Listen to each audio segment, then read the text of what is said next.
year 1978, the sleepy town of Millersville, nestled in the heart of Lancaster County, was far from the chaos and terror that would soon descend upon it.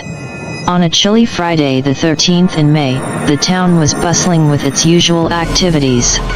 Millersville, known for its historic charm, was a place where everyone knew their neighbors, and the little Susquehanna River meandered through the nearby woods, its gentle waters reflecting the calmness of the town. But little did the townsfolk know that this unassuming day would mark the beginning of a nightmare they could never escape. It all started with a group of rebellious teens, fueled by a sense of mischief and darkness. They had heard whispers of a local legend, the tragic tale of a boy named Jason Voorhees who had drowned in the Little Susquehanna. As the sun began to dip below the horizon, casting long shadows across the riverbank, the teens gathered by the water's edge. The stories they had heard about Jason's death painted him as a vengeful spirit, lurking in the woods. With wicked grins, they taunted the legend, daring the very darkness they believed to be mythical. One of them, a ringleader of sorts, declared with a sinister edge in his voice, "Let's summon this Jason Voorhees. Let's make sure he knows we don't fear him, that he's just a ghost story." With a sense of trepidation and excitement, they plunged into the cold, murky waters of the Little Susquehanna, taunting an imaginary spirit. But fate had its own plans. As they laughed and splashed in the river, a cruel accident unfolded. Jason Voorhees, the boy who had drowned here years ago, now emerged from the depths of their nightmares. As the moonlight glistened on the water, Jason's lifeless body surfaced, pulled up from the bottom by an unseen force. The teens screamed in terror as they witnessed this surreal resurrection. A curse had been awakened. In that horrifying moment, the town of Millersville would become the setting for a story far more sinister than any legend. The quiet town would soon be plunged into a nightmare from which there was no escape, a tale of darkness, horror, and dread that would grip the hearts of its residents for years to come. What if Jason Voorhees, once a victim of cruelty and a drowning in the Little Susquehanna River, had returned to seek vengeance upon the town of Millersville? The nightmare had only just begun, and the town's darkest hours were still ahead. As the small, lifeless body of Jason Voorhees emerged from the river, it remained eerily silent. Slowly, with every step, it grew in size, transforming from a child into a monstrous figure. The moonlight revealed a hideous, mutilated corpse that bore no resemblance to the boy who had drowned here years ago. His once innocent face had been twisted into a grotesque mask of horror, and his body was now that of an adult, unnaturally grown. The remaining teens, gripped by terror, scrambled out of the river and dashed into the dark woods. Their footsteps were frantic, snapping twigs and rustling leaves as they fled from the abomination they had unwittingly awakened. The forest seemed to close in around them, its ancient trees and gnarled branches forming a labyrinth that twisted in on itself. Only one girl among them, her instincts sharpened by fear, made a different choice. She sprinted towards the town, her heart pounding in her chest as she ran a mile away from the cursed river. Her panicked breaths created clouds in the chilling night air as she reached the first signs of civilization, and her footsteps echoed through the deserted streets. Back at the river's edge, Jason Voorhees, now a towering and soulless monstrosity, emerged from the water. His presence was a chilling specter in the moonlight, a silent harbinger of death. There was no hint of humanity left in those cold, dead eyes, and his grotesque appearance sent shivers down the spine of anyone who gazed upon him. The curse of Millersville, Pennsylvania, had been awakened, and Jason's vengeful spirit, reborn as a relentless and unfeeling force, began to stalk the woods, searching for the terrified teens who had so callously disturbed his eternal slumber. The nightmare had just begun, and the once peaceful town was now shrouded in the darkness of an unimaginable horror. As the eerie sound of "kee kee kee, ma mama" echoed through the woods, Jason's relentless pursuit led him to the first unfortunate teen, the football jock, who had managed to grab his bag of clothes in a desperate attempt to escape. With trembling hands, he struggled to put his boots on, determined not to be caught barefoot in the treacherous terrain. But before he could fully equip himself, Jason's formidable strength overpowered him, dragging him back into the frigid waters of the Little Susquehanna. The surrounding woods were shrouded in a haunting stillness as Jason disappeared beneath the dark surface with the struggling jock. A moment passed, and then the surface of the water rippled as the football jock's clothes were flung back onto the riverbank. The realization dawned that Jason had taken the jock's attire, almost as if he were assimilating the identity of his prey. His new ensemble, a dark and tattered amalgamation of the jock's clothing, added to his menacing presence. The long, stained jeans and the weathered army jacket now draped over his formidable frame, concealing the grotesque scars and wounds that adorned his body. The plain blood-red shirt underneath seemed to symbolize the carnage that had stained his existence, and the old, worn boots completed the eerie transformation. Meanwhile, a distant scream shattered the ominous silence, drawing Jason's attention. The camera panned across the thick woods, revealing a terrified girl from the ill-fated group who had fallen from an unknown cliff face. Her cries for help reverberated through the night, mingling with the rustle of leaves and the distant howls of woodland creatures. The girl's fate seemed to be sealed, lost in the impenetrable darkness of the forest, her panicked voice soon engulfed by the haunting ambience that surrounded the cursed town of Millersville. As Jason's gruesome rampage continued, he approached the fallen girl who had met a brutal and swift end against the unforgiving rock face. Her struggles had been mercifully short, and she now joined the growing list of victims who had fallen to the vengeful entity haunting the town of Millersville. However, the night was far from over, and there were still a few more terrified souls scattered throughout the dark and menacing woods. Jason knew that he would find them, one by one, their screams and pleas echoing through the trees as they desperately tried to escape the relentless force that pursued them. Yet, on the border of the woods, where darkness met the warm glow of streetlights, a glimmer of hope emerged. A young girl, battered and terror-stricken, had managed to escape to the edge of town. Her heart pounded, and her breaths came in ragged gasps as she approached a well-lit street. She practically broke down the door of the nearest house and collapsed inside, overwhelmed by fear and exhaustion. Inside the house, an old woman, her identity for now a mystery, heard the commotion and rushed to the girl's side. With a gentle touch and a comforting presence, she slowly revived the girl. The young survivor's eyes fluttered open, and, for the first time since the nightmare had begun, she found herself in the presence of someone who offered safety and solace. The old lady, whose name remained unknown for the time being, provided a glimmer of hope in the midst of unspeakable darkness. The town of Millersville was gripped by terror, but within the walls of this house, a sanctuary had been found.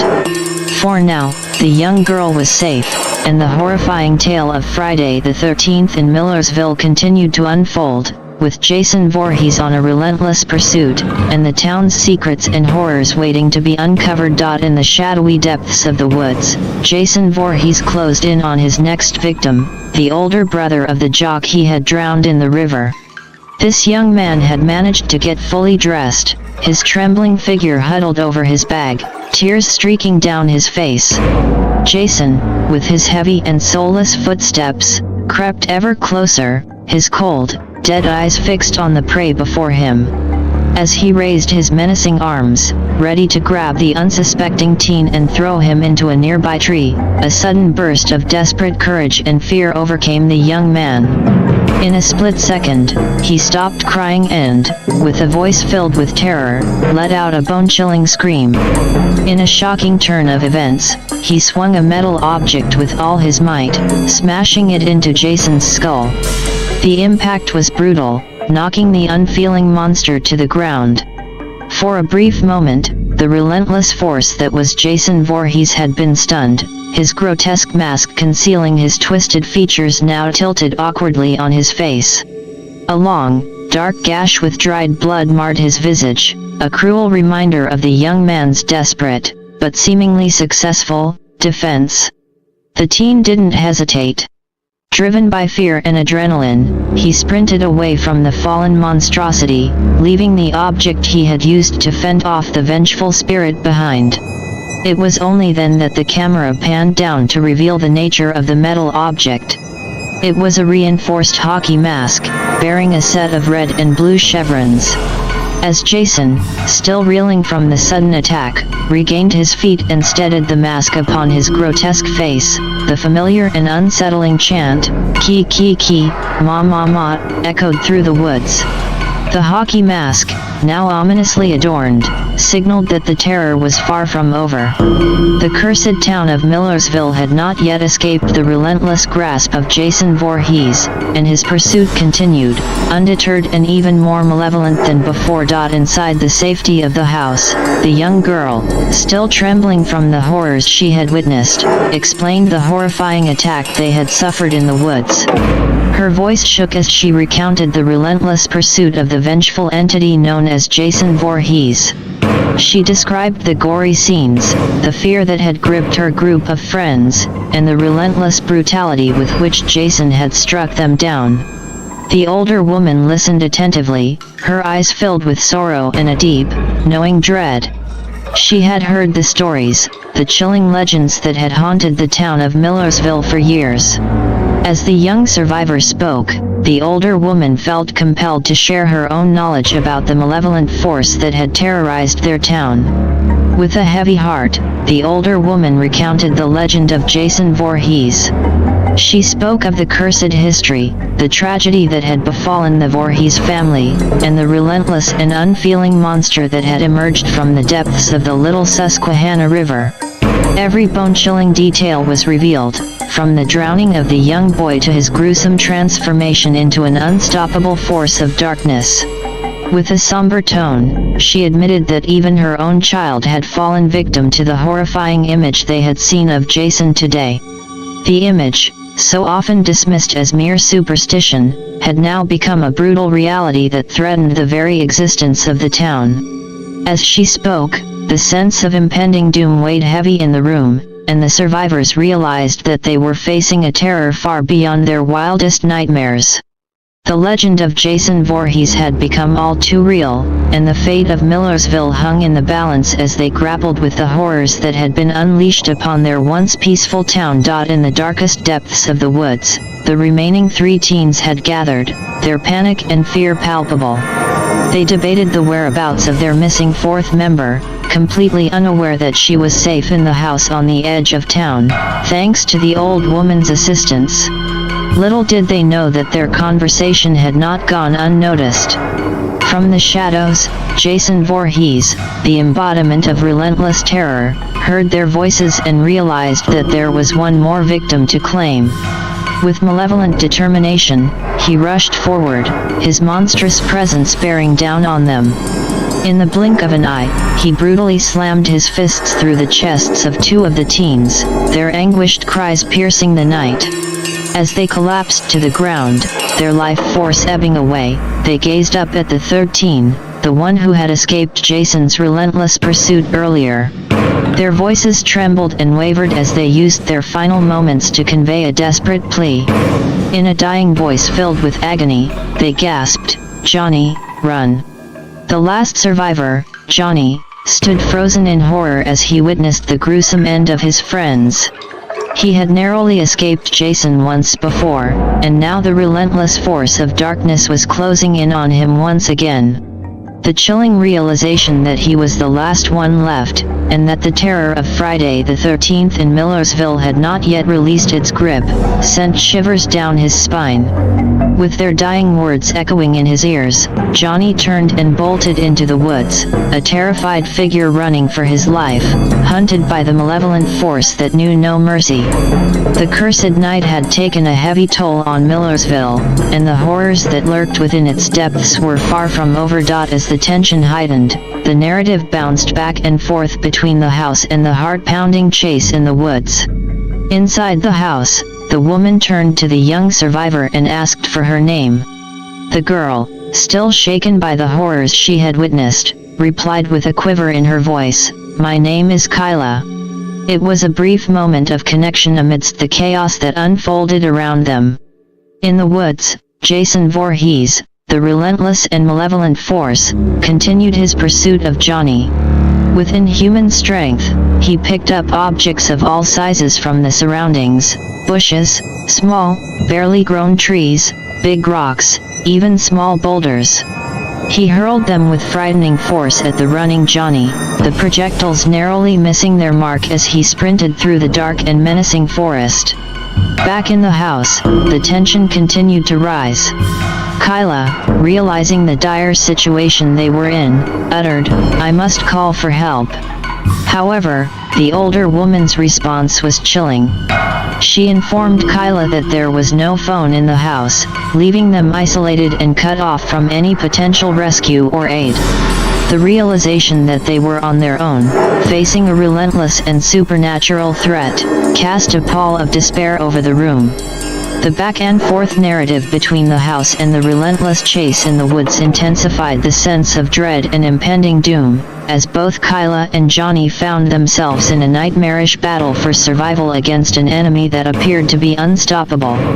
The horrors of Friday the 13th in Millersville showed no signs of relenting, and the fate of the town's last survivors hung in the balance. The narrative unfolded in rapid succession, switching between the woods and the house as the tension continued to mount. In the woods, Jason had momentarily caught Johnny in his relentless pursuit.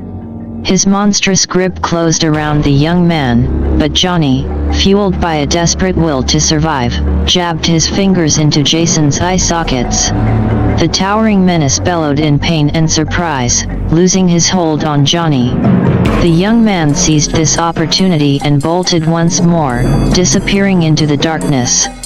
Meanwhile, back at the house, Kyla, her voice trembling with anxiety, asked if there was a car she could use to escape the relentless terror that had descended upon Millersville. The older woman's response was grim. She explained that she had sold her car some time ago, leaving them without a means of transportation. The narrative then shifted back to the woods, where the pursuit continued.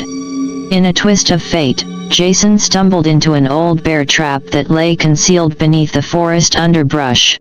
The steel jaws of the trap clamped shut around his leg, holding the relentless force captive for a brief moment.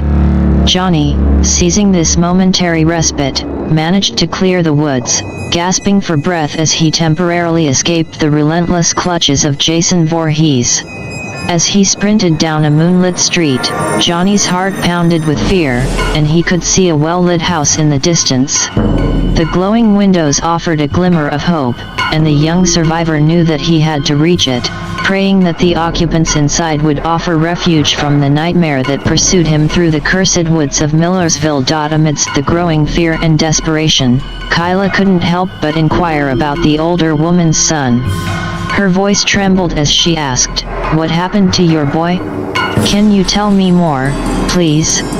Before the audience could grasp the details of this chilling revelation, the narrative shifted back to the woods. Jason had caught up to Johnny, and the chase continued, relentlessly, drawing the young man closer to the well-lit house in the distance. Inside the house, a different form of terror was unfolding. The older woman, her face contorted with madness, was now chasing Kyla with a mallet in her hand, her voice twisted with an eerie fervor. She screamed, "Today is his birthday." The oppressive atmosphere of the house, once a sanctuary, had transformed into a nightmarish scene of madness and dread. As Johnny neared the house, the pursuit by the relentless force of Jason pushed him forward, closer to the horrifying revelation that awaited within. The fates of those in the cursed town of Millersville were becoming increasingly intertwined, and the night of Friday the 13th held unimaginable horrors for all involved. Inside the house, Johnny's desperation forced him to break in, his heart pounding as he entered the scene of chaos. But in a strange twist of fate, Jason Voorhees was oddly out of sight for the moment, adding a shroud of uncertainty to the situation. As Johnny entered, he witnessed the nightmarish scene. Kyla was on the brink of being struck by the older woman, who begged for the horrifying blow.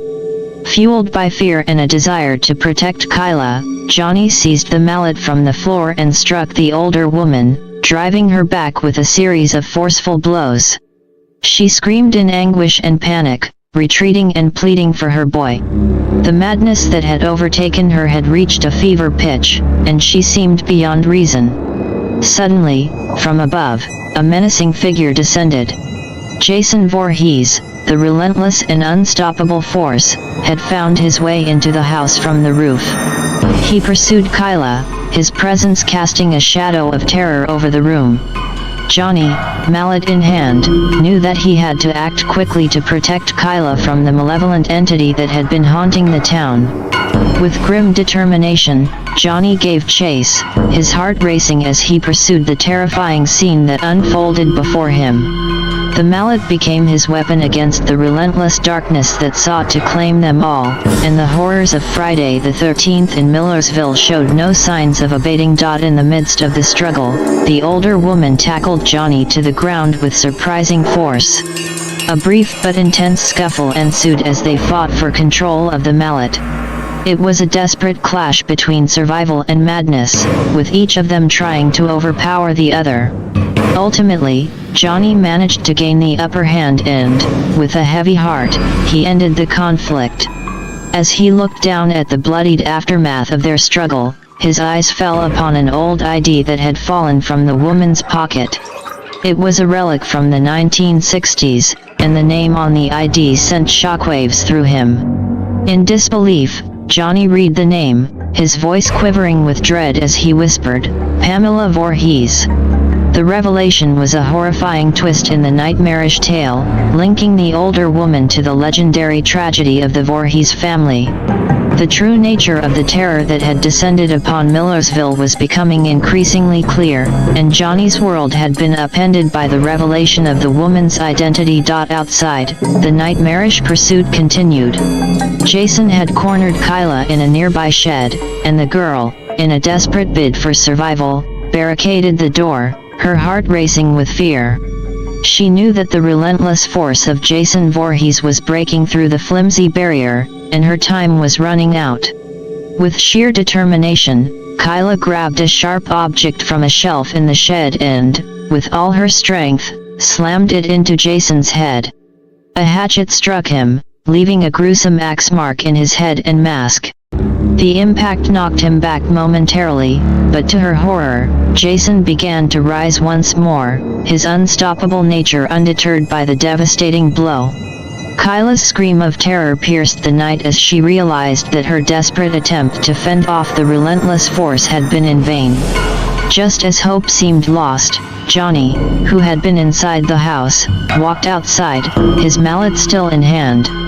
The chaotic and terrifying scene unfolded before him, and he knew that he had to act quickly to protect Kyla from the malevolent entity that pursued her. As the nightmare of Friday the 13th in Millersville reached a horrifying climax, the fate of the survivors hung in the balance, with the relentless force of Jason Voorhees closing in on them, and the revelation of Pamela Voorhees's identity casting an eerie shadow over the night. The confrontation reached a brutal climax as Jason, undeterred by the grievous wound to his face, pulled the axe free. With a frenzied determination, he lunged toward Johnny, swinging the deadly weapon back and forth. The young man was forced to dodge the relentless attacks, his every move a desperate bid for survival. Inside the shed, Kyla frantically searched for a way to help, her eyes falling upon a machete. She grabbed it, her heart pounding, and with all her strength, she managed to break open the rest of the shed door. As the door swung open, revealing the chaotic struggle outside, she knew she had to act quickly to save Johnny. Jason had Johnny in his merciless grip, choking the life out of him and raising the axe with his other hand, ready to deliver the final blow. The situation seemed dire, and time was running out. With a surge of courage, Kyla rushed forward, swinging the machete at Jason. The blade sliced through the hand he was using to hold the axe. The severed hand and the deadly weapon clattered to the ground, and Johnny was dropped to the earth, gasping for breath. But Jason's relentless nature prevailed. In a swift and merciless move, he grabbed the machete by the blade, his grip unyielding, and yanked it from Kyla's hand.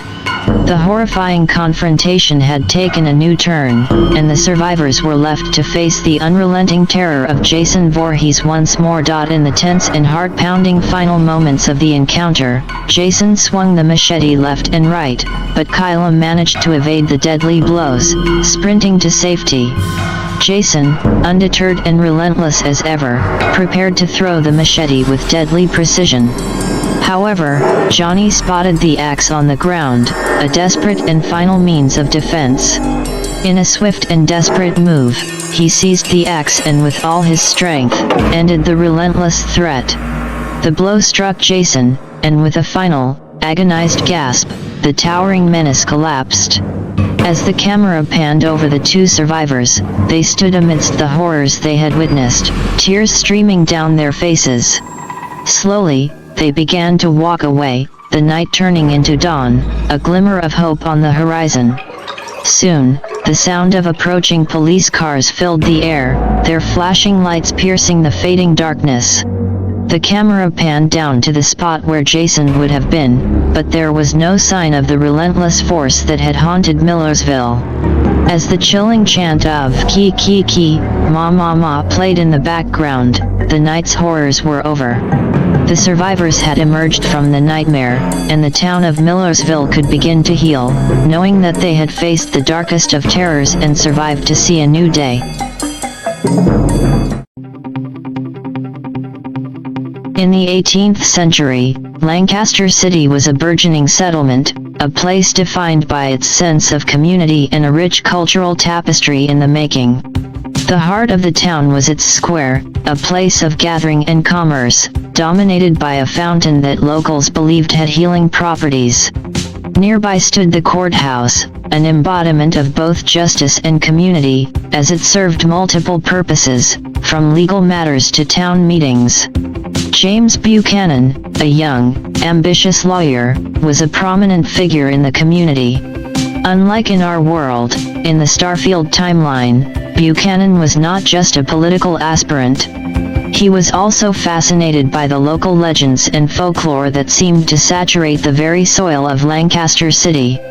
He often found himself delving into old manuscripts that spoke of mysterious artifacts and hidden knowledge, not knowing that these would have greater implications centuries later. In this version of history, Lancaster City was also a place of artistic expression. The streets were lined with galleries, and the air was often filled with the sounds of music, violin strings, piano keys, and even the occasional brass band. One artist, Sarah, was particularly known for her paintings that captured the essence of Lancaster, from the Susquehanna River to the rolling farmlands surrounding the city. Unbeknownst to her and the rest of the community, her artwork would serve as an emotional link for future generations who would find themselves entangled in the complex web of events that the Starfield timeline would unfold. But even amid this idyllic setting, there was an undercurrent of something darker. Whispers spread through the community about strange occurrences, livestock going missing, odd formations appearing in the fields, and even shadowy figures seen wandering the outskirts of town at night. These were mostly dismissed as superstitions or the tall tales of the inebriated. However, a few wise elders suspected that these signs were an omen of challenges and mysteries that would manifest much later in time. Family life in Lancaster was a sanctuary. In the evenings, families would gather around the hearth, sharing stories that had been passed down through generations. These tales often contained moral or cautionary elements, warning of the perils of straying from the righteous path or of venturing into the dark, unexplored corners of the world. In the Starfield timeline, these stories were not mere allegories but subtle echoes of the city's deeper mysteries and upcoming challenges. As the years turned into decades, and then into centuries, Lancaster City expanded and evolved, yet it remained a place deeply connected to its roots. The fountain, the courthouse, the art galleries, and even the local legends, all these elements would intertwine to form a complex, emotional tapestry that defined the city and its people. This was the Lancaster city that would eventually come to play a significant role in the Starfield timeline, a place where the line between the ordinary and the extraordinary was ever so thin, and where the choices, fears, and hopes of its inhabitants would resonate through the multiverse, influenced by and influencing the enigmatic Starborn. As the 19th century approached, the city braced itself for the technological and social revolutions that lay ahead, unaware of the gravity their collective destiny would hold in the tapestry of the Starfield universe. As the calendar pages turned and the 19th century dawned upon Lancaster City, a sense of change permeated the air. The Industrial Revolution was in full swing, and the city was not immune to its transformative power. Factories began to sprout up near the Susquehanna River, providing jobs but also altering the cityscape and the purity of the air and water. While some saw this as progress, others viewed it as a departure from the Lancaster they had known and loved. A new generation of leaders emerged, their ambitions fueled by the promise of industry and technological advancements. Among them was Thomas, the great-grandson of James Buchanan. Though he had inherited his forefathers' intellectual curiosity, he was also a man of his times, more pragmatic and less interested in the mystical folklore that had captivated Buchanan. However, unbeknownst to him, the manuscripts and artifacts his great-grandfather had collected were stored in the attic of the family estate, gathering dust but not entirely forgotten. In this period, the artistic community of Lancaster also experienced a metamorphosis. Sarah's granddaughter, Emily, continued the family tradition of capturing the city's essence through art, but her medium was photography. Her black and white images documented the changing face of Lancaster, from the newly erected factories to the lives of immigrants who arrived, seeking employment and a fresh start. Emily's work, though cherished by the community, also served as a subtle, yet haunting reminder of the irreversible changes that were underway. Amidst this backdrop of change, the whispers of mysterious occurrences grew louder. Reports of inexplicable phenomena, strange lights in the sky, sudden and severe weather shifts, and even more disturbing, unaccountable disappearances began to circulate with increasing frequency. While many dismissed these as mere rumors or the stuff of tabloids, those who remembered the old tales sensed a deeper, more unsettling truth. The city's elders, now few in number but rich in wisdom, began to wonder if the strange events were not random but connected in some way to the long-forgotten artifacts Buchanan had once been so obsessed with. Family ties in Lancaster remained as strong as ever, even as the world around them changed. The hearth was still a place of gathering, but the stories shared had taken on a more cautionary tone. Parents warned their children about venturing too far from home, especially after dark, and the old tales of moral and mystical significance found new life as cautionary stories for a city grappling with uncertainties. As the 19th century gave way to the 20th, Lancaster City, like the rest of the world, found itself on the brink of even greater changes: world wars, social upheaval, and leaps in technology that would dwarf the innovations of the past. But through it all, the city retained its unique character and emotional gravity, a beacon of familiarity and comfort amidst a sea of change.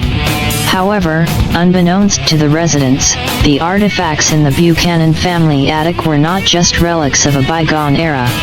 Sealed away and largely forgotten, they were like dormant seeds, waiting for the right conditions to sprout. And as the world moved inexorably towards the future, the stage was being set for these ancient objects to awaken, unlocking a chain of events that would reveal Lancaster City's role in the intricate, multidimensional tapestry of the Starfield universe. As the 20th century progressed, Lancaster City continued to evolve, yet always managed to hold on to its unique essence. The factories that had once been the bedrock of the local economy began to close down, giving way to newer industries. Despite the changes, the spirit of community persisted. During the World Wars, the city banded together, sending off young men to fight and welcoming them back with a mix of joy and sorrow, forever changed by the experiences they had endured. The city also became a hub for the civil rights movement in the 1960s, with activists and community leaders organizing rallies, sit-ins, and educational programs. The fight for equality left an indelible mark on Lancaster, further adding to its complex, multi-layered identity. While progress was made, the societal changes also unearthed long-standing prejudices and tensions that had been simmering beneath the surface. In the 1970s and 80s, the city faced new challenges. The introduction of interstate highways made it easier for people to travel, but it also led to increased crime and a drug epidemic. This darker aspect of life in Lancaster was at odds with its reputation as a tight-knit community. Families who had lived there for generations found themselves grappling with the harsh realities of addiction and violence. Meanwhile, the city's art scene continued to flourish. Artists now had more modern mediums to work with, including film and electronic music. This new wave of creativity brought fresh attention to Lancaster, making it a cultural hotspot. The younger generation, inspired by the activism of the past and the opportunities of the present, sought to redefine what their city could be, even as they wrestled with its more troubling elements. By the late 90s, the internet had arrived, transforming the way people interacted and accessed information. Although YouTube was still years away, the seeds for a more interconnected world were being sown. The manuscripts and artifacts in the Buchanan attic, still undisturbed, seemed almost anachronistic in this digital age.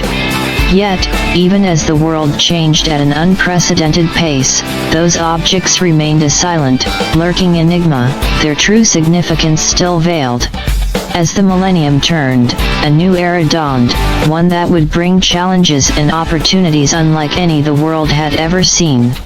And in Lancaster City, amidst the complexity of life in the early 21st century, there were individuals born with a unique connection to the city's mystical past. Their lives, though seemingly ordinary, would soon intersect in extraordinary ways, unveiling the dormant forces that had long been a part of Lancaster's history. And so, the story continues, the weight of the city's past serving as both an anchor and a catalyst, as the events set in motion centuries ago prepare to unfold, impacting not just Lancaster but the interconnected realities beyond it. In the early 2000s, a secret government project was initiated, aiming to push the boundaries of human potential. The project, codenamed Elysium, was fueled by microbial life forms discovered on Mars during a classified space mission. These microbes had unique properties that intrigued scientists, suggesting the possibility of enhancing human physiology. A decision was made to inject these life forms into human fetuses in utero, carefully selected from around the country. One of these was to be born in Lancaster City, and he would be named Johnny Vanduke. The children born from the Elysium project exhibited extraordinary traits as they grew up.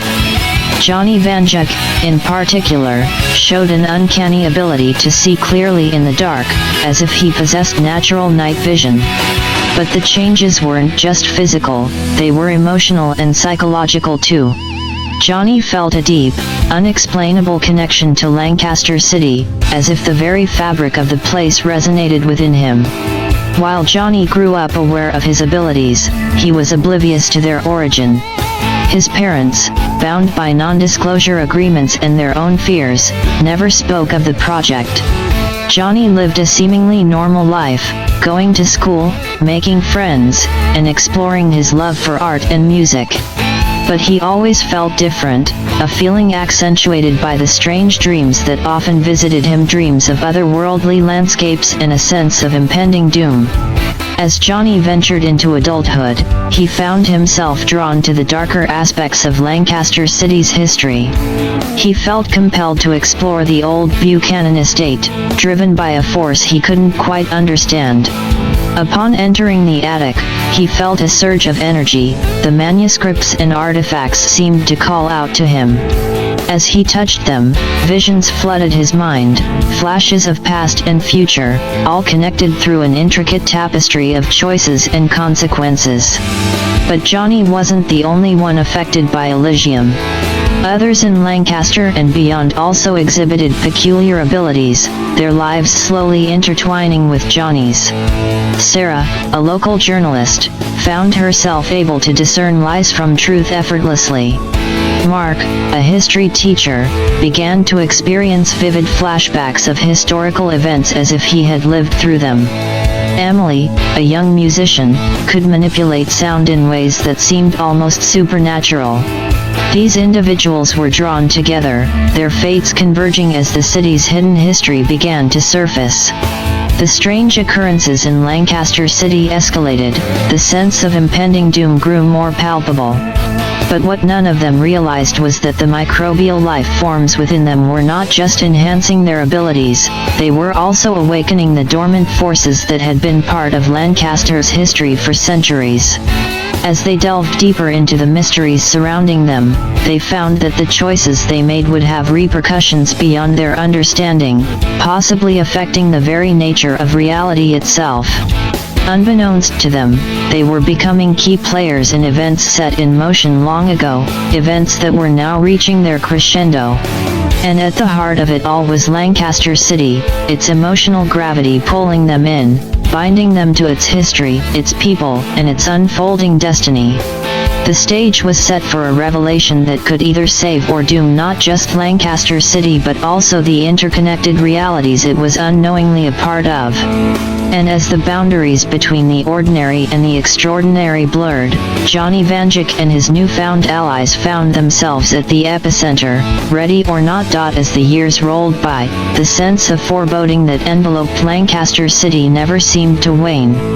The city continued to evolve, expanding its boundaries, and growing in both population and technological sophistication. The internet revolutionized the way people lived and worked, becoming an indispensable part of daily life. Yet, the city's emotional gravity remained constant, its pull felt by everyone who lived there, especially Johnny Vanduke and the others touched by Project Elysium. Johnny, now in his 30s, had made a name for himself as an artist, creating works that resonated deeply with people.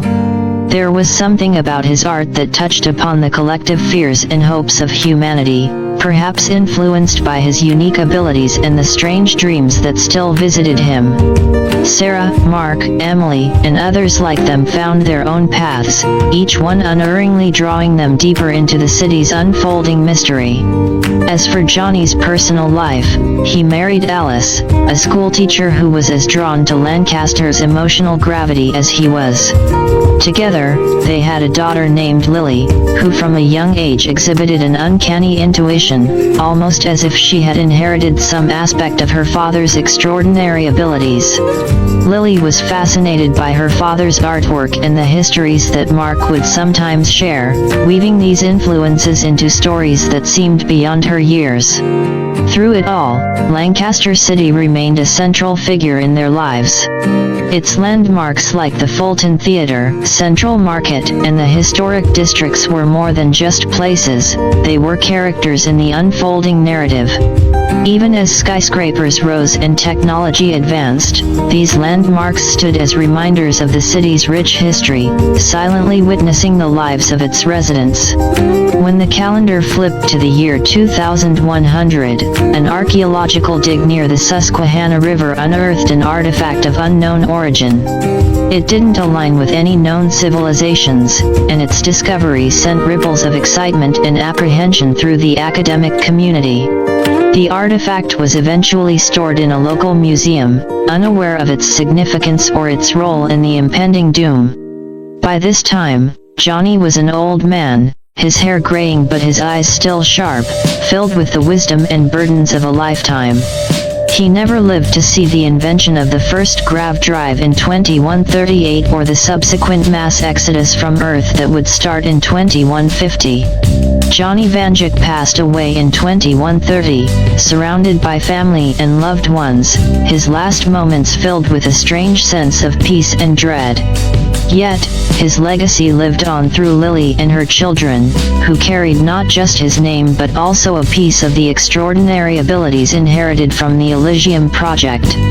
As the years turned into decades, the Vanduke family found themselves at the center of events they couldn't fully understand. Lily's grandson, Thomas Vanduke, became an engineer working on the first grav drives, unaware that the technology would lead to the Earth's eventual destruction by altering its magnetosphere. It was as if the choices made by Johnny and his descendants were shaping not just their own destinies but also the fate of Lancaster City and, unknowingly, the world. Even in his absence, Johnny's emotional bond with the city seemed to echo through time, influencing events in ways subtle yet profound. The sense of impending doom grew more palpable as the years marched on toward 2250. Lancaster City, with its deep emotional gravity, seemed to pull its residents closer, as if bracing for an impact that was both inevitable and incomprehensible.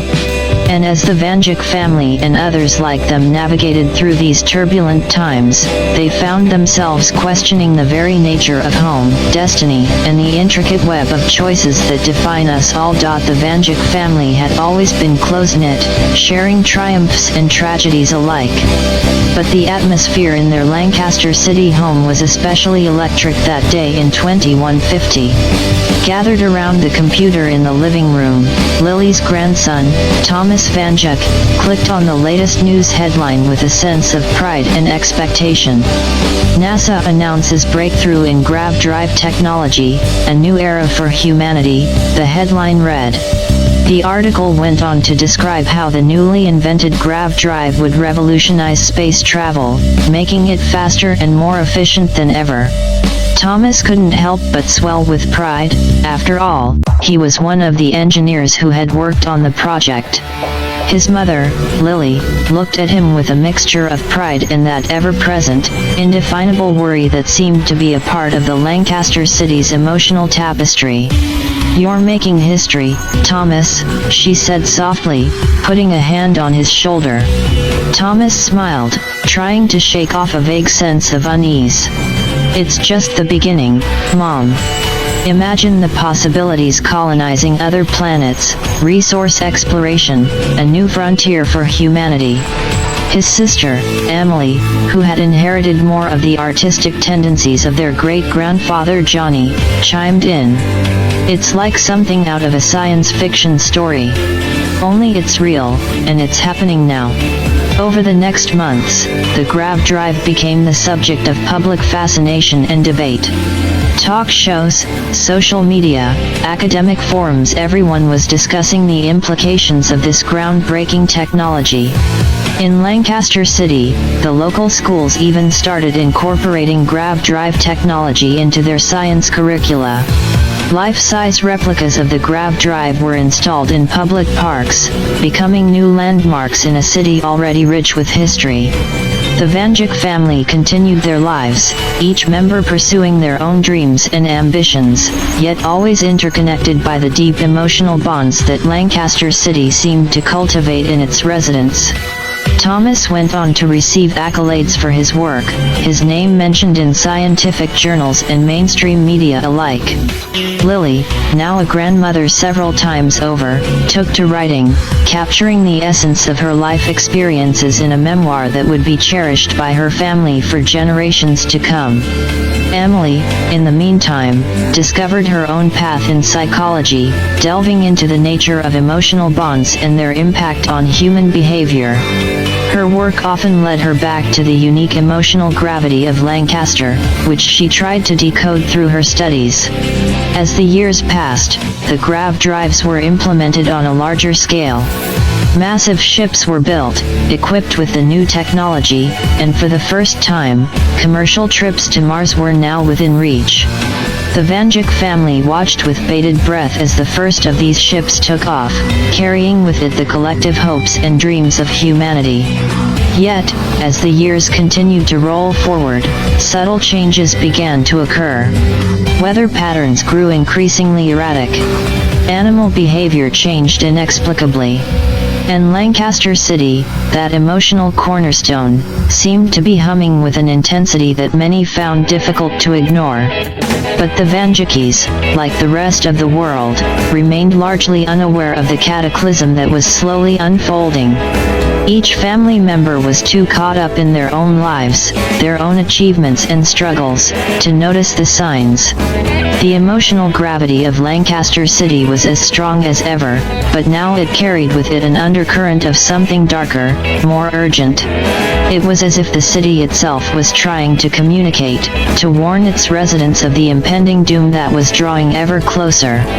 But the message went largely unheeded, lost in the noise and excitement of a world standing on the brink of a new frontier.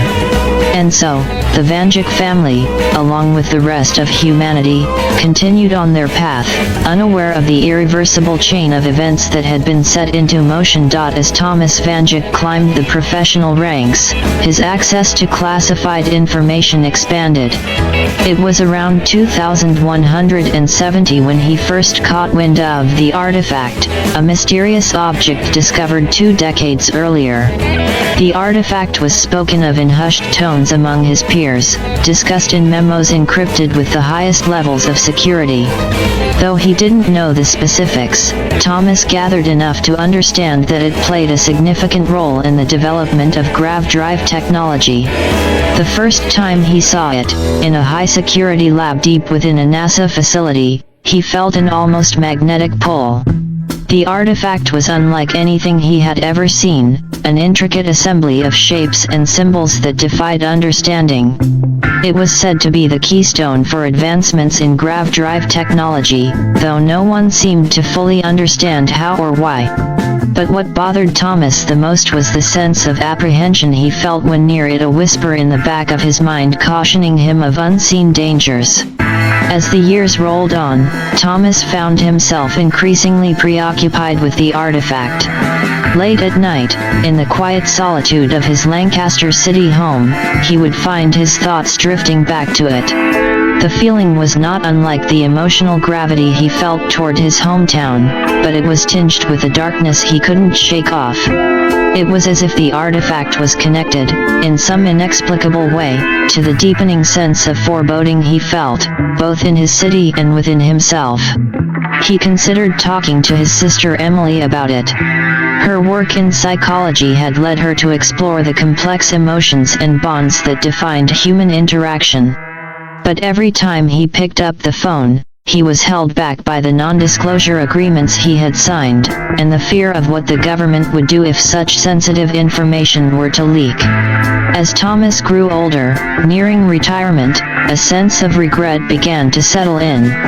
His accolades and achievements, once a source of immense pride, now seemed to pale in comparison to the unanswered questions that haunted him. He had helped usher in a new era for humanity, but at what cost? He watched as his children, and then his grandchildren, grew up in a world that was slowly but undeniably changing. Lancaster City itself seemed to be holding its breath, as if bracing for an impact that was long foreseen but never fully understood. And the Vanduke family, once so hopeful and united in their aspirations, found themselves grappling with an existential uncertainty that seemed to grow heavier with each passing year. Thomas Vanduke spent his last years revisiting old family albums, walking through the streets of Lancaster City, and pondering over scientific journals that now felt like relics of a bygone era. And though he never spoke a word of it to anyone, the weight of his unspoken fears and unresolved questions hung in the air, as palpable as the emotional gravity that had always defined his life and the life of his family. He passed away in 2138, just as the first grav drive was about to be officially activated. The Vanduke family mourned, but life went on. Yet, in the air of Lancaster City, in the quiet moments when one could almost hear the heartbeat of the community, there was a sense of waiting for what, no one could say.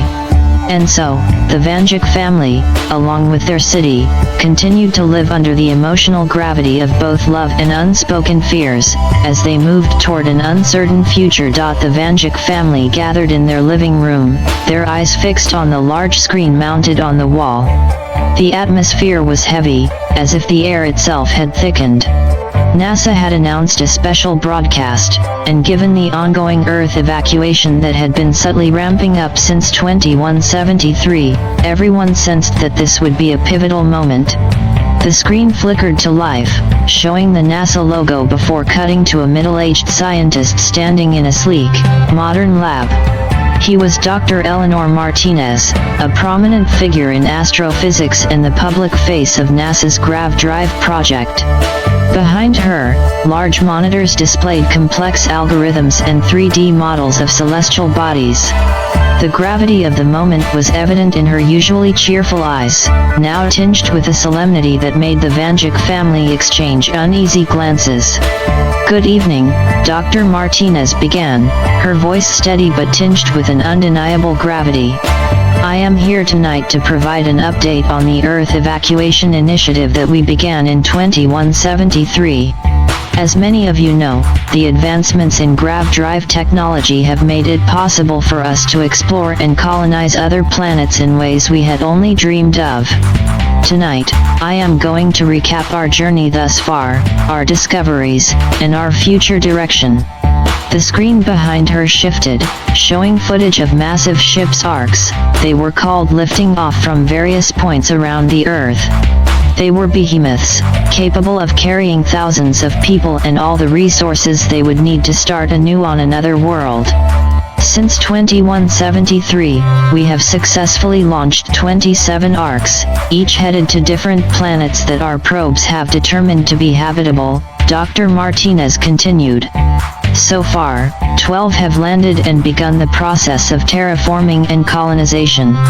The reports we are getting back are promising. The atmospheres are stable, the resources abundant, and most importantly the new colonies are sustainable. Another shift in the visuals, now showing thriving outposts on alien landscapes, biodomes filled with plant life, and even a few early cities taking shape. It was like a glimpse into a future that seemed increasingly disconnected from the Lancaster city they knew. But, Dr. Martinez's voice took on a serious tone, causing a ripple of tension to pass through the Vanduke family. The Earth Evacuation Initiative was not just a project born out of our ambition to explore the stars. It was a necessity. The screen behind her now displayed graphs and charts data on Earth's atmospheric composition, seismic activity, ocean temperatures, and more. All showed trends that seemed to corroborate her statement, but it was data they had seen before, and it had always been framed as manageable, reversible even. For years, we've been monitoring various environmental factors, she explained. While some of these changes are natural, others are exacerbated by the activation and continuous use of grav drives. Despite our best efforts to mitigate these effects, the data shows that Earth's stability is declining at a rate that is concerning. The word hung in the air, its implications sinking into everyone in the room. Thomas Vanduke's grandchildren, Sarah and Tim, looked at their parents, searching for reassurance in their faces and finding none. Dr. Martinez seemed to hesitate, as if weighing her next words carefully. "I want to assure you all that the situation is not hopeless. The ongoing evacuation is our path to ensuring the survival and prosperity of humanity. But it is critical that we expedite this process." The broadcast ended with a series of informational slides detailing the next phases of the evacuation, timelines, and what the general population should expect in the coming years. But those details felt like background noise as the Vanduke family sat in silence, each grappling with the enormity of what they had just heard. In the quiet living room, illuminated only by the soft glow of the screen, it was as if the emotional gravity that had always bound them to Lancaster City, and to each other, had suddenly expanded to encompass something far larger, and far more terrifying. And in that moment, each of them understood that their lives, and the life of their city, had reached a point of irrevocable change. The Vanduke family found themselves in a bustling encampment in Florida, a sprawling complex filled with people from all walks of life, all bound by the common thread of impending departure. The air was thick with anticipation, a palpable blend of hope and anxiety. Large holographic boards displayed countdown timers and boarding zones for the arcs headed to various destinations. Luna Colony was the Vanduke family's choice, a temporary haven until something better came along, but close enough to Earth to keep the emotional gravity of their hometown, Lancaster City, within reach. "Are we all packed?" Maria Vanduke, Thomas's wife, asked as she reviewed a checklist on her tablet. Food supplies, personal belongings, the family photo albums. "Yes, all checked and double-checked," Sarah, their eldest daughter, confirmed. She caught the gaze of her younger brother Tim, who was nervously fidgeting with his backpack straps. Their mother smiled. "Good. It's going to be a new chapter for us, but at least we're doing it together." As the family shared a quiet moment, Thomas felt the weight of a different kind of checklist in his mind: unanswered questions, unspoken fears, and a nagging doubt that had grown ever since that unnerving NASA broadcast. These were things he hadn't shared with his family, the darker inklings he had about the miracle of the grav drive technology and the real reason behind Earth's expedited evacuation. Later that night, long after his family had gone to sleep, Thomas found himself restlessly turning these thoughts over in his mind. He glanced at the time, 2:47 a.m., and made a decision. Dressing quickly and quietly, he grabbed a small bag he'd prepared earlier, filled with tools, an ID badge with elevated clearances he'd acquired, and other essentials. Leaving a note for Maria, he stepped out of their temporary dwelling. The night air was thick and humid, but the sky was clear, offering a view of the moon that seemed both comforting and taunting in its closeness. Thomas made his way through the dimly lit paths of the encampment, bypassing security checkpoints with a practiced ease that belied his years. He reached the edge of the camp, where the towering structure of the Ark loomed like a sentinel in the night. But Thomas's destination was not the Ark itself, it was the underground facility adjacent to it, a place off-limits to civilians, where the grav drives were developed and stored. He used his falsified ID badge to gain entry, the door's security system emitting a soft chime as it granted him access. Stepping inside, Thomas felt the temperature drop as he descended into the bowels of the facility. His heart pounded in his chest, each beat echoing the gravity of what he was about to do. But before he could proceed any further, the door behind him closed with a finality that sent a shiver down his spine, sealing him in the labyrinthine complex. Thomas was now in a realm that held the secrets he sought, a place where the boundaries between technological marvels and potential nightmares blurred. Here, in the quiet sterility of the underground facility, Thomas Vanduke hoped to find answers. But whether those answers would offer any semblance of peace or simply deepen his growing dread, only time would tell. And so, with a deep breath, he moved forward, stepping further into the unknown. Thomas's hand barely grazed the surface of the humming, metallic artifact ensconced within the prototype grav drive when the world around him seemed to blur and distort. It felt like being pulled through a whirlpool, each ripple a tear in the fabric of time and space. When the disorienting sensation ceased, Thomas found himself standing in a familiar yet distant setting, Lancaster City, but it was 2019. He barely had a moment to grasp the situation when he felt a tap on his shoulder. Turning around, he looked into the unmistakable glowing eyes of a young Johnny Vanduke. The gravity of the gaze conveyed a depth of understanding, an eerie foreknowledge. Wordlessly, Johnny handed Thomas a .44 Magnum. "Keep your family safe," he said, his voice tinged with a grim sincerity.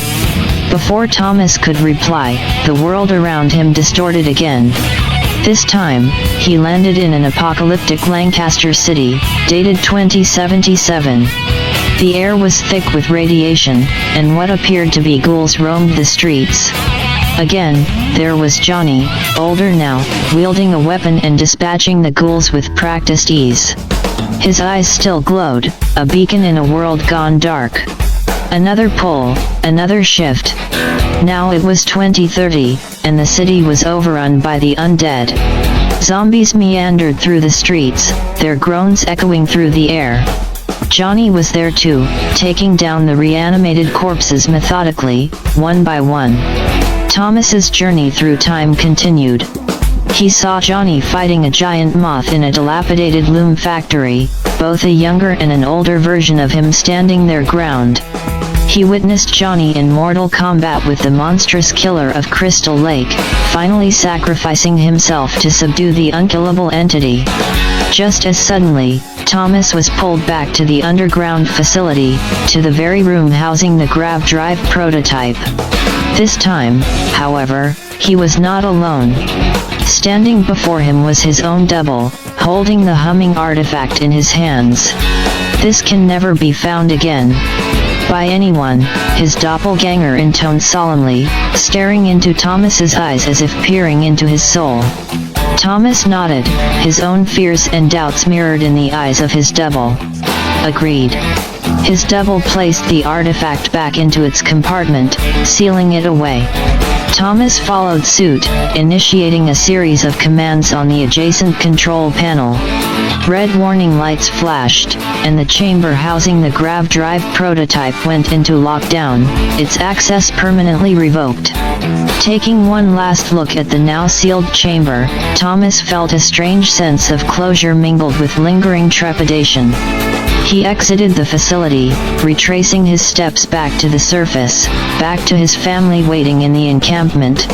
As he walked, his mind grappled with the enigmatic experiences he'd just undergone, each echoing Johnny Vanduke's haunting words, "Keep your family safe." And so, as he rejoined his family, looking into the hopeful eyes of his wife and children, Thomas Vanduke made a silent vow to do just that, come what may. With renewed determination, he felt ready to face whatever the future held, even as he carried the weight of untold secrets and irrevocable choices. As Thomas Vanduke ascended the boarding ramp of the spacecraft, a sleek vessel designed to ferry humanity to temporary colonies on Luna, his footsteps seemed heavier than usual. Every step felt like a reluctant farewell to a planet that was no longer the home he'd known, echoing in the cavernous chamber of the launch facility. He passed through the airlock and took his seat, strapping himself in beside his family. His wife, Emily, gave him a reassuring smile, while their children, Sarah and Mark, looked excited yet anxious, their eyes wide with a mixture of wonder and uncertainty. The spacecraft's engines roared to life, a deep, rumbling crescendo that reverberated through the very core of his being. As the countdown commenced over the intercom, Thomas's thoughts drifted to Lancaster City, the streets, the landmarks, the very soul of the place that had been a cornerstone of his life and the lives of the Vandukes for generations. He pondered about the Central Market, the Fulton Opera House, and the streets where musicians would play into the night, filling the air with melodies that transcended time and space. In every timeline, in every version of reality he'd glimpsed during his mind-bending journey through the multiverse, two constants had always remained, Lancaster City and the Vandukes. But now, as Earth was slowly being abandoned, that streak was about to be broken. There would be no Lancaster City in this new chapter of human history. The emotional gravity that had always anchored him felt like it was unraveling, leaving a void that was both terrifying and liberating. His thoughts were interrupted as the spacecraft jolted, the immense force of the launch pressing him back into his seat. He looked out of the small window beside him, watching as the Florida coastline receded rapidly, replaced by the expanse of the Atlantic Ocean, and then by the curvature of the Earth itself. As the ship broke through the atmosphere, entering the silent void of space, Thomas felt a sense of finality wash over him. There is no Lancaster City this time, he thought to himself. The words seemed to hang in the void of his mind, an epitaph for a chapter of existence that had closed, and the herald of a new one yet to be written. He glanced at his family, their faces illuminated by the soft glow of the cabin lights. One day, he mused, I'll start a new Lancaster City. A haven for my family, a new cornerstone in whatever world we find ourselves in. As the spacecraft set its course for Luna, Thomas Vanduke leaned back in his seat, closing his eyes for a moment. The weight of his choices, the gravity of his secrets, and the fragility of existence all seemed to coalesce into a single point of clarity. For now, the streak was broken. But in breaking it, he'd found a new purpose, a new constant to carry with him into the uncertain tapestry of the future. With that thought, Thomas Vanduke felt a newfound resolve solidify within him, ready to face the endless possibilities of a universe replete with both darkness and light. As Earth's environment began to deteriorate, Lancaster City found itself embroiled in a battle for survival. The once thriving city that stood as a cultural hub, with its historic central market, the Fulton Opera House, and endless art scenes, transformed into a fortress of human will against escalating calamities. The year was 2165, and reports of natural disasters became increasingly common.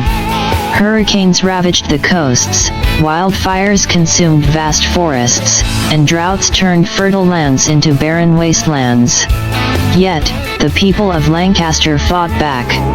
They converted rooftops into gardens, established community water purification systems, and even set up solar and wind energy farms in a desperate attempt to stay self-sufficient.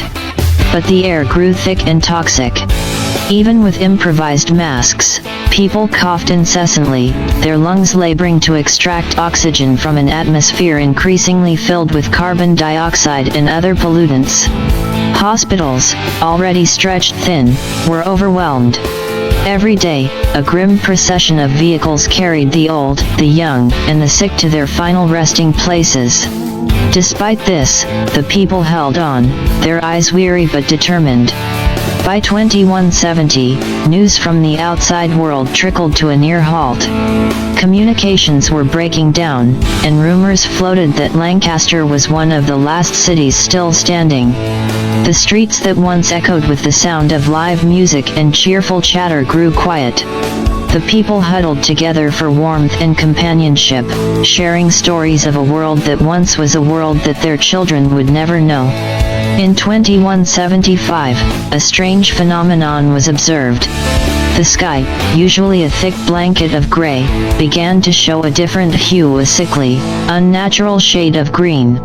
Scientists theorized that the Earth's magnetic field had weakened to a critical point, no longer protecting the atmosphere as it once had. This was the tipping point, there was no turning back. Over the next few years, society crumbled into anarchy. The resilient community networks that had kept Lancaster City afloat disintegrated as resources dwindled to nothing. People broke into homes, shops, and even the hallowed halls of the Fulton Opera House, searching for anything to prolong their existence. The year was 2180, and Lancaster City was a ghost town. Those few who survived were mere shadows of their former selves, gaunt and hollow-eyed, no longer recognizable as the vibrant individuals who once laughed, loved, and dreamed. Families clung to each other in their final moments, huddled in basements or makeshift shelters, their bodies too weak to move, their spirits too broken to hope. And so, in the early days of 2181, the last flicker of life in Lancaster City went out. The streets lay empty, the buildings stood as crumbling monuments to human endeavor, and the once teeming central market was silent.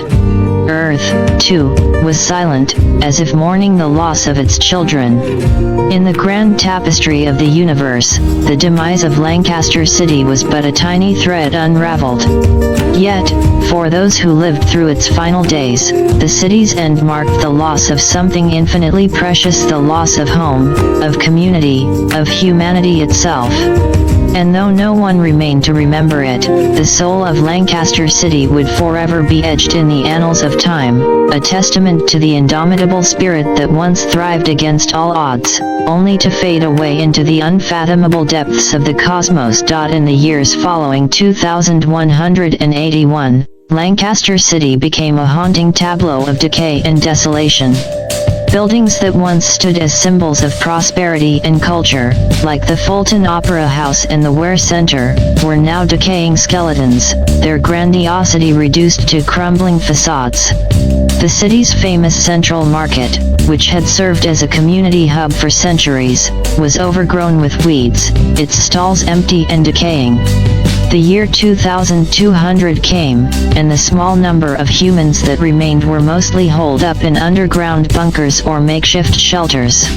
The city's once thriving Amish and Mennonite communities, who had initially tried to live off the land as they had for centuries, were no longer. The soil was barren, the air toxic, and the once clear streams now carried a poisonous cocktail of chemicals. By 2210, the few remaining families in Lancaster had exhausted almost all of their resources. Oxygen tanks were nearly depleted, and the generators that had been running on biofuels created from leftover organic matter sputtered and died. Canned foods were long gone, and people survived by consuming nutrient tablets, their taste buds long forgetting the flavors of fresh produce or home-cooked meals. As 2220 rolled in, despair gripped the hearts of the remaining survivors.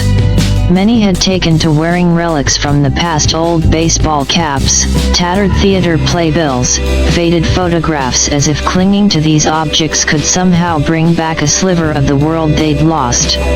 Communication with the outside world was a distant memory, the internet had been down for years, and no one had heard a human voice over the radio for nearly a decade. In 2230, the last of the oxygen tanks ran out. Those who were left had no option but to venture outside their shelters, gasping for breath in an atmosphere that could barely sustain life. People wandered through the streets aimlessly, their eyes devoid of hope or purpose. Some made their way to their old homes, lying down in their now ruined bedrooms as if to recapture a moment of normality before the end. By 2240, only a handful of humans remained, mostly the elderly who had somehow survived through a combination of resourcefulness and sheer luck. They gathered in what was once the grand lobby of the Fulton Opera House, sitting in a circle, sharing the last of their nutrient tablets. There was no need for words, their faces said it all. As 2249 arrived, the last standing building in Lancaster was ironically one of its newest, a high-tech, energy-efficient construction that had been a symbol of hope and progress when it was built at the dawn of the 22nd century. Here, the remaining survivors had gathered. Their oxygen tanks were empty, and their reserves of food and water had long since run out. One by one, they lay down on the floor, their eyes meeting in a final, silent farewell. With a quiet resignation, they closed their eyes, taking their last shallow breaths. The room grew still, and as the last human heart stopped beating, a profound silence settled over Lancaster City. The year 2250 came, and Lancaster was empty, a relic of a world that was. Its streets, once bustling with life, were now avenues of silence. Its buildings, monuments to human ingenuity and aspiration, stood as tombstones on the landscape of a forgotten civilization. And so, in the quietude that enveloped the earth, Lancaster City was finally at rest. What was once a sanctuary of community, culture, and history was now a requiem to the fragility of human existence, a mournful hymn sung by the empty wind that swept through its deserted streets. In the shadow of Earth's destruction, a new chapter began to unfold on Luna. Thomas Vanduke, now a venerable man in his later years, stood on the observation deck of New Lancaster's central tower, peering through the reinforced glass at the pale blue dot in the sky Earth. The sight was a somber reminder of what was lost, yet also an inspiration for what could be gained. New Lancaster, built under his guidance and named in honor of his hometown, had grown from a precarious settlement into a burgeoning community. The city was now a harmonious blend of modern architecture and natural elements. Lunar rock and metals were used in construction, but hydroponic gardens and oxygen-producing algae farms added splashes of green to the otherwise monochrome landscape. The central market had been rebuilt, replicating its old-world charm, but now it boasted stalls selling lab-grown meats, genetically modified vegetables, and intricate gadgets. A new Fulton Opera House had also been inaugurated, its first performance being a lunar adaptation of an old Earth classic, a bittersweet tribute to a world left behind. Thomas had poured his soul into making New Lancaster not just a haven for survivors, but a symbol of human resilience. He worked closely with engineers and scientists to implement sustainable technologies that would prevent the mistakes of the past. Lunar solar farms captured the sun's energy, and a revolutionary waste recycling system ensured that nothing was squandered. As Thomas walked through the streets of New Lancaster, he felt a sense of fulfillment he hadn't felt in years. Children ran past him, laughing and playing, their eyes filled with wonder and innocence, not the despair and hopelessness he had seen in the final days of old Lancaster. The community was tight-knit, bound together by the shared experience of loss and the collective ambition of building something better. In his elder years, Thomas found peace not in solitude but in imparting wisdom to the younger generation. He regularly held storytelling sessions, recounting tales from Earth's history, the rise and fall of old Lancaster, and the lessons learned. The community hung on to his every word, aware that he was a living link to a world they would never see but could imagine through his vivid storytelling. As Thomas sat in his home, surrounded by holographic images of old Lancaster and artifacts he had managed to bring from Earth, he knew his time was drawing to a close. But he also knew that New Lancaster would endure. His descendants were here, vibrant and innovative, carrying the Vanduke legacy forward. They had already begun to explore the possibility of establishing colonies on Mars and other celestial bodies, a testament to the indomitable human spirit. Thomas Vanduke passed away quietly in his sleep, content in the knowledge that while one chapter had ended, another was just beginning. And so, New Lancaster continued to flourish, a testament to human ingenuity and resilience, a phoenix rising from the ashes of a lost world. As new generations were born, they looked up at Earth, not as a symbol of despair, but as a constant reminder of the strength and will it took to survive, to adapt, and to begin a new. In a bustling cafe at the heart of New Lancaster, a young man sat alone, sipping on a cup of synthetically brewed coffee. With a shock of dark hair and a gleam in his eyes, he was the spitting image of his grandfather, Thomas Vanduke. His name was Alex Vanduke, and he had inherited not just the Vanduke legacy but also that indomitable spirit and unmistakable air of defiance. As he looked around, taking in the sights and sounds of the city that his family had helped build, he couldn't shake off the feeling that he was being watched. It was a sensation he had often felt but never really understood. He chuckled to himself, thinking, "Is that you, Dad? Come on, stop haunting me." Deciding to vocalize his thoughts, he said aloud, jokingly, "All right, Johnny Vanduke, if you're here, you better behave." Just then, the atmosphere in the room changed subtly. A chill ran down his spine as he felt a presence behind him. Turning around, his eyes met a pair of glowing eyes that belonged unmistakably to Johnny Vanduke. "Make me," Johnny said, his voice tinged with a mischievous lilt. For a moment, Alex was stunned, but then his face broke into a broad grin. Both men burst into laughter, filling the cafe with the sound of their shared mirth. It was a laughter that emanated not just from the joy of the moment, but also from the deep, unspoken understanding that here, in this new world, the Vanduke legacy was very much alive. and with it, the indomitable spirit of Lancaster, reborn in a new setting but rooted in the same values, dreams, and undying hope. Inside the Central Assembly Hall of New Lancaster, the tension was palpable. It was a grand room, echoing the architecture of town halls back on Earth, though modernized with advanced materials and technology. The walls were adorned with various symbols of heritage and identity. 4 flags stood on ornate poles behind the central desk. The first was the NASA flag, its blue field representing the sky, the stars, and a red vector symbolizing aeronautics. Beside it, the flag of the United States, a field of blue with 50 stars, and 13 horizontal stripes in red and white. Next was the Pennsylvania flag, blue with the state's coat of arms displayed proudly in the center. Finally, there was the Lancaster City flag, an intricate emblem that spoke of its unique history and culture, a fusion of past and future. Across from these banners, the camera panned to the badges worn by the officers of the United Colonies, UC. They were ornate, intricate, and carried the weight of a multi-planetary governmental system. Their eyes were stern, filled with the kind of bureaucratic confidence that comes from the belief in one's own authority. As I've said, gentlemen, you are operating within UC jurisdiction.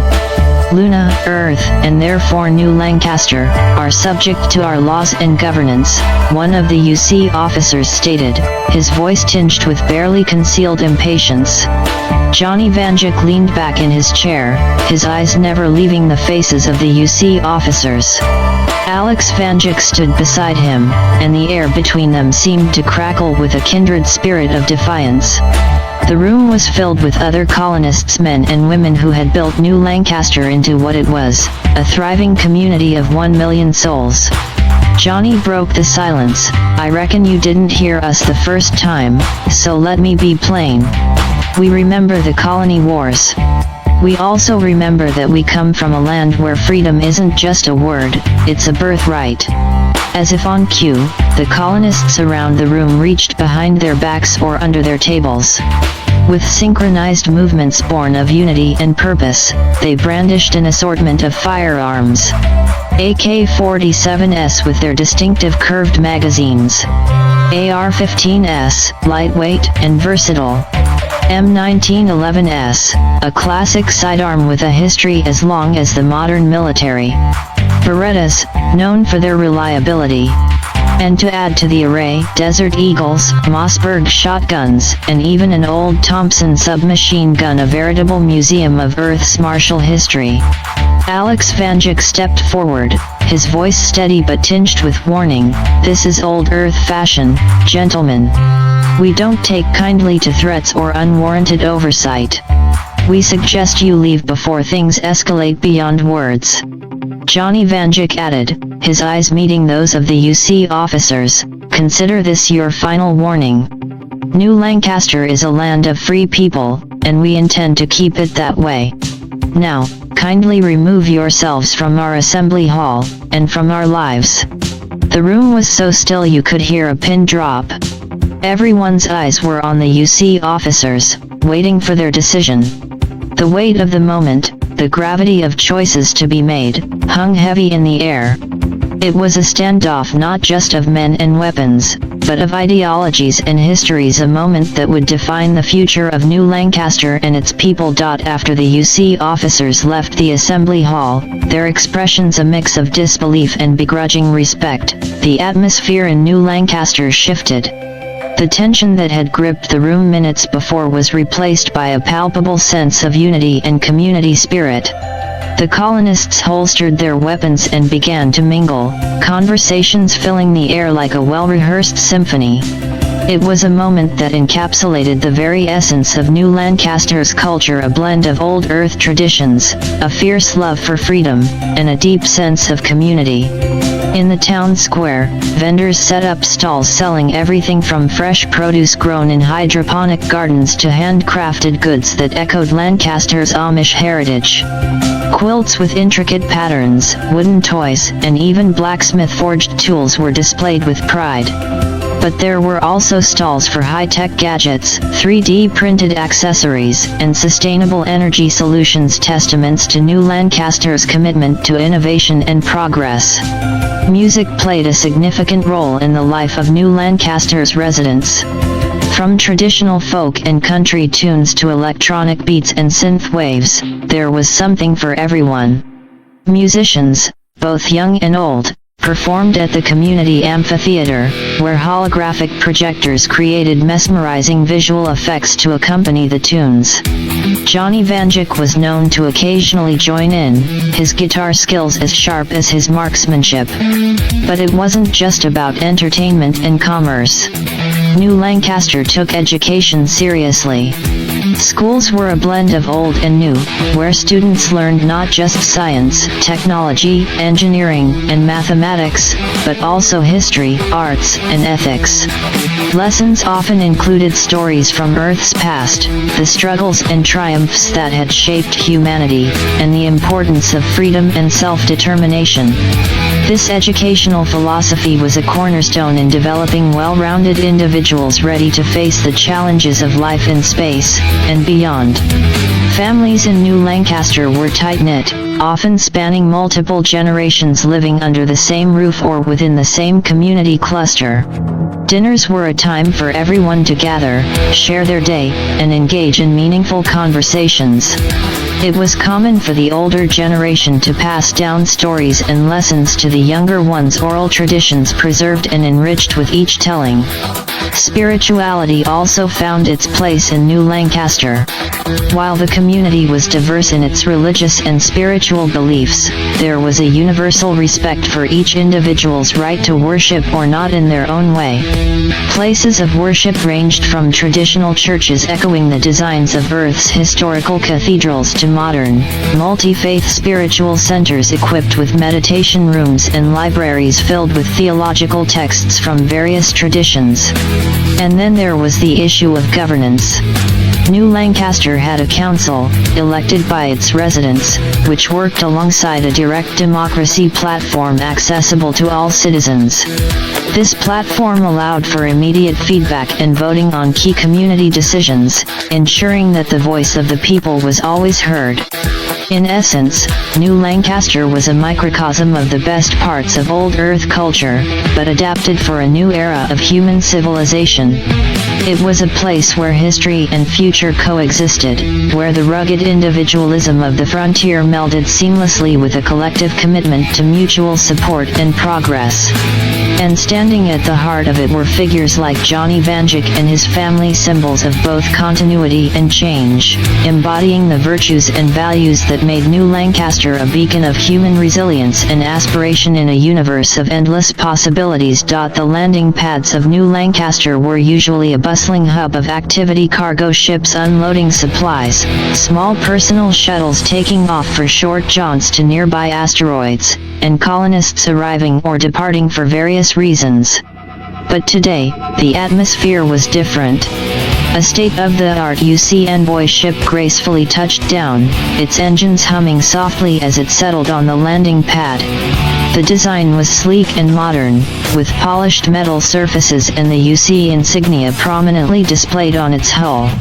As the ship's hatch opened, a delegation of UC diplomats and top leaders disembarked, their attire a mix of formal and ceremonial, reflecting the gravity of the occasion.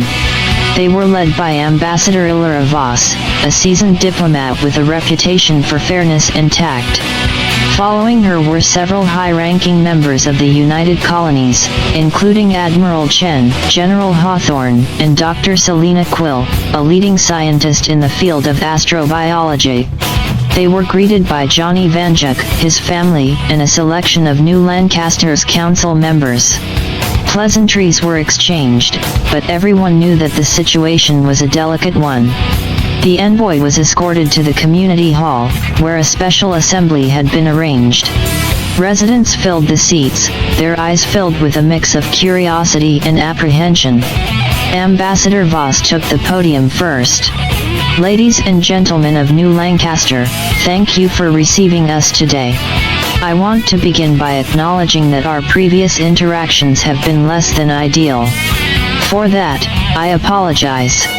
I assure you, the actions of our lower-ranking officers were not representative of the United Colonies as a whole. She continued, the United Colonies was established with the vision of creating a unified and cooperative network of human colonies across the universe. We aim to facilitate trade, provide security, and ensure that human civilization thrives in this new frontier. However, it's clear that we have failed in properly communicating our intentions to you. We are here to mend fences and to listen. The room remained silent for a moment before Johnny Vanduke spoke up. Ambassador Voss, we appreciate the gesture. But understand, New Lancaster values its independence. We've managed just fine without being under anyone's jurisdiction. What guarantees can you offer that our way of life won't be compromised? Admiral Chen took the stage. That's a fair question, Mr. Vanduke. The United Colonies isn't interested in homogenizing or erasing the unique cultures of its member colonies. Quite the opposite. We celebrate diversity. But we also believe in mutual support. The universe is a vast and often dangerous place. By standing together, we can ensure the safety and prosperity of all. The discussions went on for hours. Dr. Selina Quill presented the scientific initiatives that the UC was pioneering, initiatives that could benefit New Lancaster. General Hawthorne spoke about the potential for military alliance and protection. And throughout it all, the history of the United Colonies was laid bare, its formation following the collapse of Earth, the ensuing colony wars that almost fractured humanity, and the eventual establishment of the UC as a force for unity and cooperation. It was a long and grueling session, filled with tough questions and honest answers. There were disagreements, of course, but also moments of surprising concord. The residents of New Lancaster came to understand that the UC was not a monolithic entity bent on control, but rather a complex organization with both flaws and merits. And the UC leaders got a first-hand look at the fiercely independent yet deeply communal spirit that defined New Lancaster. As the assembly drew to a close, Ambassador Voss made a final statement. We will not force New Lancaster into the United Colonies. The choice will be yours, and we will respect it. But I hope that today's dialogue has opened a door for future cooperation, regardless of your decision. The room erupted into applause. It was not the end of the matter, but perhaps, it was a new beginning. Both sides had shown a willingness to listen, and in a universe full of uncertainties, that was a step in the right direction. Still present after most have dispersed are Ambassador Illyra Voss, Admiral Chen, and Dr. Selina Quill. Johnny Vanduke invites them to tour New Lancaster, starting with the landing pads and docks that serve as the colony's gateway to the stars. As they step back outside, the first thing that captures their attention is the variety of ships docked at the expansive landing area. Rows and rows of spacecraft stand ready, their designs a fascinating blend of old and new. Over here, Johnny begins, gesturing toward a ship that bears a striking resemblance to the space shuttle of Earth's past, is the Pioneer. It's modeled after the old space shuttles but retrofitted with modern thrusters and life support systems. We wanted to pay homage to the trailblazers of space exploration while incorporating today's advancements. Ambassador Voss looks impressed. The blend of old and new is remarkable. It's like you've captured the essence of Earth's space exploration history and are carrying it forward. Johnny grins. Exactly, Ambassador. We want to remember where we came from, even as we venture further than ever before. They move on to another section of the landing pad, where a spacecraft designed like a sleek fighter jet from the 21st century catches their eye. This one, Johnny explains, is called the Raptor. It's a light reconnaissance and defense ship. It's equipped with laser-based weaponry and has a small crew capacity, but it's incredibly agile. Think of it as the F-22 Raptor of space. Admiral Chen raises an eyebrow. Interesting. And I see you've adapted it for the vacuum and zero-gravity conditions of space. Absolutely, Johnny confirms. It's got ion thrusters for propulsion and a state-of-the-art inertial dampening system. But we've kept the aerodynamic design because occasionally it needs to operate within the atmospheres of planets and moons. Dr. Selena Quill, ever the scientist, is particularly interested in the next ship they approach. It's a more modern-looking vessel, adorned with various scientific instruments and satellite dishes. Ah, the Curiosity, named after the Mars rover. This is our primary research vessel. It's equipped for long-duration missions and has state-of-the-art labs for various scientific disciplines. The group spends a considerable amount of time at the landing pads, each ship unveiling another layer of New Lancaster's complex identity. Johnny takes them through ships named Endeavour and Discovery, explaining how each one serves a specific function, be it cargo transport, personnel movement, or diplomatic missions. Each ship is a testament to New Lancaster's respect for history and its unwavering gaze toward the future. As they wrap up the tour of the landing pads, it becomes clear that New Lancaster is more than just a settlement. It's a living, breathing entity that cherishes its roots while daring to dream big. And in its ships, each a marvel of engineering and a tribute to human ingenuity, you can see the spirit of a community that refuses to forget its past as it forges ahead into the unknown. The group leaves the landing pads and walks a short distance to a large, elegant building. The words New Lancaster History Museum are etched into the stone facade above the entrance. As much as we are focused on the future, we also take great pride in remembering our past, Johnny says as they step inside. The museum is well lit, with large open spaces and high ceilings. The first room they enter is dedicated to Earth, its history, its cultures, and its achievements. Over here, Johnny directs, is a piece of the Berlin Wall, a symbol of the triumph of freedom over oppression.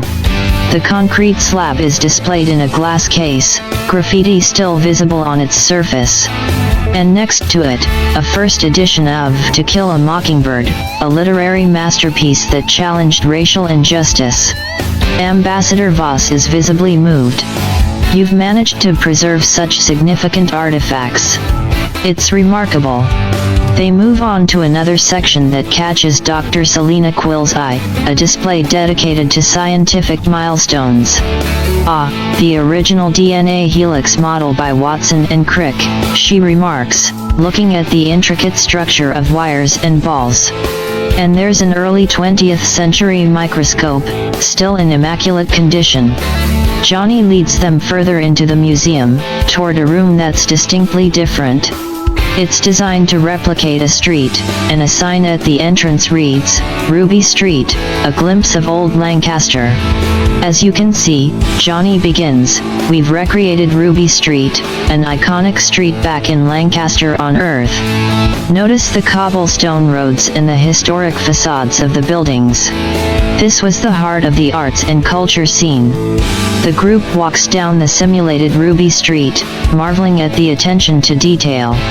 Storefronts are adorned with old-fashioned signs like Johnson's Bakery and Ella's Record Shop, complete with wooden doors and window displays featuring vinyl records and vintage pastries. What's particularly special, Johnny points out, is this art gallery here.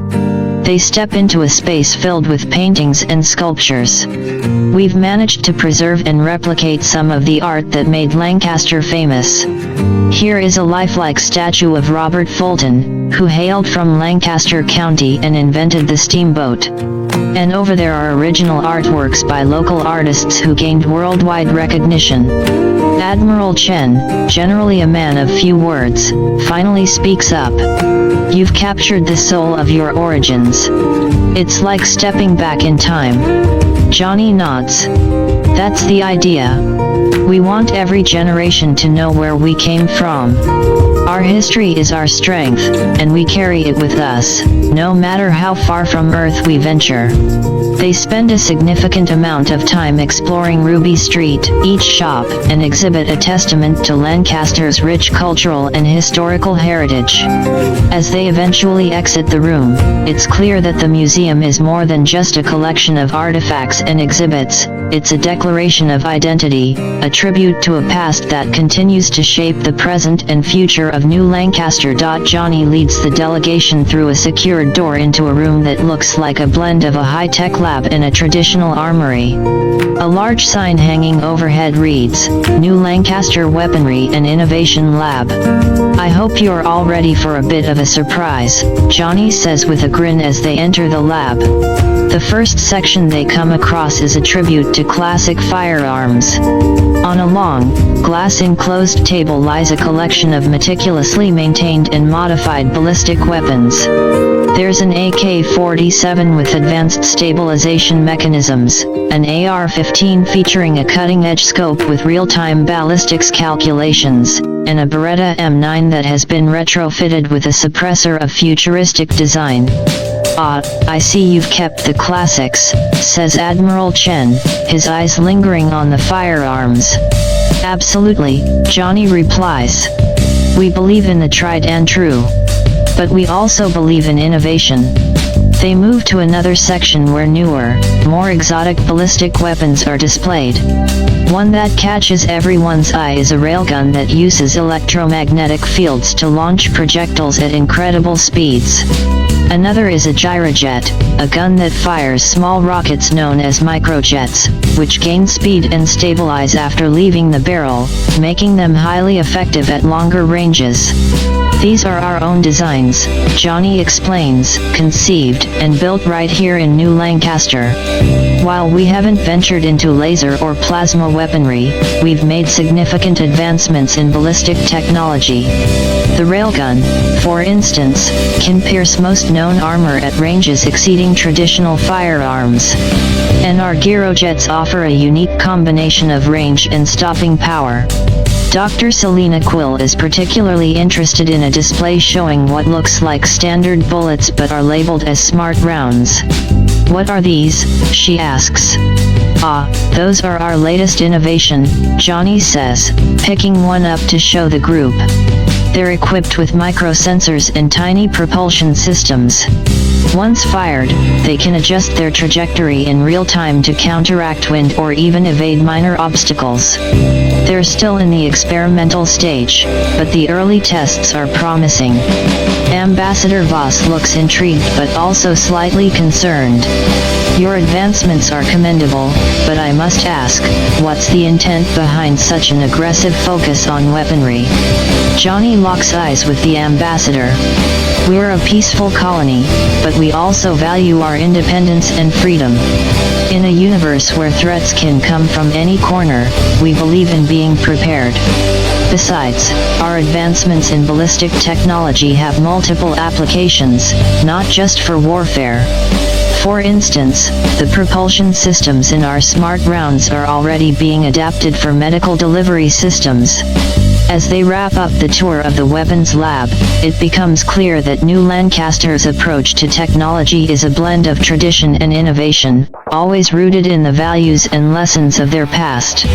And it's evident that, whether in the realm of art or the science of destruction, the people of New Lancaster are committed to advancing on their own terms. The group leaves the weapon lab and walks down a corridor adorned with various historical photographs and artworks depicting both Old Lancaster and its newer counterpart on Luna. Johnny stops in front of a rather unassuming door, turns the handle, and leads them into a dimly lit room. Welcome to the first structure, Johnny says, his voice tinged with reverence. This building was the first to be erected when our ancestors arrived here on Luna. It serves as a sanctuary of our history and the principles that guide us. The room they step into is more of a vault, climate-controlled and sealed off from the rest of the complex. In glass cases illuminated by soft, directed lights lie preserved documents and artifacts. Johnny leads them straight to a case that holds what appears to be parchment behind a thick layer of protective glass. This is where our belief in the right to bear arms and many other rights originates, Johnny says, pointing to the documents. Here we have replicas of the United States Declaration of Independence, the Bill of Rights, and the Articles of Confederation. These texts laid the foundation for a society that valued individual freedoms. Ambassador Voss steps closer to read the elegant script of the Declaration of Independence and then moves on to the Bill of Rights. He pauses at the Second Amendment. The right of the people to keep and bear arms shall not be infringed, he reads aloud, then looks up at Johnny. This is the cornerstone of your belief in personal armament. Absolutely, Johnny replies. These aren't just historical artifacts, they are the embodiment of our community's values. We believe that an armed society is a free society, capable of defending itself and its principles. The delegation then moves to another section of the room where flags from various countries of Earth are displayed. The American flag takes a central position, but it's flanked by many others flags from Canada, the United Kingdom, Japan, and more.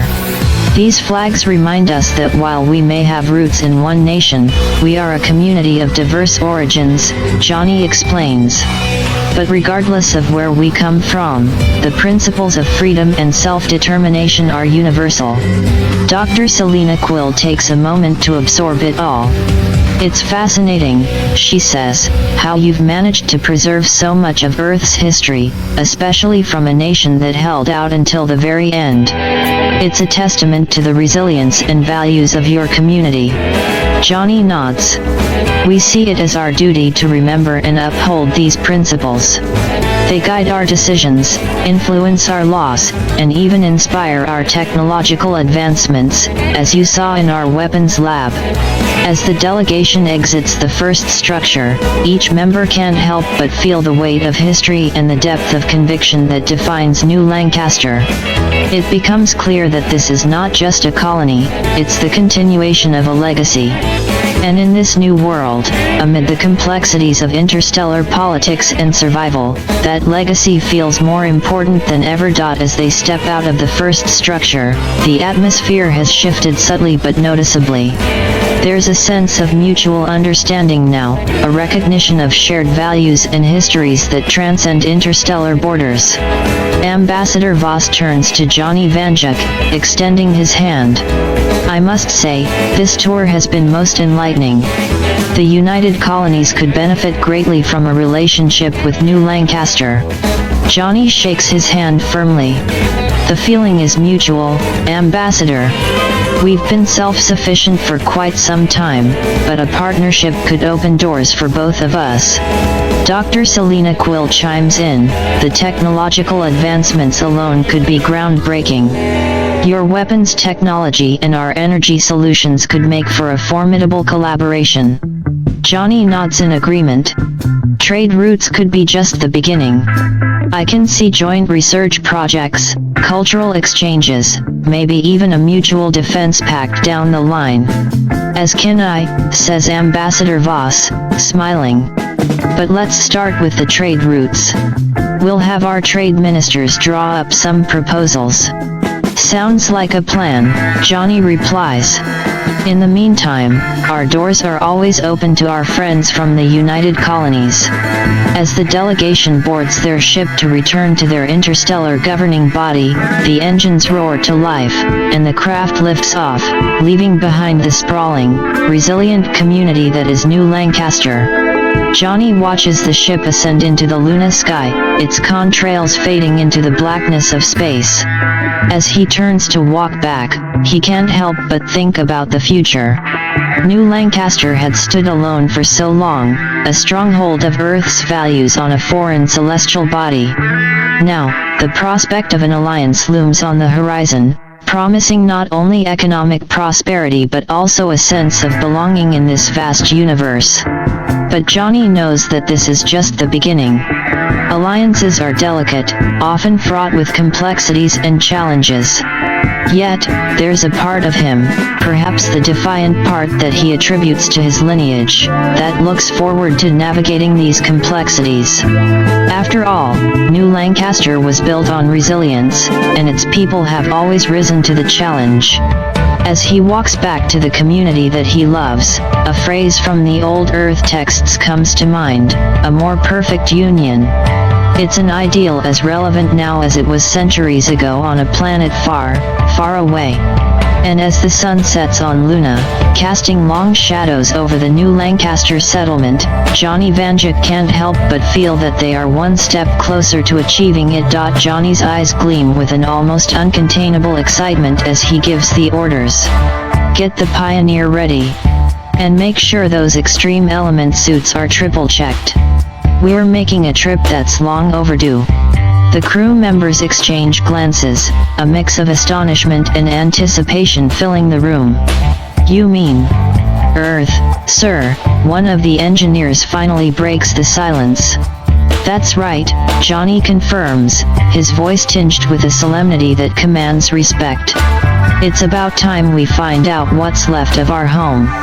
Our drones and sensors have been upgraded to the point where they might actually survive the conditions down there. If there's even a sliver of a chance to gather data for future restoration, we owe it to ourselves and to Earth to take it. The room erupts into a flurry of activity as engineers and scientists rush to prepare the Pioneer for its historic journey. Suits designed to withstand the most extreme conditions are carefully inspected, their material capable of enduring extreme heat, cold, and radiation. Drones equipped with the latest sensor technology are loaded into the cargo hold, each one a marvel of engineering designed to withstand Earth's now harsh conditions.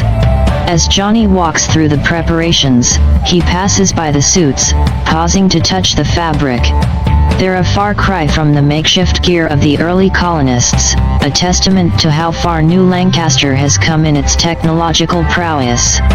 But they also serve as a humbling reminder of the planet they left behind, a world that once teemed with life and is now a silent, barren shell. Finally, the day of the expedition arrives. The Pioneer's engines roar to life, a powerful sound that seems to echo Johnny's own heartbeat. As the ship ascends, Johnny takes one last look at New Lancaster, its buildings bathed in the pale light of the Luna day. It's a sight that fills him with a sense of pride but also a profound responsibility. He thinks about the possibility of restoring Earth, however distant that future might be. The thought is both exhilarating and daunting, a dream that has persisted through generations and may now, finally, be within reach. As the Pioneer leaves Luna's atmosphere and sets its course for Earth, Johnny feels a weight lift off his shoulders, replaced by a sense of purpose that courses through him like an electric charge. In that moment, he knows that New Lancaster's story is far from over and that its next chapter may just be its most monumental yet. The Pioneer's journey is uneventful yet filled with a palpable tension. Everyone on board knows the gravity of their mission. They are not just representing New Lancaster or even Luna, they are representing the last remnants of Earth's children, returning to the cradle of humanity after it has been ravaged and abandoned. As the ship approaches Earth's orbit, a collective gasp fills the command room. The planet below is a mottled canvas of swirling grays and browns, a stark contrast to the blue and green gem it once was. Yet, there's a strange beauty to it, like a masterpiece painted in sorrow. Prepare the drones, Johnny orders, his voice steady despite the emotion welling up inside him. We've got a lot of ground to cover, and not a lot of time to do it. Engineers scramble to activate the drones, each one programmed with a specific set of tasks: soil and air analysis, radiation levels, and any signs of remaining life, however microscopic it might be. One by one, the drones are launched, descending into Earth's atmosphere like a swarm of high-tech locusts. They spread out, fanning across continents and oceans, over the ruins of cities and through the remnants of forests, sending back real-time data to the Pioneer. As the hours pass, Johnny scrutinizes the incoming data, the sense of anticipation turning into one of grim realization. The planet is dead, devoid of any life forms, its aerotoxic mix unsuitable for human survival. Yet, amid the bleak reports, there's a glimmer of hope. Traces of minerals that could be used for terraforming, pockets of less toxic atmosphere indicating that Earth is not beyond saving, just currently uninhabitable. It's a small victory, but one that ignites a spark of hope. Johnny looks at his crew, their faces a mix of disappointment and optimism. "We knew it wouldn't be easy," he says, breaking the silence. "But this is just the first step. We now know what we're up against, and that's more than we had before." As the Pioneer makes its way back to Luna, Johnny can't help but feel that this mission, however heartbreaking, has fortified New Lancaster's resolve.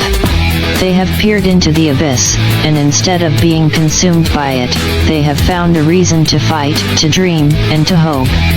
And so, as the ship lands back in New Lancaster, and Johnny steps onto the lunar surface, he knows that the real work is just beginning.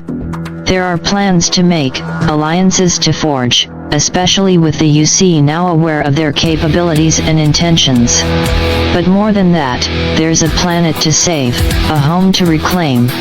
Johnny Vanduke may not live to see Earth restored, but he's more certain than ever that the spirit of Lancaster, the tenacity and defiance that has defined its people for generations, will one day breathe life back into their forsaken world. As Johnny Vanduke pores over the digital maps displayed on the large screen in his office, his eyes narrow, tracing the faint lines that mark what was once the United States, zooming into Pennsylvania.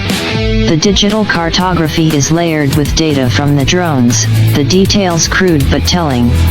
It takes him a moment to align the new with the old, to superimpose the boundaries of his memory over the ruins of reality. Then he sees at what used to be Lancaster County, the landforms distorted but still somewhat recognizable. He can almost make out the spot where Lancaster City would have been, the heart of a community that no longer exists but lives on in its lunar successor.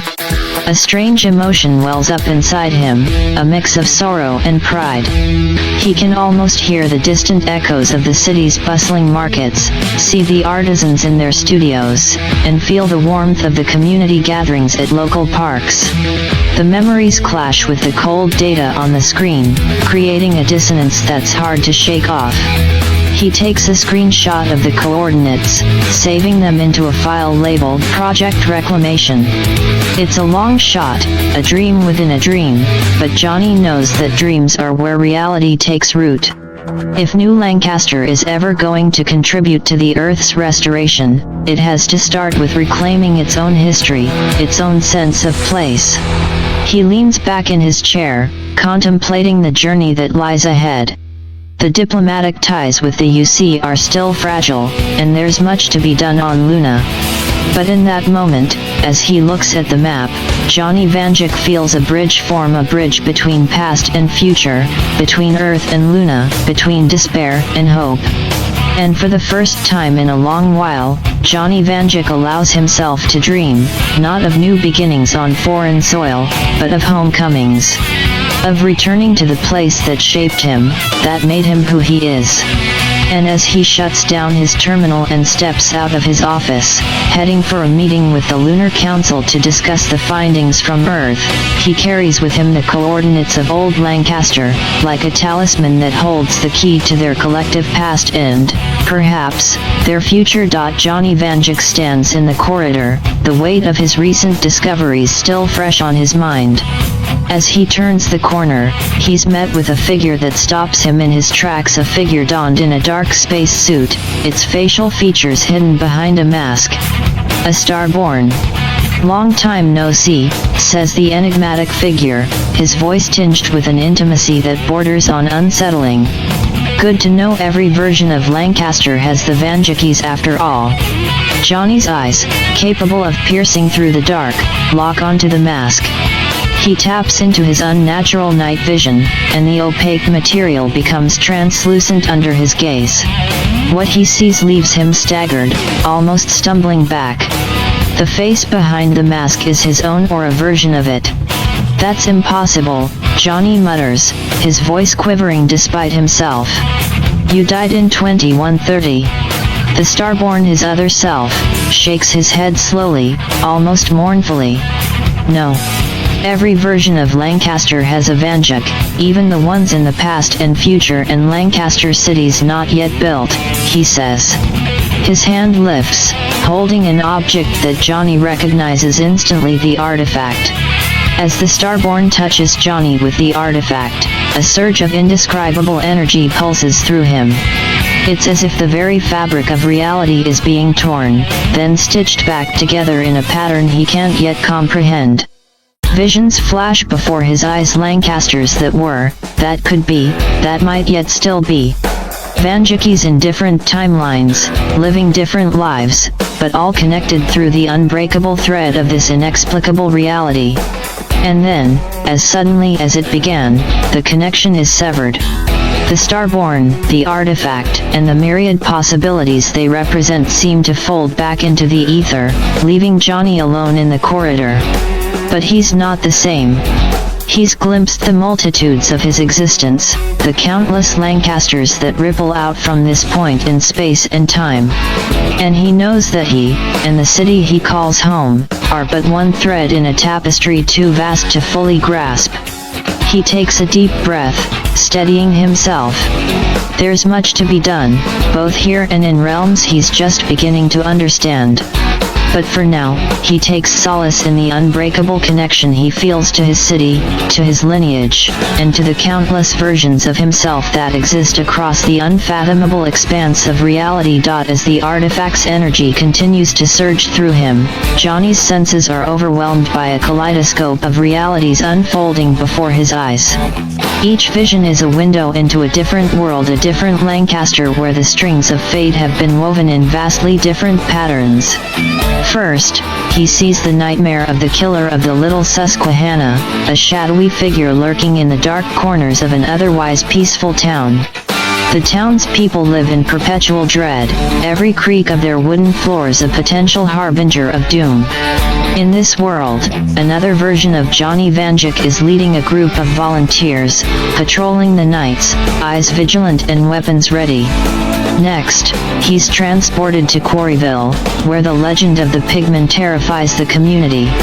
This creature, half man, half pig, stalks the local farms, its guttural grunts echoing in the darkness. The Johnny of this world is knee-deep in research, sifting through ancient texts and local lore, trying to find a way to end the pigman's reign of terror. Then, the vision shifts to the mysterious Darkwater monster, a creature of unimaginable horror that dwells in the depths of a local lake. Fishermen go missing, their empty boats found drifting. Here, Johnny is diving into the dark waters, armed with only a harpoon and his unyielding resolve.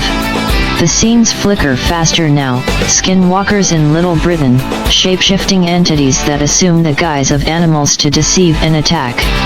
The Mothman of Lancaster, a winged behemoth with glowing red eyes that foretells impending calamities. The Wendigo of Wright's Ferry, a malevolent spirit of insatiable hunger and unfathomable cold. Ironville's Headless Horseman, a spectral rider haunting the old roads, his laugh echoing through the hills. In each of these realities, Johnny is there fighting, researching, leading, doing whatever it takes to protect his community. His vision blurs and he's somewhere else, a world delayed by WW1, where the conflict's end never came. Another Johnny is in a trench, mud on his boots, leading a charge against an enemy that seems to never diminish. Then, a world of zombies in Lancaster, the dead rising from their graves to claim the city. WW1 soldiers, still in their tattered uniforms, joining the hordes of the undead. A fallout-like Lancaster appears, a post-apocalyptic wasteland where survivors scavenge for resources. Then, a version of the Titanic teeming with monstrous entities from the depths of the ocean.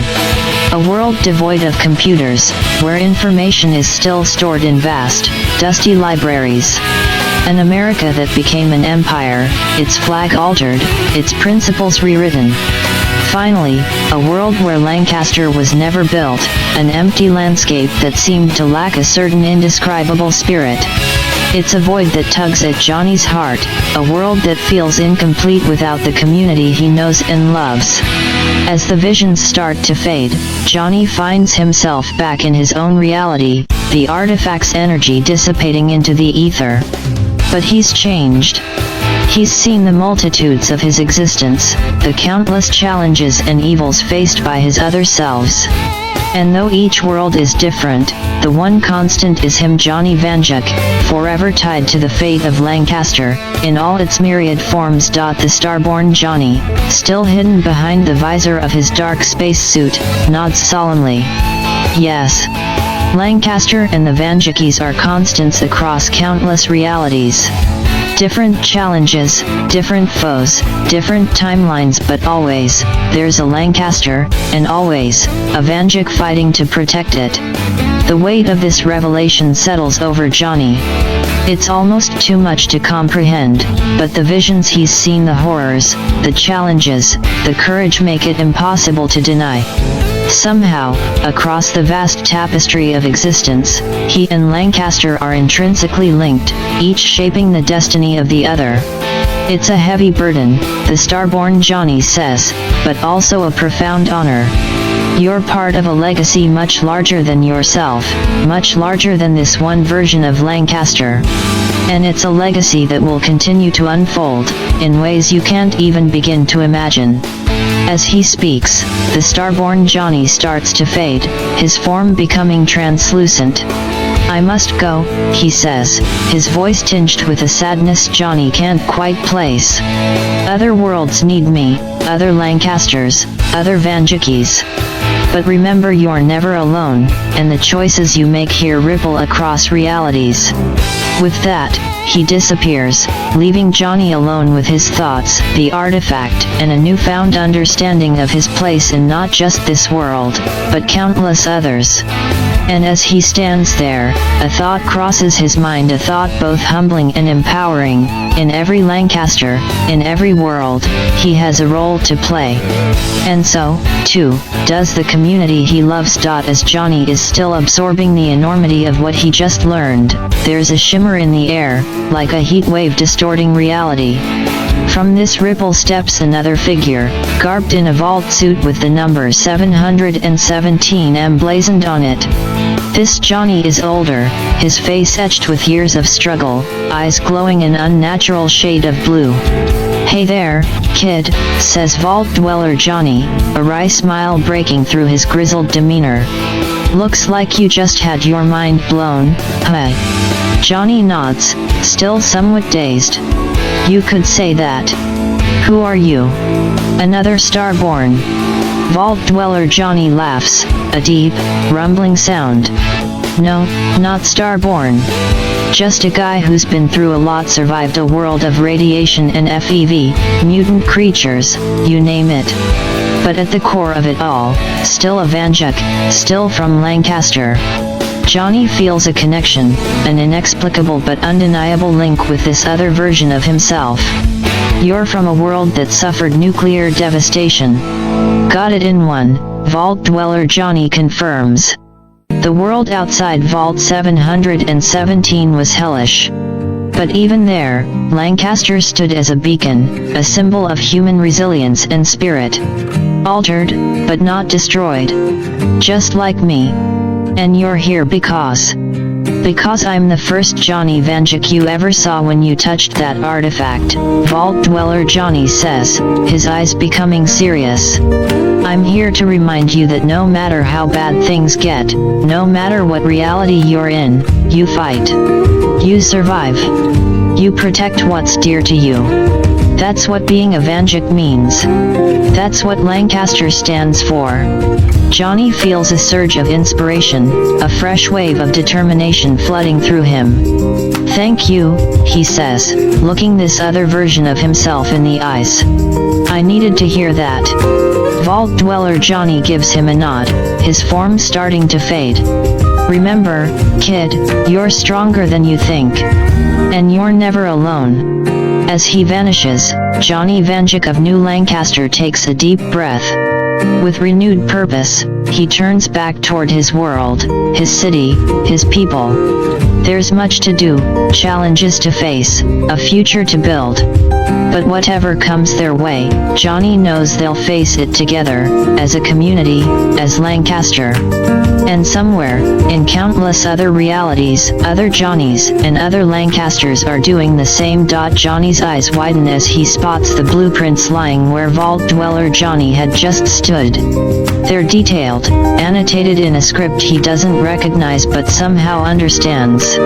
It's a terraforming machine, incredibly advanced, something that could potentially heal a dying world. The implications are staggering. He grabs the blueprints, rolls them up, and secures them under his arm. His mind races with the possibilities. This could be the key to reclaiming Earth, to undoing the damage that generations have wrought. But it's also technology that's decades, maybe even centuries, ahead of anything New Lancaster has. As he races back to his own people, his mind churns through the web of complexities he now has to navigate. He can't tell them the truth, not about the Starborn, not about the multiple realities, and certainly not about the other Johnny Vandukes.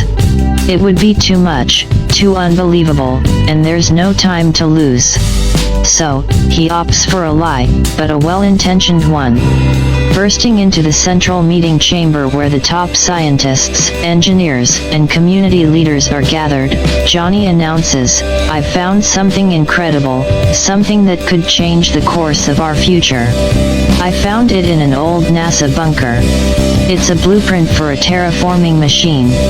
The room erupts into excited chatter, questions hurled from every direction.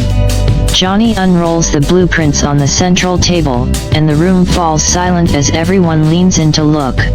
Their eyes widen in awe and disbelief as they take in the complex diagrams and equations. It will take decades to even build a prototype, Johnny admits, and there's still much we don't understand about it. But this could be the key to healing Earth, to making it habitable again. The room remains silent for a moment before erupting into applause. The sense of hope, the feeling of a new dawn, is palpable. Scientists start discussing the feasibility of the project, engineers calculating the materials needed, and community leaders already thinking about the societal changes this could bring about. As Johnny steps back, letting the experts take over, he feels a profound sense of satisfaction but also a heavy weight of responsibility. He has set something monumental in motion, something that could redefine the fate of New Lancaster, Earth, and perhaps even other realities he can't begin to comprehend. But for now, he's done his part. As he leaves the chamber, Johnny looks back one last time at the blueprints, then turns his glowing eyes toward the future. It's a future filled with challenges and uncertainties, but also endless possibilities. And for the first time in a long time, Johnny Vanduke feels genuinely hopeful. As decades turn into a century, New Lancaster thrives in ways that no one could have foreseen. The terraforming project, initially a far-off dream, becomes a beacon of hope and a hub of innovation. Engineers and scientists from all corners of the lunar settlement pour their lives into it, their dedication unwavering. Meanwhile, trade routes with the United Colonies open up, bringing in new resources and technologies but also political and cultural exchanges that enrich the New Lancaster community. The Vanduke family, with Johnny at the helm for as long as he could be, steers the community through crises and opportunities alike. When Johnny finally passes away in 2159, his legacy is already cemented, both in New Lancaster's history and in its DNA. His descendants take up the mantle, each generation imbued with the same sense of defiance and responsibility that defined Johnny. By 2350, the prototype of the terraforming machine is complete. It's an awe-inspiring sight, a marvel of engineering and science, a tribute to human resilience and ingenuity. The first tests are run on sections of the moon's barren landscape, and the results are beyond encouraging. Vegetation sprouts, water flows, and for the first time, an atmosphere begins to form. In 2375, Thomas Vanduke IV, the current head of the Vanduke family, makes the momentous decision. It's time to take the machine to Earth. The journey is fraught with risks and uncertainties, but when they finally land on what used to be Earth, the gravity of the moment hits everyone. They're standing on the soil of their ancestral home, a place most had only heard of in stories. The machine is activated, and they wait with bated breath. Slowly but unmistakably, signs of life begin to emerge. It's working. Over the next 2 decades, Earth starts to heal. It's a slow process, but every new blade of grass, every new stream, every gust of wind, brings the planet one step closer to what it used to be. Finally, the year 2395 arrives. Earth is not yet the blue and green jewel it once was, but it's getting there.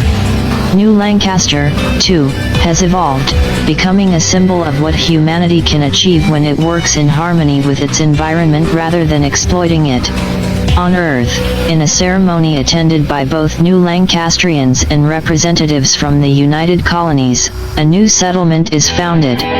It's a small town, not much to look at yet, but the sign that is erected at its entrance speaks volumes. It reads, "Welcome to New Lancaster, Earth." As the Vandukes, now led by a young but wise woman named Sarah Vanduke, stand in front of the sign, they feel the weight of generations behind them. They've done it. They've come full circle, bringing life back to their ancestral home. Sarah looks up at the slowly brightening sky, her eyes glowing just a bit, and whispers, "We're home." And somewhere, in a reality far removed yet intimately connected, another Johnny Vanduke smiles. They're all home. In the newly founded New Lancaster on Earth, Sarah Vanduke takes a moment to breathe in the fresh, albeit thin, air. She feels the promise of a new beginning, not just for her family but for humanity as a whole. Work crews are already busy setting up basic infrastructure, water systems, energy grids, shelters. The terraforming machine continues its operation in the background, a low hum that underscores the miraculous rebirth of a planet. Sarah heads to the community center, where a temporary council has been established. Representatives from various families, including the Vandukes, are present. There's an air of excitement and nervousness as they discuss plans for agriculture, governance, and, most importantly, peaceful coexistence with the United Colonies, which has been closely watching Earth's transformation.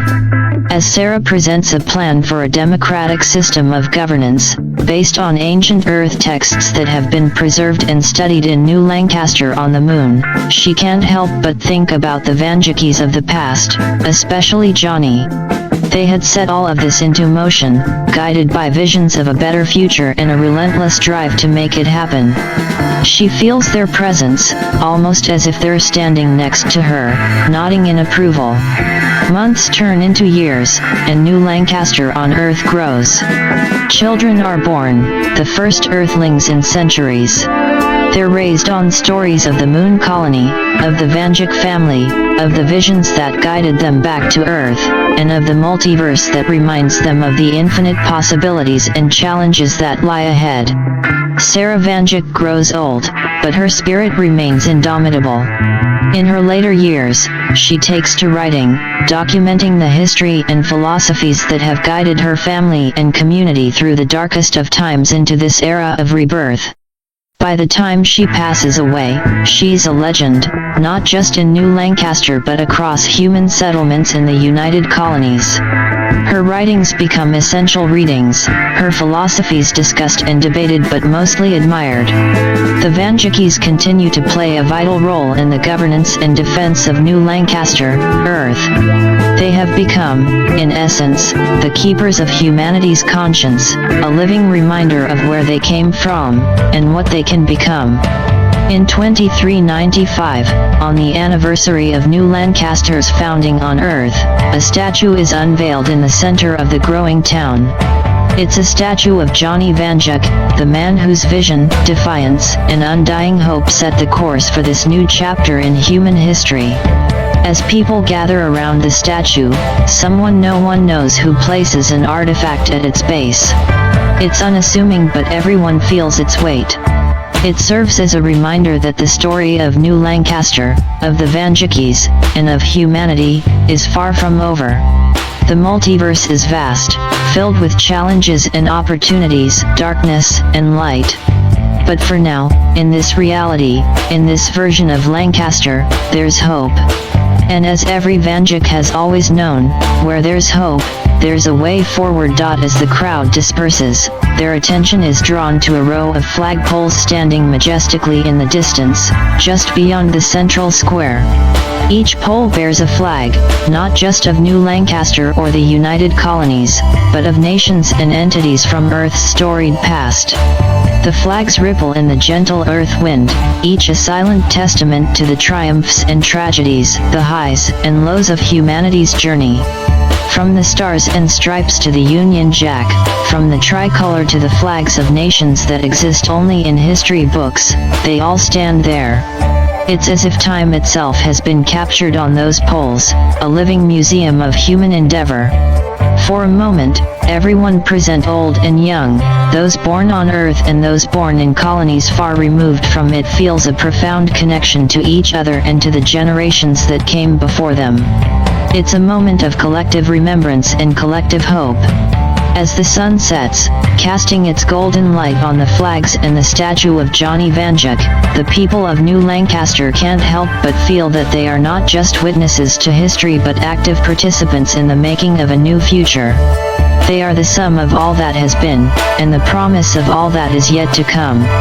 And so, under the watchful eyes of every flag that has ever represented human aspiration, New Lancaster moves forward into the next chapter of its existence. As the camera begins to pull away, there's a subtle distortion in the frame, like a glitch in reality itself.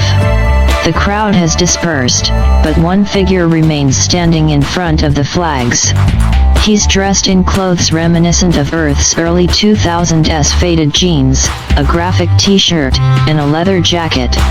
He turns around, and the onlookers would recognize those features anywhere. It's Johnny Vanduke, the original, the archetype.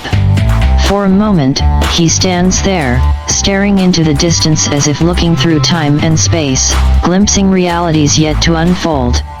Then, as if making a decision, he takes a step forward, and the camera glitches again. When the image stabilizes, we see not just one world but a kaleidoscope of them, a multiverse of possibilities, challenges, horrors, and wonders. And there, walking off into this tapestry of existence, is Johnny Vanduke. The very air seems to hum with potential as he steps into the unknown, ready to explore these untold narratives. The camera lingers on this scene just a moment longer, capturing the essence of endless possibilities before everything fades to black. The end.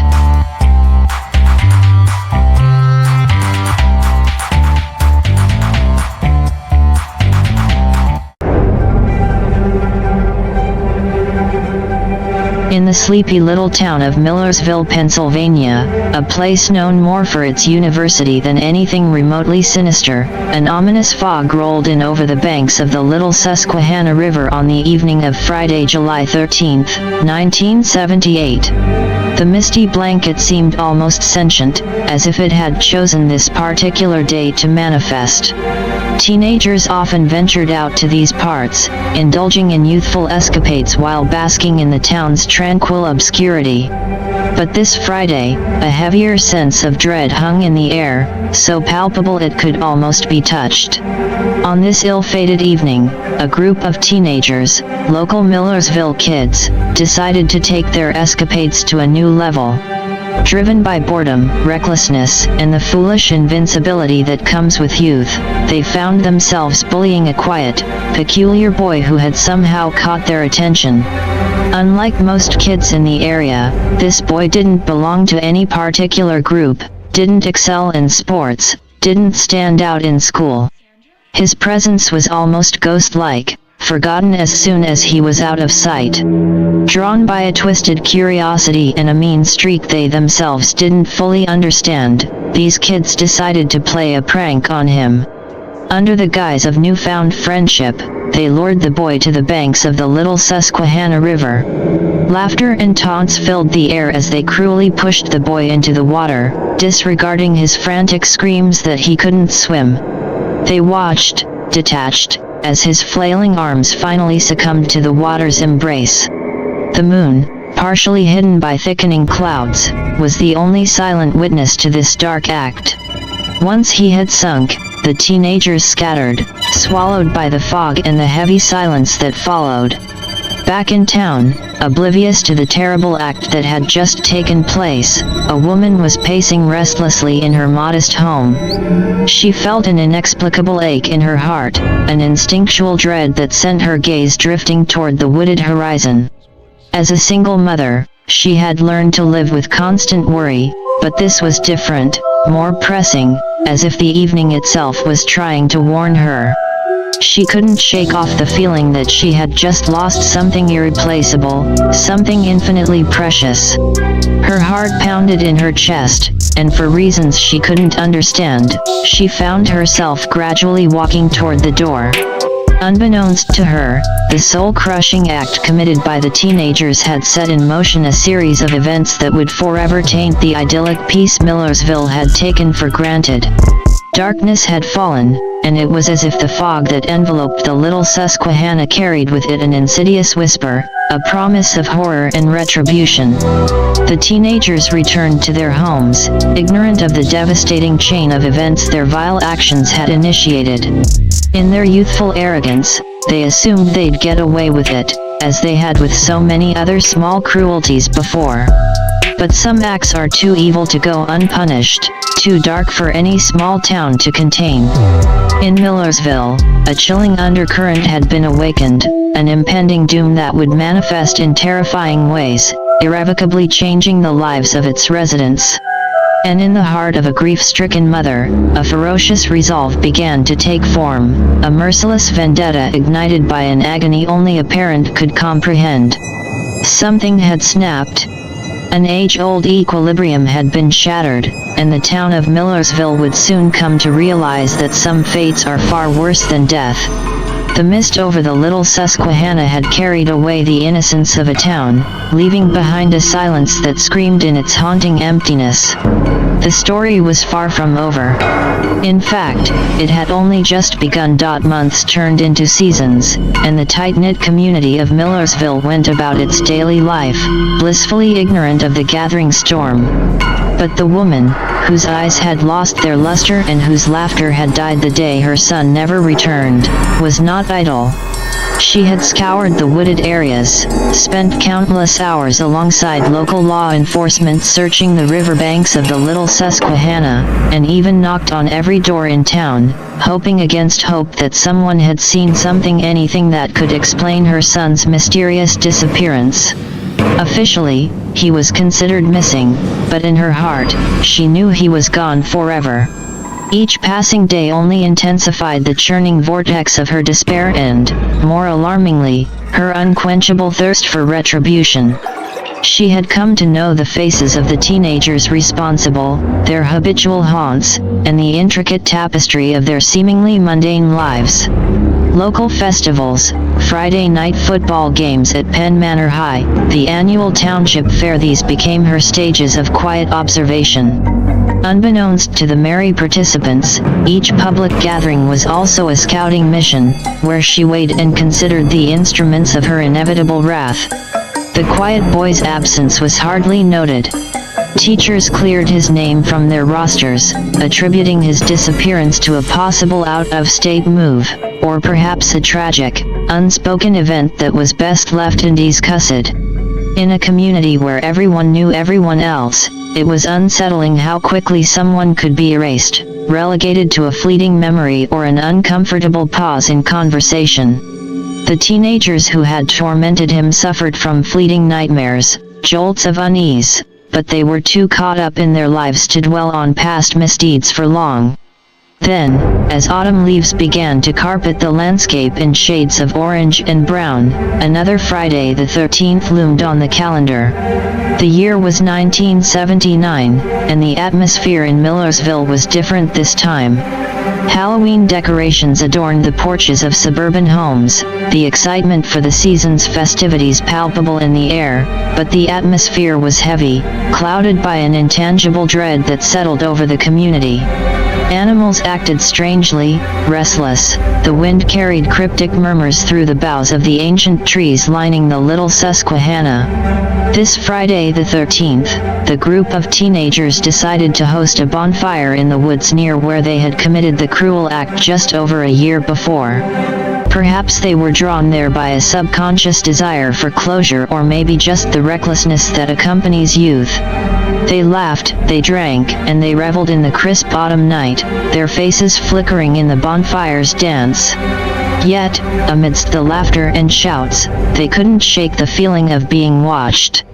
A set of eyes lurking just beyond the firelight's reach, piercing through the darkness, studying them. The sound of twigs breaking underfoot, the hooting of an owl, the rustling of leaves, ordinary sounds that now carried ominous undertones. The bonfire flickered as if disturbed by an invisible breath. The wind changed direction, carrying with it a faint, almost unrecognizable scent of rot and stagnant water.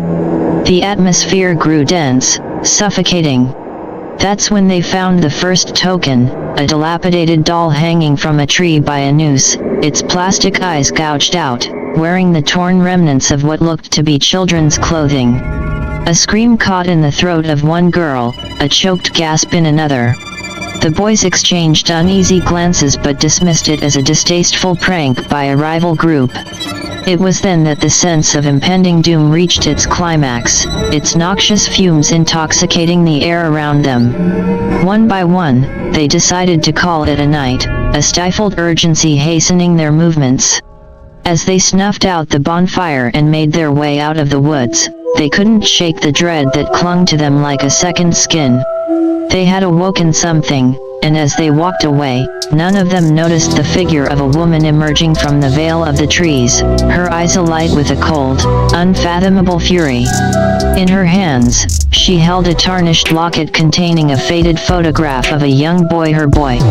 Opening it, she whispered words that were swallowed by the woods but that sent a chill down the spine of every creature within earshot. "You will know my suffering," she intoned, her voice imbued with an ineffable darkness. The wind seemed to carry her vow into every nook and cranny of Millersville, embedding itself into the very fabric of the town. As the first rays of sunlight penetrated the mist of the Little Susquehanna River the following morning, Millersville woke up to a day like any other. Children laughed, parents prepared for another day, the elderly exchanged pleasantries at the local bakery. Yet, a sinister undercurrent had silently infiltrated the town, an unspoken understanding that their lives were on the brink of irrevocable change. And somewhere in the labyrinthine corridors of a grieving mother's mind, a malevolent plan continued to take shape, a plan that would bring a terror upon Millersville the likes of which it had never seen before.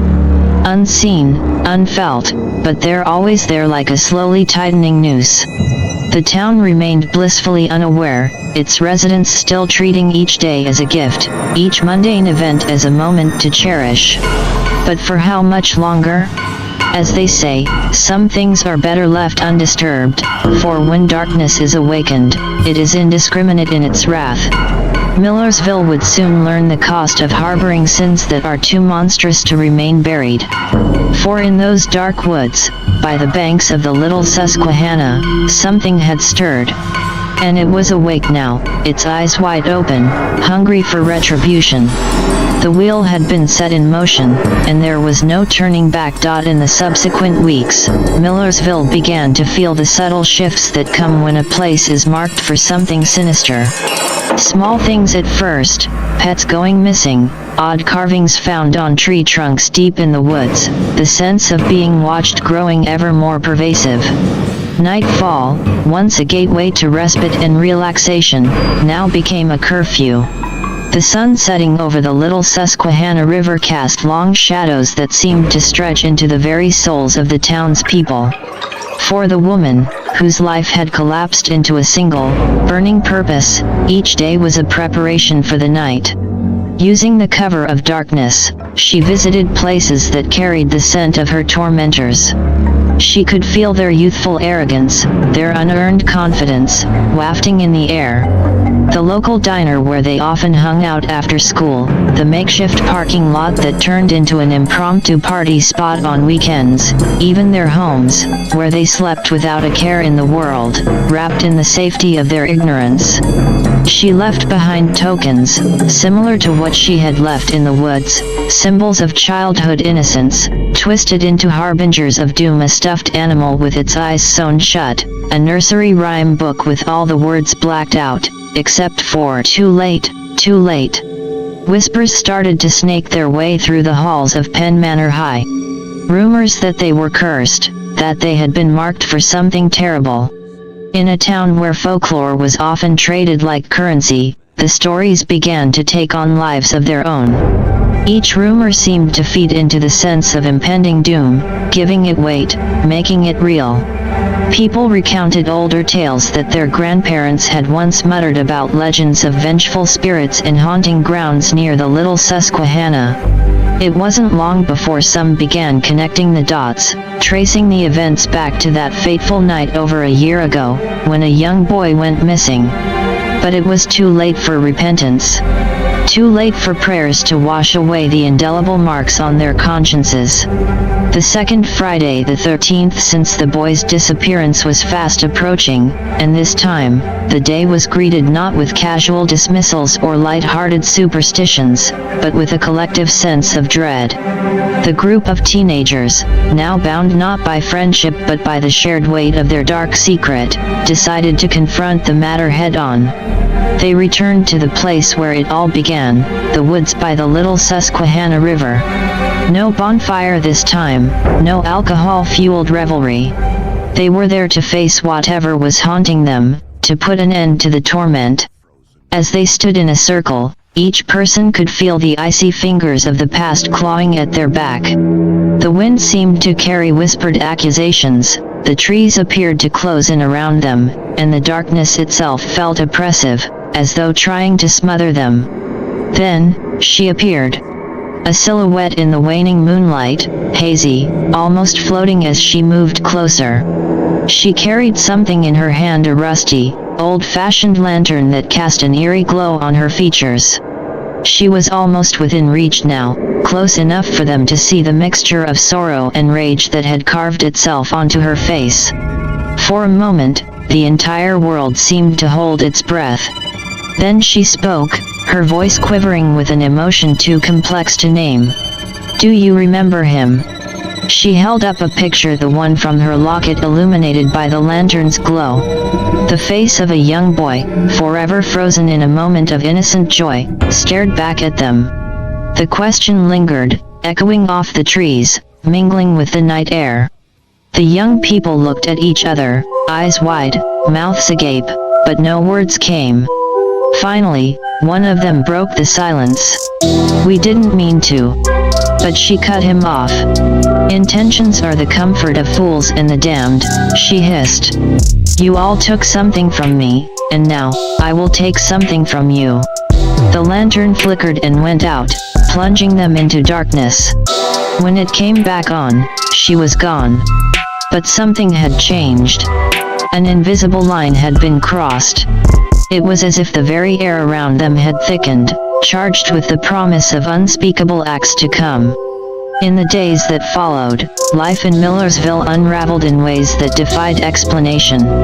Accidents occurred with unsettling frequency, people reported visions and waking nightmares, doors were found inexplicably open, lights turned on. Fear had sunk its claws deep into the heart of the community. At the center of it all was the woman. Her plan had taken root, and the soil was fertile.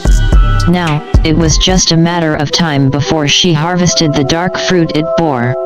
Yet, even she could not predict the full scope of what she had set in motion. For the wheel had turned, and it would grind down everything in its path, guilty and innocent alike. And so, Millersville stood on the precipice, staring into an abyss of its own making, entirely unaware of how deep it went, or what horrors lay at the bottom.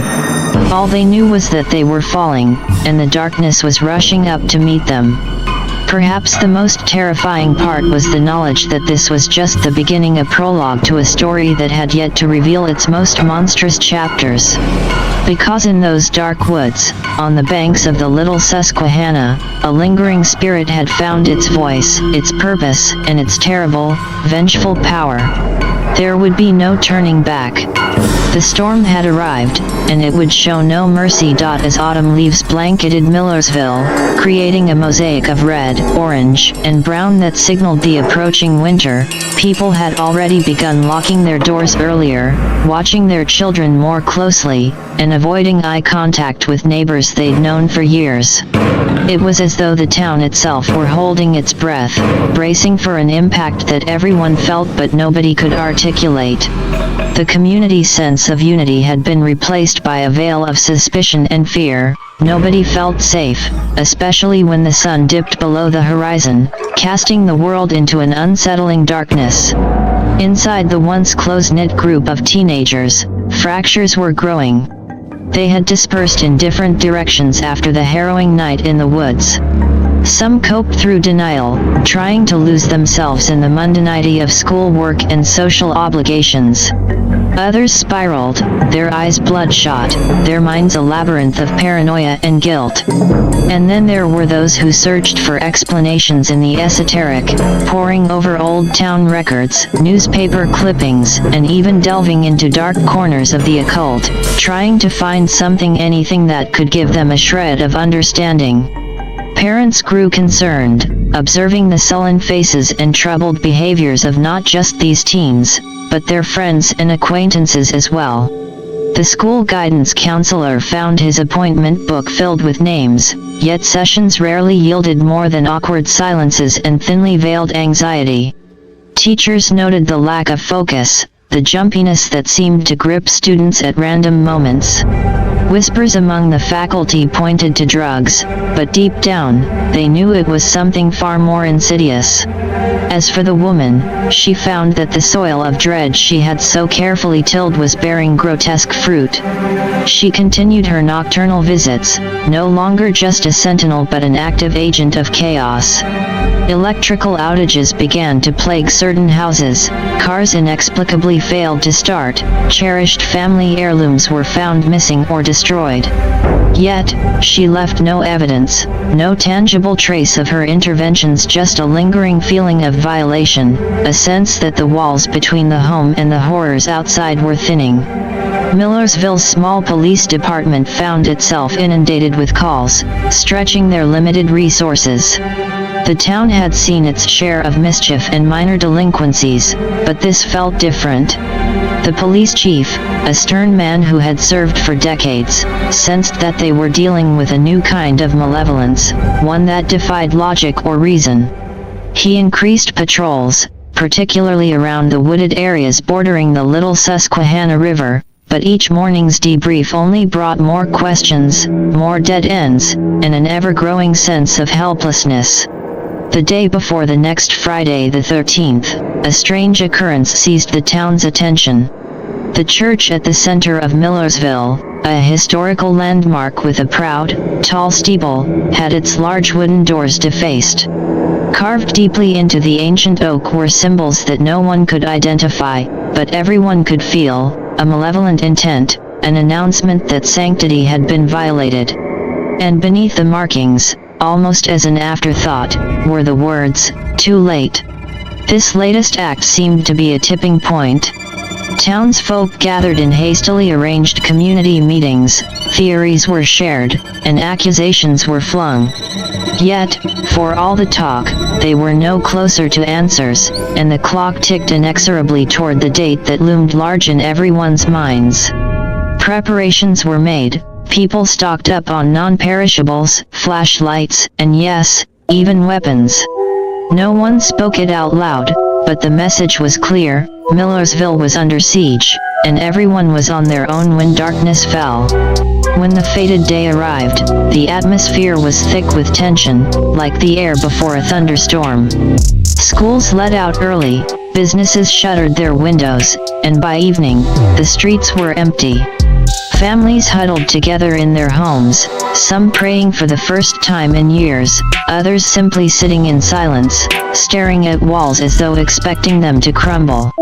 And as the clock neared midnight, each tick amplifying the collective heartbeat of a community gripped by an unnamed dread, it became clear that this Friday the 13th would not pass quietly into the annals of Millersville's history.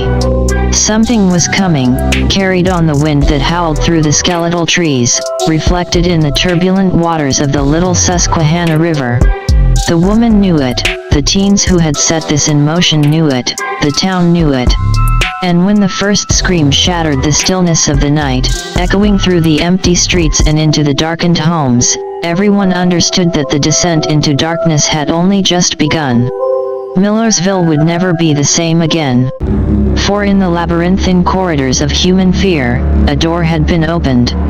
What lay beyond was not just the reckoning for a crime long buried, but a cosmic horror that had found fertile ground in the frailties of human emotion and the vulnerabilities of community.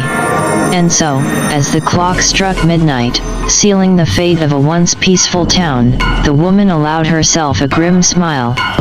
For she knew that the night was still young, and there were many chapters yet to be written in this macabre tale. The Little Susquehanna would bear silent witness to it all, its waters growing darker with each passing moment, as if absorbing the very soul of Millersville into its depths. Perhaps some stories are not meant for tidy endings or moral lessons. Perhaps some chasms are too deep to be filled, some wounds too raw to heal. And as Millersville would soon learn, some horrors are too immense to be contained, even by the boundaries of a town, or the pages of a story. The storm had not just arrived, it had settled in, making a home in the fear-soaked earth, ready to unleash the kind of terror that defies description, understanding, or escape. In the woods, something stirred. A shapeless darkness, older and more insidious than any human malice, took form. The woman had been its catalyst, the townspeople its fuel, and now, it was ready to be born. The birth cries of this abomination would be the screams of an entire town, its lullaby the haunting refrain of unanswered questions and irrevocable acts. For Millersville, and for all who tread its cursed ground, the nightmare was only beginning. And in the ceaseless dark ahead, only one thing was certain: there would be no waking up. A week had passed since that wretched Friday the 13th, but the terrors of that night were far from forgotten. Millersville had experienced another layer of strangeness, manifesting not just in chilling physical events, but in a mental fog that seemed to envelop its inhabitants. Sleep was fractured by nightmares that defied description, full of shadowy figures and landscapes so surreal they could only be born from the darkest recesses of the human psyche. Helen Thompson, a middle-aged librarian, found herself diving deep into town records, seeking some historical precedent for these disturbing occurrences. She stumbled upon a curious document dated back to the late 19th century, a report of a series of disappearances near the Little Susquehanna River. They were written off as accidents, but the circumstances described bore an unsettling resemblance to recent events.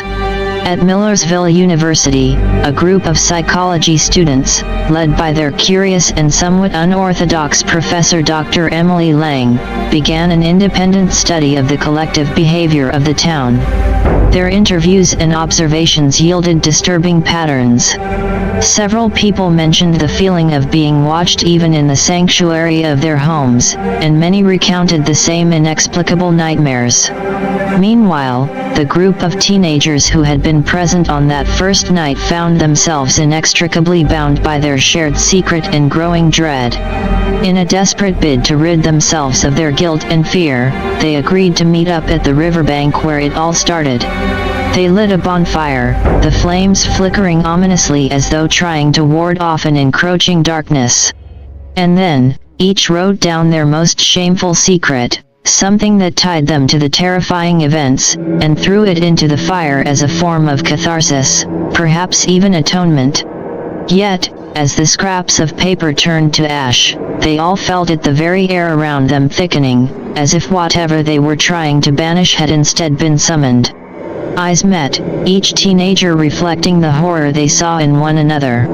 The woods around them seemed to close in, the trees like sentinels, the river's water unusually still, as if holding its breath.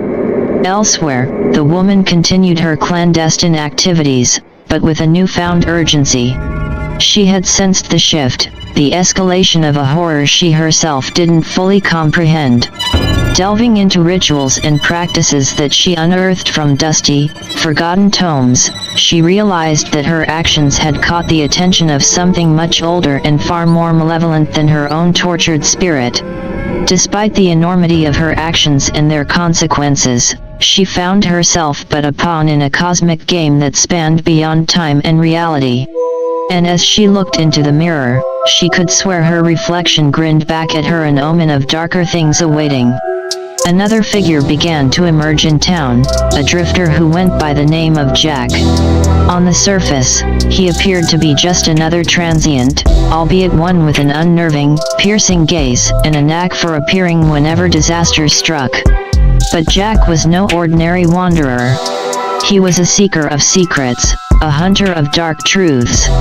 Millersville had caught his attention, and whatever was happening here, he surmised, was part of a larger tapestry of cosmic horror that had its tendrils in multiple dimensions. Jack knew that every ritual, every act of violence or fear, fed the malevolent entity that was slowly awakening.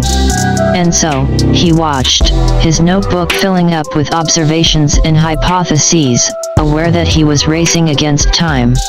The entity was almost awake, and when it fully arose, not just Millersville, but the world itself, could be plunged into an eternal darkness. As winter approached, Millersville found itself cut off from the outside world in more ways than one. A snowstorm of unprecedented severity engulfed the region, making travel impossible. Phone lines went down, the internet flickered out, and even satellite signals grew sporadic. The town was isolated, as if the impending horror sought to keep its feast undisturbed. But even in isolation, there were sparks of humanity that refused to be extinguished. Families drew closer, community bonds were forged in the crucible of shared dread, and even among the tormented teens, love and friendship flourished like defiant flames in the all-encompassing dark. Yet, the entity fed on these bonds, twisting them into something perverse, corrupting love into obsession, friendship into betrayal. The stage was set for a reckoning. Each individual, each story, like threads in a tapestry, wove into a pattern that only now began to reveal itself. The woman, the teenagers, Helen, Dr. Lang, and even the enigmatic Jack all found themselves on a collision course with a destiny that promised not answers, but only deeper, more unfathomable questions. And in the frigid air of an approaching night, beneath a moon that seemed to leer rather than glow, something in the very fabric of Millersville quivered. It was as if the town itself sensed that the walls between worlds were thinning, that the darkness was reaching out its tendrils to claim not just the guilty, but the innocent as well. And somewhere in the depths of the little Susquehanna, something stirred once more, a ripple disturbing its icy surface, a harbinger of the terror that was no longer just knocking at the door, but had stepped across the threshold. Millersville braced itself, unaware that some lines, once crossed, redraw the map of reality itself, plunging even the bravest souls into a realm where not just nightmares, but their darker, nameless cousins, dwelled. As the first snowflakes of the impending storm began to fall, Millersville residents went into a flurry of activity, boarding up their homes and stocking up on essentials. But what they didn't know was that no amount of preparation could fortify them against the approaching darkness.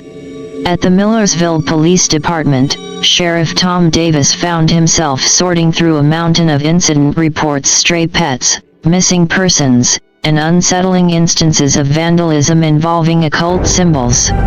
Every fiber of his being sensed that these were not isolated occurrences but signs of a brewing malevolent storm. In a dingy basement, the woman, who had grown increasingly reclusive, laid out a series of old photographs, newspaper clippings, and hand-drawn symbols in a complex pattern.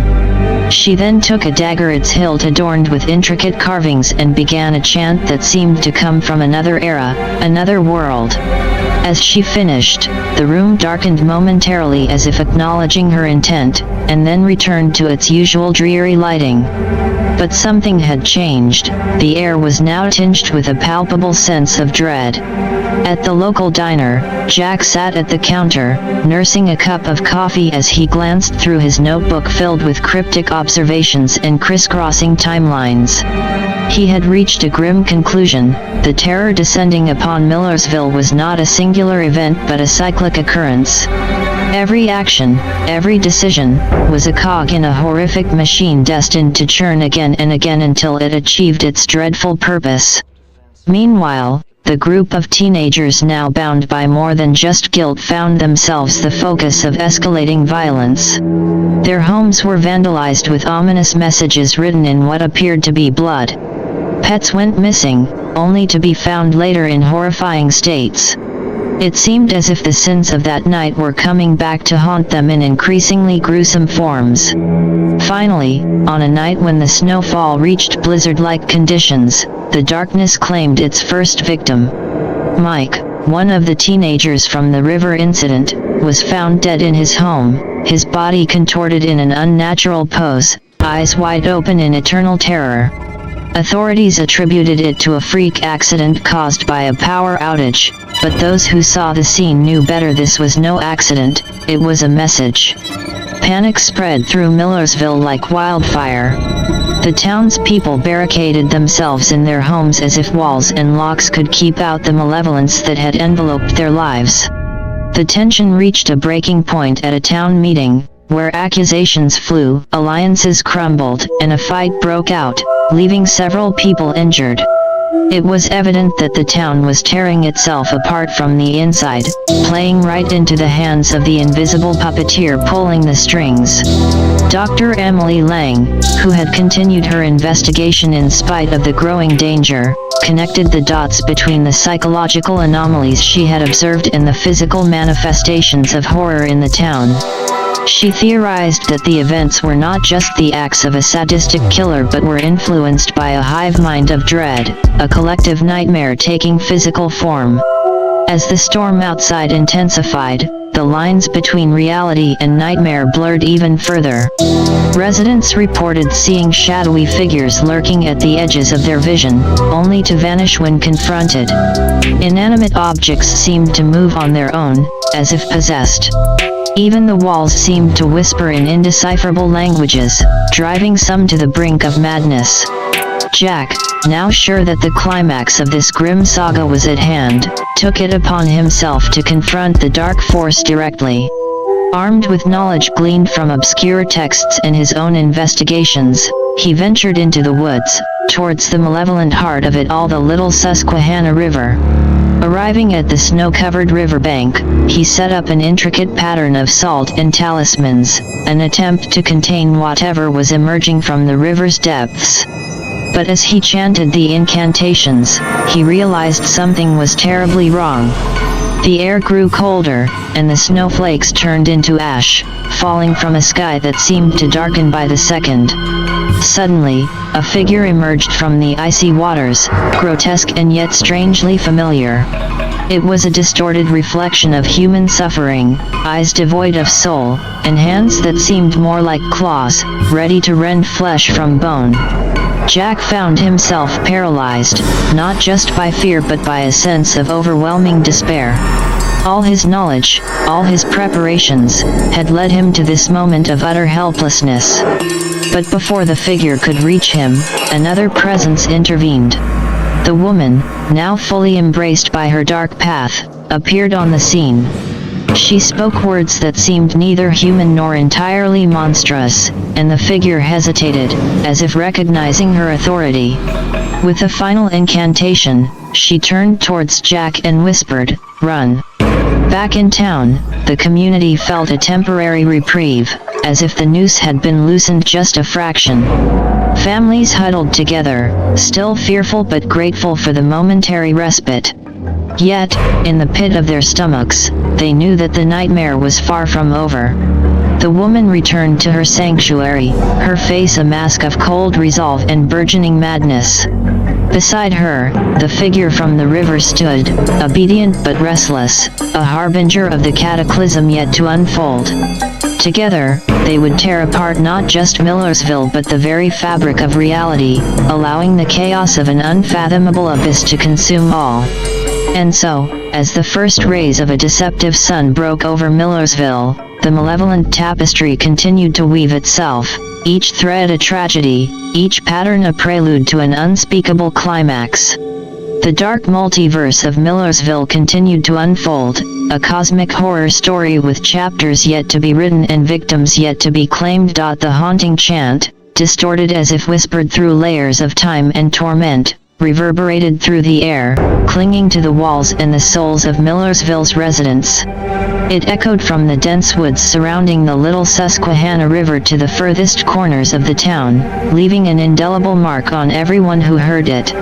Sheriff Tom Davis, already drowning in a sea of unanswered questions and fears he couldn't articulate, felt his heart skip a beat upon hearing the chant. The room at the police station grew colder, and he found his eyes darting involuntarily to the shadows, half expecting to see them coalesce into something sinister. On the outskirts of town, the woman looked up from her incantations, a smile spreading across her face like a crack in a porcelain doll. She sensed that another threshold had been crossed. The chant was a signal, a resonance in the cosmic symphony she was orchestrating. The figure beside her seemed to grow more substantial, as if the chant had fed its insubstantial form. Meanwhile, in a dimly lit room stacked with ancient tomes and scribbled notes, Jack felt his skin crawl. He knew the significance of the chant. It was a herald, an announcement of a reality so terrifying that the mind recoiled to ponder it. His research had indicated that certain sounds, certain frequencies, could serve as conduits for unimaginable forces. The chant was one such key, and now it seemed that door had been unlocked. The collective psyche of Millersville reached a breaking point. Isolated incidents of violence erupted, individuals driven to madness by a force they couldn't comprehend. Families, once the bedrock of this small community, became fractious and disjointed. Brothers turned on sisters, parents on children, as if the most primal bonds of humanity had been severed by an invisible blade. In a desperate attempt to bring some semblance of normality, Dr. Emily Lang organized a community gathering at the local church, hoping that faith might offer solace where logic had failed. Yet, as she stepped up to the makeshift podium, she felt a tremor of dread. Her eyes met those of the woman, who had slipped into the congregation unnoticed, her gaze both empty and insatiable. Before Dr. Lang could speak, the lights flickered, and the walls of the church trembled as if shaken by some great force. In that moment, the chant echoed once again, louder this time, reverberating through the very stones of the church. Ki ki ki, ma ma ma. Pandemonium broke out. People screamed and trampled over each other in a mad rush to escape, only to find the doors inexplicably locked. Dr. Lang, terror mingling with the realization of the futility of her efforts, felt a sudden pull from behind. She turned to see the woman standing there, eyes filled with an abyss of darkness, one hand extended towards her. The other held a dagger, its blade shimmering with an otherworldly glow. At that very instant, the figure materialized in the center of the chaos, its form more horrendous than ever. It was as if the fabric of reality had torn, allowing this monstrosity to step through. It moved with a swift, predatory grace, each movement accompanied by the sound of the chant, now a constant drone filling the space. Dr. Lang felt the woman's grip tighten around her wrist, pulling her closer to the monstrous figure. It was then that she understood the woman and the figure were bound by a dark symbiosis, one feeding off the horror and despair of the other. The dagger rose high, catching a glint of the dying lights. And then, from the back of the room, a voice pierced through the chaos. "Stop." It was Jack. He held an object in his hand, a talisman pulsing with an ethereal light, its intricacies etched with ancient runes. He spoke a phrase, incomprehensible and yet filled with undeniable power. For a brief moment, the figure wavered, as if struggling against unseen chains. Taking advantage of the pause, Dr. Lang wrestled free from the woman's grasp, rushing towards Jack. The crowd, momentarily jarred from their hysteria, managed to break down the doors and escape, their minds scarred but their lives intact. Jack, Dr. Lang, and the woman locked eyes, a triad of conflicting wills. Finally, the woman receded, merging into the shadows as if she were a part of them, her monstrous companion dematerializing in a wisp of dark smoke. For now, at least, the immediate horror was averted. But each knew that this was not an end, but a pause, a brief respite in a continuum of dread. The chant had awakened something ancient and malevolent, and though it had been silenced for the moment, its echoes would reverberate through Millersville for generations to come. The townspeople returned to their homes, the feeling of impending doom weighing heavily on them. They locked their doors, but not their secrets or their guilt, knowing that the latter were not so easily contained. And somewhere in the labyrinthine shadows of reality, the chant continued, a haunting refrain in the ever-expanding multiverse of horror that was Millersville, Pennsylvania. The aftermath of that nightmarish gathering at the church settled over Millersville like a heavy fog, thickening the air with tension and whispered theories. Rumors spread like wildfire, stories of spectral figures and devilish chants were shared in hushed tones at the local diners and gas stations. It was as if the entire town was waiting for something, another signal, another slip in the fabric of their reality. And, so it seemed, they wouldn't have to wait for long. Sheriff Tom Davis found himself inundated with reports of inexplicable occurrences. Livestock mutilated in gruesome patterns, strange markings appearing on trees near the Little Susquehanna River, and more alarmingly, missing persons, each case echoing the next, forming a spine-chilling tapestry of horror. Adding to this chaos were the recurring dreams reported by several residents, dreams of drowning, the sensation of water filling their lungs, the murky depths of the river pulling them deeper. Dreams so vivid they seemed less like dreams and more like memories or warnings. Among those grappling with the after effects was Dr. Emily Lang, her research at Millersville University now taking a darker turn as she delved into arcane lore and unorthodox scientific theories. Her office was littered with old maps of the area, occult texts, and news articles detailing the town's history. She was drawn back repeatedly to the 1978 incident at the Little Susquehanna River, a tragedy that had left a scar on the community, even though most had forgotten or deliberately overlooked it. Jack, the enigmatic researcher who had intervened at the church, found himself a reluctant ally to Dr. Lang. The two spent hours poring over old documents, connecting seemingly disparate events, all leading back to the river. "It's like the epicenter of everything that's happening," Emily said one evening, her voice tinged with exhaustion and dread. "But why? And what exactly is waiting for us there?" Unbeknownst to them, another sequence of events was unfolding parallel to their investigation, each moment orchestrated by the mysterious woman. She would often retreat into the heart of the woods, near the shore of the Little Susquehanna, performing rites known only to her and her malevolent companion. It was as if they were preparing for something, some final crescendo in this symphony of dread. A new figure emerged. The tension in Millersville was palpable, almost as if the very air had thickened. Sheriff Tom Davis, now worn down by the countless odd occurrences and mysterious reports, received another curious visitor one foggy evening. A stranger, disheveled yet oddly charismatic, strolled into the police station.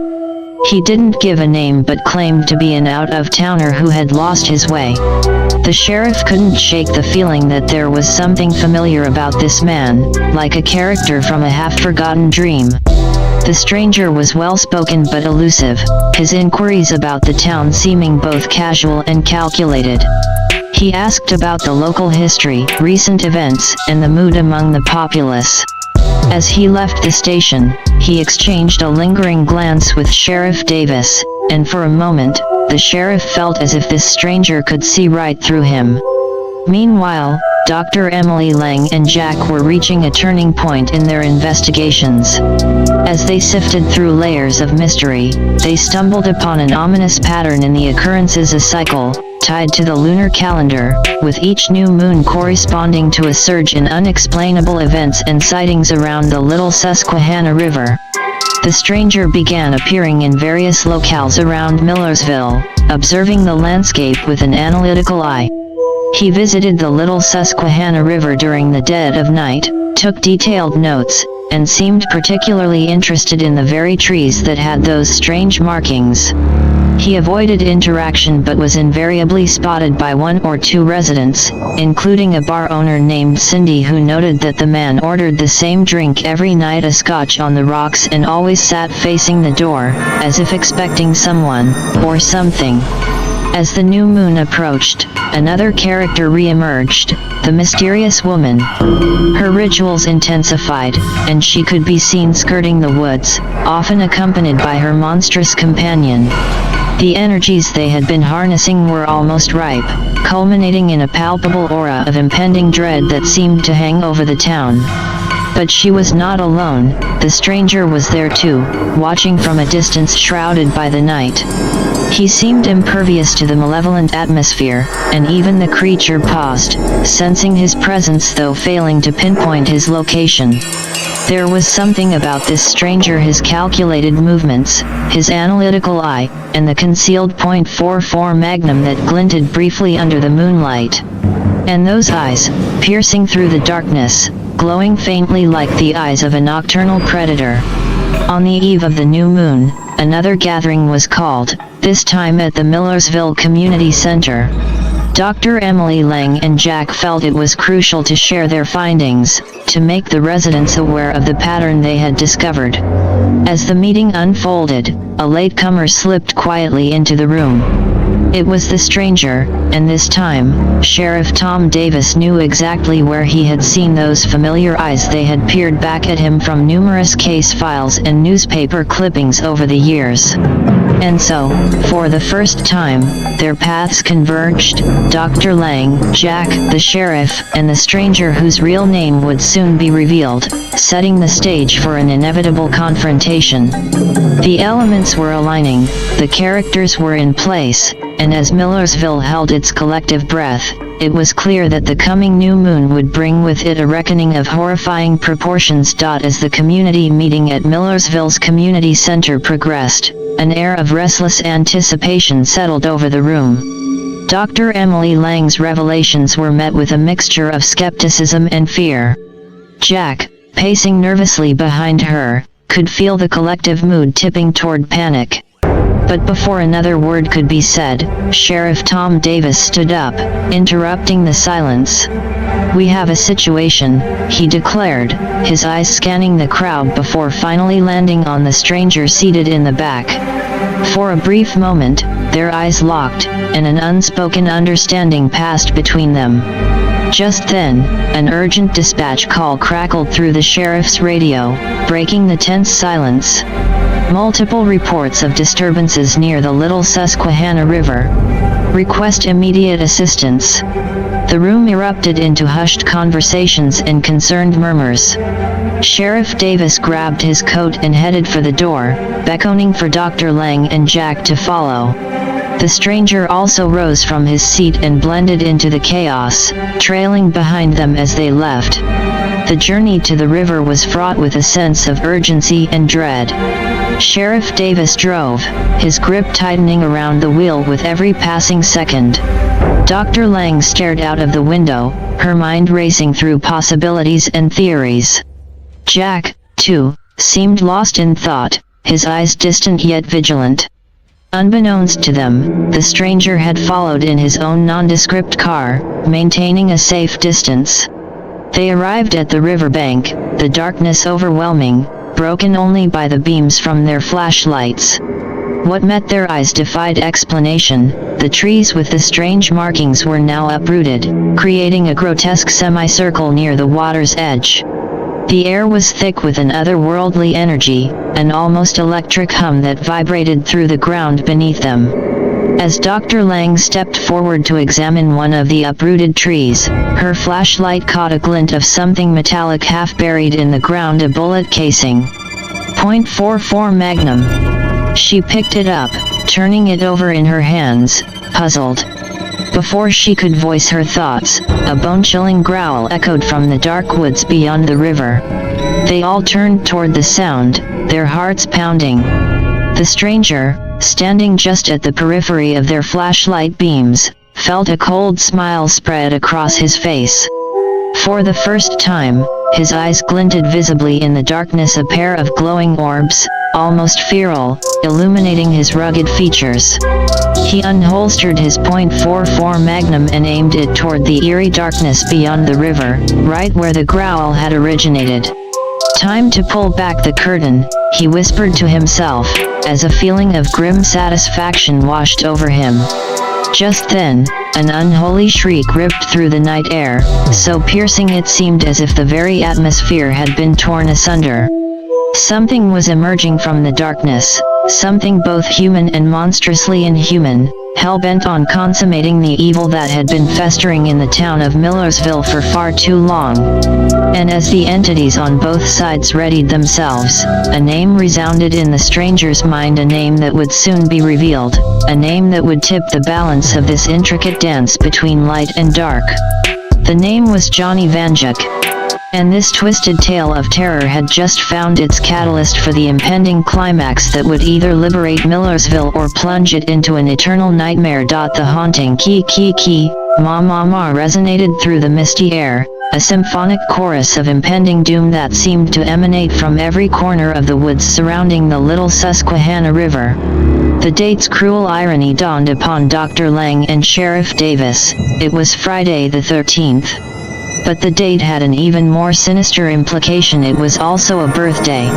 A day of birth that had spiraled into an unspeakable tragedy years before, leaving behind an insidious legacy of horror that had woven itself into the very fabric of Millersville.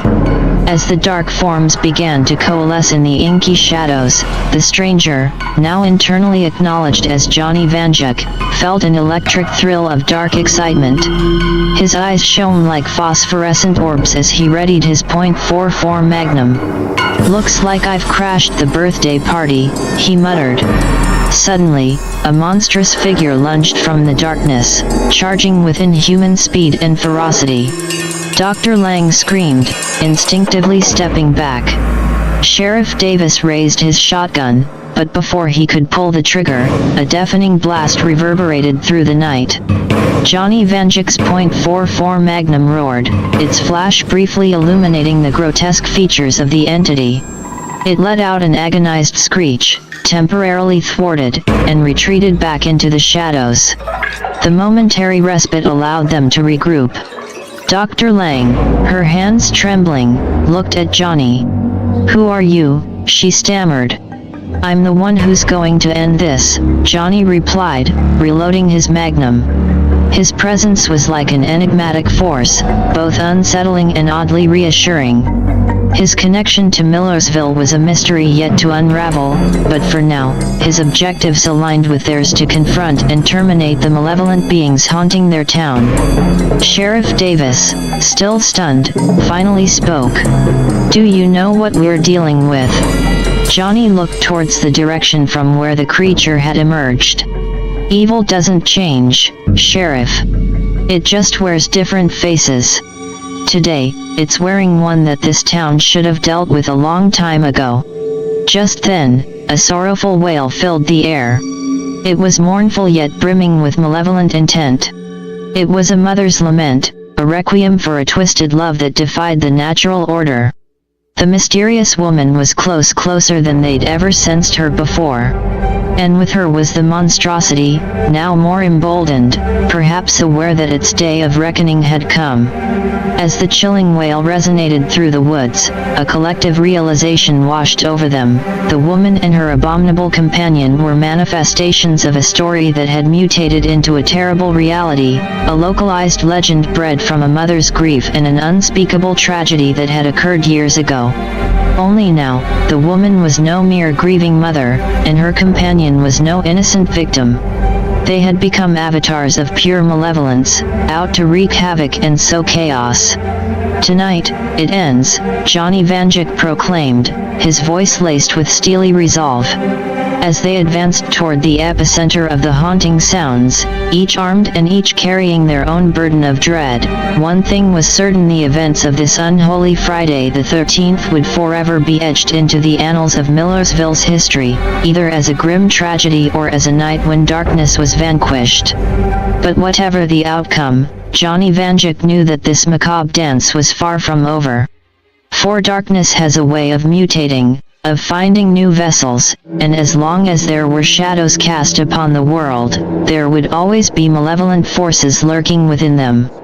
And so, the trigger was cocked, the stage was set, and in a town caught between past sins and an uncertain future, the first act of a horrifying climax was about to unfold. As the group drew closer to the source of the chilling wails, Johnny Vanduke felt an unsettling realization wash over him. This entity, this monstrous manifestation of sorrow and rage, was not something that could be simply vanquished with a bullet.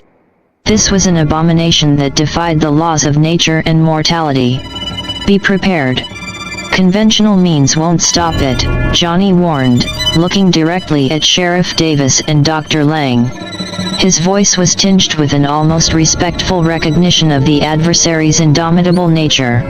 A cacophony of unsettling noises now filled the night air, a mixture of the eerie ki, ma chant, anguished wails, and rustling leaves, as if the very forest was a living entity participating in this theater of horror. Suddenly, the grotesque figure emerged again, this time with a ferocious energy that suggested an otherworldly resilience. Sheriff Davis fired his shotgun, hitting the creature square in the chest. It staggered back but did not fall, its agonized screech more of outrage than of pain.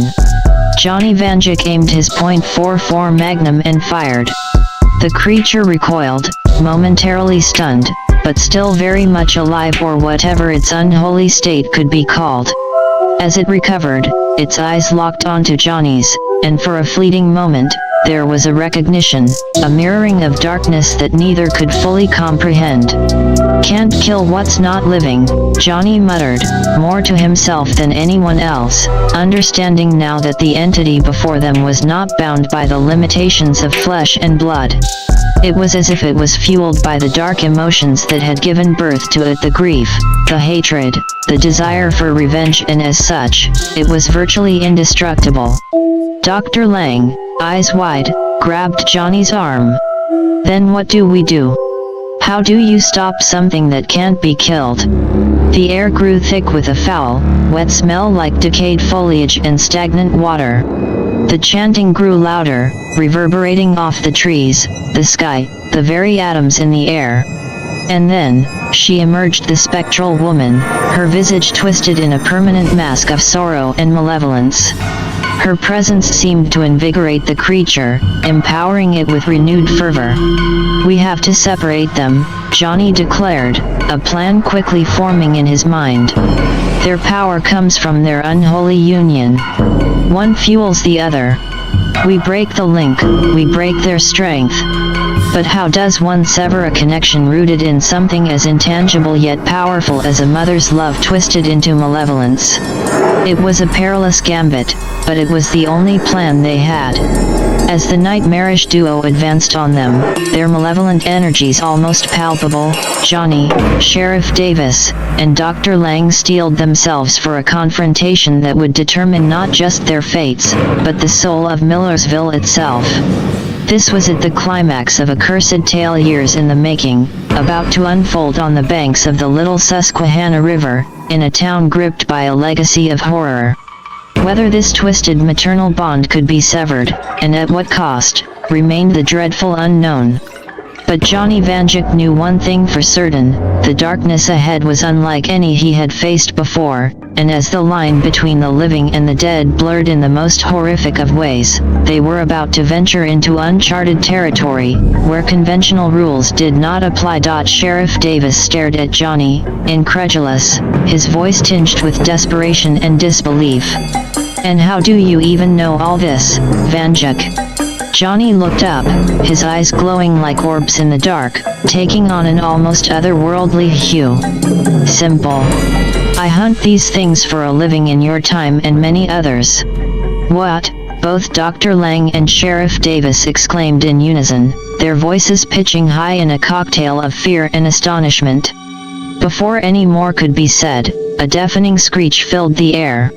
The monstrous figure Jason moved with terrifying speed, lunging toward them with an inexplicable blend of rage and intent. The sudden attack caught them off guard, scattering them in different directions. Sheriff Davis found himself thrown against a tree, disoriented but still gripping his shotgun. Dr. Lang stumbled and tripped over the forest underbrush, her flashlight spinning away into the darkness. Johnny Vanduke managed to roll away, his .44 Magnum knocked out of his hand in the melee. They were separated just as Jason and the spectral woman had intended. Isolation was their advantage, unity the group's only strength, and now that was gone. Sheriff Davis shook his head to clear his thoughts and looked around. His eyes met Johnny's for a brief moment, and in that split second, a silent understanding passed between them. Time was of the essence, they had to act now.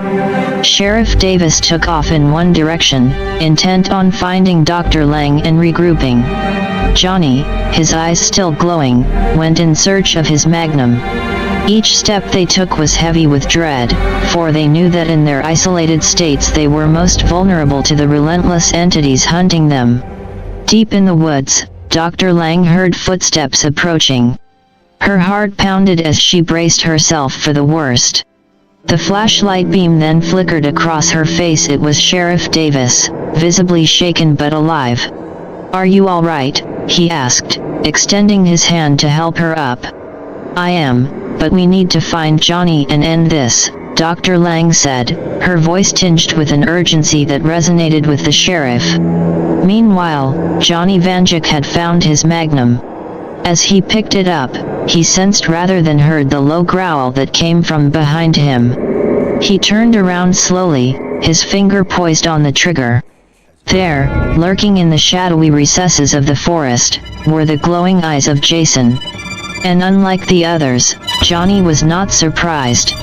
This was a confrontation he had been preparing for across time, across realms. Now it was here. But even as Johnny steadied his aim, he knew that the bullets would not be the end of this creature. They would only be the opening move in a terrifying endgame that had been years in the making. A clash of darkness against darkness, where the stakes were not just their lives, but the soul of an entire town. And so, with the spectral woman's mournful wail echoing through the woods as if in perverse encouragement, Johnny Vanduke and the monstrosity locked eyes one more time, each recognizing in the other a formidable adversary. With an almost palpable tension in the air, Johnny finally spoke, his voice steely and resolute. "Happy birthday, you son of a bitch. Let's end this." The atmosphere was electric, charged with an amalgam of dread, history, and twisted fate, as they prepared to engage in a battle whose outcome was as uncertain as it was inevitable. Johnny Vanduke's eyes remained locked onto the grotesque figure before him, the glow in both of their gazes almost pulsating in this tense standoff. With his .44 Magnum aimed and steady, Johnny pulled the trigger.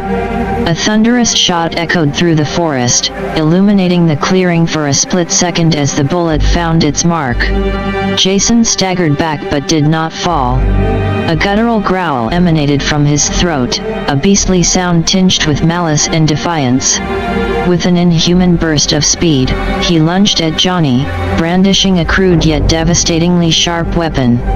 Johnny sidestepped just in time, feeling the rush of air as the weapon missed him by mere inches. The fight was on, a deadly dance where the misstep of a moment could spell eternal darkness. Meanwhile, Sheriff Davis and Dr. Lang had followed the ethereal glow that seemed to emanate from the spectral woman Pamela.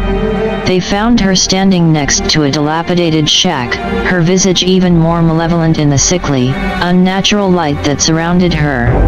"Sheriff, we have to do this now," Dr. Lang urged, pulling a vial from her pocket. It contained a mixture of salt and various herbs, a concoction meant to weaken or banish spirits. She uncorked it and started chanting an incantation, her voice almost drowned out by the spectral woman's unnerving wail. Sheriff Davis raised his shotgun, his eyes meeting Dr. Lang's as if seeking a silent affirmation. She nodded, and he pulled the trigger. At the same time, Dr. Lang hurled the vial at the spectral woman.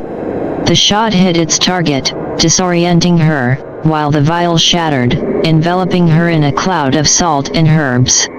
A gut-wrenching scream filled the air as she seemed to waver and flicker, as if her connection to this realm had been weakened.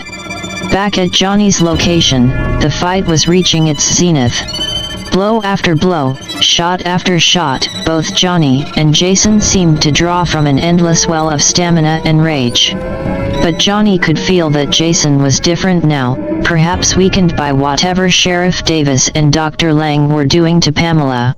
Seizing the opportunity, Johnny aimed his magnum one more time and shot, hitting Jason square in the chest.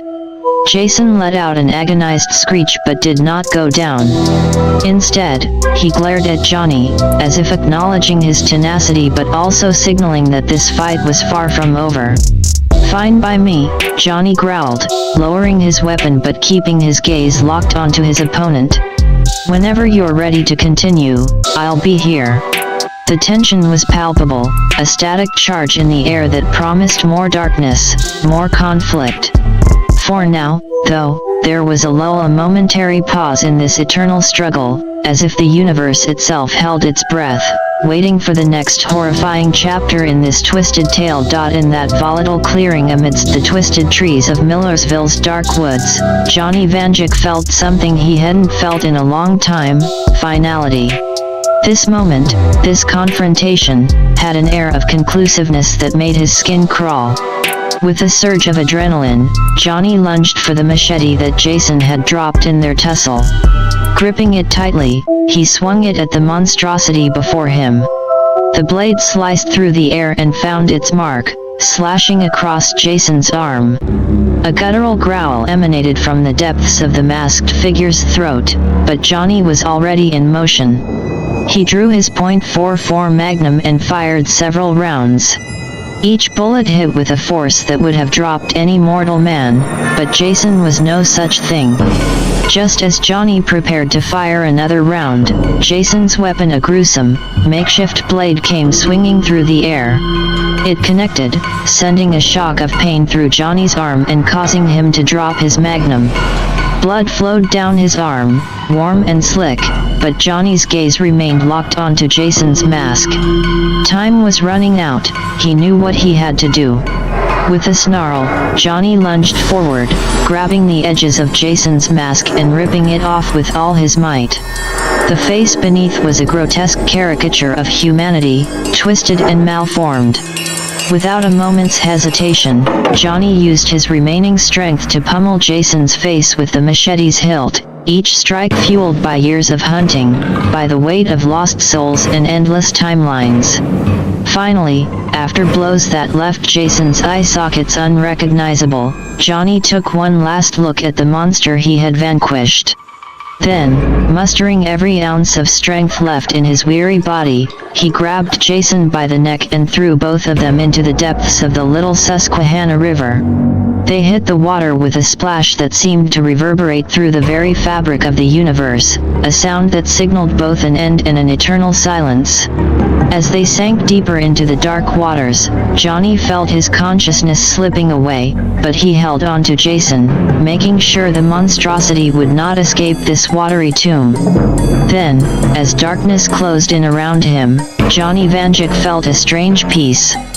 For the first time, in this timeline or any other, he had found an end, a cessation to the relentless pursuit that had been his existence. With that final thought, Johnny Vanduke and the nightmare named Jason Voorhees disappeared into the murky depths, never to resurface.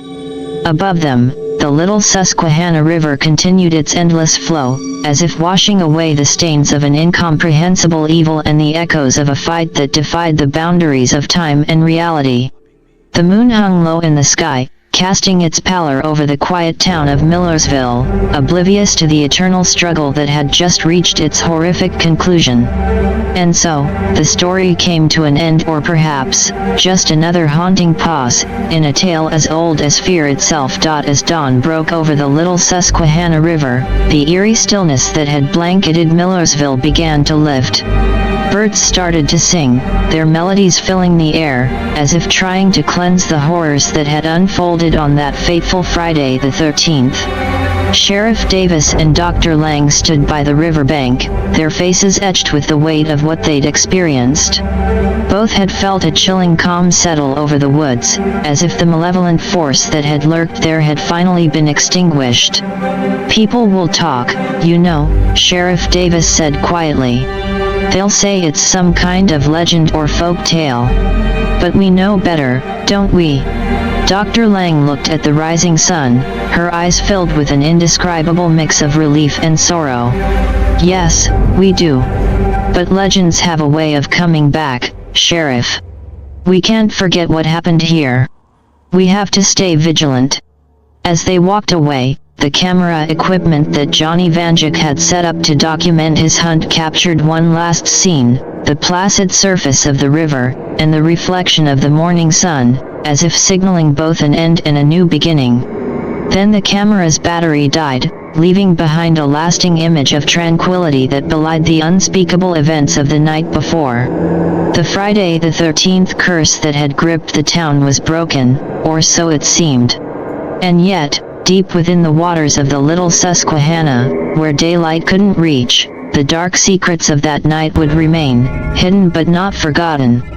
Whether by some twist of fate or by the sheer indomitable will of those who had fought against it, the terror had ended for now.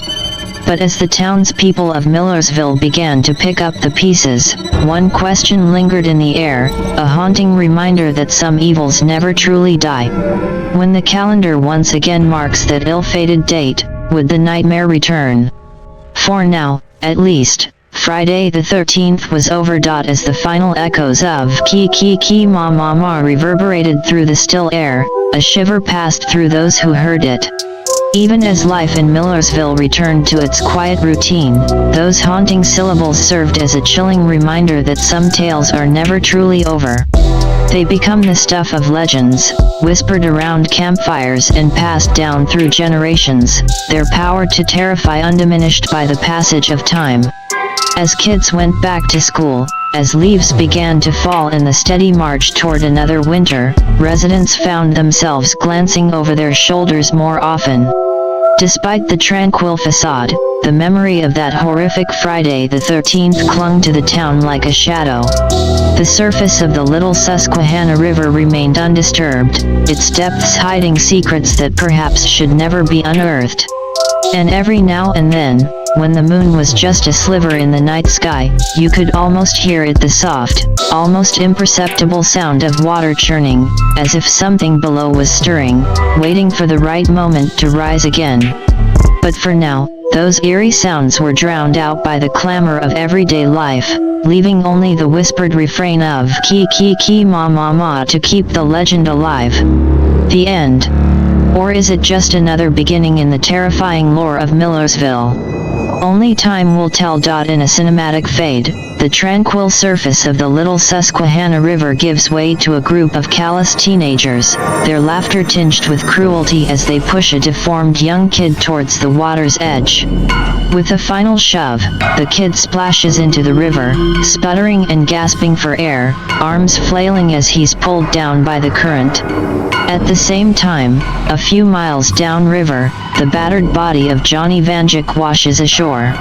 He coughs up water, eyes flickering open with the barest glint of life. With each painful inch, he crawls toward what he hopes is civilization, pausing only to glance back at the river, convinced he's put an end to the terror that haunts it.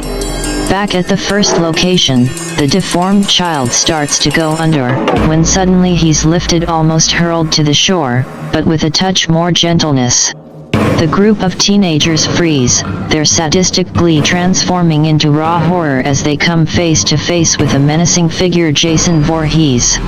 Whatever malevolent force they had roused, it would not let history repeat itself. The next moments are a blur of unspeakable violence, of screams that pierce the night and get swallowed by the dense forest. When the carnage is over, not much is left of those teens. Their twisted, unrecognizable forms lie scattered near the water's edge.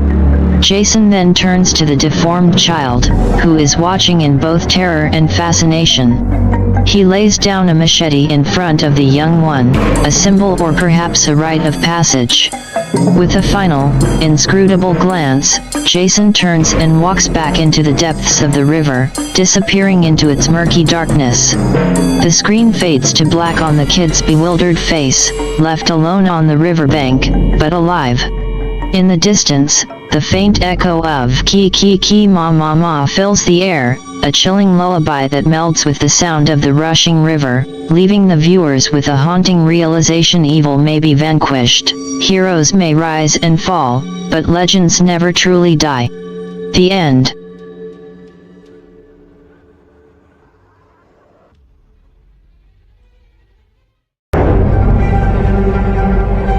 In a ripple that spanned across the fabric of the multiverse, an enigmatic anomaly materialized at the heart of Lancaster City, Pennsylvania.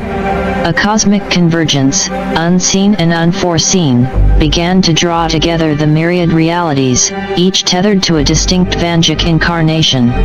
It began subtly, a flicker here, a disturbance there. Residents, caught in their daily routines, noticed peculiar aberrations, echoes of events from parallel dimensions bleeding into their own. It was as if time and space were folding in on themselves, entwining these disparate realities into a haunting amalgamation. The skies over Lancaster City darkened, not just from the encroaching evening, but with an eerie hue that bespoke the cosmic upheaval underway.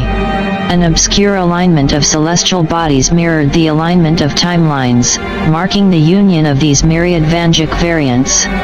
One by one, they emerged, stepping out from distorted rifts in the fabric of reality, each clad in their unique garb that spoke volumes about their divergent worlds.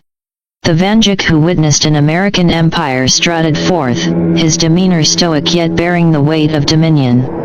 Beside him, the trench-coated figure from the prolonged World War I timeline materialized, eyes burdened with the ceaseless conflict of ages.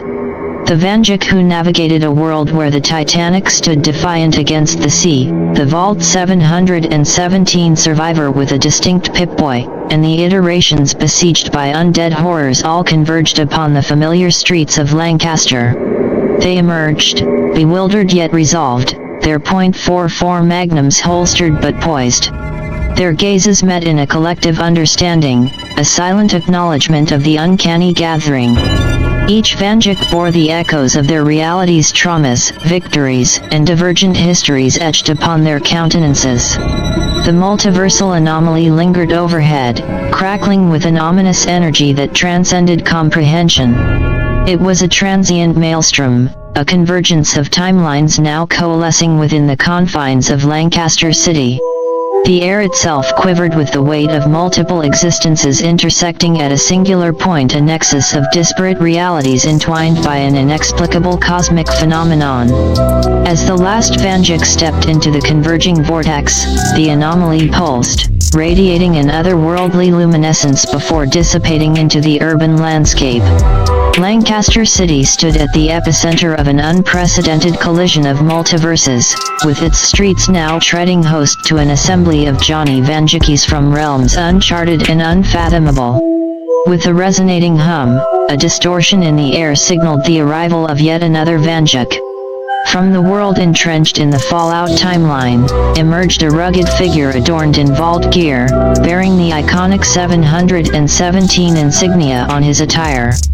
His eyes, weathered by the desolation of a post-apocalyptic existence, scanned the unfamiliar yet strangely familiar streets. Following closely, a spectral silhouette phased into existence, a spectral form from the timelines besieged by the relentless grip of the undead. Its ethereal presence added an eerie, chilling aura to the convergence, casting a shadowy pall over the already surreal scene.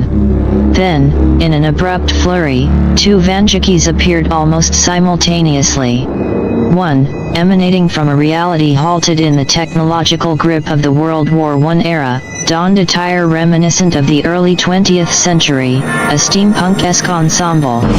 The other emerged from a world ravaged by an insidious viral outbreak, marked by subtle, ghastly alterations upon his countenance, a haunting testament to the plague that never ceased. A disquieting hush enveloped the streets as yet another Vanduke materialized, a figure enshrouded in the lore of the Headless Horseman timeline. His presence seemed to beckon the very darkness that clung to the outskirts of perception. Simultaneously, two more manifestations joined the gathering. One from the cryptic realms of the Mothman's terror, bearing a gaze that hinted at the unspeakable horrors witnessed. The other hailed from a timeline where the 13 colonies never fully flourished, his garb reflecting an alternate colonial reality where progress took divergent paths. Each arrival added a layer of complexity and unease to the unfolding spectacle, their collective presence casting an indelible sense of foreboding over Lancaster City. The air was thick with a palpable tension, the amalgamation of their diverse experiences and realms seeming to distort the very fabric of the universe they inhabited.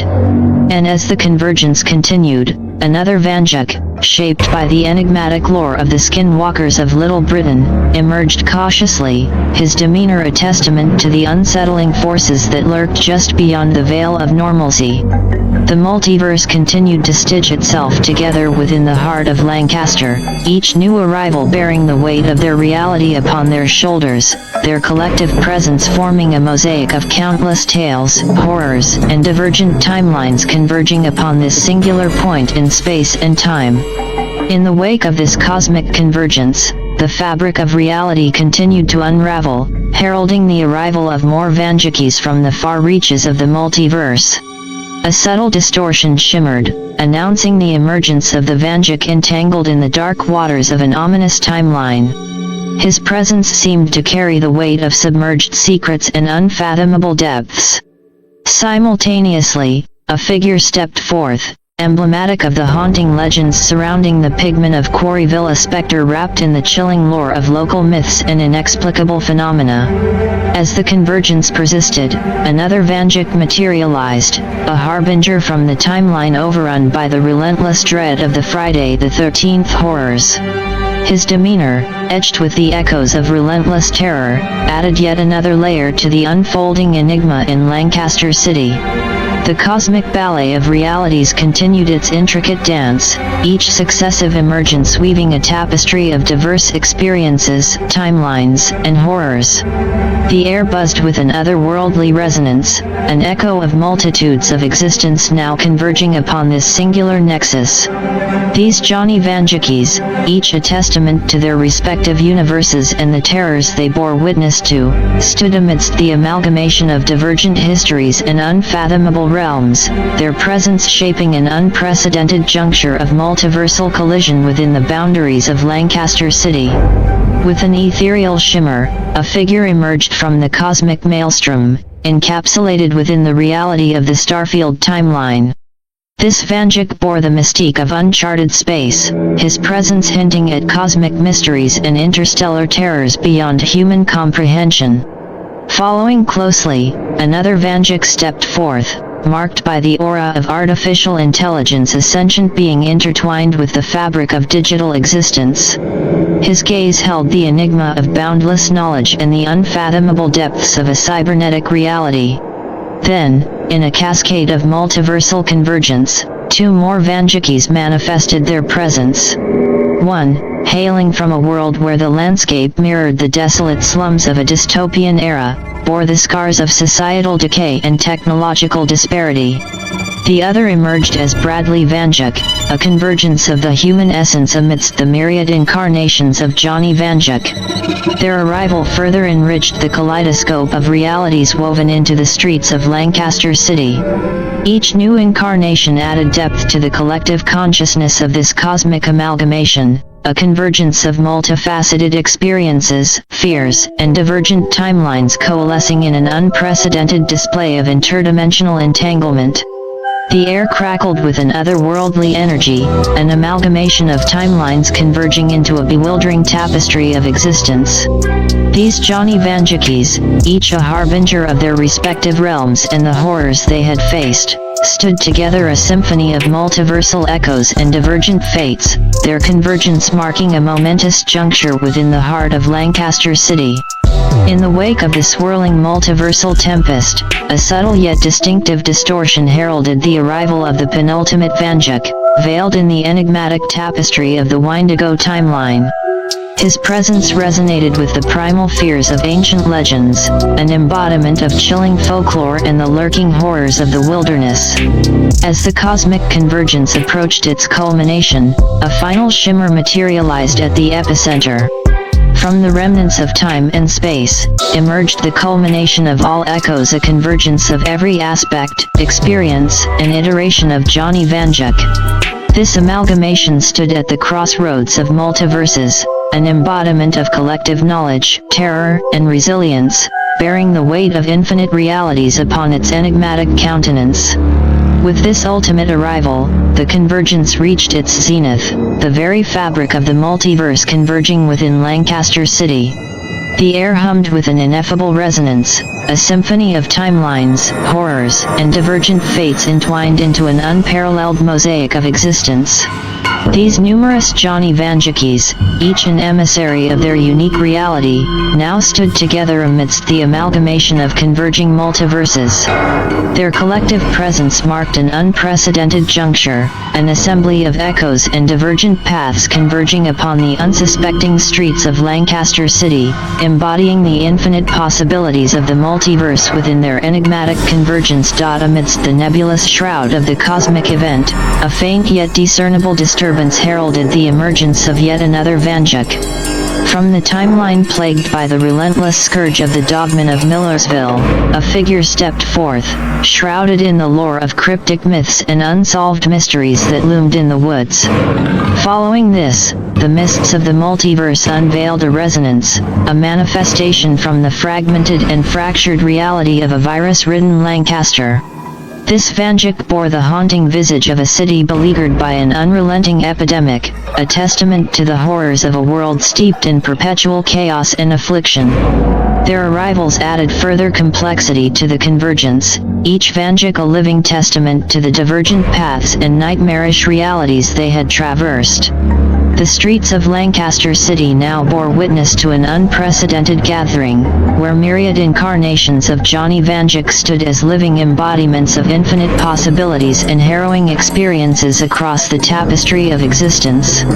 With their emergence, the convergence of Johnny Vandukes within Lancaster City expanded further, weaving a tapestry of diverse realms, each fraught with chilling legends and unsolved mysteries. These incarnations stood as enigmatic echoes of countless timelines, converging upon this singular nexus, a momentous juncture where the infinite possibilities of the multiverse converged in an inexplicable assembly of cosmic entities. The convergence of the Johnny Vandukes within Lancaster City stemmed from an unforeseen anomaly, a cataclysmic disturbance in the fabric of the multiverse. Unraveling across the expanse of infinite realities, this anomaly acted as a cosmic magnet, drawing these myriad incarnations of Vanduke towards a singular point, Lancaster City. The reason behind this unprecedented gathering lay shrouded in the intricacies of the multiverse, where the threads of existence became entwined in an enigmatic convergence. Forces beyond mortal comprehension orchestrated this cosmic collision, orchestrating a fusion of countless realities within the urban confines of Lancaster. As the Vandukes found themselves inexplicably drawn together, each incarnation carried the weight of their divergent histories, terrors, and triumphs. Standing amidst the bewildering convergence, they sought answers, grappling with the inexplicable nature of their convergence and the looming uncertainty that surrounded them.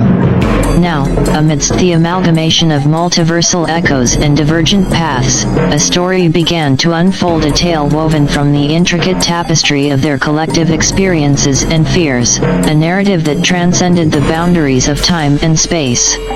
Within this enigmatic convergence, the Johnny Vandukes, each a manifestation of their unique reality, stood united by the inexplicable circumstances that brought them together.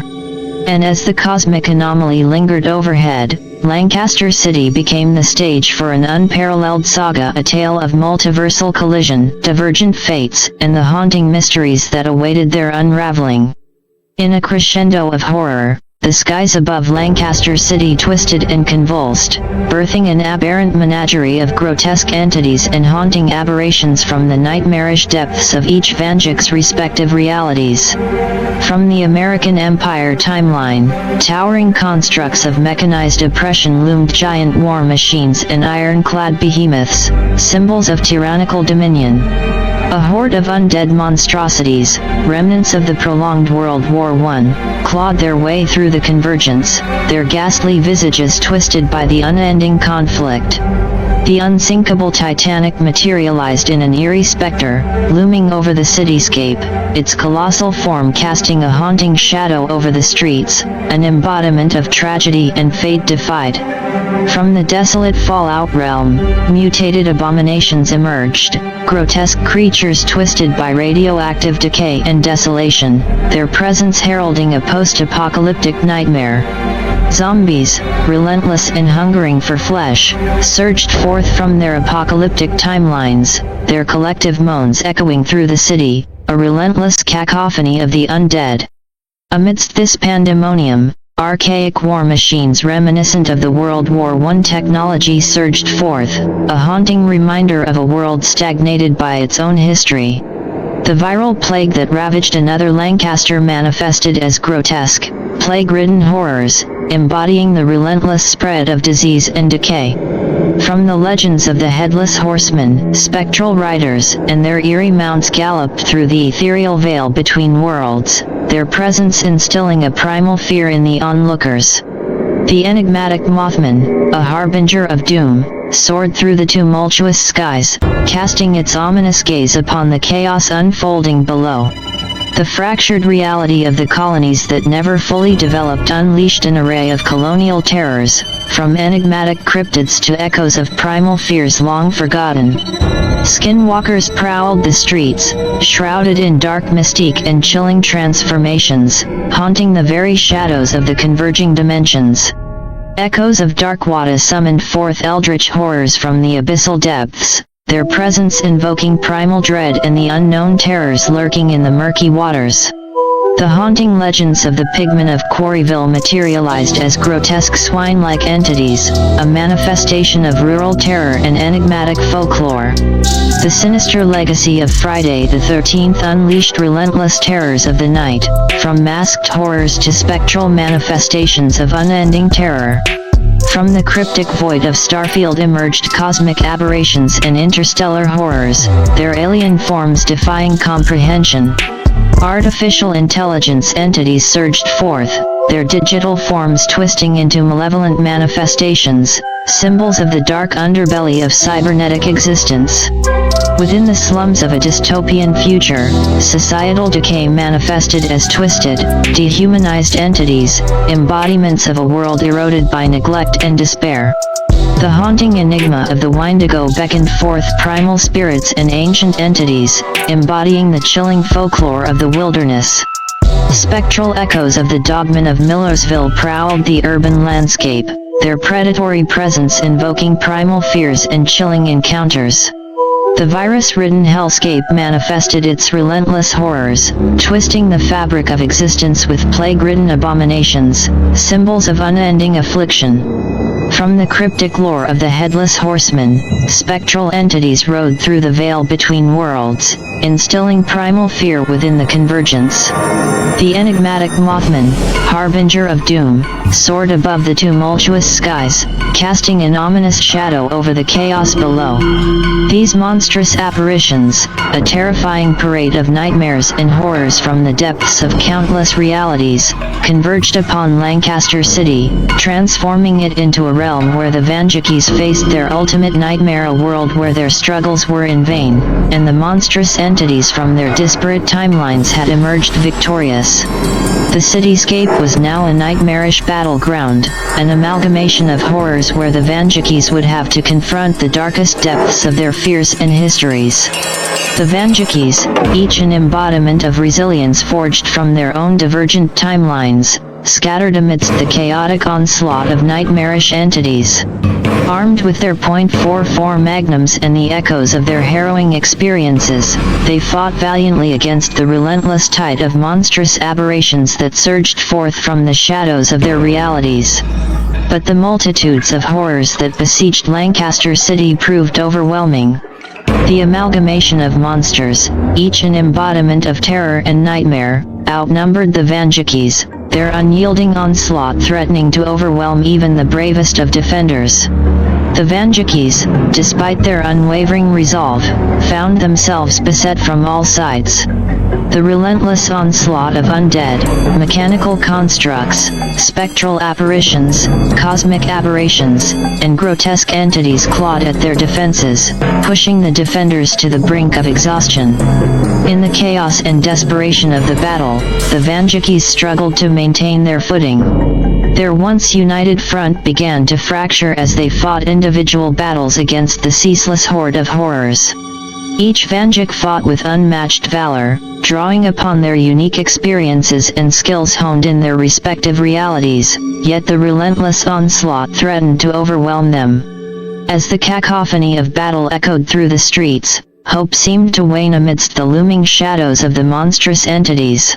The cityscape, once familiar, had become an alien landscape, its streets now a battleground where the Vandukes fought not just for survival but for the very fabric of their existence.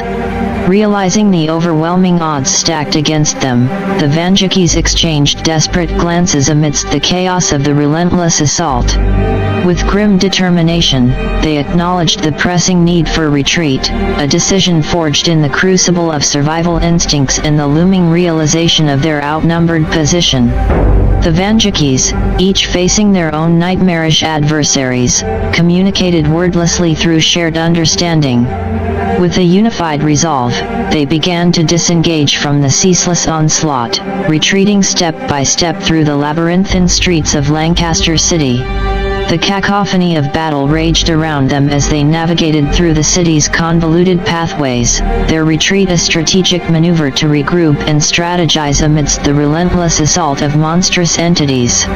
Despite their valiant efforts, the Vandukes knew that they couldn't prevail against the overwhelming force arrayed against them in this chaotic convergence of multiversal horrors.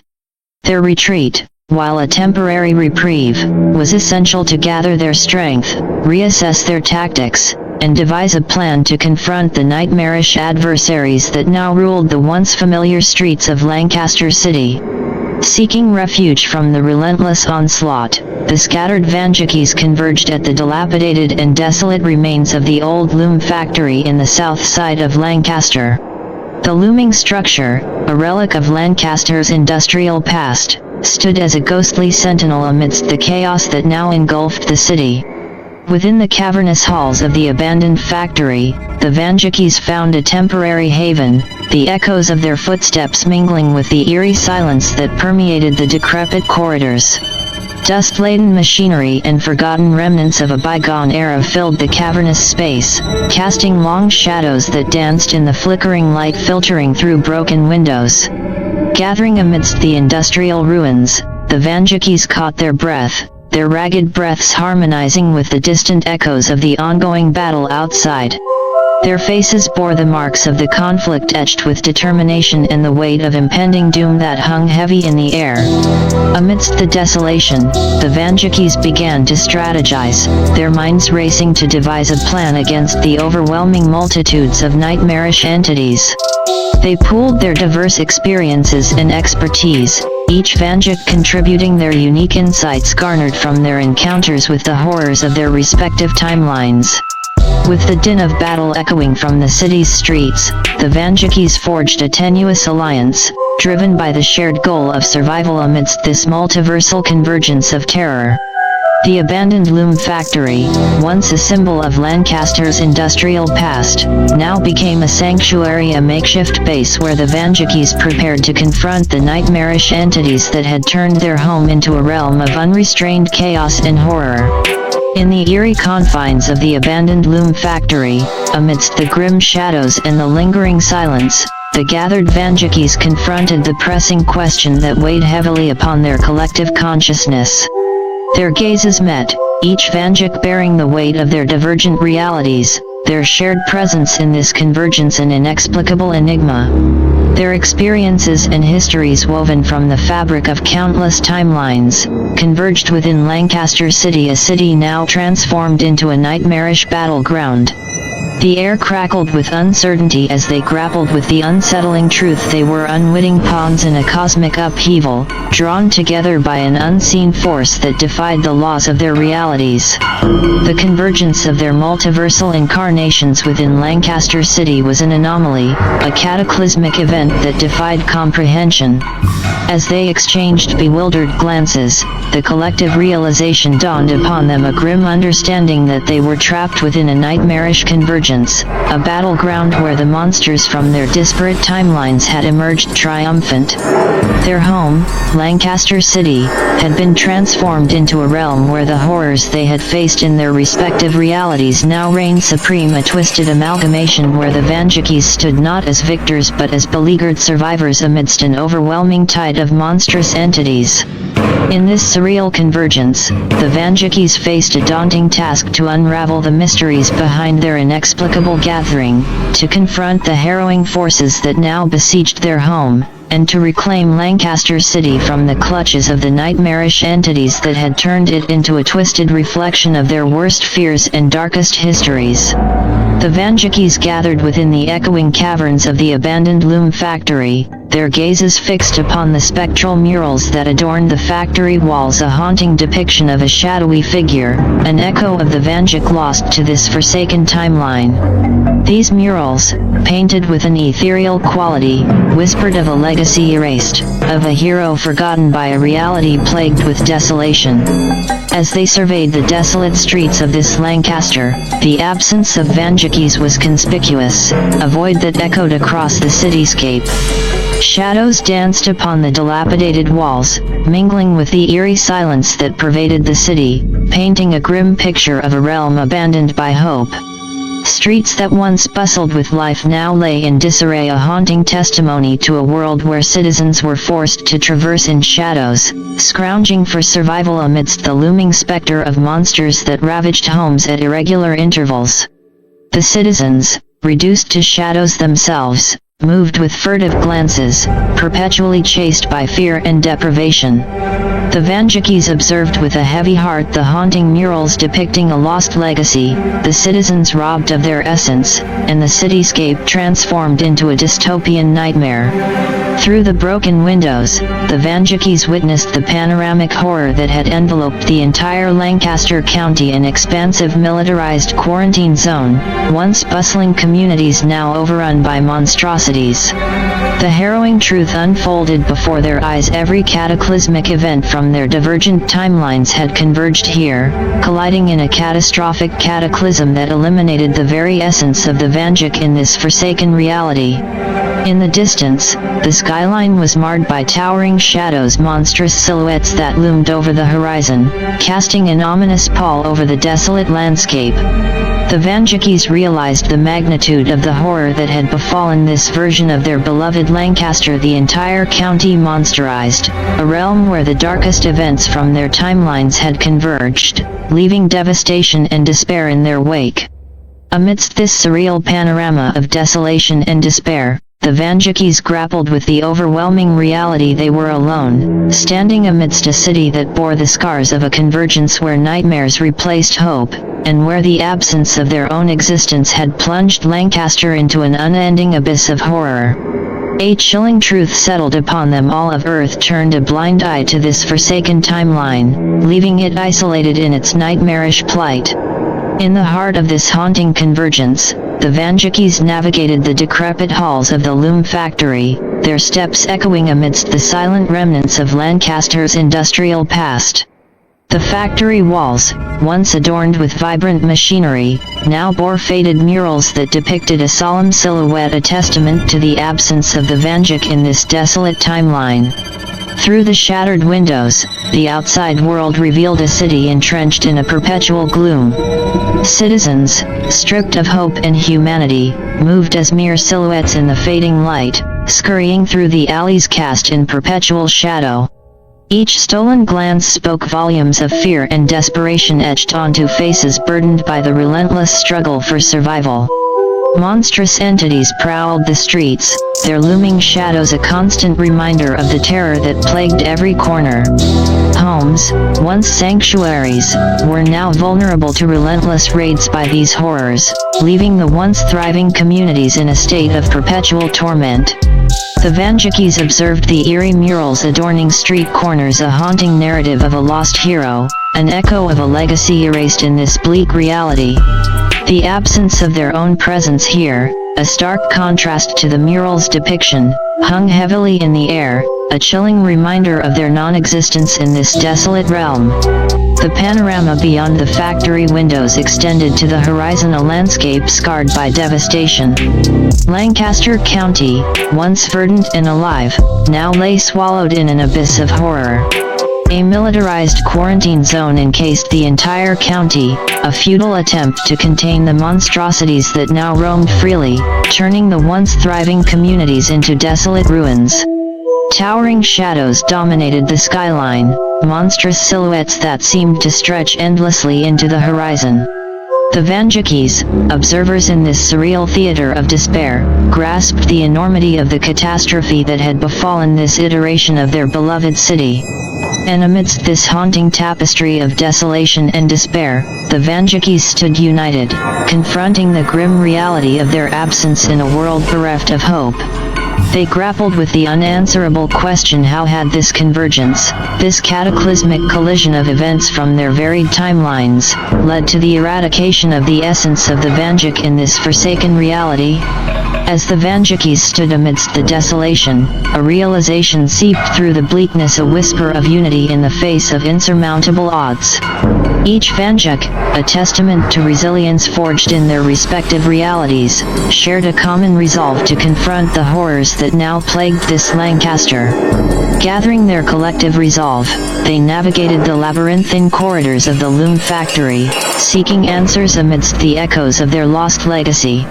Through the factory's decrepit passages, they discovered forgotten remnants, an old chalkboard etched with cryptic symbols, remnants of a forgotten ritual that spoke of desperate attempts to alter the inevitable convergence.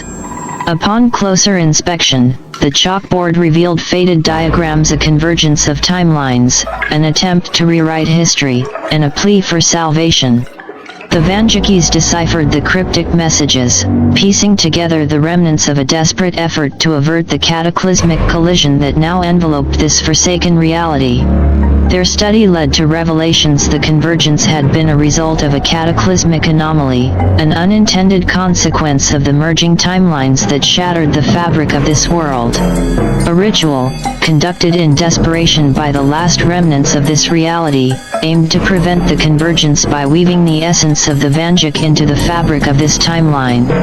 But the ritual had failed, a grim testament to the unstoppable forces that defied mortal intervention.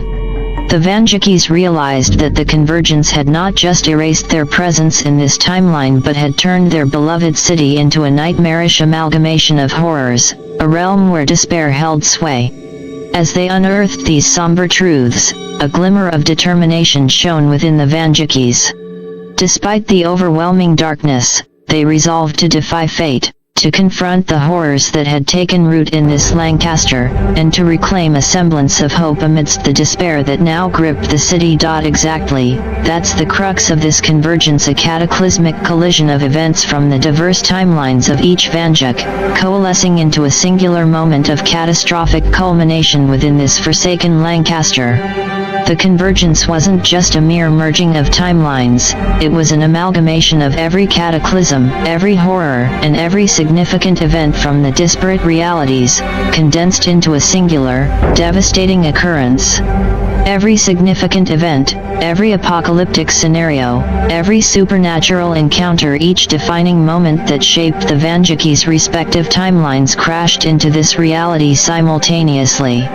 The convergence bore the weight of these cataclysmic events, intertwining them into a tangled web of chaos that had erased the essence of the Vanduke from this desolate realm.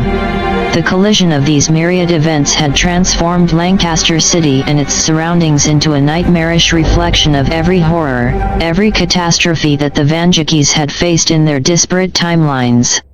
It was a convergence of nightmares, a bleak amalgamation where the Vandukes stood absent, where darkness reigned supreme, and where despair became the fabric of existence. Absolutely, within this convergence, each Vanduke carried a unique history, a timeline defined by diverse cataclysms and harrowing events that now merged into this nightmarish reality. Let's delve into a glimpse of some of these defining events from the various Vandukes' timelines. From the timeline where America turned into an empire, the cataclysmic events might have included a militaristic takeover, transforming the nation into an authoritarian regime with far-reaching consequences. In the reality where WWI extended until 2023, the relentless conflict might have led to technological advancements and societal upheavals, shaping a world trapped in perpetual warfare. The timeline where the Titanic never sank might have witnessed a disruption in maritime history, altering global travel and introducing a divergent path in transportation technology. From the Fallout timeline, a post-apocalyptic world plagued by nuclear fallout, mutated creatures, and societal collapse might have unfolded, a testament to the perils of atomic warfare. The zombie invasion timelines, both on a global scale and localized within Lancaster, might have depicted apocalyptic scenarios where the dead rose, civilizations crumbled, and humanity faced a relentless struggle for survival. In the reality where technology stalled at the WWI era, the world might have been locked in a technological stasis, unable to progress beyond a certain point in innovation.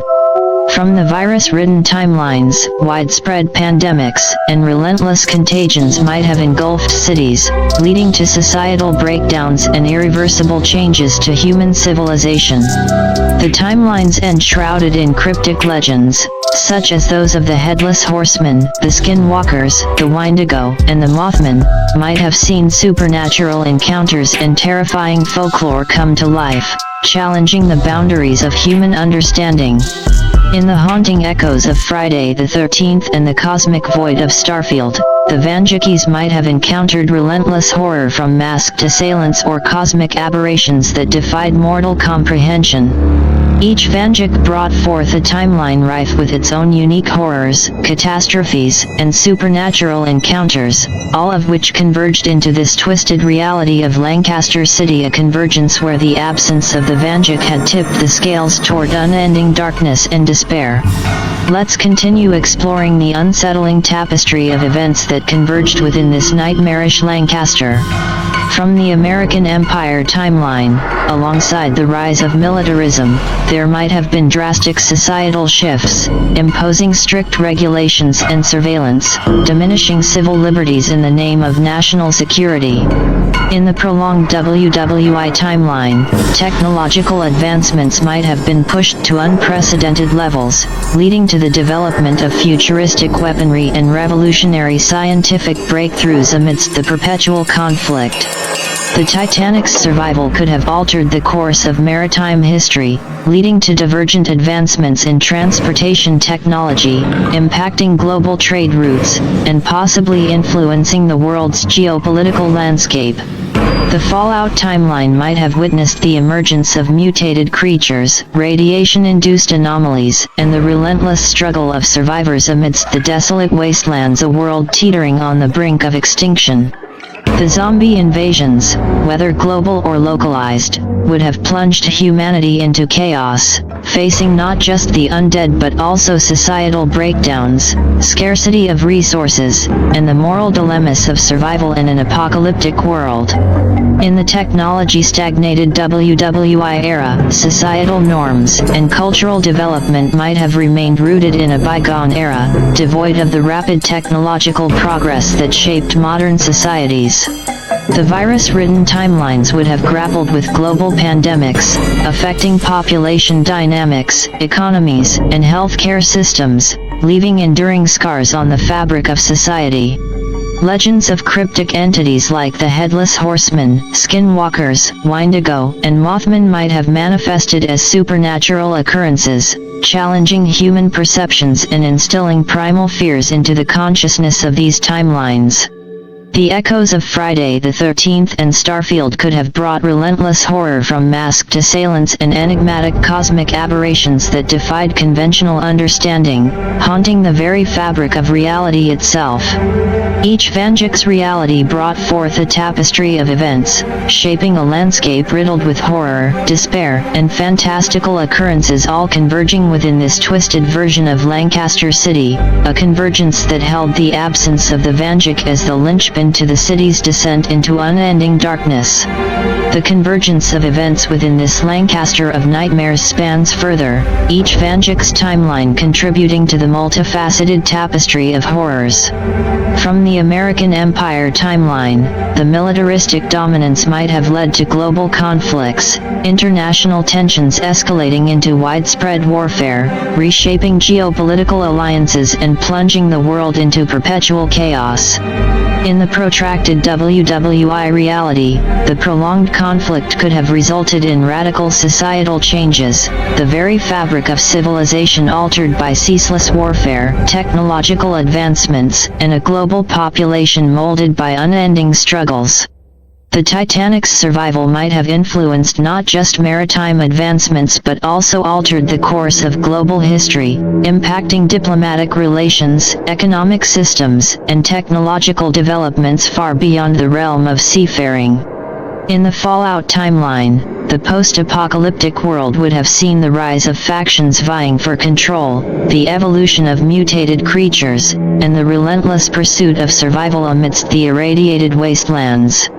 Zombie invasions, whether on a global scale or confined to Lancaster, would have brought forth not just the undead menace but also the collapse of societal structures, ethical dilemmas in the face of scarcity, and the constant battle for survival against overwhelming odds.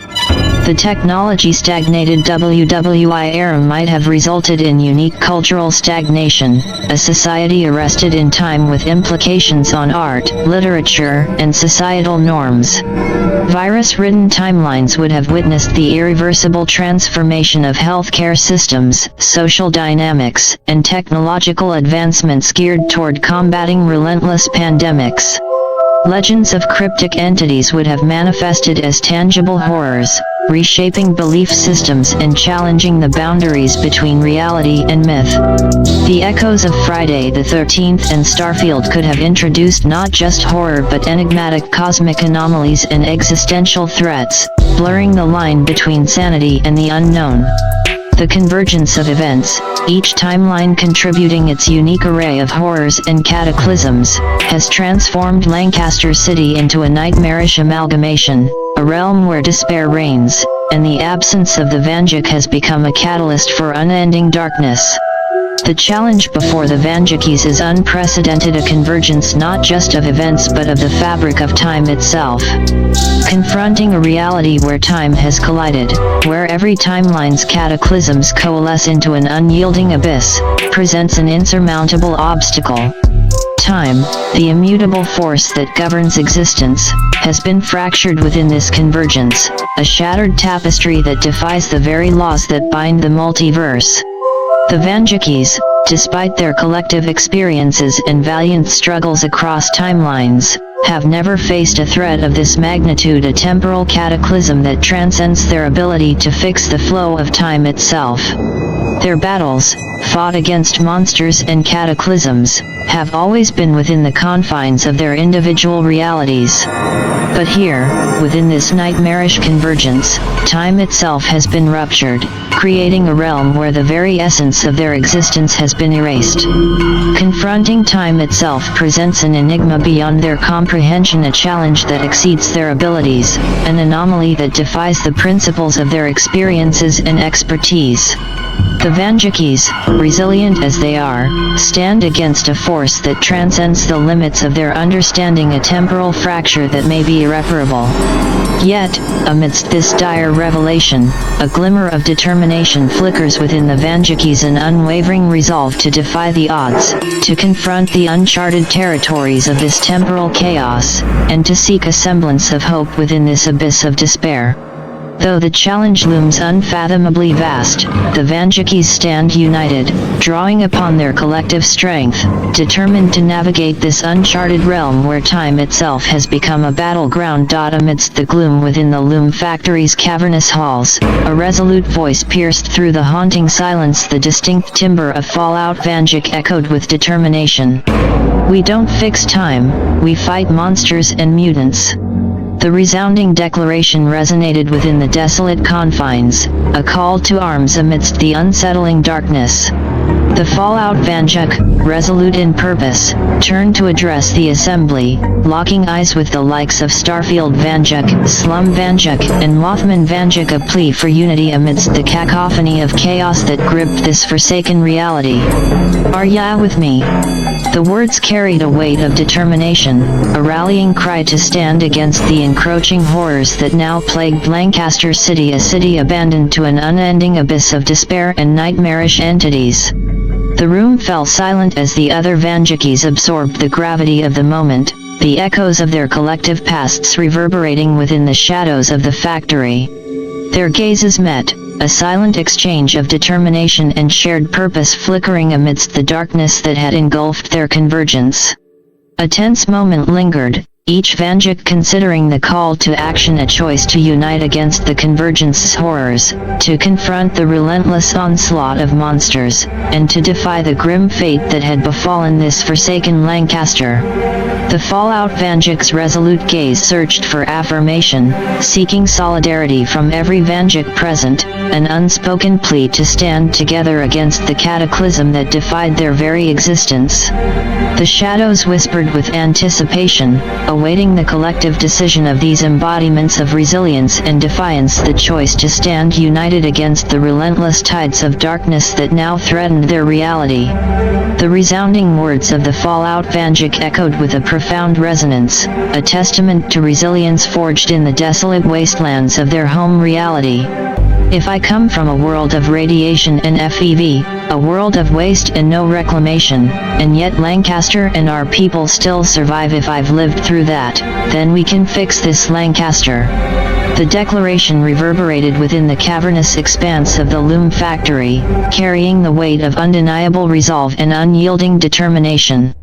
It was a rallying cry, not just for unity but for hope, a testament to the indomitable spirit that persevered against the harshest of odds. The Fallout Vanduke's unwavering conviction breathed life into the dim surroundings, igniting a spark of determination within each Vanduke present. Their shared gaze reflected the glimmer of possibility, the belief that even amidst this convergence of horrors, a beacon of hope could be kindled. The solemn assembly of Vandukes stood united, drawn together by a newfound resolve, an alliance formed not just by circumstance but by a collective commitment to confront the insurmountable, to navigate the uncharted realms of temporal chaos, and to reclaim Lancaster from the grip of darkness that threatened its existence. Amidst the echoes of their divergent pasts, the Vandukes found a shared purpose, a resolve to repair, not time, but the fractured essence of their beloved Lancaster. It was a commitment to confront the convergence's nightmares, to rebuild the shattered fabric of hope, and to defy the impossible by forging a new path amidst the chaos. In that moment of solidarity, amidst the haunting shadows of the loom factory, the Vandukes embraced their unity, a collective vow to stand against the convergence's horrors, to reclaim their home, and to carve a future where the absence of the Vanduke was but a mere shadow in the annals of Lancaster's history. The fallout Vanduke's gaze remained unwavering, acknowledging the gravity of the convergence's breadth, the convergence that transcended the horrors of a singular wasteland, encompassing the amalgamation of every Vanduke's divergent reality. You're right, it's not just my wasteland. It's zombies, plagues, monsters, pigmen, skinwalkers, Mothmen, ships moving on land, and even the DBZ Vanduke timeline, he acknowledged, each word weighed with the enormity of the challenge ahead. The fallout Vanduke paused, absorbing the breadth of the convergence's horrors, contemplating the inconceivable fusion of realities that now besieged Lancaster City, a battleground where gods and monsters, dystopian futures, and supernatural terrors, coalesced into a nightmarish tapestry. How do we plan on fighting gods? He repeated, the question reverberating within the assembled Vandukes, acknowledging the unfathomable scale of the challenge that lay before them. We face them together, he declared, a solemn vow that resonated with unwavering resolve. We've survived our own cataclysms. We've faced horrors beyond imagination. We've stood against the impossible. The fallout Vanduke's words carried the weight of unyielding determination, fostering a sense of unity amidst the daunting scope of the challenge. It was a call to embrace their collective resilience, to draw strength from their shared experiences, and to confront the convergence's inconceivable amalgamation of horrors as a unified front. As the assembly absorbed his words, the haunting echoes of their disparate timelines reverberated within the factory's shadows. The Vandukes stood, not as individuals defined by their pasts, but as a collective force united against the unfathomable, ready to challenge gods and monsters alike, and resolute in their pursuit to reclaim Lancaster from the abyss of despair. The sentiment of the fallout Vanduke echoed a profound truth, a testament to the resilience ingrained within each Vanduke across their disparate timelines. If we survived in our own timelines by ourselves, then surely 20+ Vandukes can fix this and fight back, he asserted, an unwavering belief in the collective strength they possessed. The acknowledgement of their individual survival, the defiance against their respective horrors, reverberated within the assembly, a reminder of their innate resilience, their ability to weather the darkest storms that fate had cast upon them. The assembly stood united, a gathering of embodiments of resilience and defiance, drawn together by fate's inexplicable convergence. Their shared history of surviving diverse cataclysms, facing horrors beyond imagination, formed the bedrock of their collective strength, an amalgamation of experiences that fortified their resolve. The fallout Vanduke's declaration fostered a sense of unity, a realization that their individual resilience could be amplified exponentially when united as a formidable force against the convergence's malevolent grip on Lancaster. In that moment, amidst the solemn echoes of their pasts, the Vandukes embraced a newfound determination, an unspoken vow to confront the convergence's unfathomable amalgamation of horrors, to navigate the uncharted territories of temporal chaos, and to reclaim their home from the clutches of unending darkness. United by a shared legacy of survival, the Assembly prepared to embark on a daunting journey to fight back against the Convergence's nightmares and to rekindle the beacon of hope within the shadowed alleys of Lancaster City. With the fallout Vanduke's call for a plan, the Assembly's focus shifted towards strategizing against the Convergence's malevolent grip on Lancaster. "We need a plan," echoed through the cavernous halls, a chorus of determination urging the Assembly to devise a strategy against the amalgamation of horrors that besieged their reality. The Vandukes, each a repository of resilience and experience, began to pool their knowledge, a mosaic of insights forged from surviving their disparate cataclysms. Their discussions intertwined timelines, borrowing elements from their diverse experiences to craft a unified approach. "We can see in the dark, we have our .44 magnums, but we need a plan," reiterated the fallout Vanduke, emphasizing the necessity of a strategic approach beyond their individual abilities. The Assembly delved into a comprehensive discussion, amalgamating their diverse expertise to fashion a strategy. They considered leveraging their unique abilities, such as enhanced vision or specialized skills honed from their timelines, as advantages against the converging horrors. The Vandukes mulled over various facets and understanding of the Convergence's patterns, potential weaknesses to exploit, and areas of strength to capitalize on. They strategized on consolidating resources, fortifying their base within the Loom Factory, and identifying potential allies within this darkened Lancaster. A plan began to take shape, a collaborative effort, melding the strengths and experiences of each Vanduke, forging a unified strategy against the Convergence's monstrous amalgamation. It was a blueprint crafted from resilience, resourcefulness, and shared determination, a beacon of hope amidst the encroaching darkness.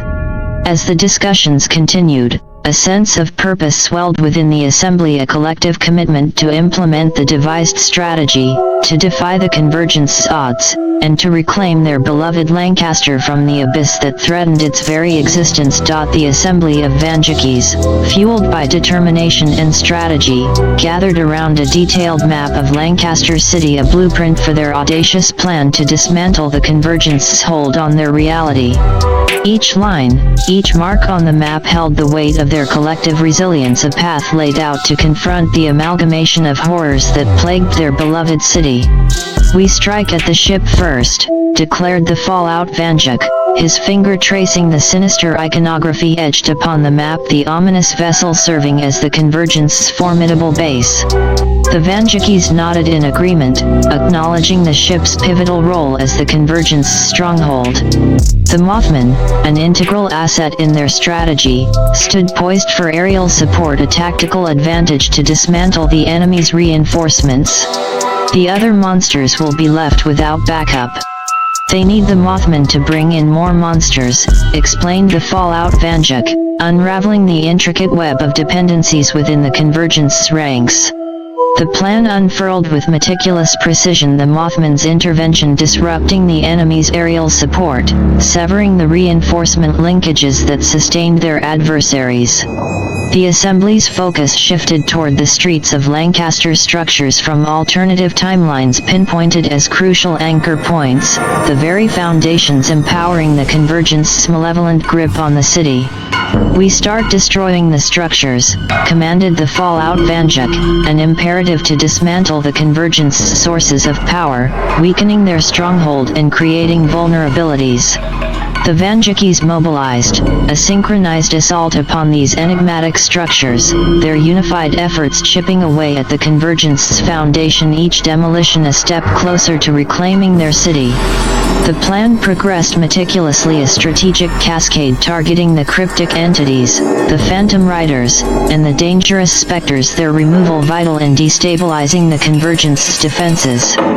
"We focus on removing the cybernetics and viruses infecting the people," conveyed the fallout Vanduke, a grim acknowledgement of the intricate tendrils that bound the innocents to the Convergence's malevolence. The assembly paused, recognizing the heart-wrenching reality, the absence of a cure, condemning the infected to a fate bereft of humanity. It was a somber acknowledgement, a heavy burden borne by the Vandukes in their quest to restore balance. As the plan unfolded, the Vandukes advanced a relentless assault on the Convergence's monstrous manifestations. Their determination fueled their every step, their unity a testament to resilience in the face of the unfathomable. The streets of Lancaster City transformed into a battleground, the echoes of the Vandukes' pasts intermingling with their present, an intricate dance of strategy and courage woven amidst the chaos.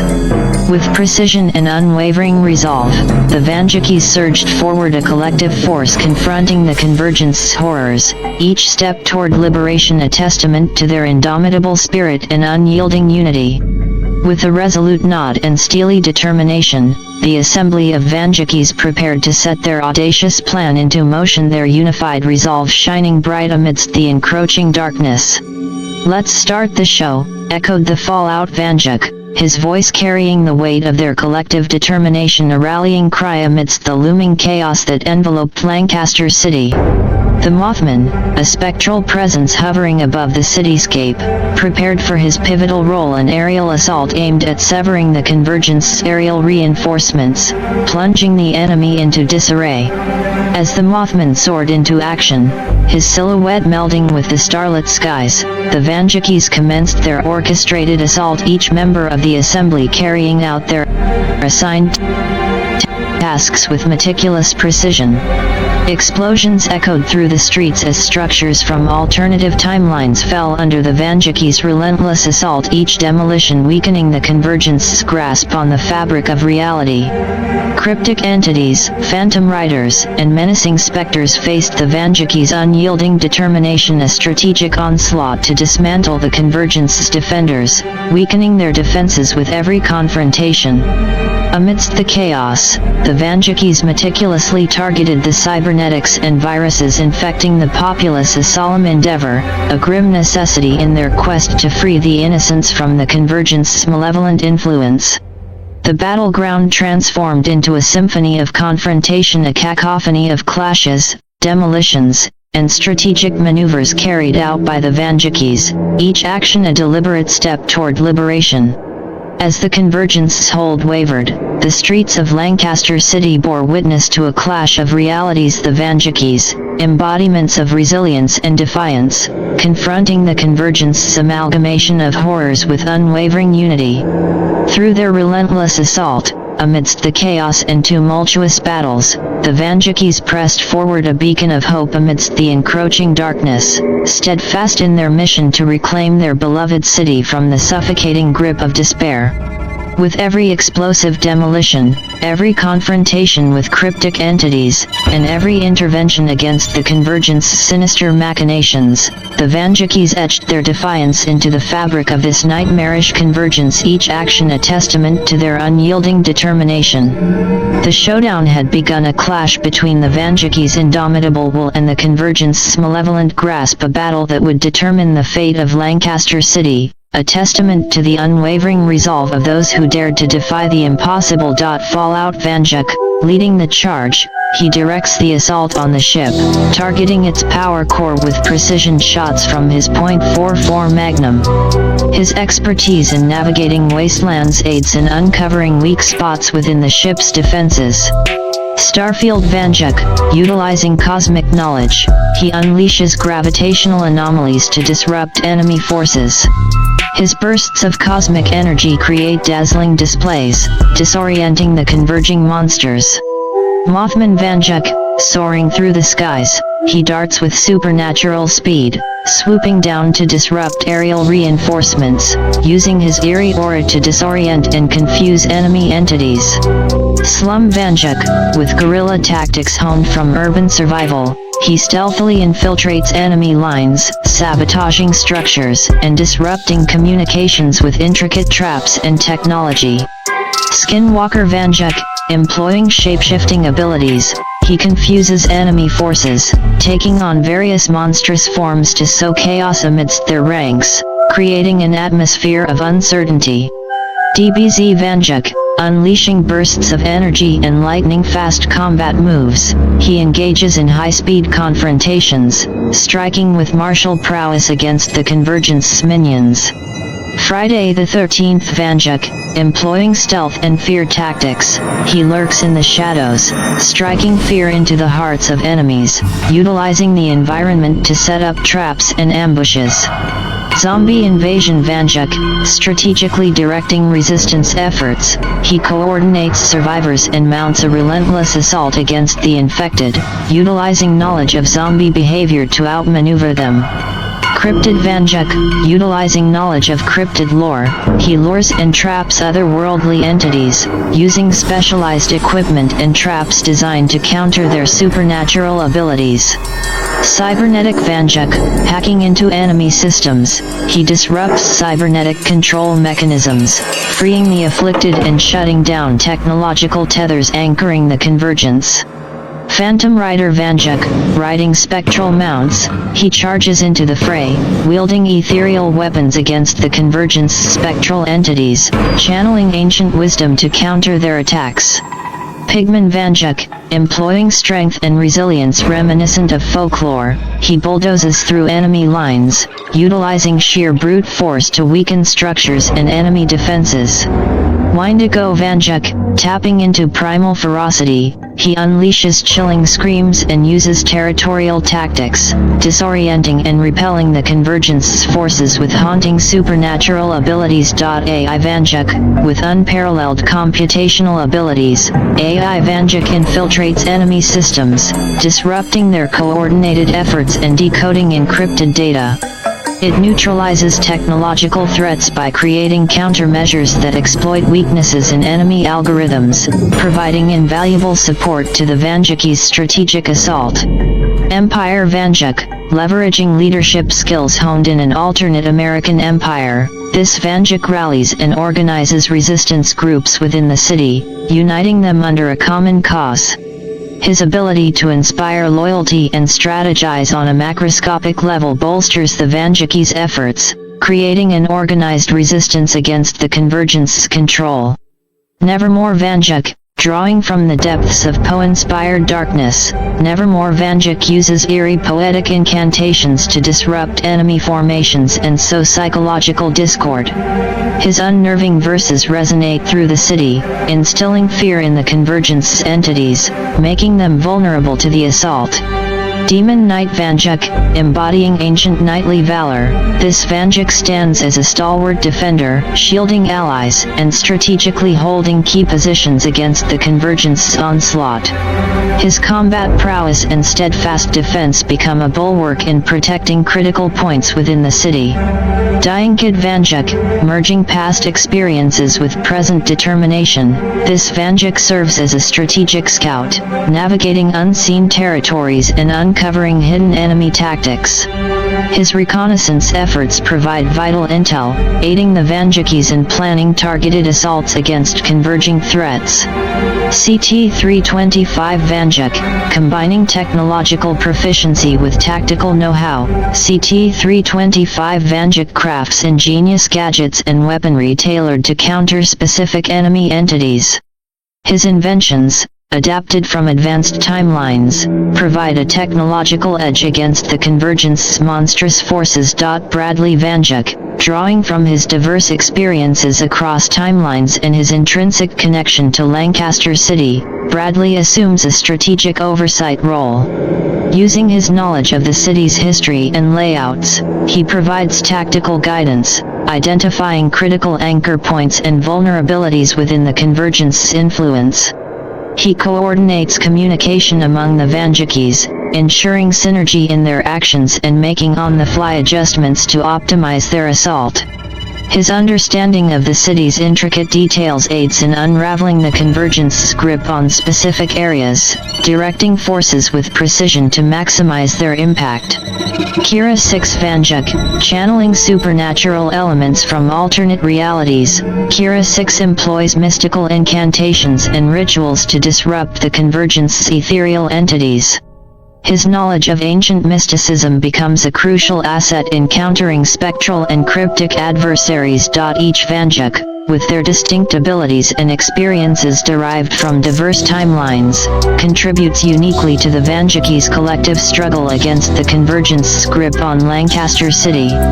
Their combined efforts form a mosaic of expertise and resilience, challenging the Convergence with a breadth of skills, tactics, and strategic maneuvers. Each Vanduke, a unique embodiment of resilience and expertise drawn from their divergent timelines, contributes their specialized skills, knowledge, and abilities to dismantle the Convergence's hold on Lancaster City. Their collective efforts weave a tapestry of defiance, challenging the Convergence's dark grasp with unity, diversity, and unwavering determination. Amidst the chaos and the Vanduke's valiant efforts, the relentless assault of the Convergence's monstrous forces seemed unyielding, a torrential onslaught that threatened to overwhelm their determined resistance. However, amidst the escalating pandemonium, an unforeseen harbinger of reckoning emerged from the fringes of Lancaster City. Tearing through the twisted streets, a deafening roar echoed, the thunderous reverberation of a hellish engine cutting through the tumultuous night. A trail of fire and smoke billowed behind the figure mounted upon a hellish cycle, a sight that struck fear into the hearts of the converging monsters. The Vandukes, amidst their ongoing confrontation, witnessed a spectacle unlike any other. From the edges of town, riding with infernal fury and blazing determination, emerged the embodiment of vengeance, a flaming skeleton encased in leather, wielding the iconic flaming chain and a sawed-off shotgun holstered at his side. Glowing eyes peered through the infernal haze, radiating an otherworldly aura of authority and retribution. This spectral figure, known as the Ghost Rider in this particular timeline, crashed into the heart of the Convergence's onslaught, his presence illuminating the darkness with an aura of relentless justice. His .44 Magnum, an emblem of unyielding determination, glinted ominously in the fiery glow, an instrument of judgment against the malevolent forces that dared to encroach upon the city. The Convergence's entities, caught off guard by the sudden appearance of this spectral avenger, faltered in their advance. The Ghost Rider's arrival sent shockwaves through the Convergence's ranks, a force unaccounted for, a wild card that the malevolent Convergence hadn't anticipated. With a haunting, ethereal howl, the Ghost Rider revved his infernal machine, charging headlong into the Convergence's lines. His flaming chain whirled with lethal precision, striking fear into the hearts of the monstrous entities, ensnaring and incinerating those who dared to oppose his righteous fury. The Vandukes, witnessing this unparalleled spectacle, found a surge of hope amidst the chaos, a fallen angel craving the spirit of vengeance, a force of retribution that promised to turn the tides in their favor against the Convergence's unrelenting onslaught. The Ghost Rider's arrival heralded a glimmer of salvation in this nightmarish Convergence, a formidable ally in their battle against the encroaching darkness. In the wake of the Ghost Rider's wrathful arrival, an eerie silence fell upon the battlefield, a palpable tension woven into the very fabric of the night. The malevolent entities, frozen in fear, found themselves ensnared within the piercing gaze of the avenging spirit. With an otherworldly intensity, the Ghost Rider's glowing eyes radiated an ominous light, a stare that penetrated the depths of the monster's very essence, laying bare the sins etched into their corrupted souls. His presence exuded an aura of retribution, a spectral judge presiding over the Convergence's transgressions. The monsters, gripped by an overwhelming sense of terror, quivered under the weight of the Ghost Rider's penance stare. Memories of their vile deeds, their darkest atrocities, surfaced with harrowing clarity, a haunting reflection of their malevolence laid bare by the avenging spirit's ethereal scrutiny. In the Ghost Rider's gaze, the Convergence's entities were forced to confront the depths of their depravity, a relentless reckoning that plunged them into a torment of guilt and remorse. The sins they had wrought upon countless worlds, the horrors they had inflicted, surged to the forefront of their consciousness, igniting an inferno of torment within their souls. The Ghost Rider, a harbinger of divine justice, unleashed the full force of his penance stare, an unyielding retribution that compelled the Convergence's entities to confront the consequences of their malevolent actions. It was a harrowing ordeal, a punishment that transcended physical agony, a spiritual reckoning that sought to cleanse their corrupted souls. As the penance stare persisted, the entities writhed in agony, their twisted forms convulsing with the torment of their own transgressions. The Ghost Rider's judgment lingered, imprinting upon their consciousness the weight of their sins, a relentless condemnation that seared through their very being. Amidst the nightmarish tableau, the Ghost Rider stood as an ethereal arbiter, a testament to the price of malevolence, an embodiment of divine retribution determined to deliver justice to those who dared to invade his world. The battleground, enveloped in an eerie stillness, bore witness to the spectral judgment, a chilling testament to the consequences that awaited those who dared to tread upon the path of darkness, a reminder of the unwavering resolve of the avenging spirit. As the Ghost Rider's penance stare sought to render justice upon the converging entities, a chilling declaration pierced the eerie silence, a vehement cry that shattered the spectral stillness that had settled over the battlefield. "You fool! I always come back," echoed the resounding voice of the Mothman, a declaration that heralded an unexpected twist in the confrontation. In an instant, the ethereal scene transformed as hundreds of Mothmen materialized before the assembly of Vandukes, their eerie forms casting a haunting shadow over the night.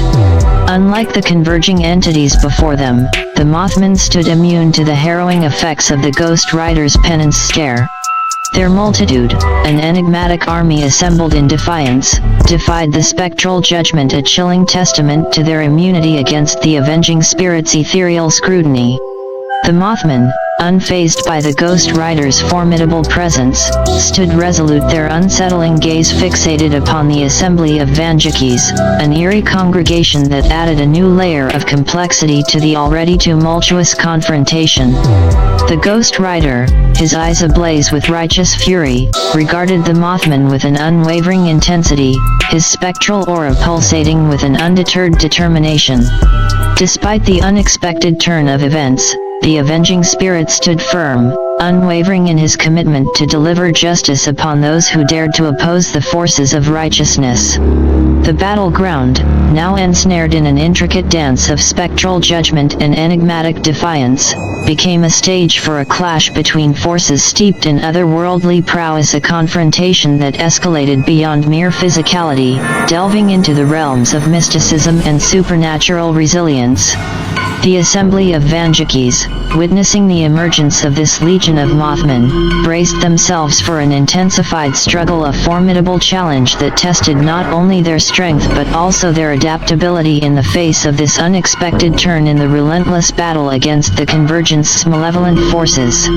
"I was stuck in hell for too long. You and Mephisto will pay for your sins against my city," declared the Ghost Rider Vanduke with searing conviction, his voice reverberating with an ethereal resonance that pierced through the tumultuous night. The spectral avenger, fueled by an unrelenting desire for justice, directed his haunting gaze towards the Mothman, each fiery word carrying the weight of his determination. His eyes blazed with an infernal intensity, an embodiment of righteous fury forged in the crucible of his experiences.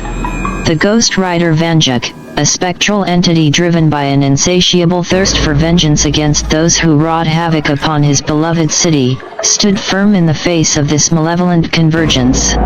His resolve, unwavering and unyielding, bore testament to the depths of his commitment to vanquish the forces of darkness that dared to defile the sanctity of his domain. With an otherworldly presence, the Ghost Rider Vanduke summoned the flames of divine judgment, a manifestation of retribution that swirled around him, imbuing the air with an ominous intensity. The very fabric of reality seemed to tremble at the avenging spirit's proclamation, echoing his determination to exact righteous retribution upon the malevolent forces that encroached upon his city. As the confrontation intensified, the Ghost Rider Vanduke's declaration echoed through the night, a haunting reminder to those who dared to oppose the forces of righteousness, a harbinger of divine judgment determined to purge the malevolence that tainted the sanctity of Lancaster City. Indeed, faced with the overwhelming multitude of Mothmen, the Ghost Rider Vanduke, while formidable, realized the need for united strength against this overwhelming force. With resolve burning in their hearts, the other Vandukes rallied behind their spectral ally, prepared to join forces and confront this enigmatic legion. Each Vanduke, drawing upon their unique abilities and experiences, stepped forward, standing shoulder to shoulder with the Ghost Rider. Their combined prowess and diverse expertise formed a formidable front, a collective force ready to challenge the Mothman's ominous assembly. Fallout Vanduke adjusted his stance, his keen eyes scanning the swarm of Mothmen, swiftly calculating the best tactical approach. Drawing upon his wasteland survival skills, he readied himself to pinpoint vulnerabilities within the Mothman's ranks. Starfield Vanduke channeled cosmic energies, creating celestial rifts that disrupted the Mothman's formation. His cosmic manipulations were aimed at disorienting and destabilizing the eerie legion, exploiting the very fabric of space and time to sow chaos. Mothman Vanduke, uniquely connected to this particular timeline's Mothman, sought to leverage his understanding of their nature. He attempted to communicate, hoping to sway their allegiance and turn the tide against the Convergence's malevolent intentions. Slum Vanduke, with his urban survival expertise, devised ingenious guerrilla tactics to outmaneuver the Mothman. He set up traps and diversionary tactics, aiming to disrupt their cohesion and create openings for strategic assaults. Skinwalker Vanduke morphed into different forms, mirroring the Mothman's eerie manifestations, aiming to sow confusion amidst their ranks. His shape-shifting prowess became a tool to disorient and divide their forces. DBZ Vanduke unleashed bursts of energy, engaging in high-speed combat, delivering rapid strikes against the Mothman. His superhuman abilities and combat prowess were employed in an effort to thin their numbers swiftly. Friday the 13th Vanduke utilized stealth tactics, lurking in the shadows and aiming to sow fear among the Mothman. His unsettling presence and ominous methods were meant to create psychological unrest among their ranks. Zombie Invasion Vanduke organized survivors and rallied them into a coordinated resistance. His experience in combating hordes provided insights into tactics to withstand the Mothman's overwhelming numbers. Cryptid Vanduke utilized knowledge of cryptid behavior to understand and exploit weaknesses within the Mothman's ranks. His strategic insights aimed to unravel their cohesion and disrupt their collective strategy. Cybernetic Vanduke hacked into technological interfaces among the Mothman, aiming to create chaos by exploiting weaknesses in their digital connections. Phantom Rider Vanduke charged into the fray, wielding ethereal weapons and channeling ancient wisdom to counter the Mothman's spectral manifestations. Pigman Vanduke employed sheer brute force to bulldoze through the Mothman's formations, aiming to create openings for the Vandukes to exploit. Wendigo Vanduke utilized primal ferocity and haunting cries, aiming to disorient and demoralize the Mothman. United as a formidable collective, the Vandukes stood poised to confront the Mothman, a diverse assembly of expertise, tactics, and supernatural abilities, ready to challenge the Convergence's forces with unwavering determination and unified strength. In a cataclysmic display, the Vandukes, united in their relentless assault against the Mothman, dismantled the swarm with precision and fury. Wings were clipped, ethereal flames incinerated, and the once haunting legion of Mothmen crumbled to ash and dust in the wake of the Vandukes' combined might. Yet, as a chilling message, one lone Mothman was spared, sent back to serve as a foreboding harbinger, a testament to the Vanduke's defiance and a stark warning to the forces that dared to challenge them. However, the triumph was short-lived as the ground itself quaked and split open, birthing an ominous presence from the depths of the netherworld. Mephisto, the malevolent embodiment of darkness and the devil himself, Satan, rose to the streets of Lancaster City with an aura of unfathomable malevolence. His infernal presence eclipsed the night, a manifestation of pure evil that sent shivers down the spines of even the most battle-hardened Vandukes. Mephisto's voice boomed with an otherworldly resonance, resonating with a chilling certainty, taunting the Vandukes with the ominous knowledge of their eventual fate. You don't know it, Vandukes, but no matter the timeline, you all go to one place, the afterlife. Hell itself is multiversal, and I'm the reason. You will never beat the monsters. Mephisto's declaration echoed through the streets, the sheer weight of his words a haunting reminder of the depths of the challenge they faced. The Vandukes, facing the embodiment of ultimate darkness, stood resolute but aware of the insurmountable power that Mephisto wielded. Their collective resolve was put to the ultimate test, an adversary whose malevolence transcended any they had faced before, a being whose influence extended across multiple realities. As the devil himself loomed over the city, the Vandukes found themselves confronted with an adversary unlike any other, a malevolent force that sought to shatter their unity and bend their resolve to its will. The streets of Lancaster City became the battleground for an epic confrontation, a clash between the forces of righteousness and the very embodiment of malevolence itself. The outcome of this conflict would reverberate across dimensions, determining the fate of not just Lancaster City but the entire multiverse itself. In that crucial moment, amidst the looming presence of Mephisto, stood the most unexpected yet resolute figure, Bradley Eshelman, the original Johnny Vanduke from the very timeline of those reading this narrative. He was young, bearing the marks of a life etched in hardship, broken teeth from street fights, scarred hands attesting to years of labor and struggles. With a steely resolve, Bradley raised his .44 Magnum, a weapon that symbolized not just firepower but also a defiance against the overwhelming darkness that had encroached upon their reality. His voice, though raw and determined, echoed through the chaos as he uttered a simple yet charged phrase: "Go to hell." The crack of his .44 Magnum pierced the air, a single gunshot that heralded the commencement of an epic battle. The bullet, propelled by his unwavering determination, streaked through the night, aimed at the heart of the malevolent embodiment standing before them. In that split second, the battleground transformed into a maelstrom of conflict, a clash between the forces of good and the very essence of evil. The resounding gunshot served as the catalyst, igniting a cacophony of supernatural energies, ethereal clashes, and otherworldly confrontations. Mephisto, faced with this unexpected challenge from a seemingly ordinary individual, felt the impact of the bullet, a fleeting moment of surprise etched across his malevolent countenance. The force of Bradley's determination, amplified by the significance of his stand, struck a chord within the depths of the devil's realm. The confrontation erupted into a storm of chaos and determination, a young man's courage challenging the very essence of darkness, the Vandukes rallying behind the symbolic act of defiance. The fate of Lancaster City and the multiverse itself hung precariously in the balance as this unlikely hero's single shot heralded a battle that transcended the realms of time and reality. Amidst the chaotic clash between malevolence and defiance, Bradley Eshelman, the original Johnny Vanduke from the timeline intertwined with those experiencing this narrative, stood resolute. His voice, filled with regret and determination, cut through the turmoil as he confronted the malevolent entity before him. In my Lancaster, we don't run, we fight.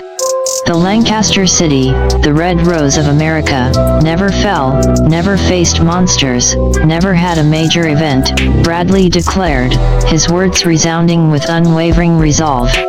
You want to know the truth, devil? You were not born, you were created. You're no god. You're nothing but a character in some sick kid's head."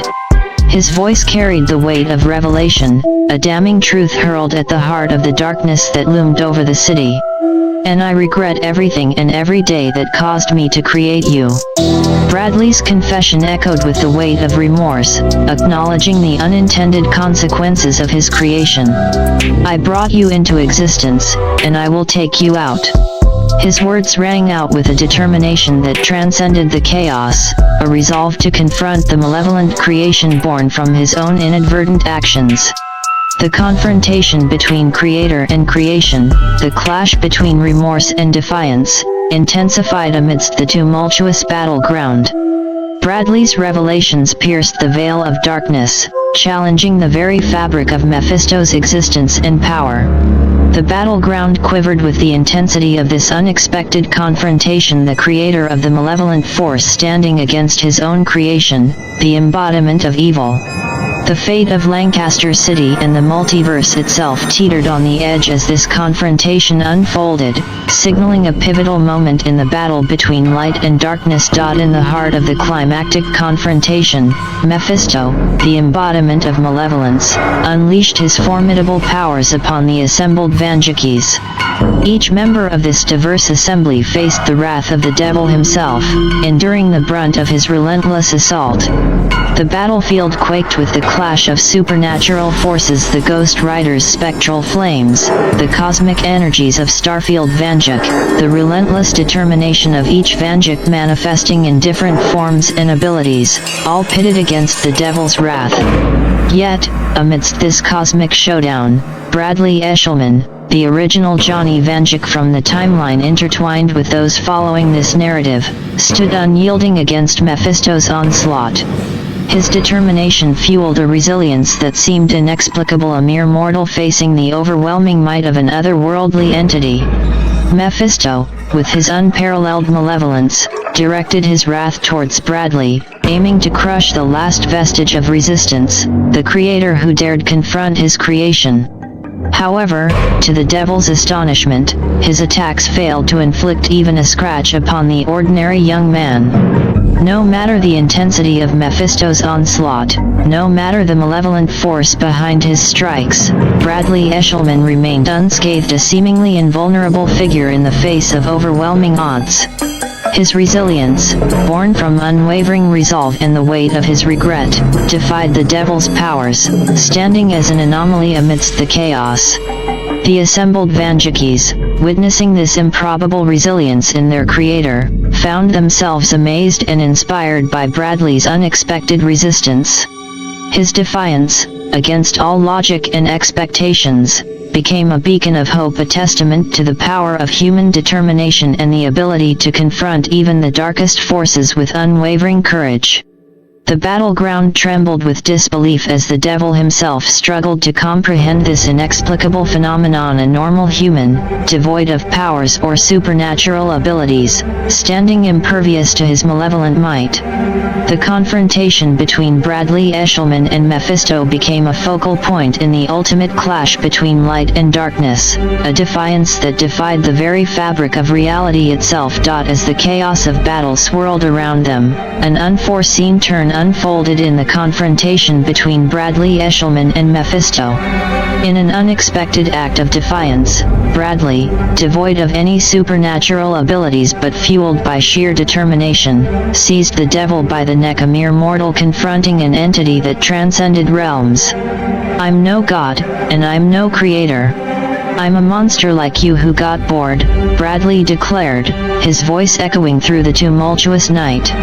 The revelation cut through the tension, a chilling acknowledgement of the unintended consequences that had spiraled beyond his control. "I can't stop these stories now. They became worlds in a universal multiverse outside my control that now grows without my consent." His confession resonated with a poignant admission of the uncontrollable expansion of the multiverse spawned from his own narratives. "I can't stop the growth, but I can stop you." His voice reverberated with determination, a resolve forged from the weight of his unintended creation, the embodiment of darkness that now threatened the very fabric of existence. The assembled Vandukes, witnessing this unexpected revelation, stood in awe and realization. Bradley's confession shed light on the uncontrollable nature of the multiverse that had sprouted from his imaginative narratives, an unintended consequence that had grown beyond his influence. In that pivotal moment, Bradley Eshelman's defiance transcended his mortal limitations. The struggle between creator and creation, between regret and determination, encapsulated the clash between light and darkness, hope and despair, on a cosmic scale. The battleground quivered with anticipation, the clash between Bradley and Mephisto representing more than a mere physical confrontation. It was a battle of ideologies, a testament to the consequences of creative power unleashed without constraint, a struggle that would determine the fate of not just Lancaster City but the entire burgeoning multiverse. In the cosmic clash between Bradley Eshelman and Mephisto, the battle reached its pinnacle. With unwavering determination and an unyielding spirit, Bradley, a mere mortal, confronted the malevolent entity that stood before him. In a crescendo of defiance and sheer willpower, Bradley's relentless determination surged forth, a force that transcended mortal limitations. Every ounce of his resolve, every fragment of his regret, fueled a determination that defied the very essence of darkness. As the cosmic clash between creator and creation reached its climax, Bradley's unwavering resolve met the malevolent force of Mephisto head-on. With every ounce of strength and determination, Bradley's defiance surged forth, overwhelming the devil's malevolent powers. In a moment that echoed through the cosmos, Bradley's unyielding spirit prevailed. His resistance, born from regret and resolve, became a beacon of hope amidst the chaos. With an act of indomitable willpower, he overcame the darkness, defeating the malevolent entity that had threatened the fabric of existence.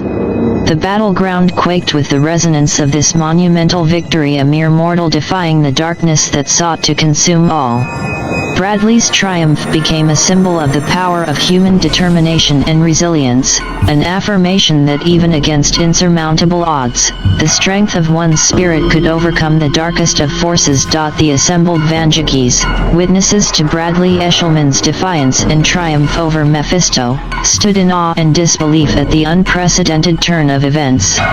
Their eyes, filled with a mixture of respect and curiosity, turned towards the original Johnny Vanduke from the very timeline woven into their story. Each Vanduke, representing diverse timelines, powers, and experiences, regarded Bradley with a newfound sense of intrigue and reverence.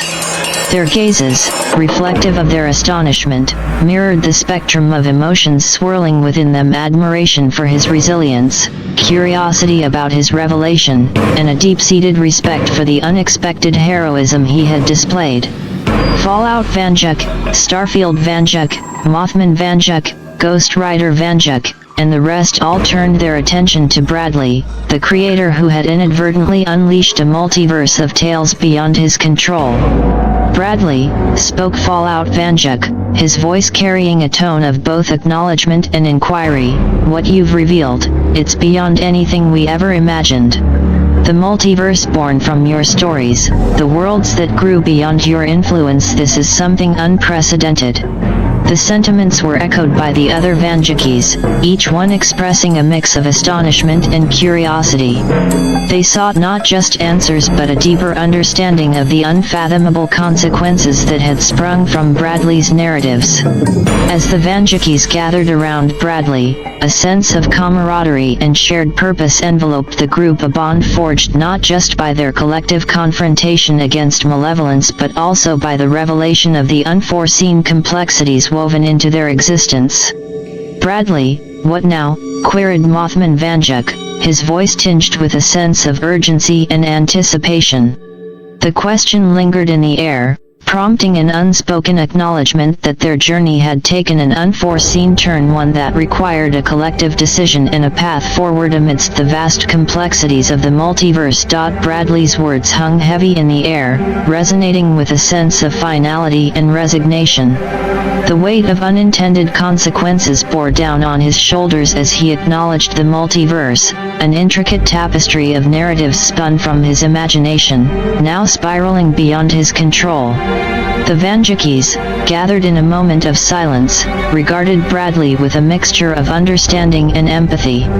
Their existence, woven from diverse timelines and experiences, stood as a testament to the worlds he had created, worlds that had taken a life of their own, growing, evolving, and expanding across the vast expanse of the multiverse. "You don't have to bear this burden alone," offered Fallout Vanduke, his voice carrying a sense of solidarity. "These worlds, these narratives, they're a part of all of us now. We're intertwined in this multiverse, bound by our journeys and the stories that have unfolded." Starfield Vanduke nodded in agreement. "You may have started this, Bradley, but now it's our shared responsibility to navigate this multiverse, to ensure its balance and protect its integrity." The collective sentiment echoed among the Vandukes, a recognition that their paths had converged in this intricate multiverse, and together, they bore the responsibility of safeguarding its realms and preserving its essence. Bradley, with a solemn nod, acknowledged their words. "Thank you, all of you," he murmured softly. "I leave this multiverse in your hands. May your journeys be filled with courage, wisdom, and unity." With a final glance at the assembled Vandukes, a faint smile of reassurance on his lips, Bradley Eshelman, the original Johnny Vanduke, faded into the fabric of the multiverse, a guardian passing the torch to those destined to traverse its myriad worlds and weave their tales across the expanse of existence. Now, the multiverse stands before you, a tapestry of interconnected worlds, narratives, and endless possibilities. As the Vandukes, guardians of this expansive realm, your journey unfolds, filled with new adventures, challenges, and discoveries. Embrace the responsibility bestowed upon you, safeguarding the balance of the multiverse and ensuring its integrity. Each timeline, each world, holds its own stories, mysteries, and unique inhabitants. Explore, learn, and navigate the realms with wisdom and unity, for your actions shape the destinies of countless realities. Uncover the untold tales, confront new adversaries, and forge alliances that transcend timelines. Your unity as Vandukes, a diverse assembly woven from different timelines, will be the guiding force, a beacon of hope amidst the vast expanse of the multiverse. Remember the lessons learned from each other's timelines, embrace diversity, wield courage in the face of adversity, and let wisdom guide your choices. Together, you will navigate this cosmic tapestry, ensuring that the multiverse flourishes, filled with stories that transcend time and space. Your journey continues, Vandukes, in this ever-expanding multiverse, a tapestry of infinite stories waiting to be written, explored, and protected by your collective strength and unity. As your adventure in this multiverse draws to a close, it's time to depart from these diverse realms and return to your respective timelines. Each Vanduke carries with them the experiences, lessons, and shared camaraderie from this extraordinary journey across the multiverse. Step forward with the memories of unity, courage, and the bonds forged amidst the chaos and triumphs of this epic saga. Your return marks the conclusion of this chapter, but the imprint of your journey will remain, shaping your perspectives and actions in your own timelines. Embrace the familiarity of your own worlds, carrying the wisdom and experiences gained from the multiverse's vast tapestry. Let the lessons learned guide your endeavors, infusing your stories with the essence of unity, courage, and the unyielding spirit that defined your collective journey. As you embark on the journey back to your respective timelines, know that the legacy of this multiverse adventure endures within you. Cherish the friendships forged, the challenges overcome, and the unity that transcended the boundaries of time and space. Farewell, Vandukes, as you return to your worlds, carrying with you the tales and memories of the multiverse, a testament to the resilience, unity, and courage that defines your collective spirit. It seems that way, doesn't it?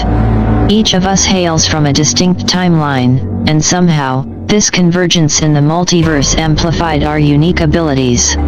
It's as if our experiences and the essence of our timelines merged and granted us an amalgamation of powers. The clash against Mephisto, the confrontation with the devil, and Bradley's revelation about the multiverse. These events, while tumultuous, shed light on the origin of our abilities. The interwoven nature of our timelines seems to have catalyzed this transformation, infusing us with extraordinary powers. It's remarkable how our individual strengths and experiences, drawn from diverse timelines, have coalesced into a collective force within this multiverse. Our unity and shared purpose became our strength, enabling us to confront malevolence and transcend the boundaries of our individual stories. As we return to our respective timelines, let's carry forward this unity and the lessons learned. Our powers may have originated from this convergence, but it's our unity and camaraderie that truly define us as Vandukes. The remaining Vandukes gathered, contemplating the weight of Bradley's revelation about the Lancaster city untouched by monsters, demons, or multiversal events. Their expressions reflected a mix of contemplation and understanding, resonating with the gravity of this newfound knowledge. "It's quite a revelation, isn't it?" mused Fallout Vanduke, his tone reflective. "The idea of a Lancaster untouched by the chaos we've known. A world without the cosmic clashes, supernatural entities, or the multiverse intertwining our fates." Starfield Vanduke nodded, acknowledging the sentiment. "In a way, it's a world devoid of the extraordinary, the kind of world that might have led someone to create us to seek excitement, action, and adventure in narratives beyond the mundane." The Vandukes exchanged knowing glances, recognizing the dichotomy between their tumultuous timelines and the existence of a tranquil, ordinary Lancaster city. It was a moment of introspection, acknowledging the very essence of their creation, an attempt to infuse life and intrigue into a world that lacked the extraordinary. "Perhaps in a world of quiet, one craves the chaos," mused Mothman Vanduke, his tone tinged with a touch of understanding. "Our existence might be a testament to the human desire for excitement, to explore the unknown, and to face challenges that transcend the ordinary." As the Vandukes contemplated this revelation, they found a newfound appreciation for the intricate tapestry of their timelines. Their existence, born from the need for action and intrigue, stood as a testament to the human yearning for adventure amidst the mundane. With a sense of understanding and acceptance, they prepared to return to their respective timelines, carrying with them the knowledge of the tranquil Lancaster city, a world untouched by the extraordinary, where the absence of chaos gave rise to the creation of the Vandukes and their multiverse-spanning journeys. As the remaining Vandukes prepared to fade into the night, leaving behind the ordinary Lancaster city that had witnessed the extraordinary tales of their lives, one figure remained: the Ghost Rider. In a stunning display, he transformed into his flaming, leather-bound skeletal form, and his motorcycle morphed into the ominous Hell Cycle. With a roar that echoed through the night, the Ghost Rider, the original Johnny Vanduke of this timeline, rode off into the darkness, the flames of the Hell Cycle illuminating the streets. However, to his shock and awe, he soon realized he was no longer alone in his solitary ride. As he traversed the streets of Lancaster City, a transformation unfolded. Citizens, bound by the fury of the recent multiversal events, emerged as angry specters. These were not spirits enraged by the Vandukes, but ordinary people transformed into entities of vengeance. One by one, they mounted their own Hell Cycles, Hell Riders, Hell Beasts, and Hell Dodgers, swearing their commitment to protect their home from the monsters that sought to turn their timeline into a living hell. Following the Ghost Rider, this legion of spectral riders trailed behind him, their fiery forms leaving a trail of ethereal glow in their wake.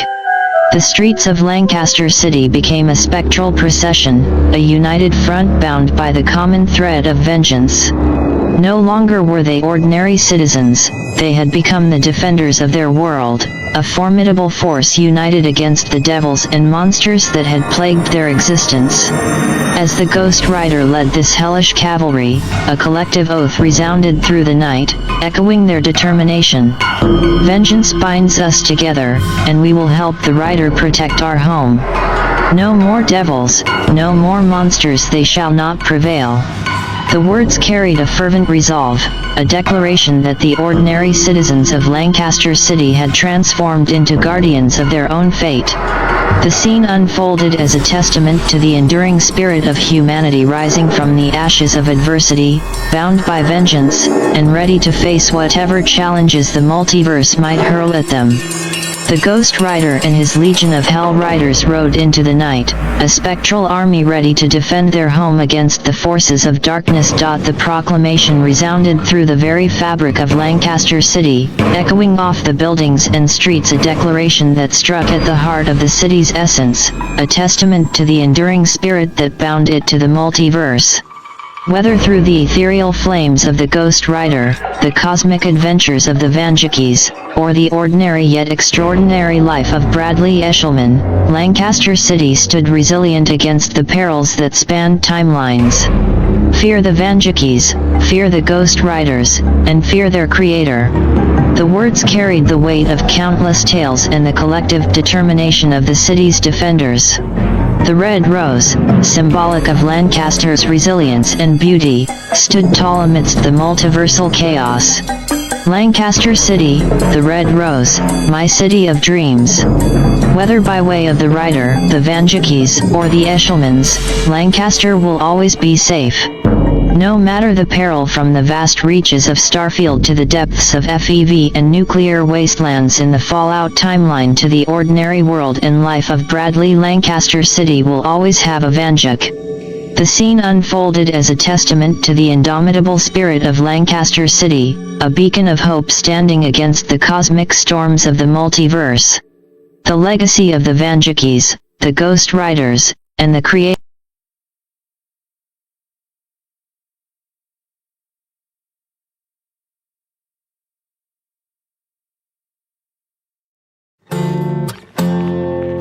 In the quiet beginnings of the 1770s, Lancaster City, nestled within Pennsylvania's heart, held promise. It stood as a quaint settlement, brimming with the potential for growth and prosperity.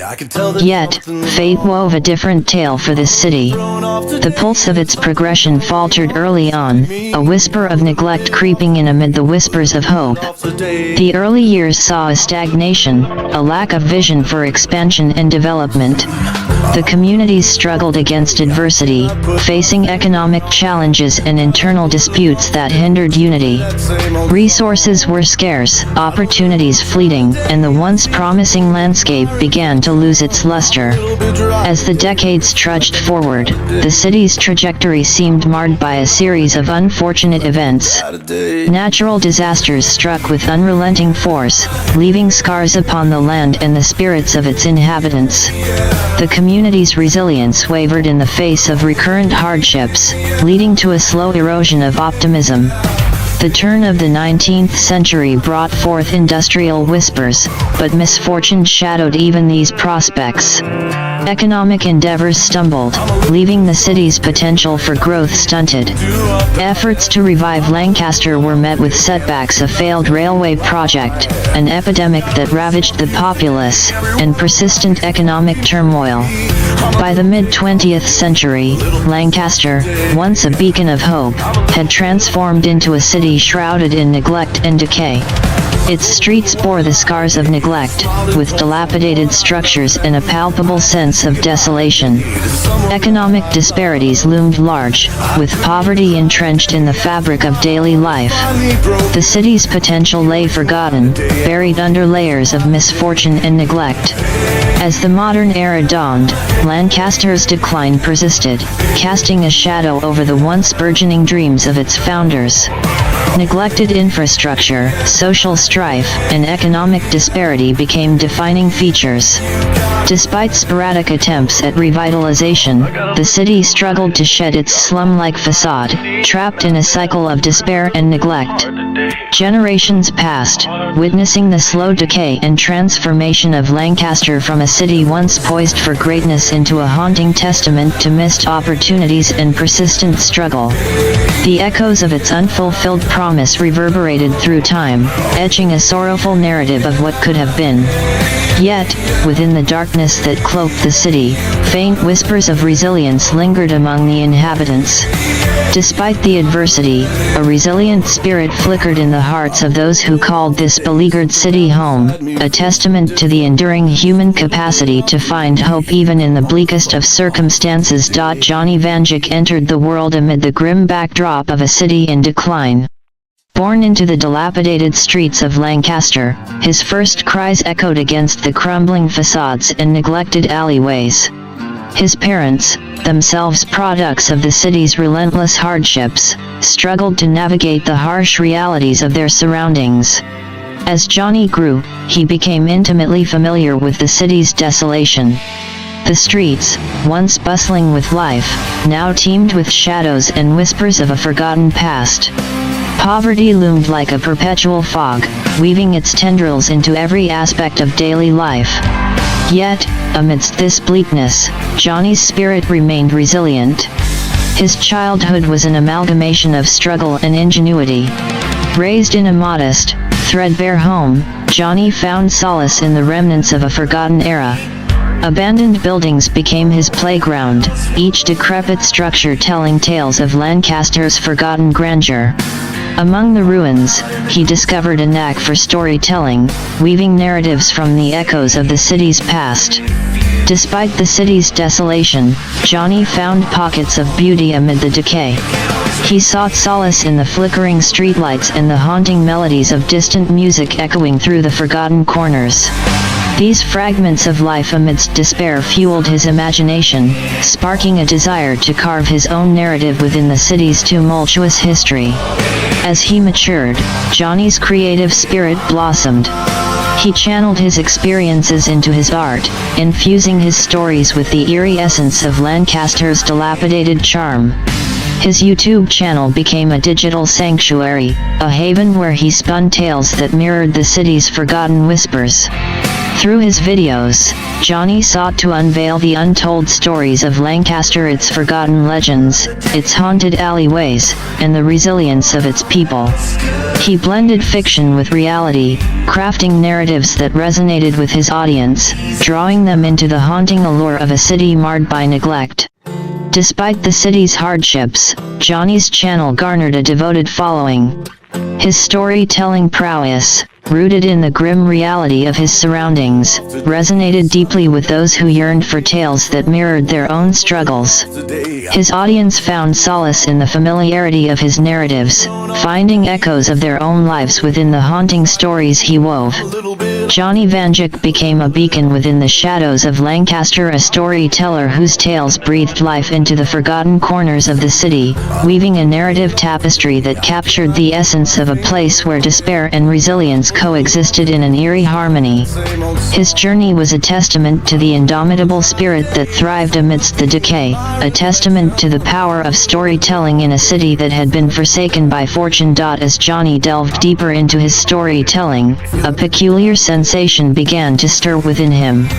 Visions, fleeting and cryptic, flickered at the edges of his consciousness.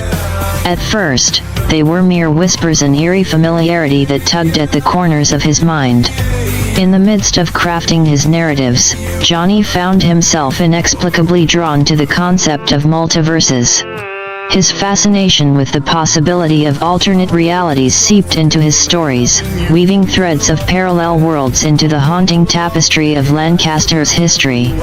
As he delved further into exploring the concept of multiverses within his content, the visions intensified.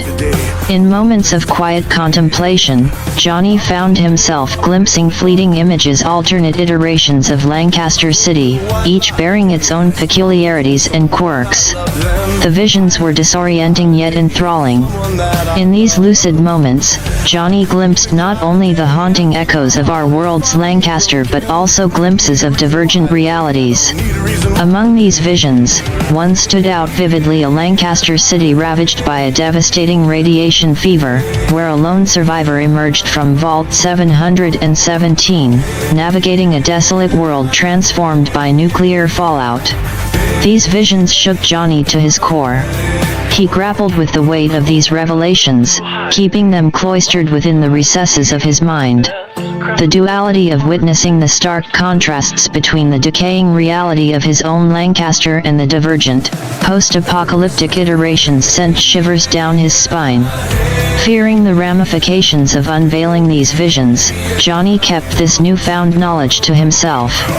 He continued to craft his stories, drawing from the amalgamation of experiences and visions that now danced at the periphery of his consciousness. In the shadows of his creativity, he treaded carefully, weaving subtle nuances of the multiverse into his tales without betraying the secrets locked within his mind. Johnny delved deeper into the annals of history, his search focused on unearthing the pivotal moment that diverged his Lancaster from the alternate reality he glimpsed, a timeline where the city flourished rather than languished in neglect. As he pored over historical records and delved into the archives, Johnny sought the elusive turning point, the juncture where the fortunes of Lancaster diverged. His research took him back to the inception of America, where the foundations of his city were laid alongside the birth of a nation. In the midst of his fervent quest for answers, the visions intensified. A peculiar haze enveloped his consciousness, transporting him to a bygone era, the early years of America. But in this rendition of history, the familiar figures that shaped Lancaster's destiny were conspicuously absent. He witnessed the absence of key figures, visionaries, leaders, and pioneers whose absence seemed to cast a haunting shadow over the city's fate. Names that were revered in his world were conspicuously omitted from the historical narrative of this divergent reality. Johnny observed the void left by the absence of these influential figures, a void that altered the trajectory of Lancaster's growth. The absence of their influence seemed to unravel the city's potential, casting it adrift in a sea of missed opportunities and unfulfilled promises. In this ethereal journey through an alternate past, Johnny gleaned the haunting realization that the absence of these pivotal figures acted as a catalyst, a crucial turning point that consigned his Lancaster to a fate of decay and neglect. The divergence in history, subtle yet profound, laid bare the delicate balance upon which the fate of cities and civilizations teetered. As the vision slowly ebbed away, leaving Johnny reeling in its wake, he found himself burdened with the weight of this newfound knowledge. The absence of these historical figures, overlooked in his world's narrative, became the linchpin upon which the destiny of his city hinged, a revelation that would shape his storytelling in profound and unforeseen ways. As Johnny grappled with the revelations from his visions, a haunting realization began to take root within him. Despite the absence of pivotal historical figures in the alternate timeline he glimpsed, he found himself tethered to the fabric of his city's narrative in an inexplicable manner. The visions had shown him a Lancaster where key figures, those crucial to the city's rise, were missing from the historical records. However, amidst this absence, there existed a peculiar anomaly, an enigmatic presence that defied the constraints of conventional history. Johnny, in his quest to understand the divergence of realities, began to realize his own inexplicable connection to the city's narrative. He found himself straddling the line between observer and participant, an anomaly woven into the fabric of Lancaster's tumultuous history. His visions had offered glimpses of other Vandukes across the multiverse, alternate iterations of himself navigating vastly divergent realities. Yet, he remained a constant, an unexplained anomaly embedded within the very essence of Lancaster's story. It dawned upon Johnny that perhaps his role transcended the confines of conventional historical figures. He was not merely a product of Lancaster's history, he was an embodiment of its resilience, an echo of the city's spirit that persisted across the multiverse. Despite the absence of recognized historical significance, Johnny realized that his existence transcended the conventional constraints of time and space. He was intertwined with Lancaster's narrative in a way that defied the established norms of history, an anomaly destined to shape the city's story in ways that surpassed the confines of ordinary understanding. This revelation, though perplexing, stirred within Johnny a newfound sense of purpose.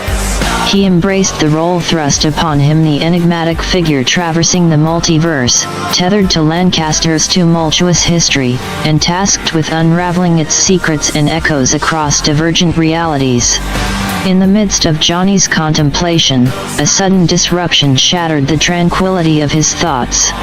A figure, bearing a haunting familiarity, materialized before him, a fellow Vanduke, an emissary from a timeline woven with the threads of Mothman lore and eerie aberrations. The unexpected appearance of this alternate Vanduke cast a surreal hue over the already enigmatic landscape of Johnny's revelations. This fellow traveler, a product of a reality entwined with Mothman's legend, bore witness to divergent histories and unfathomable occurrences that echoed across the multiverse. With a sense of surreal camaraderie, the alternate Vanduke revealed the eerie connection between their timelines. He recounted a harrowing tale of the Mothman's intervention, an attempt to rewrite history by erasing Johnny's very existence from the annals of Lancaster's past. Yet, in a twist of fate, another Vanduke from the Mothman timeline had aided this visitor, preserving his place within the fabric of their shared history. And now, driven by a sense of solidarity and obligation, this alternate Vanduke stood before Johnny, offering his aid in navigating the unfamiliar contours of a Lancaster bereft of its conventional guiding figures. "I see this Lancaster is a little less clean than mine," the alternate Vanduke mused, acknowledging the stark contrasts between their respective realities. "But you know, sometimes it's not about the figures we lack, it's about the resilience we possess. Mayors, engineers, and builders might be missing here, but I think we can manage." Embracing the peculiar alliance forged through their inexplicable connection, Johnny and the alternate Vanduke embarked on an unconventional partnership. Bound by the echoes of their shared identity across the multiverse, they sought to navigate the unfamiliar terrain of a city burdened by neglect and absence, yet brimming with untapped potential. Their collaboration, born from the convergence of disparate realities, heralded a partnership that transcended the conventional constraints of time and history. Together, they ventured forth, drawing upon their shared resilience and ingenuity to weave a new narrative for Lancaster, one that defied the limitations imposed by absent figures and divergent timelines. As the conversation unfolded between the two Vandukes, Johnny couldn't help but be intrigued by the prospect of traversing not just different realities but also different moments in time. The notion of time travel stirred a curiosity within him that echoed the depths of his storytelling aspirations. The alternate Vanduke's revelation about his ability to reality hop, while compelling, hinted at the constraints imposed upon their journeys. Johnny, ever the curious explorer, probed further, his inquisitive nature guiding his line of questioning. "Time travel?" Johnny echoed, a glint of fascination lighting up his eyes. "That's an intriguing concept. But you're limited to reality hopping within the lifetime of a Vanduke? That's both liberating and confining, isn't it?" The alternate Vanduke nodded, acknowledging the inherent limitations of their unique abilities. "Exactly. I can't control the precise moments I land in, but I'm tethered to the lifetimes of Vandukes. It's a peculiar restriction, but it grants us a certain range of exploration within our own lineage." The notion of exploring within the bounds of their shared lineage intrigued Johnny. The prospect of traversing pivotal moments in the lives of Vandukes across time and space stirred his imagination. He pondered the implications, envisioning the narratives and revelations that such journeys could unveil. So, Johnny mused, within our lifetimes, we were interconnected across realities. What if we used this connection to explore not just different realities but also the pivotal moments in the lives of Vandukes? Moments that shaped our narratives and echoed through the multiverse. It could be a way to uncover the threads that bind us and understand the echoes of our existence. The alternate Vanduke nodded thoughtfully, recognizing the potential inherent in Johnny's proposal. Perhaps, he conceded, the true essence of our journey lies not just in the exploration of different realities but in the exploration of our own lineage, our shared experiences across time and space. Their conversation opened doors to uncharted possibilities, a convergence of realities and timelines tethered by the enigmatic existence of Vandukes. As they contemplated the potential of their intertwined destinies, Johnny felt a surge of anticipation, eager to delve deeper into the mysteries that lay at the intersection of their shared lineage in the vast multiverse. The sudden appearance of two more Vandukes, each hailing from distinctly different timelines, sent a ripple of astonishment through the space where Johnny and the alternate Vanduke stood, their conversation momentarily suspended in a whirlwind of surprise. The third Vanduke, an emissary from the Starfield timeline, and the fourth, a traveler from the Fallout timeline, introduced themselves, each adding another layer of complexity to the enigmatic convergence of their identities. "Wait a minute," Johnny exclaimed, caught between amazement and bewilderment. "Now there are four of us? How is this even possible?" The Starfield Vanduke, with a curious glint in their eye, interjected, "Seems like our unique tether across timelines is bringing us together at this moment in space and time. Quite the gathering of Vandukes, isn't it?" The Fallout Vanduke chuckled, a faint hint of wryness in their voice. "I'm starting to think our paths converging might be more than mere coincidence. Perhaps there's a reason behind this unexpected assembly." The quartet of Vandukes, each representing a different reality and timeline, stood at the crossroads of an unprecedented convergence. Their presence, an anomaly that defied conventional understanding, hinted at the intricate tapestry that bound their existence across the multiverse. Amidst the surreal gathering, Johnny couldn't help but marvel at the sheer complexity of their interwoven destinies. Yet, a sense of caution flickered within him, a nagging worry about the potential ramifications of such an unprecedented convergence of their realities. "Shouldn't we be careful?" Johnny ventured, his tone tinged with a note of concern. "Our convergence might be significant, but we might also be treading into uncharted territory. There could be unforeseen consequences to such a gathering across timelines." The other Vandukes nodded in agreement, acknowledging the gravity of the situation. The unprecedented nature of their convergence, while intriguing, carried with it an aura of uncertainty, hinting at the potential for unforeseen repercussions across the tapestry of the multiverse. As they stood on the precipice of this unexpected convergence, the Vandukes grappled with the intricacies of their intertwined destinies, contemplating the implications of their inexplicable gathering across realities and timelines. The words from Fallout Johnny and Starfield Johnny hung in the air, carrying the weight of their unique experiences and the gravity of their respective timelines. Johnny, absorbing the implications of their statements, felt a chill run down his spine, a stark reminder of the divergent paths that awaited Lancaster in these alternate realities. Fallout Johnny, with a grizzled demeanor born from a world ravaged by nuclear devastation, spoke with a sense of urgency. "Trust me, kid. I come from a time where, by your standards, there probably isn't even a Lancaster left. The world I knew was reshaped by destruction, and the remnants of civilization are few and far between." Starfield Johnny, representing a timeline where Earth itself faced annihilation, added, "And in my time, Earth was destroyed for a good 400 years. Trust me, you want our help. Our experiences across these timelines give us insights and skills that might just be what this convergence needs." Johnny, though initially taken aback by the bleak scenarios described by his counterparts, found himself swayed by the gravity of their words.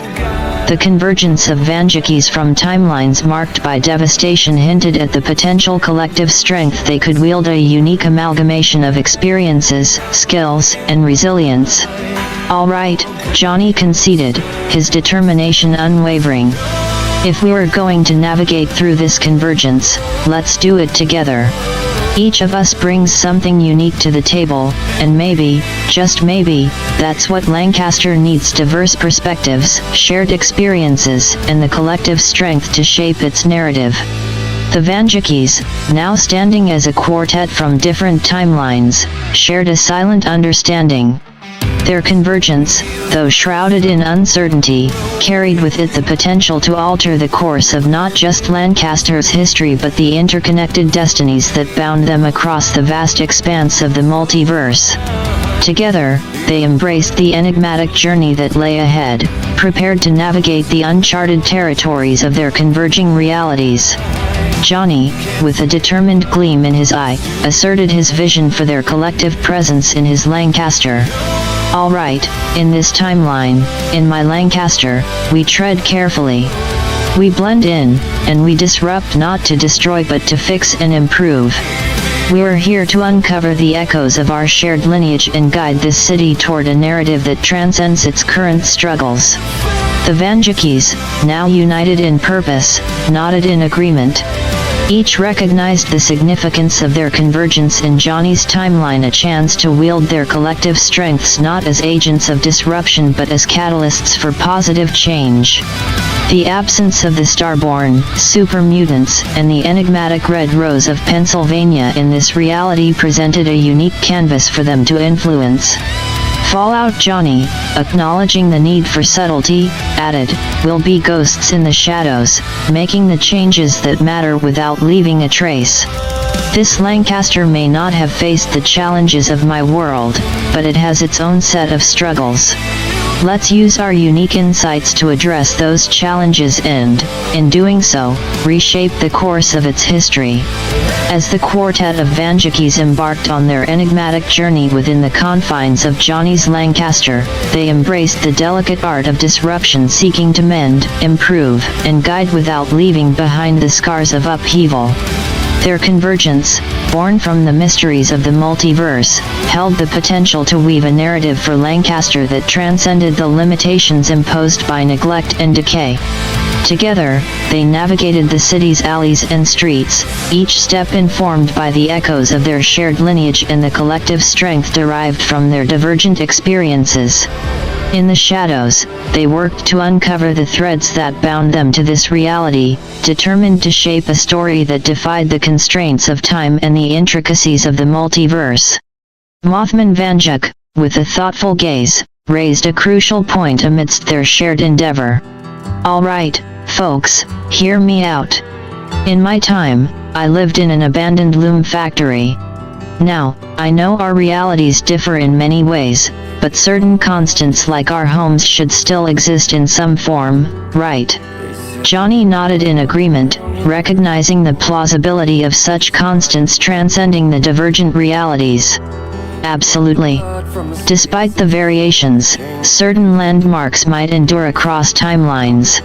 An abandoned loom factory could very well be a consistent thread woven into the fabric of our shared existence."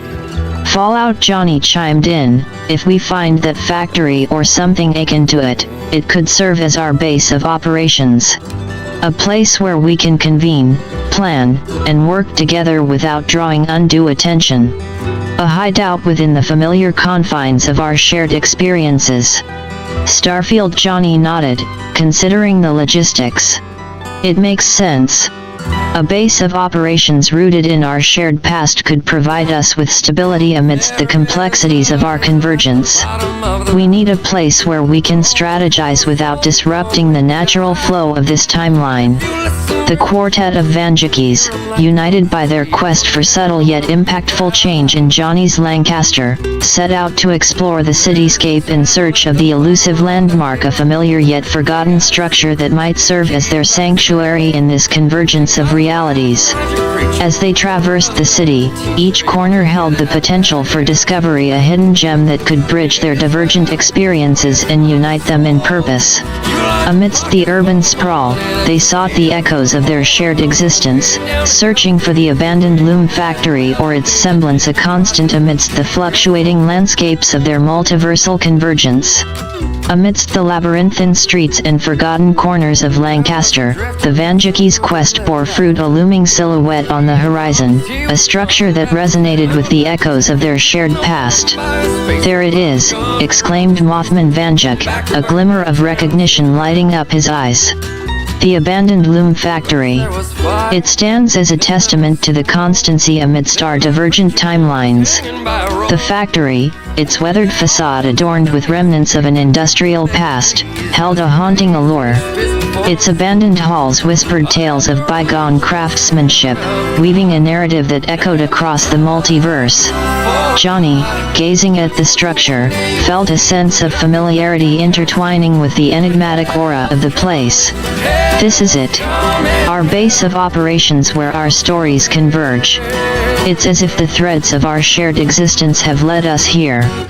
Fallout Johnny nodded in agreement. A place rooted in our past, yet existing beyond the constraints of time. Here, amidst the echoes of forgotten machinery, we'll plan our efforts to subtly influence the course of this Lancaster's history. Starfield Johnny surveyed the surroundings, his gaze lingering on the factory's silent halls. It's more than a hideout. It's a symbol of our resilience, a sanctuary within the shifting tides of the multiverse. Here, we'll work to craft a narrative that transcends the limitations of this reality. The Vandukes, united by the discovery of their haven amidst the forgotten cityscape, stepped into the abandoned loom factory, a convergence of their pasts and futures. Within its dilapidated walls, they found a refuge, a space where they could strategize, collaborate, and weave the subtle changes that would guide Lancaster toward a narrative of hope and resilience. In the heart of this forgotten structure, they embarked on their enigmatic journey, drawing upon their collective strengths and shared experiences, determined to shape a story that defied the constraints of time and the intricacies of the multiverse. Mothman Johnny, his eyes scanning the weathered tools and worn machinery scattered across the factory floor, couldn't help but notice the state of disrepair that surrounded them. The tools, once vibrant instruments of industry, now lay dormant, marked by the wear and tear of neglect. "Hey, Fallout Boy," Mothman Johnny called out with a wry grin, a playful glint in his eye.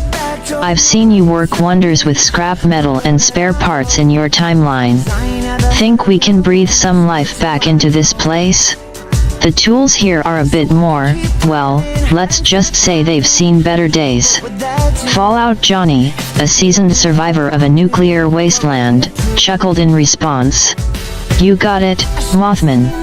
I've patched up more than a few rusty tools in my time. We'll turn this place into a functional base, no doubt about it."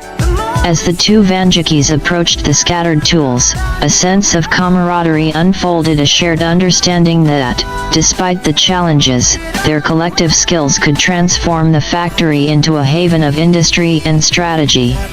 Mothman Johnny picked up a wrench, examining it with a critical eye. "These tools might be battered, but they've got character.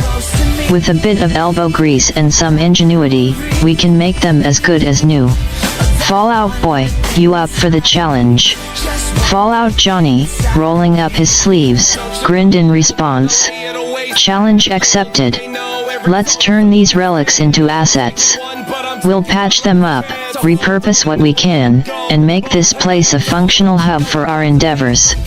The Vandukes set to work, their shared determination fueling their efforts. Rusty tools clanged against metal, and the echoes of collaboration resonated within the factory's walls. Mothman Johnny and Fallout Johnny, each drawing upon their unique skills, began the process of revitalizing the forgotten tools, a symbolic act that mirrored their mission to breathe new life into Lancaster. As they worked, the once silent halls of the abandoned loom factory reverberated with the sounds of restoration and orchestration of effort that heralded the transformation of their newfound base. Amidst the clangor of metal against metal, Mothman Johnny, with a mischievous grin, called out to his fellow Vanduke, "Hey, Fallout boy! Let's show Lancaster what a couple of Vandukes can do when we put our minds to it." 2/2. In the midst of their efforts to restore the abandoned loom factory, an eerie hush fell upon the Vandukes. The atmosphere shifted abruptly, the air thick with an unspoken tension that seeped into the very fabric of their reality. Shadows danced ominously across the worn walls, and a palpable sense of foreboding descended upon the space. A primal growl echoed through the factory, heralding the arrival of an otherworldly entity, a beast from the depths of time and space, a universal constant with a grudge that transcended the boundaries of the multiverse. Alongside it stood the ominous figures of the Skinwalkers of Little Britain, emissaries from a timeline shrouded in darkness. The Vandukes, caught off guard by the sudden intrusion, found themselves at the mercy of an unfathomable force. Mothman Johnny, his eyes widened in recognition, faced the entity with a mixture of fear and defiance. "You killed me over and over again, Vanduke. But this time, I don't care if there are 2 or 4 of you. You did this." Fallout Johnny, recognizing the origins of the beast and its accusation, stepped forward with a resolve born of dire circumstances. "You're from the original timeline. I'm from your home, Vanduke. I know, and you keep destroying history all for me. This ends here, and it will end in every timeline you show up in." The confrontation escalated into a frenzied standoff, the tension crackling in the air as the monstrous entity and the determined Vandukes faced each other, their conflicting narratives colliding in a cataclysmic clash. The beast, fueled by an insatiable vendetta, unleashed a deafening roar that reverberated through the factory. The Skinwalkers, cloaked in eerie shadows, stood poised for battle, their unearthly presence casting a chilling aura over the scene. Mothman Johnny and Fallout Johnny, their resolve unwavering, met the threat head-on. Their counterparts, Starfield Johnny and alternate Vanduke, joined the fray, recognizing the imminent danger that threatened not just their reality but the fabric of the multiverse itself.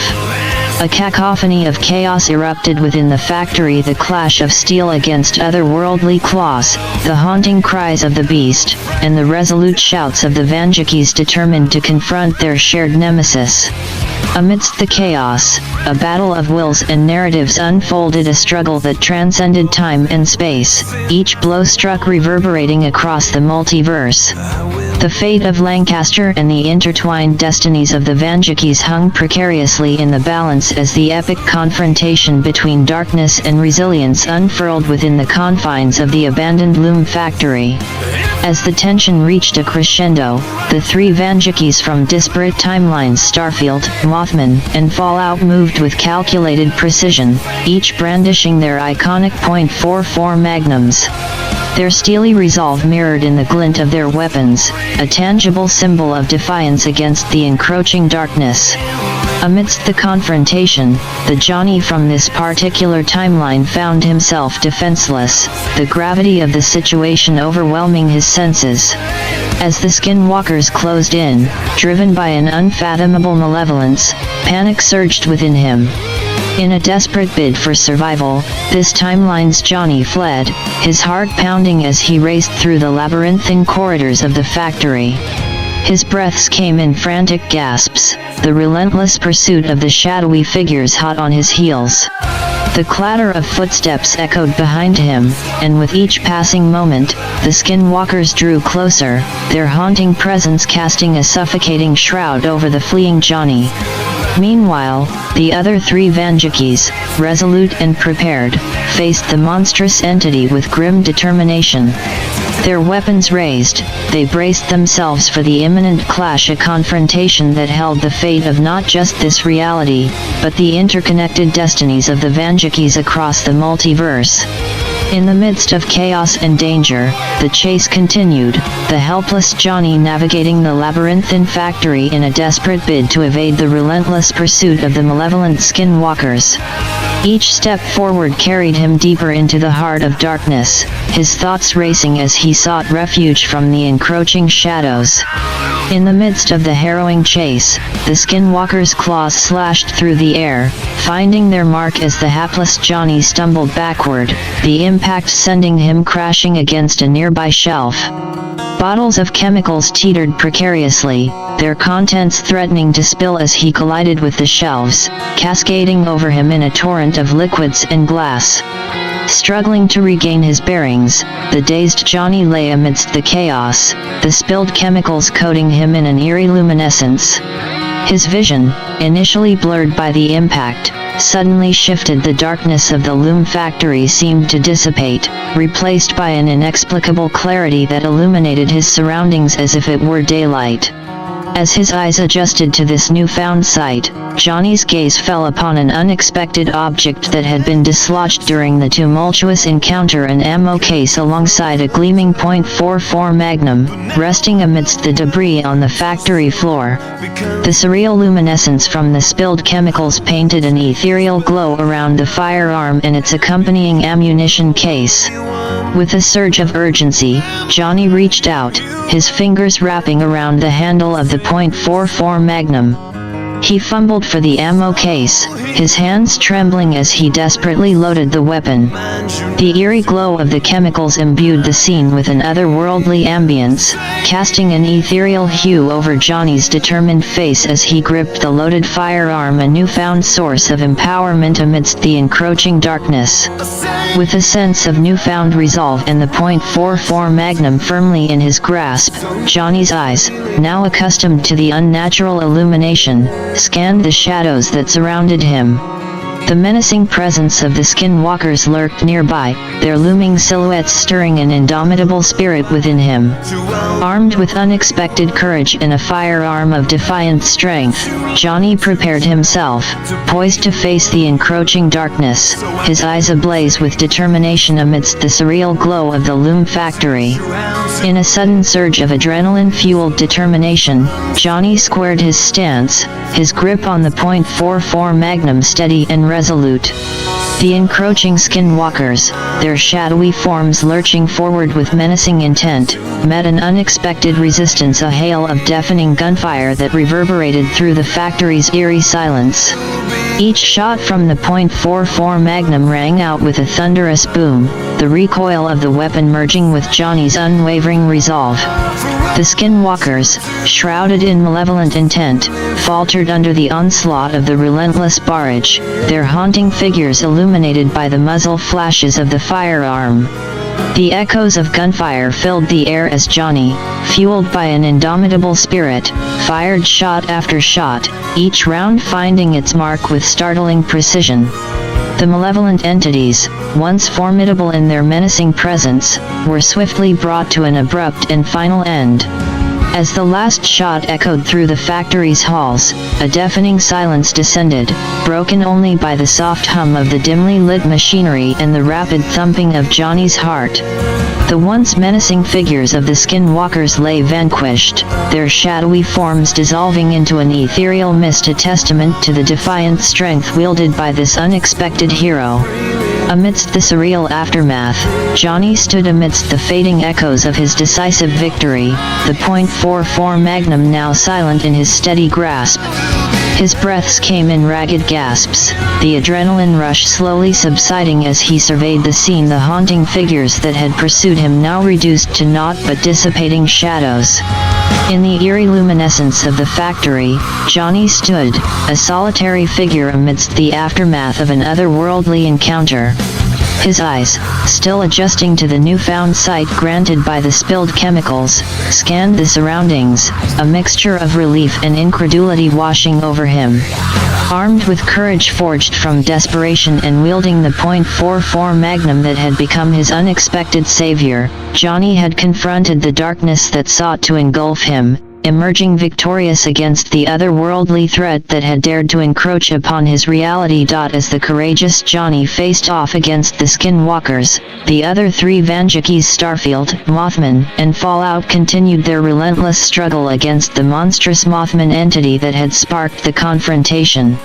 The standoff between the Vandukes and the malevolent creature unfolded with a chaotic intensity within the confines of the Loom Factory. Starfield Johnny, his resolve unyielding, confronted the Mothman with a calculated strategy born of experiences from distant galaxies. He maneuvered with agility, his movements synchronized with an otherworldly grace, seeking to anticipate the creature's every move. Mothman Johnny, entrenched in the heart of the battle, fought with a familiarity rooted in the enigmatic tales of his own timeline. His defiance echoed in each evasive maneuver, a testament to his resilience against the very entity that shared his name. Fallout Johnny, seasoned by the desolate landscapes of a post-apocalyptic world, met the entity head-on, his tactics informed by a survivalist's instinct.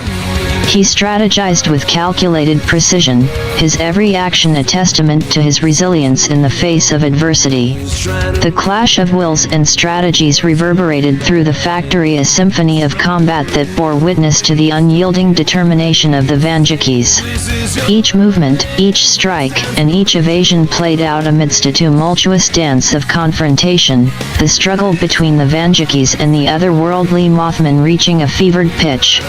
The battle raged on, the Vandukes drawing upon their unique strengths and experiences, their unity amidst diversity fueling their resolve. As the echoes of gunfire from Johnny's confrontation with the Skinwalkers faded, the clash between the Vandukes and the malevolent Mothman entity persisted, a clash of narratives that transcended the boundaries of time and space within the confines of the Loom Factory. As Slum Vanduke hurled the lifeless forms of the Skinwalkers into the adjoining room, he emerged with a resolute determination, his presence a sudden addition to the fray against the malevolent Mothman entity.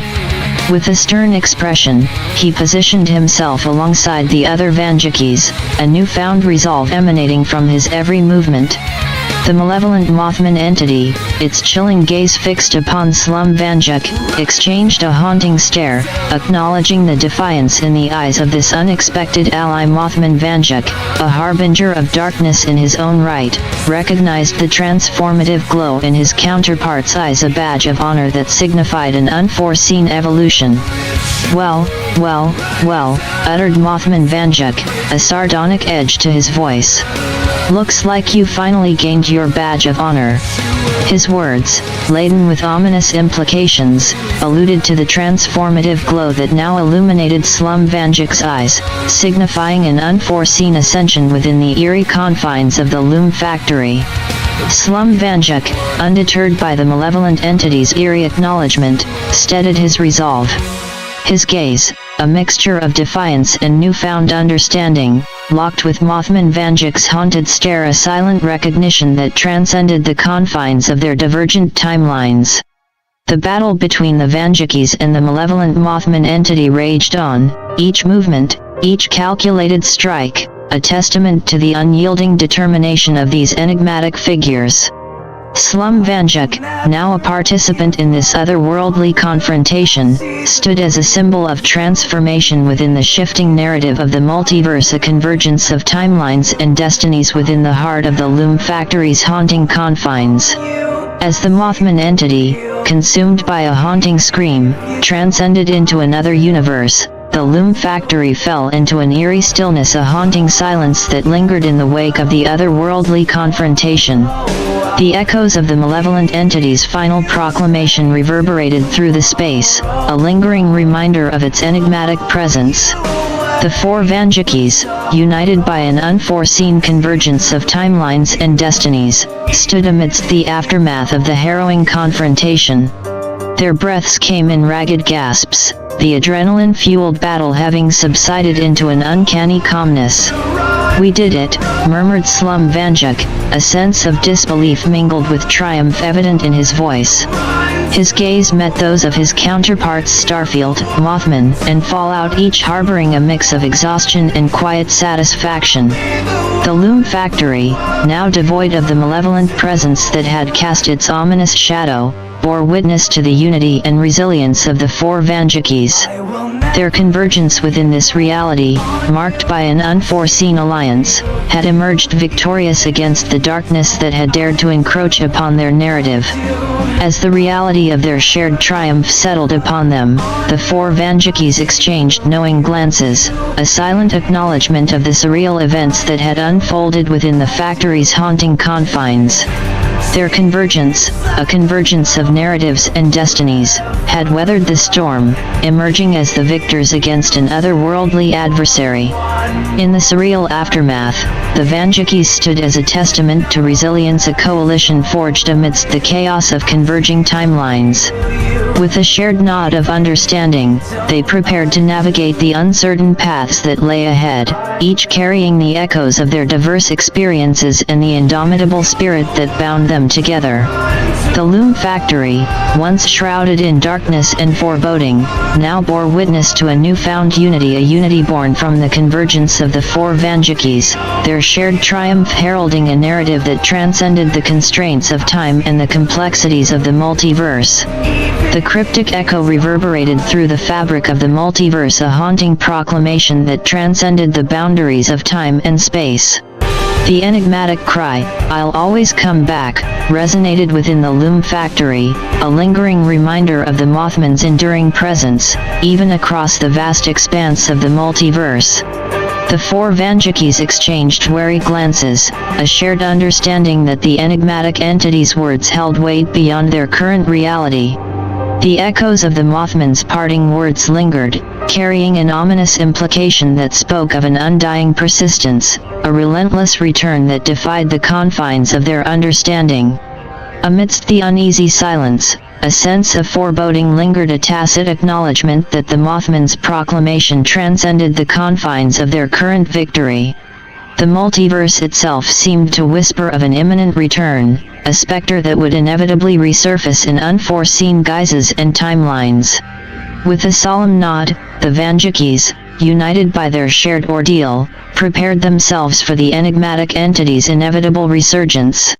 The haunting cry, a chilling reminder of unresolved narratives and cyclical confrontations, lingered as an unspoken truth, a testament to the enduring enigma that was the Mothman. The Loom Factory, now draped in an unsettling quietude, bore witness to the aftermath of an otherworldly confrontation, a battle won but a larger enigma left unsolved. The echoes of the Mothman's final proclamation hung in the air, a foreboding prelude to the uncertainties that awaited across the labyrinthine corridors of the multiverse. Seated amidst the aftermath of their hard-fought battle, the four Vandukes exchanged knowing glances, a shared acknowledgement of the challenges that lay ahead. The Loom Factory, a mere shell of its former industrial glory, bore the scars of their confrontation, a testament to the turmoil that had unfolded within its haunting confines. Surveying the dilapidated surroundings, Slum Vanduke let out a sigh, the weight of their reality's turmoil palpable in the air. "We've made a mess of things, haven't we? This Lancaster, this reality, it's not supposed to exist. Not like this." The other Vandukes nodded in solemn agreement, recognizing the anomaly that plagued their timeline. Starfield, Mothman, and Fallout exchanged concerned glances, a shared understanding that their convergence in this reality had disrupted the natural order, a disruption that attracted unwarranted attention from the multiverse itself. "We'll need more than just materials to fix this," remarked Starfield Vanduke, his gaze sweeping across the factory's damaged expanse. "This timeline keeps getting invaded, and these monsters, they shouldn't even be here." Mothman Vanduke, haunted by the implications of their convergence, interjected with a sense of urgency. "This version of Lancaster, even if it was caused by the Mothman, shouldn't have become a reality. We're a convergence of anomalies in a place that defies natural order." The gravity of their situation weighed heavily upon them, a convergence of Vandukes, anomalies that disrupted the fabric of their shared existence. Their presence in this reality, a distortion that attracted malevolent forces, bore witness to the unraveling of a narrative that should have never been. Amidst the ruins of the Loom Factory, the four Vandukes found themselves entangled in a narrative that defied logic and order, a reality marred by the intrusion of anomalies and monsters that transcended the boundaries of their understanding. With a shared sense of determination, they resolved to not only salvage the factory but also to uncover the enigma that bound them to this turbulent timeline, a quest to restore order amidst the chaos, seeking answers that would unravel the mystery of their improbable convergence in this haunting reality. Slum Vanduke, his voice tinged with an unsettled realization, broke the tense silence that hung over the four Vandukes. This version of Lancaster, it's missing all its historical figures, the ones that made it grow. So, how am I even here? His words reverberated through the factory, punctuated by a sense of unease that had settled upon them. The implications of their presence in a reality bereft of its defining historical figures weighed heavily upon Slum Vanduke, an anomaly in a timeline that defied the norms of their understanding. It's almost like I'm not the Vanduke from this timeline, Slum Vanduke continued, his thoughts racing as he tried to make sense of their improbable convergence. It's like I was placed here, inserted into a narrative that lacks its defining elements. Does this version of Lancaster even have a Vanduke? The other three Johnny Vandukes exchanged perplexed looks, a collective realization dawning upon them as they processed Slum Vanduke's unsettling observations. The notion that their true names were Bradley Eshelman, not Johnny Vanduke, sparked a moment of disbelief and confusion among them. Wait, your name is actually Johnny Vanduke? Mothman Johnny remarked, a mixture of incredulity and realization coloring his words. For us, that's just an alias. Our real names are Bradley Eshelman. The weight of this revelation settled upon them, a profound understanding that in this timeline, the bloodline they associated with the Vanduke name had not yet come into existence. Their identities, shaped by the Eshelman bloodline, remained unacknowledged in a reality where the Vanduke name held no historical significance. The implications of this discovery left them reeling, a sense of displacement and profound confusion pervading their thoughts. The absence of their bloodline in this timeline, the lack of historical context that defined their existence, cast an eerie pall over their convergence in this haunting reality. As they grappled with the unsettling truth of their existence in a timeline that seemed to reject their very identities, the four Vandukes found themselves embroiled in a narrative that challenged the very foundations of their understanding, a reality marred by anomalies and mysteries that defied logic and lineage. Fallout Vanduke's query hung heavy in the tense air, his words punctuated by a sense of urgency and confusion. The implications of their existence in a reality where the Eshelman bloodline remained obscure stirred a profound unease among the Vandukes. Slum Vanduke, grappling with the disconcerting realization, attempted to piece together the enigma that surrounded their convergence. If the Eshelmans don't exist here, he began, his voice laced with uncertainty, then how did our bloodline become the Vanduke bloodline? The echoes of his query reverberated through the factory, a haunting reminder of the inexplicable nature of their existence in this timeline. The absence of their ancestral roots, the missing narrative that should have defined their identities, cast a disconcerting shadow over their convergence in this peculiar reality. Starfield Vanduke, his thoughts racing as he attempted to unravel the perplexing mystery, interjected with a sense of urgency. There's a missing link here, a narrative void that shouldn't exist. Our bloodline becoming the Vanduke lineage, it defies the natural order of things.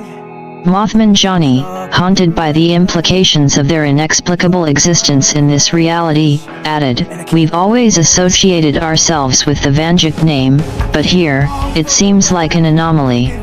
A distortion that doesn't align with the fabric of this reality." Their collective uncertainty hung palpably in the air, a shared sense of disorientation and confusion at odds with the familiar narratives they had known across the multiverse. The missing lineage, the absence of their true identities, left them grappling with an existential crisis, a convergence of Vandukes in a reality that lacked the historical context to validate their existence. Amidst the unfolding uncertainty, the Vandukes found themselves entangled in an enigmatic web, a narrative that defied lineage and historical truth, a reality marred by inconsistencies and mysteries that challenged the very essence of their shared identity. The older, gruff man strode into the factory with an air of authority, his weathered appearance and the M1911 pistol on his hip exuding a sense of seasoned experience. His arrival halted the conversation among the Vandukes, the weight of his words hanging heavily in the tense atmosphere. "Vandukes, hi," he uttered, his voice carrying a stern and commanding tone. "Well, the name's Eshelman around here," he continued, the gravity of his presence palpable. "And you all shouldn't be here." A momentary pause followed his ominous proclamation, the silence punctuated by the weight of his words, a declaration that resonated with a sense of foreboding. The Vandukes exchanged wary glances, their unease heightened by the man's assertion that their presence was unwelcome in this unfamiliar reality. The older man's demeanor exuded a quiet authority, a sense of ownership over this reality that clashed with the Vandukes' inexplicable convergence. His words hung in the air, laden with implications that further deepened the mystery surrounding their existence in this timeline, a reality that seemed to reject their very presence. Slum Vanduke's voice cut through the tension in the air, his assertion carrying a weight of realization and urgency. "Hold on," he interjected, addressing the older man with a steely resolve. "I may not be born here, but I've lived in this timeline my whole life. Something ruined this timeline, and it clearly split the Eshelman bloodline and the Vanduke bloodline. You are supposed to become us. Bradley Eshelman always becomes Johnny Vanduke, but it appears here Johnny Vanduke and Bradley Eshelman are two separate people." His words hung in the air, an attempt to bridge the disconcerting gap between the reality they knew and the fractured narrative that unfolded in this timeline. The older man, now identified as Eshelman, listened with a furrowed brow, his expression betraying a mixture of skepticism and curiosity. Starfield Vanduke, Mothman Johnny, and Fallout Vanduke exchanged glances, a shared acknowledgement that their convergence in this reality had disrupted the natural order of lineage and identity. The mystery deepened, and the Vandukes grappled with the disorienting realization that their very existence had become an anomaly in the fabric of this fractured timeline. As the silence settled, the older man named Eshelman scrutinized the Vandukes, the weight of their words and the enigma of their convergence adding a layer of complexity to the narrative of this reality. The factory, once a backdrop to an otherworldly confrontation, now stood witness to a revelation that defied the very essence of lineage and identity. Slum Vanduke, addressing the apparent discrepancy, revealed a crucial piece of information that added another layer to the unfolding mystery. "Okay, let's say this timeline is wrong," he began, a sense of realization coloring his words. "I was born in 1980. The other Vandukes, processing this revelation, exchanged knowing glances. Starfield Vanduke, Mothman Johnny, and Fallout Vanduke collectively affirmed, "That's the problem. Bradley isn't supposed to be born until 2000 AD. The dissonance within this reality deepened the anomaly of Slum Vanduke's birth year, a misalignment with the established narrative of their shared identities. The unsettling realization added another layer of complexity to the unraveling enigma that plagued this fractured timeline. As the Vandukes grappled with this newfound revelation, the older man named Eshelman, his brow furrowed in contemplation, observed the exchange with a discerning gaze. The incongruities within this reality, the divergence from the expected order of events, heightened the sense of disorientation that lingered in the air. The Loom Factory, once a battleground for otherworldly confrontations, now became a stage for the Vandukes to confront the inexplicable nature of their existence in a reality that seemed to resist the natural flow of time and lineage. The mysteries deepened, and the quest for understanding forged ahead, each revelation uncovering new layers of the enigma that bound them to this haunting timeline. The Vandukes, united by their diverse experiences and the haunting mysteries that bound them together, offered their collective aid to Eshelman, a gesture born of their shared determination to untangle the enigma that plagued this fractured reality. Besides Slum Vanduke, we all come from versions of Lancaster City and County that, at one point, did flourish and rebuild, Fallout Vanduke asserted, the conviction in his voice echoed by the unified determination of his counterparts. Let us help you. Starfield Vanduke, Mothman Johnny, and Slum Vanduke nodded in unison, their resolve unwavering in the face of the inexplicable anomalies that encroached upon this timeline. Each Vanduke carried with them a unique narrative, a convergence of experiences and knowledge garnered from the multifaceted tapestry of the multiverse. We've seen versions of our Lancaster that prospered, that grew beyond the confines of adversity, Mothman Johnny added, his voice resonating with a sense of optimism amidst the disconcerting circumstances. Let us use our collective experiences to help fix this timeline. Their shared commitment to aiding Eshelman, coupled with the knowledge amassed from their diverse encounters across the multiverse, forged a collective resolve to navigate the anomalies that besieged this fractured reality.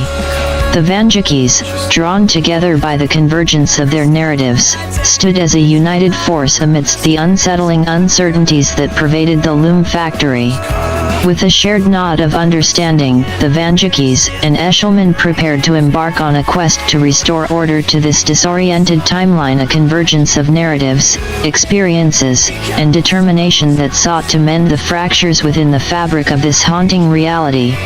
As the Vandukes and Eshelman stepped back onto the desolate streets of Lancaster City, the stark reality of its ruin was laid bare before them. The once vibrant heart of the city now bore the scars of neglect and decay, its streets suffused with an eerie quietude that echoed the desolation. The skyline, once adorned with architectural marvels, now showcased dilapidated structures whose skeletal frames loomed against a sky tinged with a haunting hue.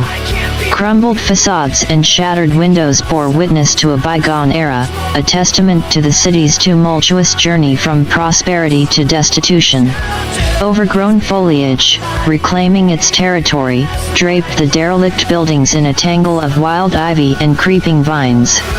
Nature's relentless advance painted a surreal tapestry upon the forgotten structures, weaving a narrative of abandonment and reclaiming the man-made landscape. The streets themselves, once bustling thoroughfares, lay in disrepair, a patchwork of cracked pavements and overgrown cobblestones that led to nowhere. Rusty lampposts stood as silent sentinels, their flickering lights casting long, haunting shadows that danced upon the forgotten pathways. Deserted storefronts and boarded-up shops lined the forgotten boulevards, their shattered windows and weathered signs bearing witness to a community that had long ceased to thrive. Graffiti adorned the decaying walls, an expression of defiance amidst the prevailing desolation, a canvas where forgotten voices sought to reclaim a semblance of existence. The distant echoes of a once vibrant culture lingered in the melancholic remnants, a symphony of memories that whispered through the forlorn alleyways, a testament to the city's lost vibrancy that now lay buried beneath layers of neglect. The air, heavy with the weight of abandonment, carried the bittersweet scent of nostalgia and decay, a melancholic aroma that painted a poignant portrait of a city that had succumbed to the ravages of time and circumstance. Amidst the ruins, the Vandukes and Eshelman stood as witnesses to the city's tragic metamorphosis, a convergence of narratives in a place where the past and present intertwined in a haunting dance, a city trapped in the grip of a destiny that had veered far from its intended course. He once proud architecture, now marred by the relentless passage of time, revealed a haunting beauty in its decay. Towers that once scraped the sky now stood as skeletal remnants, their weathered bricks and chipped facades resembling mournful monuments to a forgotten era. Broken gargoyles and eroded ornaments adorned these forgotten edifices, silent witnesses to a past grandeur. The streets, long bereft of the hustle and bustle of daily life, bore the scars of neglect. Potholed roads cracked beneath the weight of disuse, crisscrossed by weeds that defiantly burst through the asphalt, reclaiming what was once man-made. Abandoned vehicles, rusted relics of a bygone time, sat motionless, their shattered windows reflecting the somber ambience that pervaded the city. Derelict neighborhoods sprawled, their once vibrant houses now dilapidated shells. Wooden porches sagged, paint peeled from clapboard walls, and once manicured lawns were now overgrown and wild. Forlorn swings swayed in the breeze, devoid of the laughter that once filled the air, a melancholic reminder of the lives that once thrived in this desolation. In the heart of the city, an abandoned park lay shrouded in an eerie silence. Overgrown grass swallowed forgotten benches, their wooden slats weathered and splintered. Cracked pathways wound through the neglected greenery, their cobblestones obscured by encroaching foliage, the remnants of once beautiful flower beds now choked with weeds. Occasional echoes of life still lingered, a stray cat prowling amidst the ruins, birds nesting in the hollowed recesses of decaying structures, and the distant sound of the wind rustling through forsaken corridors, whispering forgotten tales of better times. This slum of a city, now a haunting portrait of desolation, bore the weight of its own tragic narrative, a place where echoes of the past mingled with the haunting stillness of an uncertain future, a canvas where the strokes of neglect painted a poignant story of a city that had fallen from grace. As the Vandukes and Eshelman ventured further into the heart of Lancaster City's decay, deeper layers of desolation revealed themselves. The forgotten industrial district loomed ahead, a ghostly expanse of abandoned factories and warehouses. Smokestacks, once belching pillars of progress, now stood as ominous sentinels against a sky painted in hues of ashen gray.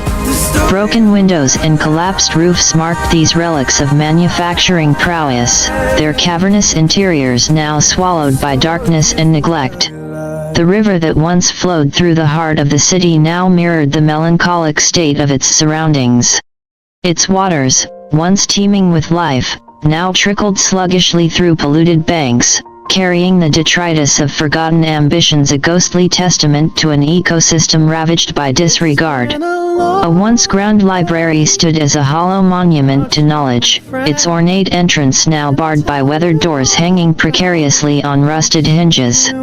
Dust-covered shelves lined with neglected books bore witness to the thirst for wisdom that had long been abandoned, their pages curling in silent protest against the passage of time.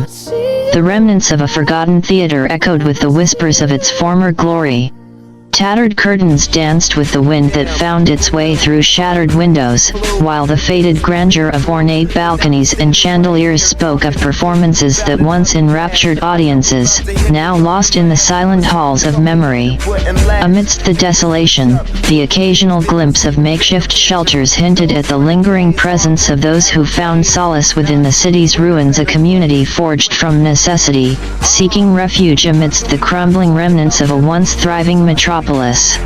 This slum of a city, a tapestry of neglect and desolation, bore the silent weight of its own tragic tale, a poignant reminder of the price of neglect, where the echoes of a vibrant past mingled with the haunting silence of a present caught in the throes of irreversible decline. The haunting words, "I always come back," echoed through the revitalized streets of Lancaster City, chilling the air with an unsettling presence. As the eerie refrain reverberated, 4 ethereal figures materialized, Mothman, one for each Vanduke. The city, once a beacon of renewal, now found itself shrouded in an unexpected darkness. The Mothmen, embodiments of a spectral grudge, cast long shadows over the revitalized neighborhoods. However, a revelation unfolded, one that sent shivers down the spines of the supernatural entities. There, amidst the Vandukes, stood a 5th figure, distinct and unfamiliar. Bradley Eshelman, not Vanduke, emerged as an unexpected anomaly in the multiverse equation. The Mothman, their crimson eyes fixated on the newcomer, hesitated. The harmony they had disrupted with their appearance was now met with an unexpected dissonance. The balance of the multiverse seemed momentarily unsteady. Bradley Eshelman, though unaware of the cosmic intricacies at play, felt an inexplicable connection with the city and its protectors. The Mothman, realizing the unfolding anomaly, exchanged uncertain glances, their otherworldly forms flickering in the ambient light. In that tense moment, the haunted words took on a new resonance. "I always come back" now echoed not just as a foreboding threat but as an unpredictable enigma. The city, having risen from neglect, stood at the crossroads of renewal and a spectral confrontation. The Vandukes, Eshelman, and the residents, though momentarily taken aback, soon rallied. The sense of community forged through trials and triumphs became a shield against the encroaching darkness. The streets that had witnessed revitalization now bore witness to a clash between the supernatural and the resilience of humanity. As the Mothman hesitated, unsure of how to contend with the unexpected anomaly, the Vandukes and Eshelman prepared for a confrontation that transcended the boundaries of time and terror. Lancaster City, still in the throes of its horror-infused narrative, braced itself for a spectral reckoning that would test the limits of both reality and the indomitable spirit of those who called it home. Amidst the tension that crackled in the air, Bradley Eshelman, distinct yet resolute, stepped forward. Though lacking the supernatural attributes of the Vandukes, his resolve shone bright, a beacon of determination in the face of spectral adversaries. "I may not see in the night, I may not wield a .44 Magnum, and I may not traverse realities," Bradley spoke, his voice echoing with an unexpected strength. "But I stand here, bound by a sense of duty to this city, to its people, and to the unity we've forged." The Mothman, momentarily taken aback by this unexpected defiance, seemed to hesitate, their spectral forms flickering in uncertainty. "I am not of your bloodline," Bradley continued, "but I am of this city's spirit. You sought to disrupt our newfound harmony, but I refuse to let fear dictate our fate." The Vandukes, standing shoulder to shoulder with Bradley, nodded in silent solidarity, a collective resolve shimmering in their eyes. The tension hung thick in the air, a standoff between spectral entities and the unyielding human spirit. Lancaster City, a testament to resilience, seemed suspended in a fragile balance between darkness and the unwavering determination of its protectors. As the moments stretched, an unexpected phenomenon unfolded. A faint glimmer of light began to pierce through the shadows, emanating from the hearts of those who stood united against the spectral threat. The Mothman, confronted by this unexpected resilience and unity, faltered. Their ethereal forms wavered, their haunting cries fading into echoes carried away by the winds of uncertainty. In that crucial moment, the harmony of the city, forged through trials and perseverance, stood as a shield against the supernatural onslaught. The Mothman, unable to reckon with this unexpected unity, dissipated into the fabric of the multiverse, leaving behind a silence that reverberated with the victory of collective courage. Bradley Eshelman and the Vandukes, though from different lineages, shared a newfound bond, a bond forged through the trials of a city reborn, a bond that transcended the limitations of bloodlines and timelines. Lancaster City, though scarred by the fleeting encounter, remained steadfast. Its residents, unified by resilience and determination, continued their journey of revival, a narrative etched not just in the bricks and mortar but in the indomitable spirit of its people. And amidst this ongoing saga, the unspoken promise to safeguard their newfound harmony resonated, the promise to rise above darkness and reclaim their city's destiny. The confrontation erupted into a tumultuous clash between the Mothman and the unified front of Bradley Eshelman and the Vandukes. Shadows danced in a macabre ballet as the spectral entities launched themselves at the defenders of Lancaster City. Eshelman, driven by an unwavering resolve, stood his ground alongside the Vandukes. Though lacking the supernatural prowess of his counterparts, his determination infused the air, a stark contrast to the ethereal malevolence of the Mothman. The battle unfolded in a frenzy of flickering shadows and bursts of otherworldly energy. The Mothmen, with their haunting cries and ghostly forms, sought to overwhelm their adversaries with spectral claws and unsettling illusions. Yet, the defenders of Lancaster City were not to be easily subdued. The Vandukes, drawing from their varied experiences across timelines, exhibited a coordinated effort, a dance of resilience and strategic maneuvers. Bradley, though devoid of supernatural abilities, fought with an indomitable spirit, each move a testament to his unyielding resolve. Spectral energies clashed with human determination, the battle echoing through the revitalized streets. Arcane energies crackled, shadows swirled, and the very fabric of reality seemed to tremble under the weight of the confrontation. Amidst the chaos, the unity of the defenders became their greatest strength. Each moment of cohesion and shared determination countered the malevolent onslaught of the Mothmen, driving them back with a relentless onslaught of collective willpower. The city, once embroiled in neglect, now stood as a battlefield, a battleground where the forces of darkness collided with the resilience of humanity. The clash raged on, the air thick with tension, as the defenders of Lancaster City fought tooth and nail to protect the newfound harmony they had painstakingly carved out of adversity. The outcome hung in the balance, a delicate interplay between the supernatural and the human spirit, as the spectral adversaries and their unexpected adversaries clashed in a struggle that transcended the realms of both reality and terror.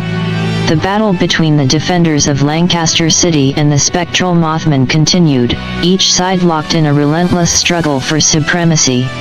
With every clash, the air crackled with arcane energies and the echoes of haunting cries. The Vandukes, drawing from their diverse experiences, coordinated their efforts, weaving strategic maneuvers with their unique abilities honed across multiverses. Bradley Eshelman, though lacking supernatural prowess, fought with unwavering determination. His resilience and unyielding spirit served as an anchor amidst the chaos, rallying the defenders with a sense of unity and purpose. The Mothmen, fueled by spectral malice, persisted in their assault. Their otherworldly forms flickered, ethereal claws lashing out, and unsettling illusions attempting to disorient the defenders. Amidst the chaos, the battleground bore the scars of a conflict that transcended the physical, the clash of human resilience against spectral malevolence, the echoes of determination against haunting cries. As the struggle intensified, the defenders of Lancaster City found strength in their unity. Each coordinated move, each act of solidarity, became a beacon of hope in the midst of darkness. The city, once on the brink of revival, now became a theater of defiance.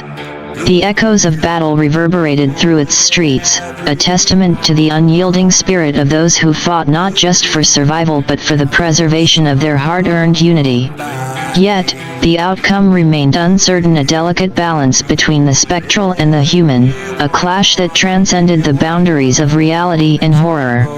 As the defenders continued their unrelenting stand against the Mothmen, the fate of Lancaster City hung in the balance, a city forged through adversity, now challenged by a confrontation that tested the limits of resilience and unity. Amid the chaos that engulfed Lancaster City, the clash intensified, reaching a crescendo of supernatural energy and human determination.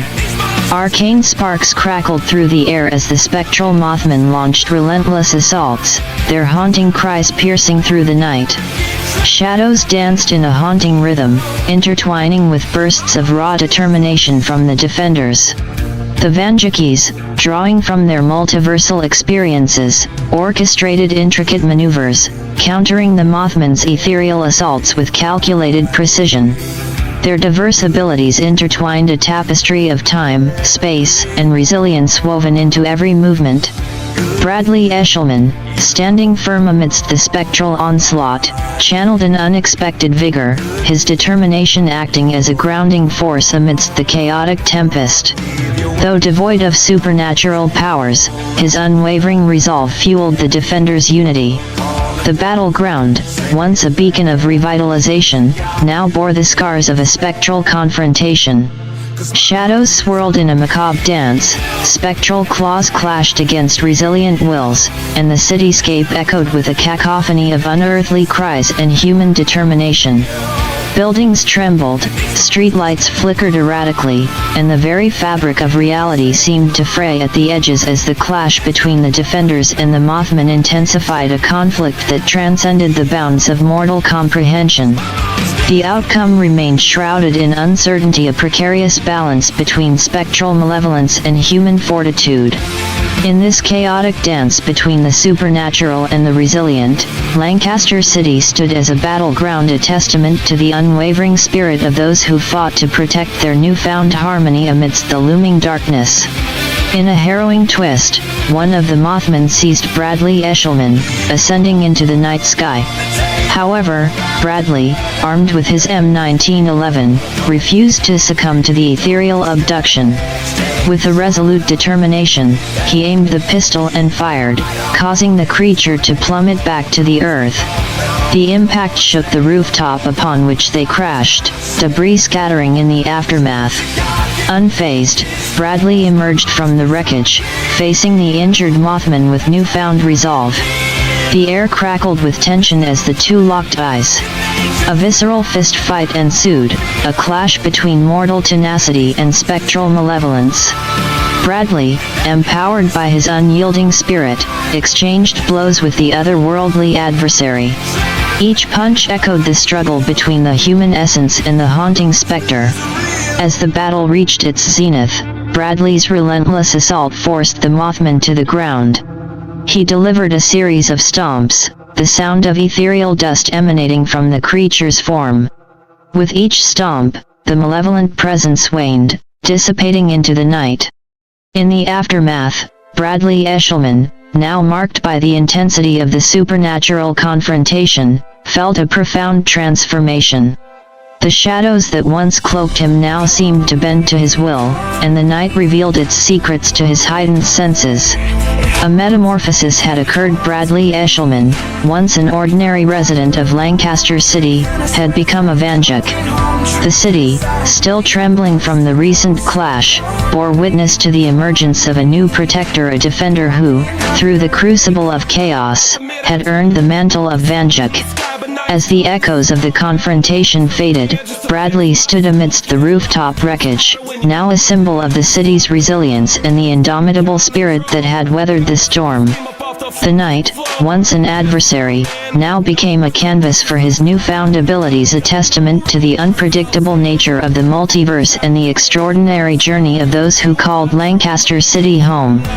Embracing his newfound identity, Bradley Eshelman declared with unwavering resolve, "Call me Bradley Vanduke, and it's time to end this."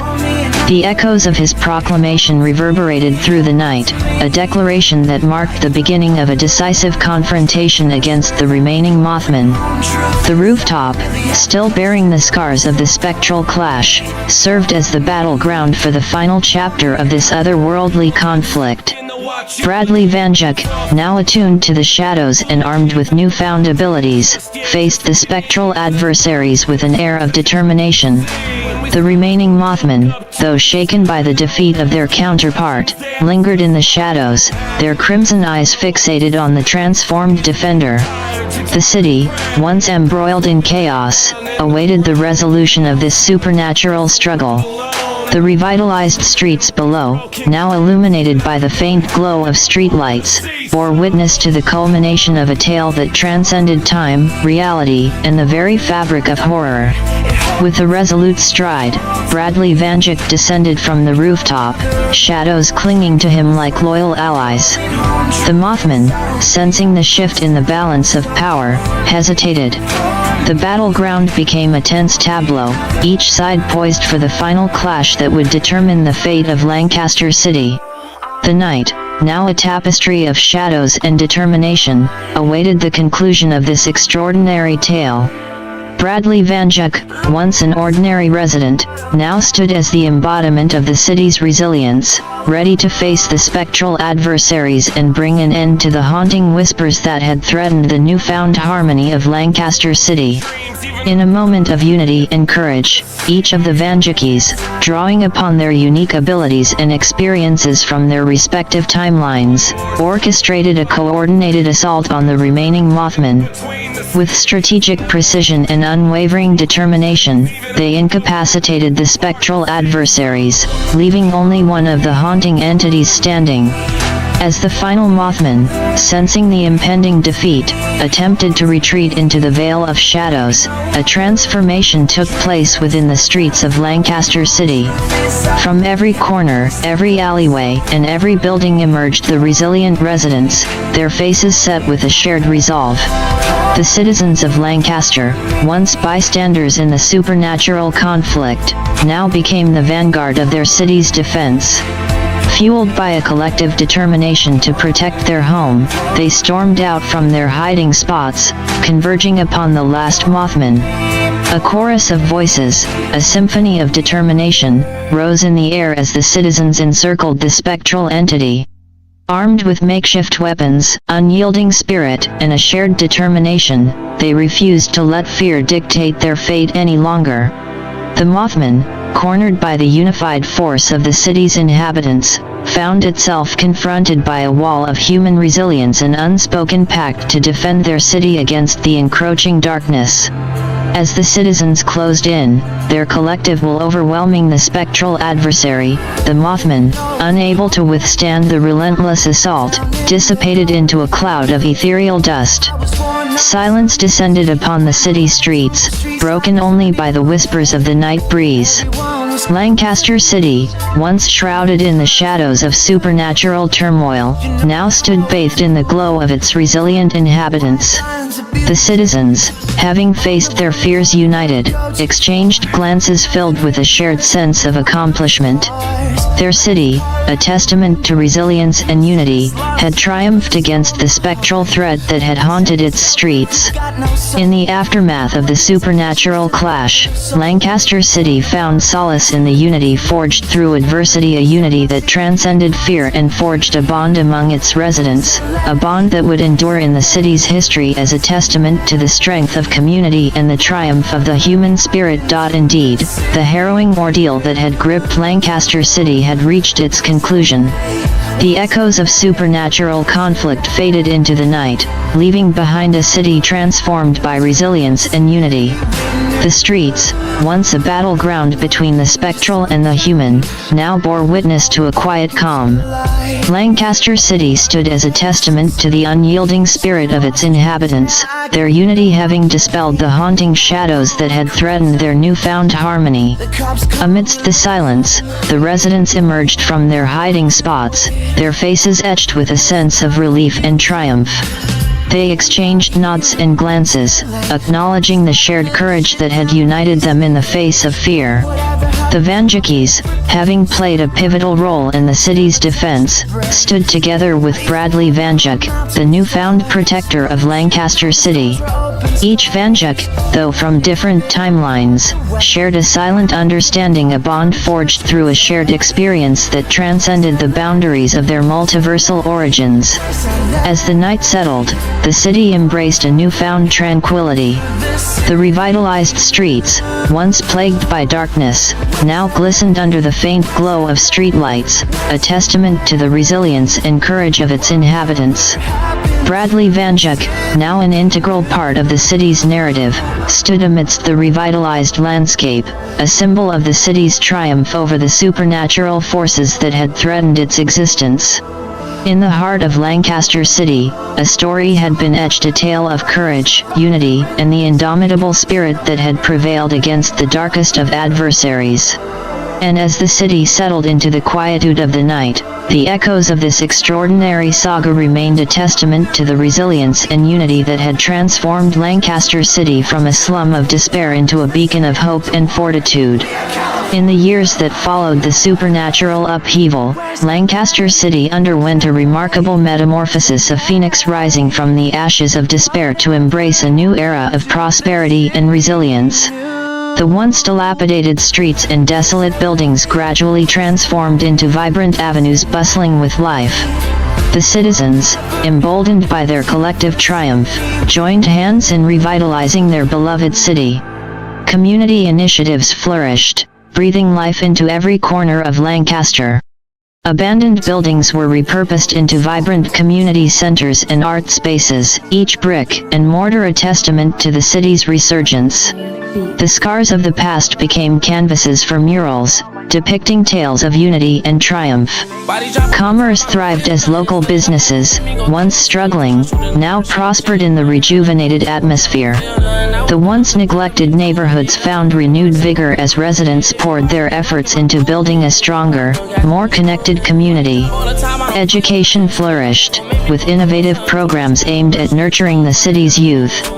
Schools became beacons of hope, fostering creativity and knowledge, nurturing a generation shaped by the resilience of their city. Parks and green spaces blossomed, breathing new life into the urban landscape. Vibrant gardens and recreational areas became gathering spots, fostering a sense of togetherness and camaraderie among the residents. The city's transformation transcended the physical realm, weaving a tapestry of stories of triumph over adversity, of unity in the face of darkness, and of the unwavering human spirit. At the heart of this renaissance stood Bradley Vanduke, a symbol of hope and resilience. His journey, from an ordinary resident to a defender of the city, inspired countless others to stand up against challenges and shape their destinies. Lancaster City, once a slum plagued by despair, had risen like a phoenix, its revitalized spirit radiating resilience, unity, and a shared determination to forge a brighter future, a testament to the unwavering strength and resolve of its inhabitants. As the winds of change swept through Lancaster City, the time had come for the other three Vandukes to bid their farewells. The city, now a thriving tapestry of resilience, unity, and hope, stood as a testament to their collective efforts in overcoming the supernatural turmoil. With solemn nods and heartfelt exchanges, the Vandukes prepared to depart, their timelines beckoning them back to their respective realities. Each of them, a guardian from different corners of the multiverse, had played a pivotal role in shaping the destiny of Lancaster. Starfield Johnny, Mothman Johnny, and Fallout Johnny stood together, sharing a moment of reflection. Their experiences, their battles, and the camaraderie forged through adversity lingered in the air, a bond that transcended time and space. "We must return to our own timelines," Starfield Johnny spoke, his voice tinged with both regret and gratitude. "Lancaster will always hold a piece of us." Mothman Johnny nodded, his eyes reflecting the city's transformation. "It's incredible what we've achieved together. But this place needs its own guardians now." Fallout Johnny, acknowledging the newfound harmony of the city, added, "Bradley Vanduke and Slum Johnny will carry on the legacy. They are the guardians Lancaster needs." The Vandukes exchanged nods of agreement, understanding the importance of leaving the city in the capable hands of Slum Johnny and Bradley Vanduke. With a sense of purpose, the three Vandukes bid their final goodbyes, their multiversal journeys awaiting them. As they faded into the fabric of reality, their departure marked the end of an extraordinary chapter in Lancaster's history. Slum Johnny and Bradley Vanduke, the steadfast guardians of this transformed Lancaster, stood side by side, ready to protect the city and guide it toward a future brightened by the resilience and unity they had helped foster. The city embraced its new guardians, its streets echoing with the tales of their triumphs and the collective spirit that had shaped its destiny. As the remaining Vandukes pledged to protect and nurture their beloved home, Lancaster City embarked on a new chapter of future built upon the resilience, unity, and unwavering spirit that had transformed it from a slum to a beacon of hope and renewal. Slum Johnny and Bradley Vanduke stood amidst the transformed Lancaster City, the echoes of their recent adventures mingling with the newfound tranquility of the revitalized streets. Now what? Slum Johnny turned to Bradley, a sense of purpose gleaming in his eyes. Bradley Vanduke gazed across the revitalized city, a sense of responsibility weighing on his shoulders. Now, we become the guardians this city needs. We safeguard its unity, protect its spirit, and nurture its growth. Slum Johnny nodded, a flicker of determination in his expression. We keep the flame alive, the spirit that brought this city back from the brink. They both knew that their roles had evolved. They weren't just residents anymore, they were the custodians of Lancaster's resilience. We'll need to keep an eye out, Bradley continued. History has shown that challenges can emerge from the most unexpected places. Slum Johnny grinned, a trace of mischief in his eyes. Always ready for a challenge. Besides, with the citizens behind us, we're a force to be reckoned with. The revitalized city lay before them, a testament to their shared efforts and the unity forged through adversity. We rebuild, we protect, and we ensure that this city's story is one of resilience, not just in the past, but for generations to come, Bradley stated, his voice filled with determination. As they walked through the renewed streets of Lancaster, a sense of purpose guided their steps. The citizens, once fearful and divided, now looked up to them with hope and trust. The dawn of a new era had arrived, one where Slum Johnny and Bradley Vanduke stood as the stalwart guardians of a city reborn from the ashes of despair. Together, they would write a new chapter in the history of Lancaster, one that echoed with unity, resilience, and the unwavering determination to safeguard the spirit of their home. Slum Johnny and Bradley Vanduke exchanged knowing glances, recognizing the underlying reality of their revitalized city. Though transformed, the scars of its past lingered, and the shadows of crime still loomed within the streets. Absolutely, Bradley replied, a hint of determination in his voice. A beautiful city doesn't erase the challenges we face. Let's get to work, Slum Johnny. With shared resolve, they embarked on a new mission to address the lingering issues within the city. They sought innovative solutions, leveraging the newfound unity among the citizens to tackle crime, inequality, and social challenges. We need to engage with the community, Slum Johnny remarked, his gaze scanning the streets where once shadows reigned. It's about empowering people, giving them a voice in shaping their city's future. Bradley nodded in agreement. Education, employment opportunities, community programs. We need to build a foundation that supports everyone, that ensures no one is left behind. Together, they initiated grassroots efforts, working hand in hand with the citizens. They established neighborhood watch programs, organized community events, and collaborated with local authorities to foster a sense of safety and unity. Change takes time, but every step counts, Bradley remarked, his commitment unwavering. Slum Johnny smiled. It's about progress, not perfection. As long as we keep moving forward, we're making a difference. Their determination to create a safer, more inclusive city fueled their endeavors.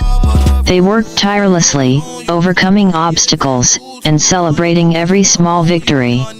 Months turned into years, and as they continued their efforts, the city transformed not just physically but socially. Crime rates lowered, neighborhoods flourished with unity, and a sense of pride in their community grew stronger. We've come a long way, Bradley reflected, observing the revitalized streets bustling with life.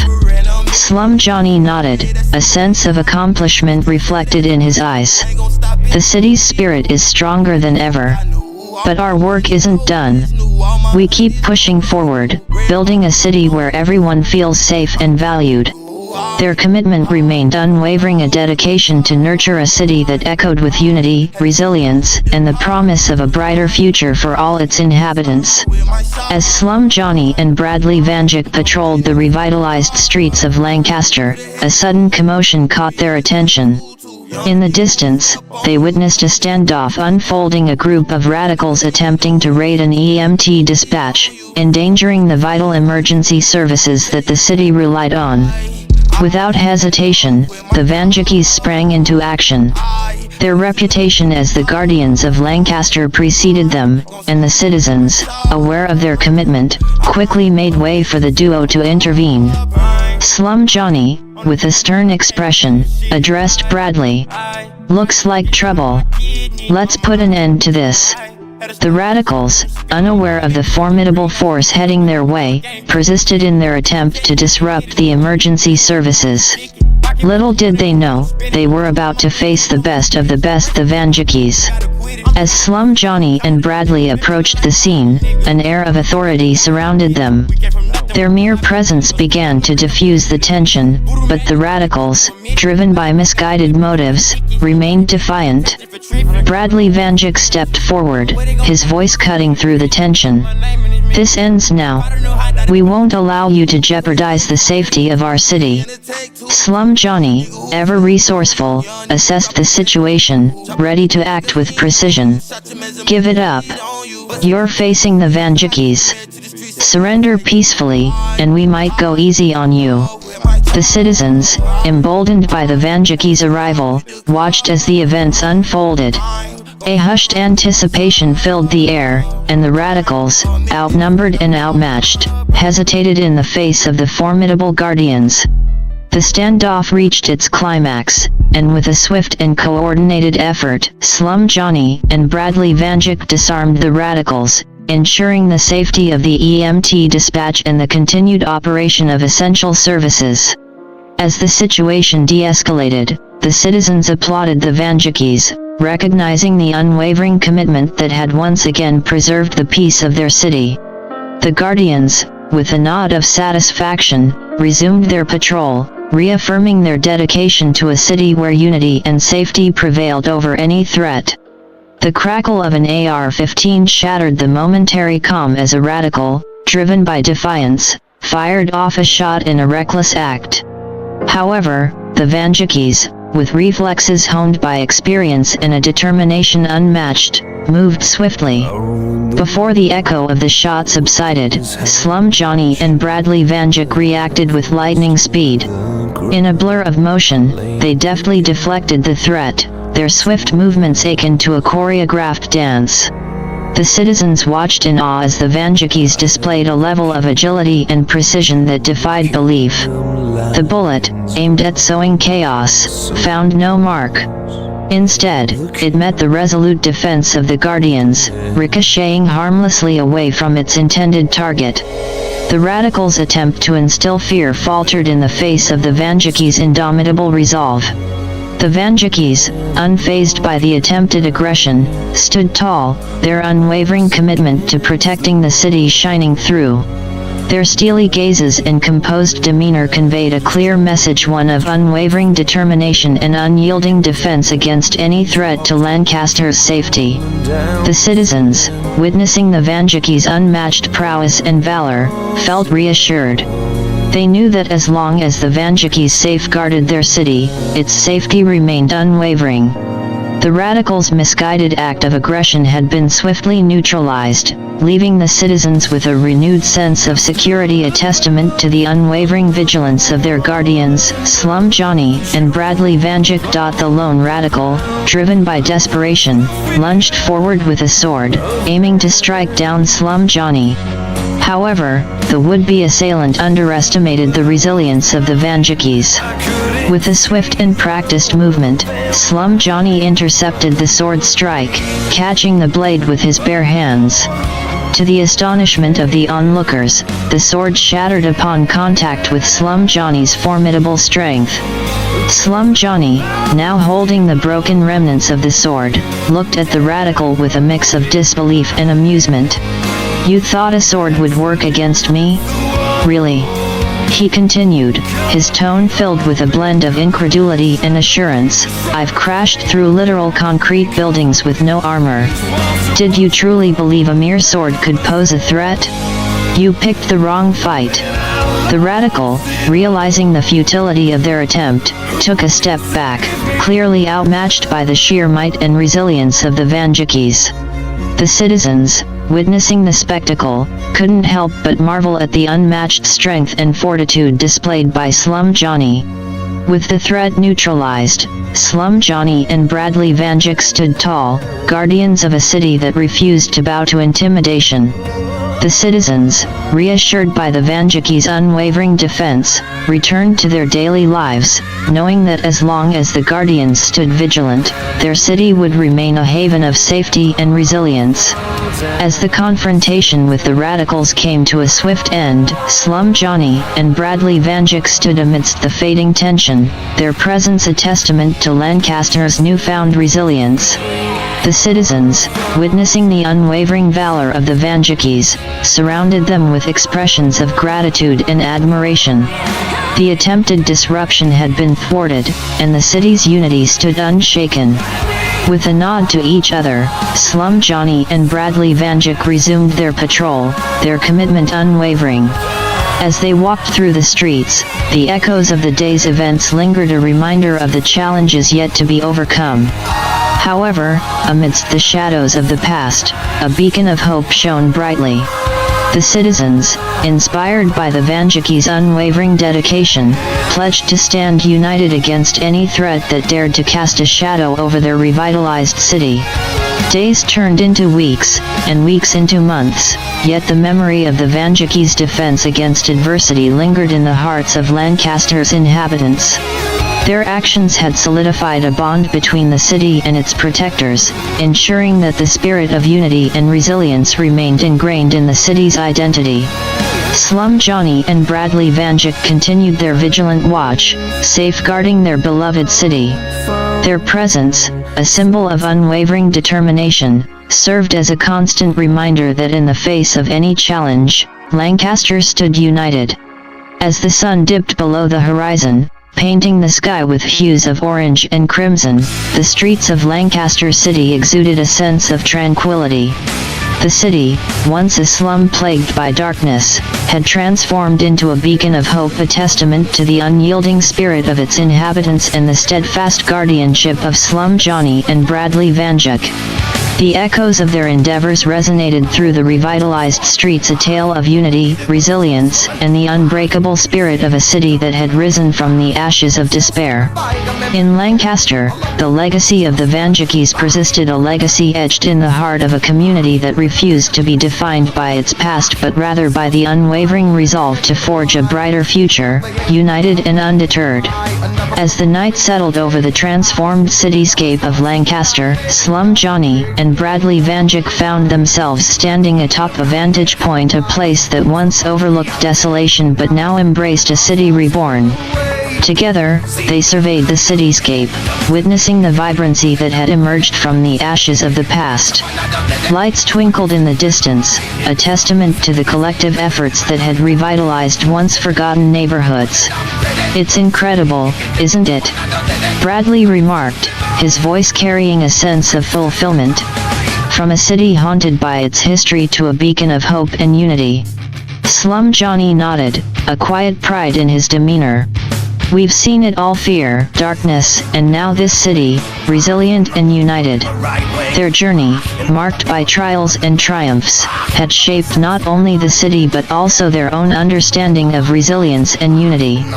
"We've been through a lot," Slum Johnny reflected, "but Lancaster's spirit never faltered. And neither did ours." Bradley smiled, a sense of camaraderie between them unspoken yet deeply felt.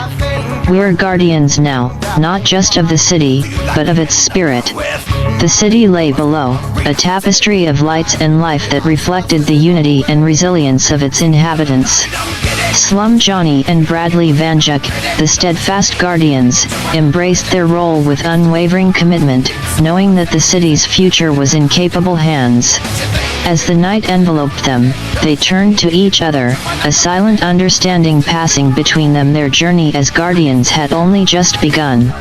The echoes of their story reverberated through the revitalized streets of Lancaster, a tale of triumph over adversity, unity in the face of darkness, and the unwavering spirit of guardians who stood as beacons of hope. Together, Slum Johnny and Bradley Vanduke stood, their resolve unyielding, their commitment unwavering, ready to safeguard the city, a city that had transformed from a slum into a bastion of hope and resilience. In the heart of Lancaster, their legacy endured, a legacy woven into the fabric of a city reborn. The final chapter closes on the saga of Slum Johnny and Bradley Vanduke, the guardians of Lancaster City. Their story a testament to unity, resilience, and unwavering dedication etched into the history of a city that had risen above its darkest days. As the tale concludes, the spirit of the Vandukes lives on, their legacy woven into the very essence of Lancaster. The revitalized city, once marred by the shadows of its past, now thrives, a beacon of hope and renewal.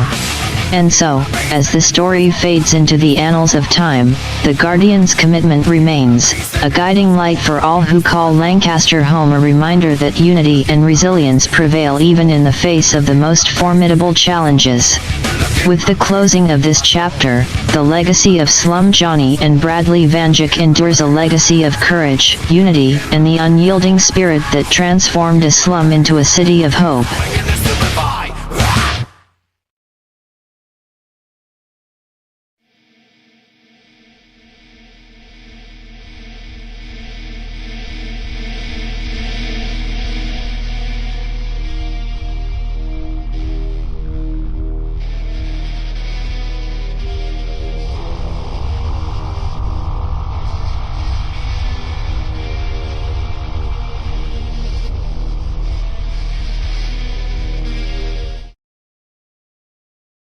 In the dimly lit corridors of Freddy Fazbear's Pizzeria, where the scent of fresh pizza intermingled with the whirring of animatronic gears, a tale of twisted ambition and macabre consequences unfolded.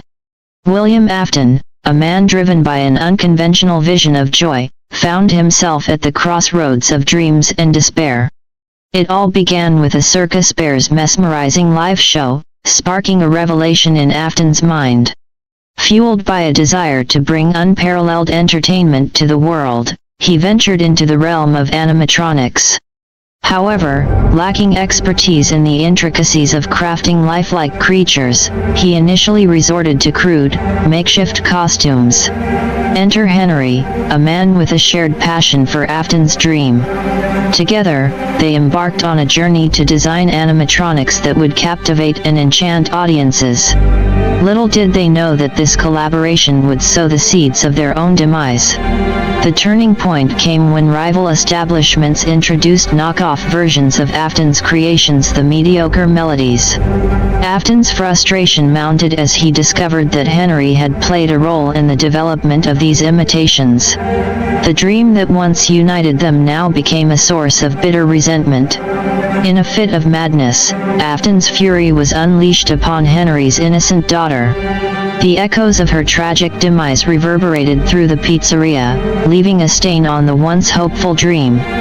Yet, Afton's descent into darkness didn't stop there. 5 more children, and one named Cassidy, met gruesome fates, their souls forever bound within the cold, metallic confines of the animatronics at Freddy Fazbear's. Unfazed by the horrors that transpired within the pizzeria, Afton callously persisted. He kept the doors of Freddy Fazbear's open, even as Henry distanced himself from the haunting legacy they had created together. The pizzeria became a stage for both the illusion of joy and the grim reality of tragedy, a place where the line between dreams and nightmares blurred into an indistinct haze. As the animatronics mechanically performed their routines, the dark history of Freddy Fazbear's Pizzeria remained concealed beneath the surface, a malevolent force lurking in the shadows, ready to consume those who dared to delve into the macabre secrets of the establishment. As the years stretched on, a grim pattern emerged within the vicinity of Freddy Fazbear's Pizzeria. Children would inexplicably vanish, their disappearances shrouded in mystery. Each incident sent shockwaves through the community, but the truth remained elusive, buried beneath layers of deceit and manipulation. Unbeknownst to anyone but Afton himself, the pizzeria had become a sinister stage for his unspeakable deeds. More young souls fell victim to his twisted ambitions, joining the grim roster of those before them, 5 others whose fates were sealed within the cold, mechanical husks of the animatronics, and one named Cassidy, forever trapped in a nightmarish eternity. Yet, the facade of innocence persisted. Freddy Fazbear's continued to lure in patrons with its vibrant colors, cheerful music, and the whimsical performances of the animatronics, all the while concealing the harrowing truth. It was a paradoxical space, a beacon of childhood joy juxtaposed with the chilling reality of unsolved disappearances. Amidst the laughter and festivities, the pizzeria bore witness to a secret horror, a malevolent undercurrent coursing beneath its seemingly benign exterior. Afton, the architect of this malevolence, harbored no remorse or hesitation. He was far from done, his dark desires driving him to further depths of depravity. The innocent facade of Freddy Fazbear's Pizzeria masked a haunting truth, an insidious force dwelling within the animatronics, an ever-present reminder of the lives lost and the souls ensnared within the mechanical confines. Each passing day brought the establishment closer to becoming a crucible of unspeakable terror, its true nature concealed from the unsuspecting world. And within this eerie dance of joy and horror, Afton continued to pull the strings, orchestrating a symphony of darkness and dread, his ambitions boundless and his conscience absent. In the hushed corridors of Freddy Fazbear's Pizzeria, a chilling incident shook the very foundation of perceived reality. It was the fateful year of 1987 when the mundane routine of night security took a grotesque turn. Afton, the orchestrator of this theater of macabre, witnessed the impossible unfold before his very eyes. The animatronics, once thought to be under his control, manifested an unnerving sentience. Among them, Freddy Fazbear himself, harboring a spectral force, launched an inexplicable attack on a lone security guard. The chaos that ensued defied all logical explanation. The very essence of these animatronics, supposedly mere vessels for lost souls, seemed to transcend their confines. Afton stood frozen in disbelief, grappling with the haunting realization that these spirits might not be entirely dormant, their restless energy intertwining with the mechanical shells that contained them. Was the bite intended for Afton, the architect of their torment? Did these trapped spirits harbor a consciousness that sought retribution beyond the grave? Questions swirled in the depths of Afton's mind, shattering the illusion of control he had meticulously crafted over the years. The air within Freddy Fazbear's Pizzeria became thick with foreboding, a palpable tension lingering between the fabricated innocence of the establishment and the ominous truth that had begun to unravel. The veil between the living and the spectral grew thin, blurring the boundaries of reality. Afton, haunted by the disturbing revelation of the animatronics' unexpected savagery, grappled with the unsettling possibility that the spirits of the departed children might not be entirely at rest. The pizzeria, once a playground of joy and laughter, now echoed with the whispers of a chilling uncertainty, the specter of the unknown looming over every corner. In the wake of the inexplicable event of 1987, Freddy Fazbear's Pizzeria stood as a monument to a twisted legacy, its walls holding secrets that defied comprehension, while Afton confronted the unnerving prospect that the souls he thought silenced might still possess a terrifying influence over the world they had been bound to. In a harrowing display of unchecked fury, William Afton succumbed to a torrent of rage, his mind consumed by an unfathomable wrath that eclipsed reason and humanity. The echoes of his seething anger reverberated within the hallowed halls of Freddy Fazbear's Pizzeria. On a seemingly ordinary day, amidst the vibrant revelry of a children's party, Afton's grip on reality slipped into a dark abyss. His wrath, an unrelenting tempest, seized hold of an innocent young soul, a child caught in the wake of Afton's spiraling madness. The child, a mere bystander to Afton's turbulent emotions, faced an unfathomable fate. Dragged into the heart of the pizzeria's shadows, the young life was swallowed by the depths of Afton's wrath. The child's terror echoed in the suffocating silence, a haunting testament to the malevolence that gripped the establishment. In a despicable act of cruelty, Afton's rage knew no bounds. He callously cast the young soul into the confines of the old prototype Springlock Freddy suit, an ominous relic that had witnessed unspeakable horrors. As the child's fragile form was ensnared within the archaic mechanisms of the suit, the ancient and rusted spring locks, designed to secure the animatronic costume in place, snapped shut with a bone-chilling finality. The very mechanisms meant to bring life to the animatronic now became instruments of merciless demise. A deafening cacophony shattered the stillness as the spring locks violently engaged, their archaic components grinding and locking into place. The air grew thick with dread, the suit constricting around the child's form in a merciless grip, suffocating cries stifled by the mechanical embrace. Afton's reprehensible act unleashed a horrifying tableau, a twisted dance between man and machine, a grotesque fusion of innocence and malevolence. The pained wails of the child echoed through the pizzeria, an anguished lamentation that reverberated through the corridors, forever etched into the haunted history of Freddy Fazbear's. The unspeakable atrocity perpetrated within those walls sealed the fate of both victim and perpetrator, etching a grisly testament to the darkness that dwelled within the heart of William Afton. And amidst the haunting silence that followed, the pizzeria bore witness to an unspeakable tragedy, a grotesque manifestation of the abyss that lay within the soul of its creator. The night that marked the culmination of a haunting legacy at Freddy Fazbear's Pizzeria unfolded in a chilling symphony of vengeance. Afton, blinded by his relentless pursuit of power and control, found himself ensnared in the malevolent machinations of the very entities he had wronged. As the pizzeria descended into the shadows of closing hours, the animatronics, vessels of tormented spirits, surged forth with a vengeance that defied the bounds of the afterlife. Among them, the old Springlock Golden Bonnie suit stood as a vessel of both macabre history and retribution. Driven by a collective determination forged in anguish, the animatronics orchestrated a twisted fate for Afton, the architect of their eternal suffering. With calculated intent, they manipulated the springs and mechanisms within the suit, tampering with the very essence that bound flesh and metal together.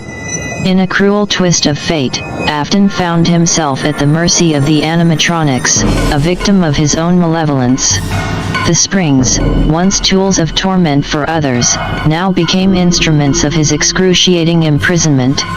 He was forcibly thrust into the confinements of the Springlock Golden Bonnie suit, his existence merging with the twisted amalgamation of wires, gears, and mechanical innards. Initially paralyzed by the sheer onslaught of machinery encapsulating his form, Afton's consciousness was thrust into a realm of unimaginable agony. He remained trapped within a grotesque prison, his screams silenced by the unyielding grip of the suit, his flesh and being melding with the mechanical horror that ensnared him. In a final act of cruel retribution, the animatronics, guided by a spectral determination, confined Afton within a desolate chamber. Sealed off from the world by sturdy boards and unyielding bricks, the room became his eternal tomb, a chamber of torment and isolation, a fitting penance for his unforgivable sins. Within the suffocating darkness of his prison, Afton's defiant voice pierced the silence, his words echoing in a chilling proclamation, "I always come back." His tormented spirit, a testament to the unyielding force of malevolence, lingered in the shadows, an ominous specter forever bound within the haunted confines of Freddy Fazbear's Pizzeria. And as the world outside moved on, the legacy of William Afton endured as a cautionary tale, a chilling reminder that some darknesses refuse to be extinguished. The sprawling city embraced the night with its shimmering lights, unaware of the malevolence that lurked within the heart of Freddy Fazbear's Pizzeria. A sense of foreboding hung in the air as the local law enforcement, donned in uniforms bearing the insignia Lancaster City PD, embarked on a grim mission. Their flashlights cut through the shadows as they navigated the desolate corridors of the once vibrant pizzeria. The search for the missing owner, lost weeks ago to the darkness that enveloped the establishment, led them deeper into the belly of the haunted beast. Upon entering the clandestine backroom, a place that bore witness to unspeakable horrors, the officers were met with an oppressive silence. The air was thick with an otherworldly chill that sent shivers down their spines. Illuminated by the cold glow of their flashlights, they scanned the room for clues, unaware of the malevolent force that lay in wait. As they combed through the remnants of the pizzeria's grim history, the officers discovered a calendar on the wall frozen in time. Its date, etched in faded ink, read August 7, 2007, a relic from the past that hinted at the unfolding horrors. In the ominous stillness, the officers pressed forward, their senses heightened by an invisible menace that clung to the air. Little did they know that the very walls harbored a malevolence that would soon engulf them. Abruptly, the oppressive silence shattered into a cacophony of terror. The officers, unwitting intruders into the realm of darkness, faced an unrelenting onslaught. Shadows converged, and the animatronics, twisted vessels of haunted spirits, surged forth with a vengeance. The officers, their uniforms emblazoned with the insignia of Lancaster City PD, became ensnared in a nightmarish ballet of animatronic horror. The relentless onslaught left them defenseless, their feeble attempts to resist crushed beneath the mechanical might. Amidst the chaos, the once silent backroom became a theater of agony, echoing with the desperate pleas of those who dared to tread into the abyss. The malevolent force that gripped the pizzeria claimed new victims, the officers succumbing to the very darkness they sought to dispel. As the specter of horror unfolded within the haunted confines of Freddy Fazbear's Pizzeria, the legacy of Lancaster, PA, bore witness to a new chapter, a chilling reminder that some secrets were never meant to be uncovered, and some darknesses refused to be extinguished. In the heart of Southside Lancaster, a few miles away from the haunting confines of Freddy Fazbear's Pizzeria, a motley crew of youngsters navigated the streets. Among them stood a young leader, a street-savvy kid known as Johnny Vanduke, his name, merely a title bestowed upon him by his fellow street urchins. At a tender age of 7, Johnny Vanduke possessed a resilience born of the streets, his spirit untamed by the darker forces lurking in the city's shadows. His demeanor, a blend of curiosity and streetwise confidence, commanded the respect of his peers. Johnny led the ragtag group of 5, each with their own stories etched into the fabric of Southside Lancaster. Their camaraderie was forged in the alleyways and forgotten corners, a bond that transcended the trials of their youthful existence. In this timeline, Johnny Vanduke hadn't traversed the convoluted paths of alternate realities or experienced the labyrinthine corridors of divergent timelines. For him, the name Johnny Vanduke was not a legacy tied to multiversal tales but rather a moniker bestowed upon him by the street kids, a symbol of camaraderie and shared adventures within the urban sprawl. As they roamed the streets, their laughter mingled with the city's rhythm, a testament to their resilience amidst the harsh realities that defined their daily lives. For Johnny Vanduke and his band of companions, the haunting legacy of Freddy Fazbear's Pizzeria was but a distant tale whispered in the alleys, a story that held no sway over their youthful pursuits and the bonds that united them on the streets of Southside Lancaster. The evening sunlight waned as Johnny Vanduke and his band of intrepid youngsters meandered through the labyrinthine streets of Southside Lancaster. Their youthful exuberance led them on an unplanned journey that would etch a new chapter in their adventures. As fate would have it, their innocent wanderings led them closer and closer to a foreboding sight, an abandoned lot marked by the hulking remnants of forgotten cop cars, an eerie testament to a past incident that cast a shadow over the desolate area. In their youthful naivete, the allure of the abandoned cop cars proved irresistible. The thrill of adventure beckoned, tantalizing their imaginations with the prospect of uncovering mysteries or catching a make-believe culprit. Unbeknownst to them, their footsteps carried them toward an ominous fate, heedless of the looming specter that awaited within. Drawn by the curiosity of youth and the irresistible allure of the unknown, the youngsters ventured into the abandoned lot, unaware of the darkness that lay dormant within the dilapidated structures. Their innocent quest for excitement blinded them to the impending peril, their imaginations fueled by the fantasy of catching a supposed wrongdoer.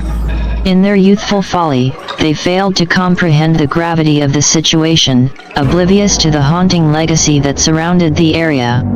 With each step into the desolate landscape, their laughter and playful banter mingled with the ominous silence, a stark contrast that masked the sinister truth lurking in the shadows. As they crossed the threshold into the forsaken territory, little did Johnny Vanduke and his companions realize the perilous realm they were about to unwittingly step into, the harrowing echo of past horrors awaiting their unwitting arrival in the abandoned remnants of the law's failed pursuit. The young adventurers, driven by curiosity and a dash of youthful bravado, stepped over the threshold of the abandoned building, unaware that they had wandered into the haunting remnants of a place that once echoed with the joyous laughter of children. Emblazoned on a weathered sign, the name Freddy Fazbear Pizza stood as a haunting emblem of the establishment's past glory. Despite the building's abandonment, the insignia remained eerily intact, casting a spectral shadow over the entrance, a stark reminder of a not-so-distant past, merely 3 weeks ago. The interior, though not yet draped in the shroud of decay, bore the eerie silence of abandonment. The remnants of a place once bustling with life lay frozen in time, a snapshot of an abruptly halted narrative. The animatronics, once vibrant performers, now stood motionless in the dimly lit space, their cheerful facades juxtaposed against the eerie emptiness. For Johnny Vanduke and his companions, the sight of the familiar name held an inexplicable allure, a mix of excitement and trepidation at stumbling upon the forgotten corridors of a place that had recently faded from the city's landscape. Their footsteps echoed through the empty rooms, the air thick with an unsettling silence that seemed to reverberate with the echoes of the pizzeria's lively past. The allure of catching a supposed wrongdoer faded into the backdrop as the eerie atmosphere enveloped the young explorers, their curiosity giving way to a growing sense of unease. In their unwitting intrusion into the deserted Freddy Fazbear Pizza, Johnny Vanduke and his companions found themselves unwittingly treading upon a canvas painted with the lingering essence of a chilling legacy, a realm where childhood fantasies clashed with the grim realities lurking in the shadows. In the chilling silence of the abandoned Freddy Fazbear's Pizza, the unsuspecting group of youngsters delved deeper into the desolate corridors, their curiosity driving them further into the unknown. Suddenly, amidst the eerie stillness, a young voice shattered the silence, urging them to flee. The ominous warning of danger reverberated through the air. Confusion clouded their expressions as they glanced around, their youthful faces etched with bewilderment and fear. Before their startled gazes could fully grasp the situation, terror struck. A metal arm emerged from the darkness, snatching one of the kids, pulling them into a hidden recess behind a curtain, a swift and chilling disappearance that sent shockwaves through the group. Instinct and fear collided, compelling the remaining kids to heed the warning and flee. Amidst the chaos, Johnny Vanduke, guided by an adrenaline-fueled determination, grabbed hold of a wooden chair, wielding it as a makeshift weapon against the encroaching horror. With a resounding crash, the chair collided with Springtrap, the impact causing the already precarious spring blocks to snap into place with a sickening jolt. Agonizing cries echoed through the air as Springtrap convulsed in pain, the tightened springs inflicting torturous torment upon the mechanical entity. Johnny's decisive action inflicted a blow upon Springtrap, but it also heralded an unforeseen consequence. The unleashed agony upon the menacing animatronic intensified its pursuit. Realizing the perilous situation, Johnny's resolve faltered, and in a surge of instinctive survival, he turned and bolted, his heart pounding in terror. As Johnny fled the scene of unimaginable horror, the anguished cries of Springtrap reverberated through the abandoned corridors, a haunting echo of the violence and terror that lurked within Freddy Fazbear's Pizza, a ghastly reminder of the danger that awaited those who dared to tread upon the haunted grounds. The frenzied pursuit reached a fever pitch as Johnny Vanduke and the remaining youngsters dashed through the corridors of Freddy Fazbear's Pizza, their panicked breaths echoing against the walls of the forsaken establishment.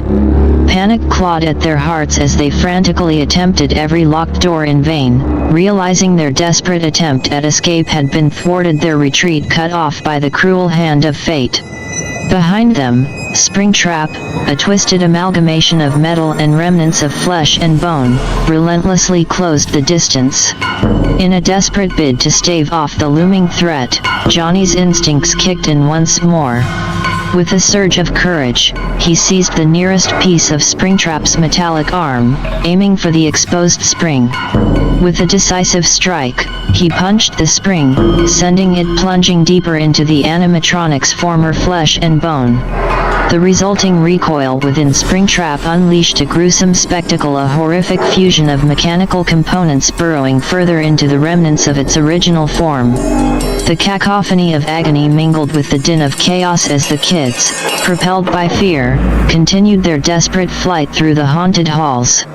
Amidst the frenetic sprint for survival, a grim realization settled upon Johnny Vanduke.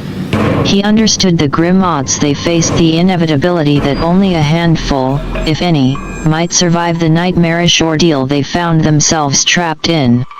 With every fleeting moment, the relentless pursuit of Springtrap gnawed at their heels, a chilling reminder that their escape was merely a fleeting hope. As they raced through the darkened corridors, Johnny harbored the grim understanding that the night held an inexorable fate, one that might snatch away the lives of his companions, leaving only a few survivors, if any, to tell the haunting tale of Freddy Fazbear's Pizza. In the heart of the abandoned Freddy Fazbear's Pizza, amidst the suffocating darkness and lingering echoes of terror, Springtrap, the amalgamation of machine and remnants of William Afton, was consumed by a tempest of rage and agony. Ensnared in a maelstrom of torment, Springtrap convulsed with frenzied fury. His mechanical limbs contorted in a grotesque display as he tore at his own form, wrenching springs and wires from his tortured body with a visceral determination. Each violent motion rent the air with an anguished symphony of metal and pain. The once human consciousness trapped within the mechanical prison screamed in a cacophony of rage and agony, a twisted echo of William Afton's fury. Amidst the torment, a guttural roar pierced the silence, a vow of vengeance and relentless pursuit. Springtrap's tortured voice reverberated through the abandoned halls as he bellowed his promise, the relentless proclamation that he always returns, an ominous oath that hung in the air like a curse. With every torn wire and extracted spring, Springtrap's rage only seemed to intensify. His distorted form, a grotesque testament to his malevolent determination, pulsated with an otherworldly fury as he swore to hunt down those who had crossed his path, the young souls who dared to trespass upon his domain. In his agonized fury, Springtrap's wrath transcended the boundaries of mechanical agony, a relentless force driven by an insatiable thirst for retribution. As his anguished screams echoed through the desolate corridors, his vow of relentless pursuit lingered in the shadows, an ominous warning that bore the weight of a curse upon those who dared to cross paths with the vengeful spirit trapped within the haunted shell of Freddy Fazbear's Pizza. In the ominous silence of the main dining hall, the air hung heavy with a palpable tension as the group of terrified youngsters stumbled upon an unexpected sight. Standing sentinel on the stage were the four familiar and seemingly friendly animatronics Freddy, Chica, Bonnie, and Foxy. Their gazes, though benign in appearance, bore an otherworldly depth as they peered down at the bewildered children. In voices that echoed with an eerie semblance of innocence and warmth, the animatronics spoke with an unsettling warning tinged with an ethereal wisdom. "We are here to entertain and bring joy," Freddy's voice echoed, its tone carrying a haunting resonance. Chica's voice chimed in, her words filled with an eerie solemnity, "You shouldn't be here. It's not safe. Springtrap cannot be stopped." Bonnie's voice followed, a haunting echo that sent shivers down their spines. "Run, children. Flee from this place. Springtrap's wrath knows no end." Foxy's voice, tinged with an otherworldly sorrow, delivered a chilling ultimatum: "You must escape while you still can. He cannot die." The animatronic's admonition was laden with a sense of foreboding, an unnerving urgency that pierced through the fear-stricken hearts of the youngsters. The children stood frozen in dread, their wide eyes reflecting a mix of terror and disbelief at the surreal encounter with these once beloved entertainers. As the haunting warning reverberated through the hall, a chilling realization set in: the children stood at the precipice of a harrowing ordeal, caught between the relentless malevolence of Springtrap and the spectral guardianship of the animatronics who harbored an eerie knowledge of the horrors that awaited them within the haunted confines of Freddy Fazbear's Pizza. The tension in the air crackled with dread as William Afton, consumed by a malevolent fury, emerged from the shadows, his deranged visage a haunting reminder of the horrors that lurked within the walls of Freddy Fazbear's Pizza. With an unhinged fervor, Afton's distorted voice pierced the silence, his words dripping with venomous intent. "I can't die. And those animatronic beasts? All my creation. And for you," he sneered, his gaze fixated on Johnny Vanduke, "a special suit awaits." Enraged by the menacing threat, Johnny Vanduke, refusing to succumb to fear, launched himself at Afton with a fiery determination. With a fearless fervor, he collided with the malevolent figure, urging the other children to flee from the encroaching danger. In a whirlwind of defiance, Johnny delivered a series of powerful punches to Springtrap, aiming for the mechanical eyes that glowed with an otherworldly malice. Each strike resonated with a resolute determination, a courageous attempt to fend off the impending doom. However, Afton, fueled by a grotesque determination, seized Johnny in a vice-like grip, his twisted strength overpowering the valiant efforts of the young defender. With a chilling display of brutality, he hurled Johnny against a nearby wall, the forceful impact echoing through the desolate hall. As Johnny crumpled against the unforgiving surface, the chilling reality of their dire situation sunk in the harrowing clash with the malevolent force of Afton, and the relentless pursuit of Springtrap foretold a nightmarish fate that threatened to consume them all within the haunted confines of Freddy Fazbear's Pizza. In the throes of the intense struggle between Johnny Vanduke and the malevolent force of William Afton, a sudden interruption shattered the imminent threat. From the shadows emerged a figure, a night guard who had silently observed the unfolding horror within the forsaken pizzeria. With a swift and decisive action, the night guard lunged forth, intercepting William Afton in a daring attempt to halt the impending menace. As the two figures collided in a whirlwind of conflict, the night guard's voice reverberated through the hall with a chilling revelation. "Been a long time, Father."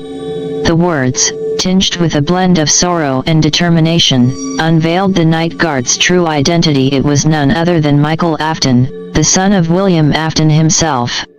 The revelation of Michael's survival cast a shadow of disbelief upon the chaotic scene.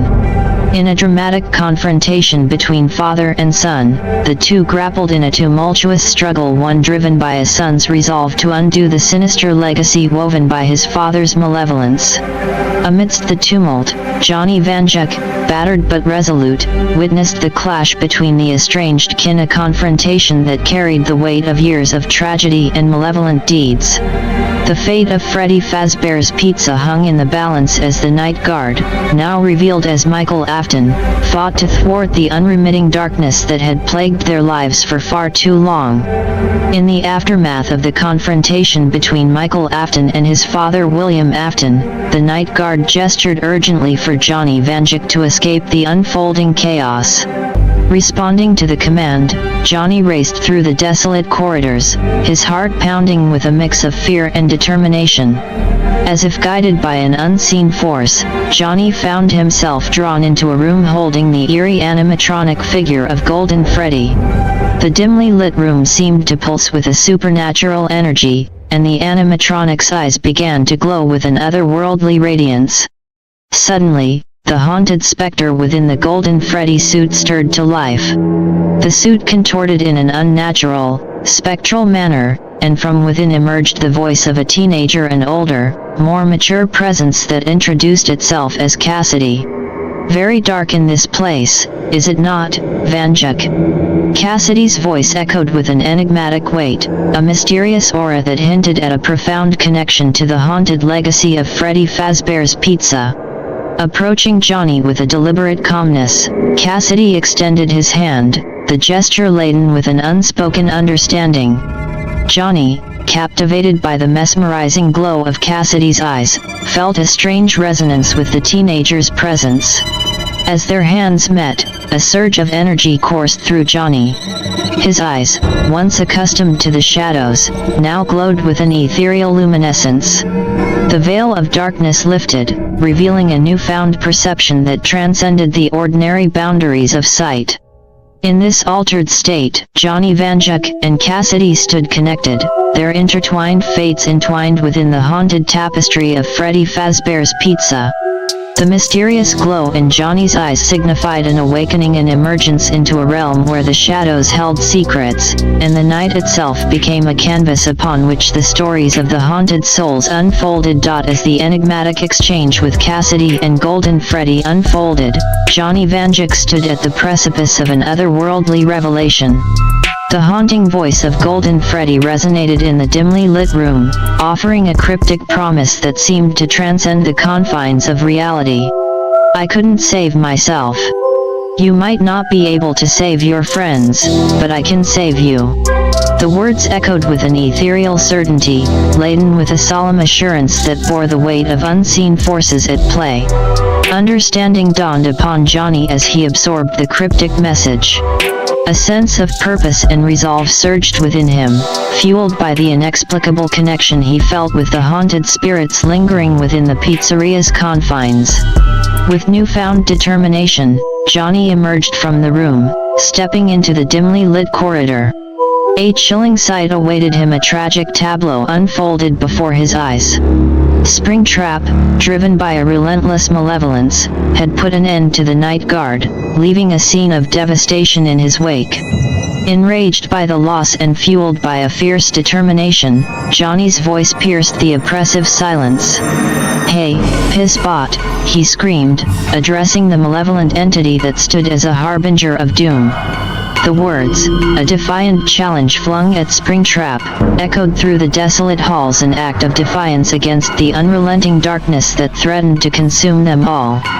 With courage kindled by the enigmatic connection he had forged, Johnny prepared to confront the relentless force of Springtrap, his heart ablaze with a determination to defy the haunting legacy that had ensnared the spirits within Freddy Fazbear's Pizza. In a frenzy of fury and determination, Johnny Vanduke seized a nearby chair, wielding it as a makeshift weapon against the malevolent force of Springtrap. With a resounding crash, the chair collided with Springtrap, the impact echoing through the desolate corridors, a valiant attempt to fend off the encroaching horror. Undeterred, Johnny's resolve blazed brighter as he grabbed a water pitcher nearby, the liquid within it still present. With a swift and determined motion, he poured the contents over Springtrap, the liquid cascading over the animatronic entity in a fervent attempt to stall its relentless advance. Spotting an old baseball bat nearby, Johnny's hands closed around it with a determined grip. With each swing, he unleashed a torrent of pent-up frustration and defiance, the metallic clang of the bat against Springtrap punctuating the air in a relentless barrage. In a whirlwind of aggression, Johnny Vanduke waged a personal war against the haunting entity, his words echoing with a raw intensity. He goes to war in hell on the bloody pisspot. Screw you, Springtrap. Driven by a fierce determination to defy the encroaching darkness, Johnny fought with an unyielding spirit, a solitary figure standing against the malevolent force that sought to consume them all within the haunted confines of Freddy Fazbear's Pizza. As Johnny Vanduke valiantly battled against Springtrap, a sudden interruption disrupted the frenzied clash. A new presence emerged from the shadows, an animatronic figure that loomed ominously in the dimly lit confines of Freddy Fazbear's Pizza. The metallic form of Springlock Freddy materialized, its imposing stature casting an eerie silhouette against the haunting backdrop. With a mechanical precision, Springlock Freddy seized Johnny, tossing him aside in a calculated motion. Yet, amidst the chaos, an unexpected twist unfolded. The animatronic's actions were not driven by malice toward Johnny. Instead, its gaze fixed upon William Afton, a singular focus driving its intent. Springlock Freddy's mechanical visage bore an air of determination, its presence signaling an intent that seemed solely directed at Afton, the mastermind behind the haunting legacy of Freddy Fazbear's Pizza. Though momentarily cast aside by the animatronic's forceful action, Johnny's struggle against Springtrap now shifted as he observed the standoff between Afton and Springlock Freddy. In the midst of the tumultuous encounter, a deeper, enigmatic purpose seemed to guide the actions of the animatronic, signaling a pivotal moment in the unfolding saga within the haunted realm of Freddy Fazbear's Pizza. In a surreal turn of events, amidst the tension-laden confrontation between Springlock Freddy and William Afton, an unexpected alliance formed. From the shadows emerged the familiar figures of Freddy, Foxy, Chica, and Bonnie, the original animatronics that once stood as symbols of joy and entertainment within Freddy Fazbear's Pizza. Their movements, once cheerful and animated, now carried a solemnity as they approached the unfolding scene. Each animatronic took deliberate steps, their presence signaling a unified purpose that transcended their mechanical nature. As they encircled the standoff between Springlock Freddy and Afton, an unspoken camaraderie seemed to bind them together, a shared determination that hinted at a deeper understanding between the animatronics and the haunting legacy that tied their existence to the fateful pizzeria. Freddy, Foxy, Chica, and Bonnie, once performers frozen in an endless cycle of tragedy, now stood united, their actions bearing the weight of an unspoken agreement. Together, they formed an unexpected front, aligning in a silent but resolute show of solidarity against the malevolent force that had wrought chaos within the haunted walls. Johnny Vanduke, observing the enigmatic alliance between the animatronics, realized the profound significance of the moment, an unprecedented convergence that held the promise of rewriting the haunting tale that had ensnared the spirits within Freddy Fazbear's Pizza. In the unfolding spectacle, a glimmer of hope emerged amidst the shadows, heralding a chance for redemption and liberation from the malevolent grasp that had plagued the haunted realm for so long. In a tumultuous clash that echoed through the desolate corridors of Freddy Fazbear's Pizza, a battle of epic proportions unfolded. Springtrap, the embodiment of malevolence, faced an unexpected coalition formed by Springlock Freddy, alongside the original animatronics Freddy, Foxy, Chica, and Bonnie. The skirmish was a symphony of chaos and determination, a relentless struggle against the encroaching darkness that had ensnared the haunted pizzeria for far too long.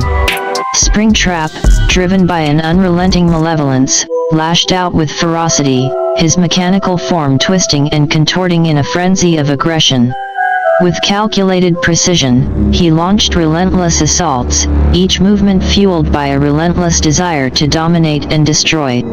Opposing him, the coalition of animatronics fought with an unexpected synergy. Springlock Freddy, animated with a determined purpose, led the charge, his movements synchronized with the original quartet of animatronics.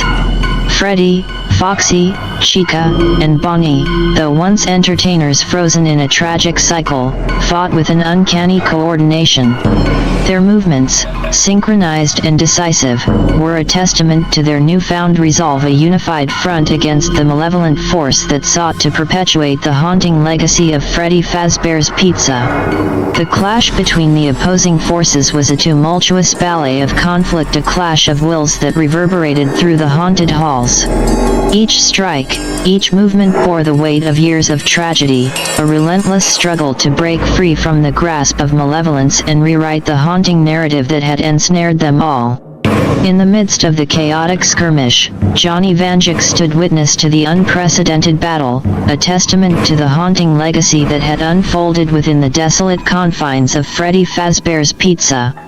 The outcome of this clash held the promise of liberation or perpetual entrapment within the relentless cycle of darkness, a pivotal moment that would shape the fate of the haunted spirits within the cursed pizzeria. The chaotic clash between Springtrap and the coalition of animatronics intensified, but despite their unified efforts, Springtrap's relentless strength and ferocity proved overpowering. In a relentless display of brute force, Springtrap began systematically overpowering each animatronic, one by one. Freddy, once a symbol of joy and entertainment, faltered under the relentless assault. His mechanical form, battered and twisted, could not withstand the overwhelming force unleashed by Springtrap. Foxy, known for his swiftness and cunning, fought valiantly, yet he too succumbed to the overpowering might of Springtrap's aggression, his form left ravaged and immobilized. Chica and Bonnie, stalwarts of the animatronic ensemble, faced a similar fate as they tried to resist Springtrap's overwhelming force. Despite their efforts to stand their ground, they too fell victim to Springtrap's unyielding onslaught. The haunting spectacle unfolded as each animatronic, once guardians of joy and laughter, lay battered and incapacitated under Springtrap's overwhelming might. Their once animating spirits flickered, the weight of the relentless assault threatening to snuff out the remnants of their haunted existence. Amidst the chaos, Johnny Vanduke, a witness to the harrowing scene, stood frozen in dread. The overwhelming dominance displayed by Springtrap cast a shadow of despair over the desolate corridors, the fate of the animatronics hanging in the balance as the malevolent entity continued its rampage, seemingly unstoppable in its quest for dominance within the cursed realm of Freddy Fazbear's Pizza. The relentless onslaught continued as Springtrap, driven by an unyielding malevolence, targeted Springlock Freddy, the enigmatic animatronic that stood as an unexpected ally against the encroaching darkness.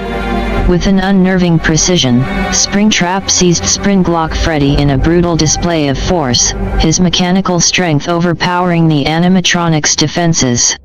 In a devastating motion, Springtrap tore through Springlock Freddy's form, rending the top half of the animatronic's head with a hauntingly visceral force. A cacophony of twisted metal and sparks erupted as Springlock Freddy's once intact form was maimed, the animatronic's internal components laid bare in a chilling display of destruction. The haunting scene bore testament to the overpowering might of Springtrap, his relentless aggression leaving a trail of devastation in his wake. The torn remnants of Springlock Freddy lay in a grotesque display, a visceral testament to the malevolent force that wielded unyielding power within the haunted corridors of Freddy Fazbear's Pizza.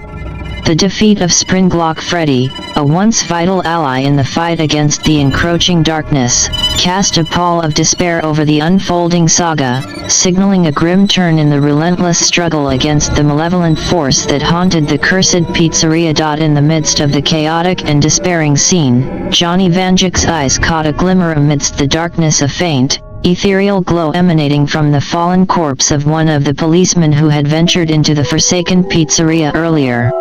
Driven by desperation and a newfound resolve, Johnny approached the fallen officer's remains, drawn inexplicably toward the source of the unearthly radiance. Amongst the grisly scene, his hand closed around an object, and as he pulled it into the dim light, a glint revealed a familiar calling card, the unmistakable shape of a .44 Magnum, a trademark of the Vanduke lineage. A surge of determination coursed through Johnny as he held the weapon in his trembling hand, the weight of its significance resonating within the haunted halls. With an unwavering resolve, he stared down at the gun, a symbol of his lineage, a legacy steeped in dark tales and ancestral lore. "Your time is up, Springtrap." Johnny's voice, resolute and charged with defiance, shattered the eerie silence that had enveloped the forsaken pizzeria. His eyes blazed with a newfound determination as he raised the .44 Magnum, aiming it squarely at the malevolent entity that had wrought havoc within the cursed establishment. In a dramatic crescendo, Johnny Vanduke, heir to a legacy steeped in mystery and darkness, stood poised to confront the relentless force of Springtrap. With the weight of his lineage and a resolute determination, he prepared to face the embodiment of malevolence that had haunted the haunted realm of Freddy Fazbear's Pizza for far too long. In an electrifying turn of events, Johnny Vanduke's eyes blazed with an otherworldly glow, a mysterious energy surging within him. William Afton, taken aback by the sudden transformation, faltered for a moment, a flicker of uncertainty crossing his malevolent visage. With unyielding resolve, Johnny fired the .44 Magnum, the thunderous shots reverberating through the desolate corridors. Each bullet propelled forward with a resolute determination, aimed at the menacing figure of Springtrap, yet the malevolent entity stood firm against the barrage, its form barely flinching against the onslaught. Amidst the chaos, the four kids who had accompanied Johnny surged back into the scene, their spirits undeterred by the harrowing circumstances. With a fervent determination, they launched an assault against Springtrap, their movements synchronized in a unified effort to halt the entity's relentless advance. But the turning tide of the confrontation heralded a surprising ally, Golden Freddy, who emerged from the shadows, joining the fray with an enigmatic determination. The spectral figure of Golden Freddy, an ethereal presence with an otherworldly aura, added an unexpected dimension to the battle as it engaged Springtrap in a hauntingly eerie clash. In the midst of the tumultuous conflict, Johnny Vanduke, undeterred by the overwhelming odds, stood poised to confront the malevolent force alongside the unexpected allies that had rallied to his side. With a fiery determination, he prepared to face the relentless darkness that had plagued Freddy Fazbear's Pizza, a determination to raise hell against the encroaching malevolence that threatened to ensnare them all within its haunting grasp. In a tumultuous surge of resolve and unity, the four brave children, accompanied by the spectral presence of Golden Freddy, converged upon William Afton. With an uncanny determination, they collectively grappled with the malevolent entity, each one contributing to physically subdue the force that had wreaked havoc within the haunted pizzeria. Meanwhile, Johnny Vanduke, fueled by an unyielding determination and the .44 Magnum in hand, unleashed a relentless barrage of shots aimed at Springtrap. Each bullet found its mark with a resounding impact, activating the intricate spring locks within the animatronic suit, inflicting excruciating pain upon the malevolent entity. With every shot fired, the activated spring locks within Springtrap's suit convulsed, causing him intense agony. The haunting entity, a vessel of torment and malevolence, writhed and contorted in a visceral display of suffering, each activation of the spring locks amplifying his torment. The symphony of gunfire, coupled with Springtrap's agonized cries, reverberated through the haunted corridors, a testament to the fierce determination of Johnny Vanduke and the collective effort of his allies against the malevolent force that had plagued them all. Though it felt like an eternity, each shot fired by Johnny inflicted immeasurable pain upon Springtrap. The animatronic entity, once an embodiment of terror, faltered under the onslaught, his movements growing weaker with each convulsion of the activated Springlocks. Finally, after what seemed like an arduous battle against the encroaching darkness, Springtrap succumbed to the relentless assault. His form, battered and weakened, collapsed amidst the haunting echoes of anguish, the malevolent entity brought to its knees by the combined efforts of Johnny Vanduke and his allies. The haunting silence that followed was a stark contrast to the tumultuous conflict that had unfolded moments before. The malevolent force that had plagued Freddy Fazbear's Pizza lay defeated, its reign of terror finally brought to an end by the unyielding determination and unity of those who stood against it. As the haunting echoes of the conflict began to fade, the four courageous children, accompanied by the spectral presence of Golden Freddy, emerged victorious from the desolate corridors of Freddy Fazbear's Pizza. The doors, as if by an ethereal force, unlocked, allowing the children to depart from the haunted realm, leaving behind the echoes of their harrowing ordeal. However, amidst the departure, the spectral figure of Golden Freddy, once known as a child named Cassidy, lingered behind. Driven by an unquenchable thirst for revenge, a determination that transcended the bounds of mortality, Cassidy re-entered the forsaken pizzeria, dragging William Afton, the malevolent force that had wrought havoc, towards the back room. With a resolute determination, Cassidy sealed the backroom once more, boarding it up as a solitary guardian against the potential return of Afton's malevolent spirit. The spectral entity, a vengeful specter bound by an oath of retribution, stood as a solitary sentinel, a vow etched in the very fabric of the haunting realm. A solemn promise echoed through the desolate confines, the vow that if Afton were ever to return, Cassidy would stand as a formidable force, ready to confront and thwart any attempt by the malevolent entity to wreak havoc once more within the cursed walls of Freddy Fazbear's Pizza. With a sense of closure, the haunting pizzeria fell into an eerie silence, the legacy of its harrowing tale etched into the depths of its forsaken halls. Cassidy, now a spectral avenger, stood as a solitary guardian, a lingering spirit bound by an unyielding determination to ensure that if darkness ever dared to rear its head again, he would be there, an eternal sentinel, ready to confront and vanquish the malevolent force that had plagued the cursed establishment. The spectral figure of Cassidy, bound by an oath of revenge, gazed upon the haunting confines of Freddy Fazbear's Pizza, resolute in his quest for retribution. Yet, amidst the solemn determination, a shimmer of surprise flickered in his spectral eyes as he noticed the presence of a much older Johnny Vanduke, a paradoxical convergence of past and future. Seated beside Cassidy, the older Vanduke carried a sense of wisdom and understanding, a seasoned aura that transcended the passage of time. Their exchange carried the weight of unspoken understanding as they conversed, a dialogue between spectral avenger and time-traveling enigma. "So, you're going to do this?" inquired the elder Vanduke, his tone tinged with a profound recognition of the solemn task at hand. Cassidy's reply resonated with an unwavering resolve: "Yes." His determination remained steadfast, though a glimpse of hesitation flitted across his spectral visage. The elder Vanduke, perceptive to Cassidy's resolve, offered a contemplative remark: "Younger me is always here, you know." Cassidy's reply echoed with a poignant truth: "Yes, but he is a child. I was a child. A child doesn't drag another child into their mess. They find an adult." A solemn understanding passed between the two figures, an unspoken agreement that transcended the complexities of their intertwined existence. Johnny Vanduke, comprehending Cassidy's sentiment, stepped forward, acknowledging the responsibility inherent in his own maturity. Approaching the fallen remains of Afton, Johnny Vanduke, with a resolute determination, delivered a decisive blow, breaking the animatronic and human skull with a forceful stomp. In that fleeting moment, as the shattered remnants lay scattered, Johnny's form began to dissolve, fading into the enigmatic realm of the multiverse.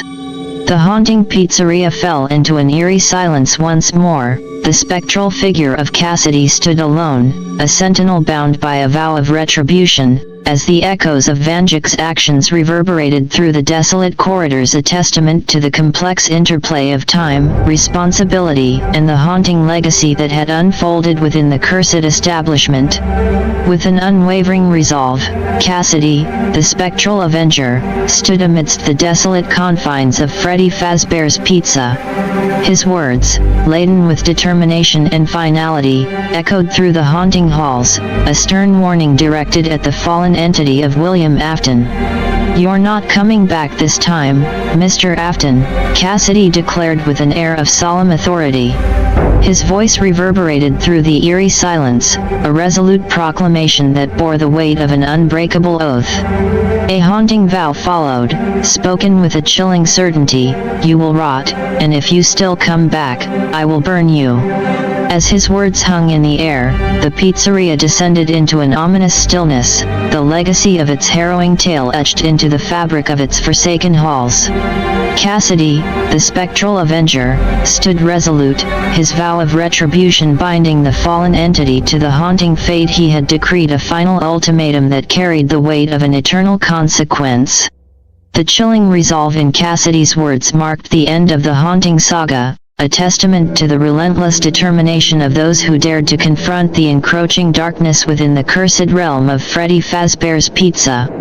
And in that haunting silence, the legacy of the cursed establishment faded into the darkness, its enigmatic tale reaching a chilling conclusion.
The serene streets of Lancaster City, steeped in history and culture, had borne witness to numerous chapters of human civilization.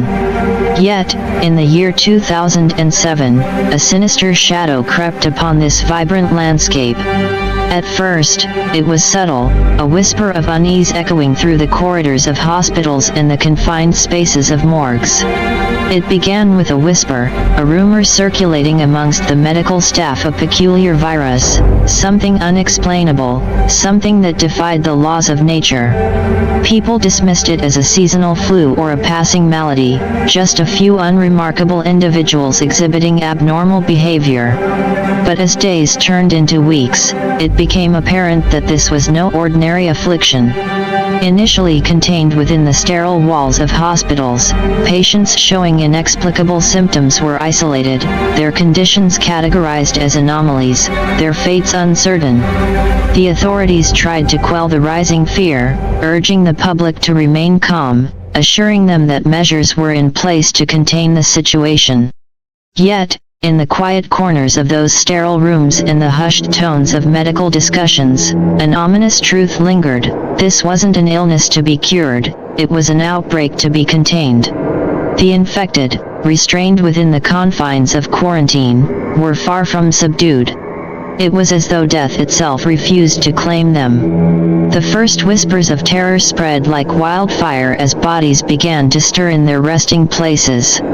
The once lifeless corpses clawed their way back from the graves, their hollow eyes filled with a sinister glint. Panic swirled through the city as the dead walked amongst the living, and fear took root in the hearts of those who witnessed the impossible. In mere seconds, the virus defied logic and science, transforming the healthy into carriers of its malevolence. The city that once thrived on art and history now found itself ensnared in the clutches of an unspeakable horror. The authorities, ill-prepared and grasping at straws, had underestimated the contagion's tenacity. Their attempts to contain it within the walls of hospitals and behind quarantine lines failed catastrophically. What started as a seemingly manageable crisis burgeoned into a nightmare, an unraveling reality where life and death collided in an unholy union. The people of Lancaster City soon realized they were facing an adversary that didn't adhere to rules, an enemy that defied the laws of life and death.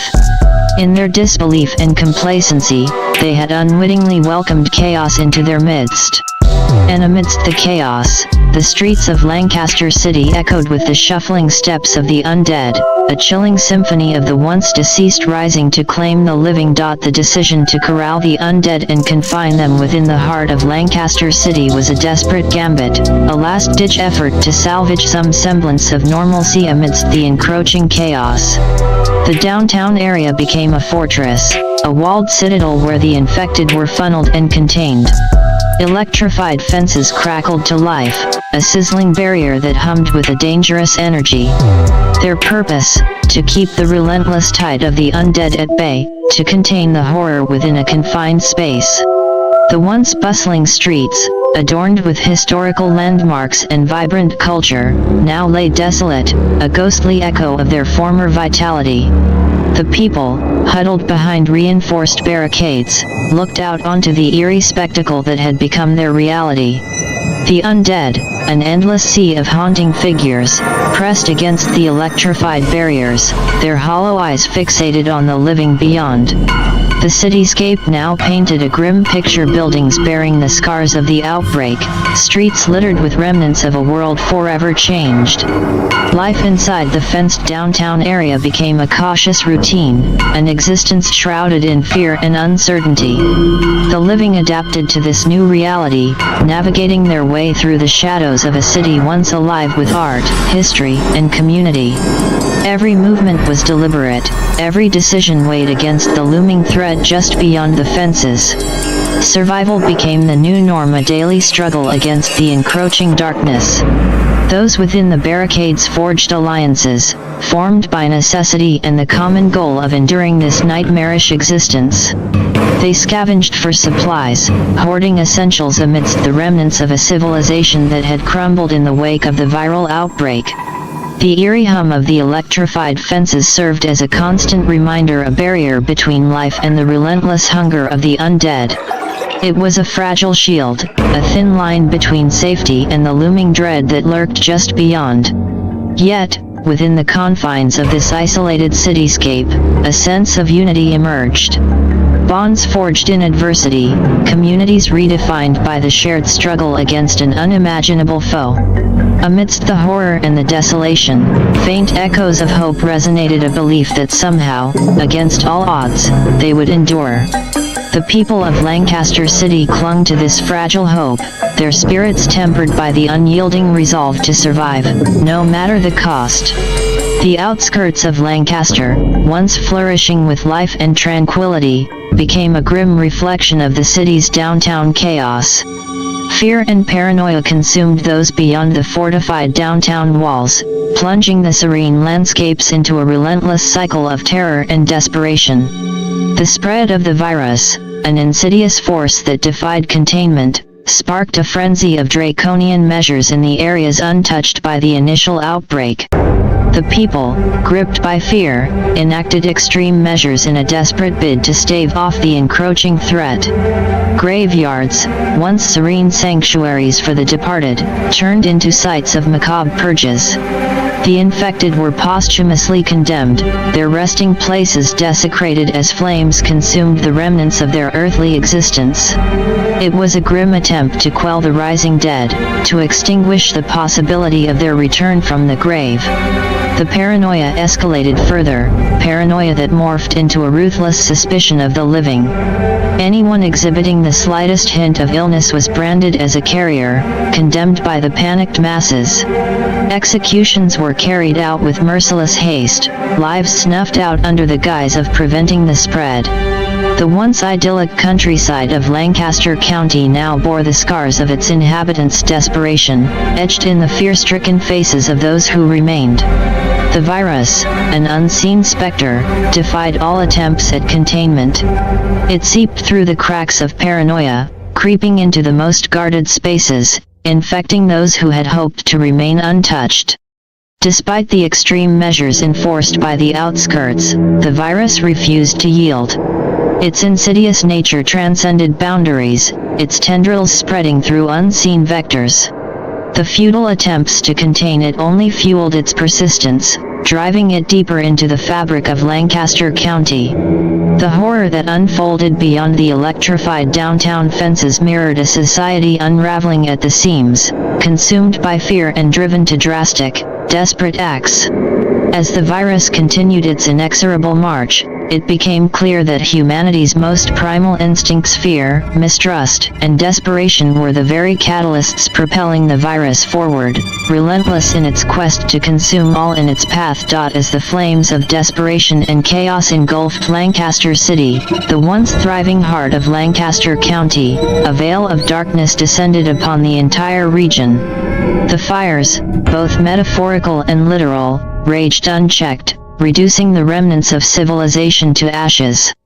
The once vibrant streets became desolate corridors, haunted by the eerie glow of the consuming flames. The absence of power plunged the city into an abyss of darkness. The usual symphony of life was replaced by the crackling of burning buildings, a mournful soundtrack to the city's demise. Without clean water and food, the remaining survivors faced a grim reality, their struggle for survival intensified by the scarcity of essential resources. As the situation spiraled out of control, the United States government, recognizing the gravity of the unfolding catastrophe, took drastic measures.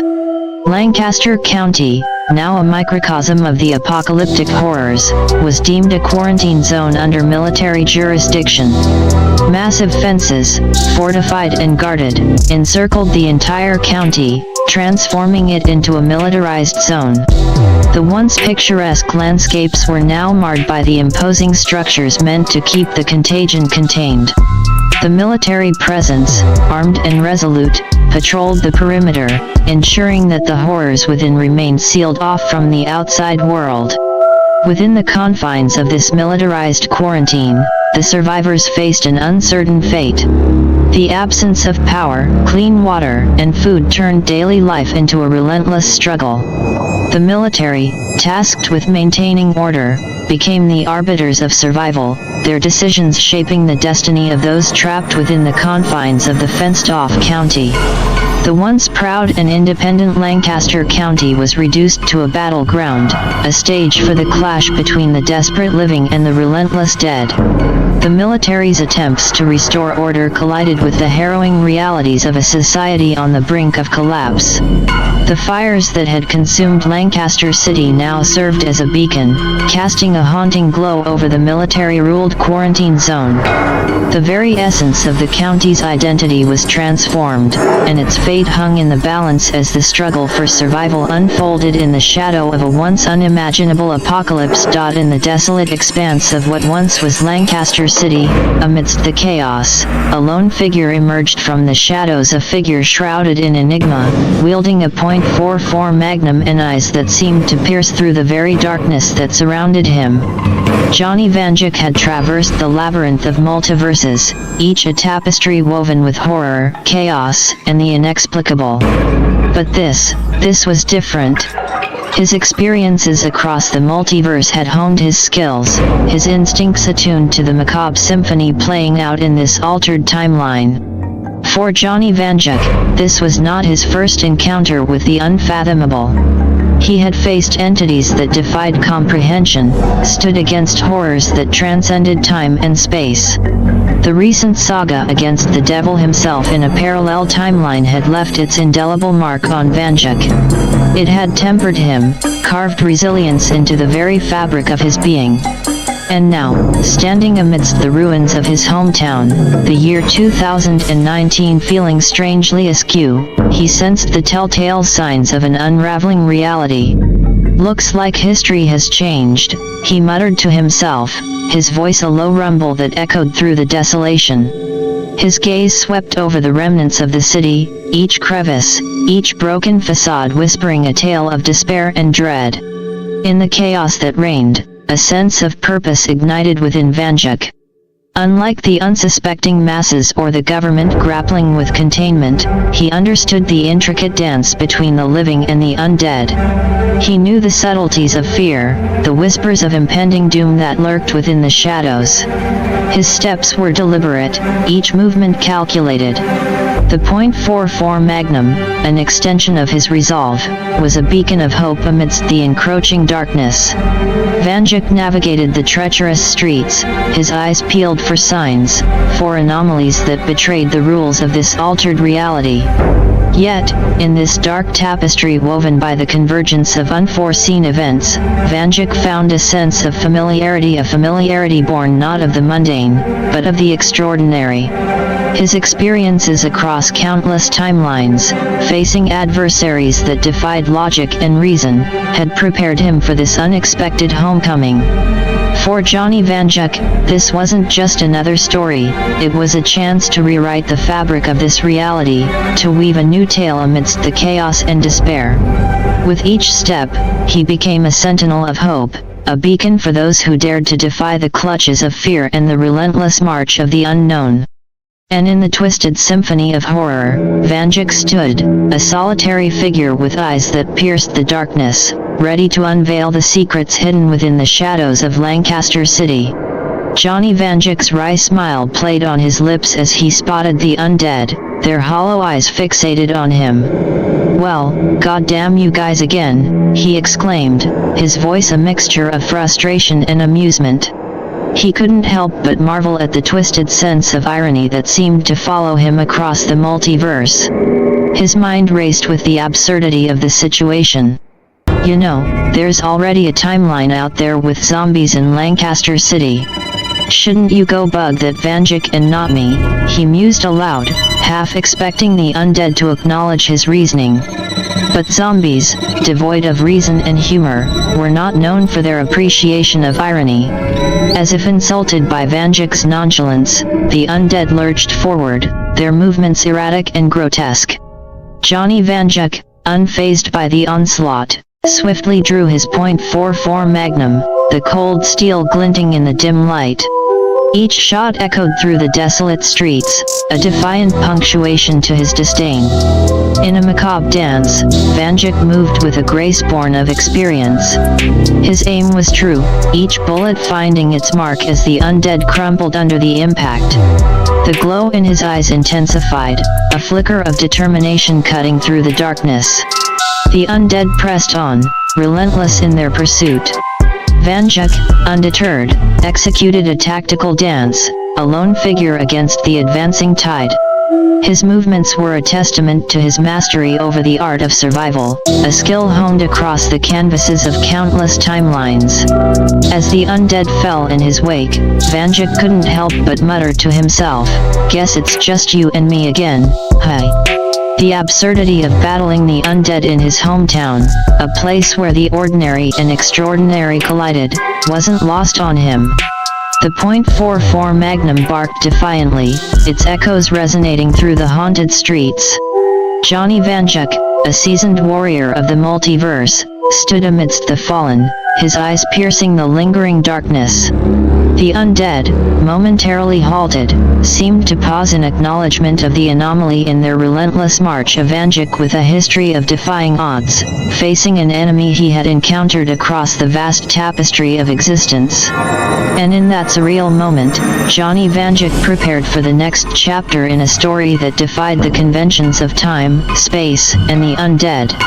With a sardonic chuckle, Johnny Vanduke observed the incoming horde of undead, their shuffling forms a grim reminder of familiar adversaries. "Hey, bone brains," he called out, his voice carrying a mix of exasperation and amusement. "You're a few universes off. Shouldn't you be back in your normal timeline? I get tired of cleaning up the other Vanduke's messes. Can you tell him to be better at his job?" As the zombies surged forward, Vanduke swiftly dodged to the left, his movements almost graceful amidst the chaos. "Like seriously," he continued, his voice laced with a blend of frustration and amusement, "I just helped 25 other Vandukes fight the devil, Mothmen, Wendigos, Skinwalkers, and zombies. Yet you think bootleg zombies from another timeline scare me? Get real. His .44 Magnum barked defiance, each shot a calculated display of expertise. The undead, heedless of his sarcasm, continued their relentless advance. Johnny Vanduke, a seasoned traveler across the multiverse, engaged in this surreal confrontation with a mixture of annoyance and resilience. His agile maneuvers carried a hint of annoyance, a seasoned warrior grappling with adversaries he had faced in countless iterations. His exasperation bled through his confident facade, a testament to the absurdity of his predicament. Amidst the chaos, Vanduke's voice echoed with a mixture of fatigue and defiance. The zombies, oblivious to his words, pressed on in their relentless pursuit. Yet, amidst the relentless onslaught, Johnny Vanduke stood undaunted, a lone figure confronting the absurdity of battling undead intruders from a distant timeline in the familiarity of his hometown, Lancaster City. On the desolate streets of the fractured Lancaster City, amidst the chaos and the relentless pursuit of the undead, Johnny Vanduke froze as a voice echoed from the rooftops. To his shock and disbelief, he laid eyes upon himself, or rather, another version of himself. "It's the Vanduke of this timeline," he murmured to himself, the realization settling like an unwelcome weight on his shoulders. The apocalypse had caused a rift, a split in the fabric of reality, birthing a new Vanduke for this fractured timeline. The new Vanduke's voice boomed across the eerie landscape, a mix of frustration and accusation. "Where the hell have you been?" Johnny Vanduke, caught off guard by the unexpected encounter, countered with an equal measure of frustration. "Fighting the devil. Where the hell were you?" The exchange between the two versions of Vanduke crackled with tension, a collision of personalities forged by different experiences in divergent timelines. Each had lived a different narrative, faced unique adversaries, and navigated their respective apocalyptic scenarios. "Keeping our timeline safe, asshole," the new Vanduke retorted, his voice carrying a tone of resentment. He had shouldered the burden of safeguarding their shared reality, a responsibility that had apparently fallen solely on his shoulders. The realization of a timeline split sent a jolt through Johnny Vanduke. It was a testament to the chaos that had unfurled a fracture in the very fabric of existence, birthing divergent paths for the Vandukes of this altered reality. Their confrontation held an air of tension and disbelief. Two iterations of the same individual, shaped by their distinct experiences, stood face to face amidst the ruins of their hometown. The rift in the timeline had birthed a new chapter, a clash between the Vandukes born of divergent fates. As the undead continued their relentless advance, the two Vandukes, each grappling with the weight of their own histories, faced an uncertain reality, a fractured timeline demanding resolution, a shared destiny calling for unity amidst the chaos that threatened to engulf them both. In the cacophony of chaos, amidst the relentless pursuit of the undead, Johnny Vanduke found himself in an unprecedented confrontation with not just the undead, but also a version of himself born of this fractured timeline. "Well, I guess it's your timeline now," he roared, his frustration boiling over. "Mine doesn't have bleeping zombies in it. What happened?" The echoes of his own voice reverberated, a symphony of anger and disbelief in the desolate streets. His counterpart, the Vanduke of this altered reality, stared back, equally agitated and bewildered. "Well, let's see," Vanduke continued, his voice rising in exasperation. "The Vanduke of this timeline left, the Mothman came back to 2007, and now zombies roam about, and I'm here. Which, by the way, I should not be." The sense of displacement, the absurdity of being pulled into a reality that diverged so drastically from his own, fueled his frustration. The unraveling of the timeline had birthed a reality that defied logic, a narrative shaped by events he had no part in. Amidst the turmoil, the horde of zombies lurched forward, their presence a constant reminder of the chaos that had engulfed Lancaster City. Johnny Vanduke and his alternate self faced each other, two versions of the same person, forged by divergent paths, now thrown together in a collision of fates. Their voices echoed through the haunted streets, a cacophony of anger and disbelief. The reality of the situation hung heavy in the air, an altered timeline, a fractured existence, and two Vandukes caught in the tumultuous aftermath, each grappling with the absurdity of a reality that had spiraled beyond their control. The tension crackled in the air as the two Vandukes stood face to face, their voices clashing amidst the haunting echoes of the desolate city. And that's my fault? How the multiverse almost collapsed and there almost wasn't any timelines, let alone this one. Our Vanduke's voice reverberated with a mix of frustration and disbelief, a vehement defense against the accusations hurled by the new Vanduke. Well, good job. You saved a bunch of walking corpses. Should have let the multiverse collapse if you ask me. The new Vanduke's retort dripped with bitterness, his anger palpable as he laid blame upon his counterpart. That's not our call. We keep time and space in the multiverse safe. Our Vanduke countered, his voice a fervent defense of their purpose, of their duty to maintain the delicate balance of existence. What's safe about this? This is hell. The new Vanduke's voice rose, a desperate outcry against the grotesque reality that had unfolded around them. Oh, no, I've seen hell. This is just Tuesday at the office. Our Vanduke's response carried a hint of dark humor, a coping mechanism born of countless encounters with the horrors of the multiverse. The exchange between the two versions of Vanduke was a clash of perspectives, each shaped by their unique experiences across divergent timelines. In the eerie silence that followed, the reality of their situation hung heavy, a fractured timeline teetering on the brink of chaos, an inexplicable apocalypse that had shattered the semblance of normalcy. The undead continued their relentless pursuit, an ever-present reminder of the impending doom that loomed over Lancaster City. Amidst the desolation, the two Vandukes stood, their voices echoing through the haunted streets, a discordant duet of frustration and resilience in the face of an absurd reality that defied the laws of time, space, and reason. As the voices of the two Vandukes faded into the chilling echoes of the desolate city, a grim reality interrupted their confrontation. The relentless advance of the undead pressed on, undeterred by the heated exchange between the counterparts. The time for debate, for accusations and defenses, was abruptly cut short by the imminent threat. The zombies, a relentless tide of decayed flesh and hollow eyes, closed in on the duo, their grotesque forms a haunting reminder of the chaos that engulfed Lancaster City. With a shared glance of understanding amidst their discord, the Vandukes recognized the urgency of the situation. Their disagreement, however heated, paled in comparison to the imminent danger they faced. In unspoken unity, the two Vandukes readied themselves, each drawing upon their skills honed through countless encounters across the multiverse. The .44 magnums, glinting in the dim light, were poised, their purpose clear: to fend off the encroaching horde, to defy the relentless advance of the undead. The clash of wills between the Vandukes had been set aside, replaced by a common goal: to survive the relentless assault, to navigate through the horrors that besieged them. As the first wave of the undead surged forward, the echoes of gunfire filled the air.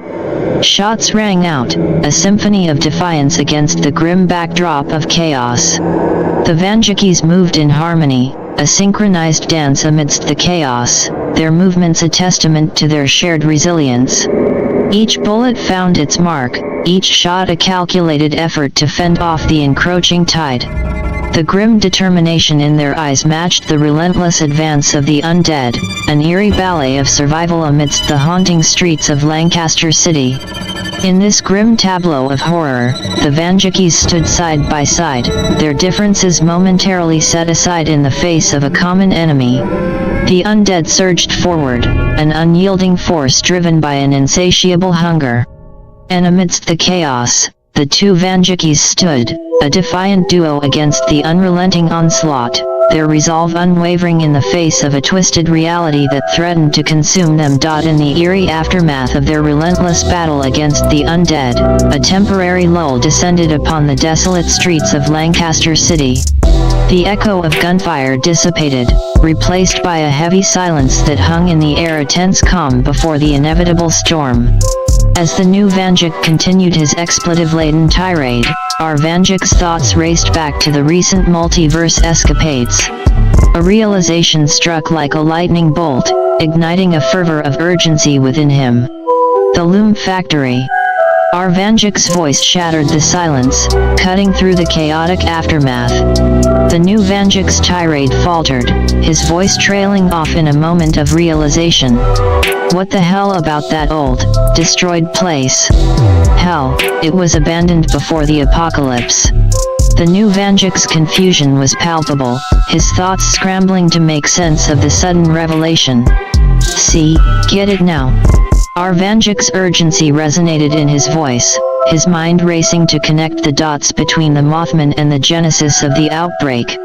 Yeah, wait, why do I know about that place? The new Vanduke's confusion escalated, his own mind grappling with the inexplicable familiarity with the derelict location. Because that damn place was where I fixed everything last time with the other Vandukes.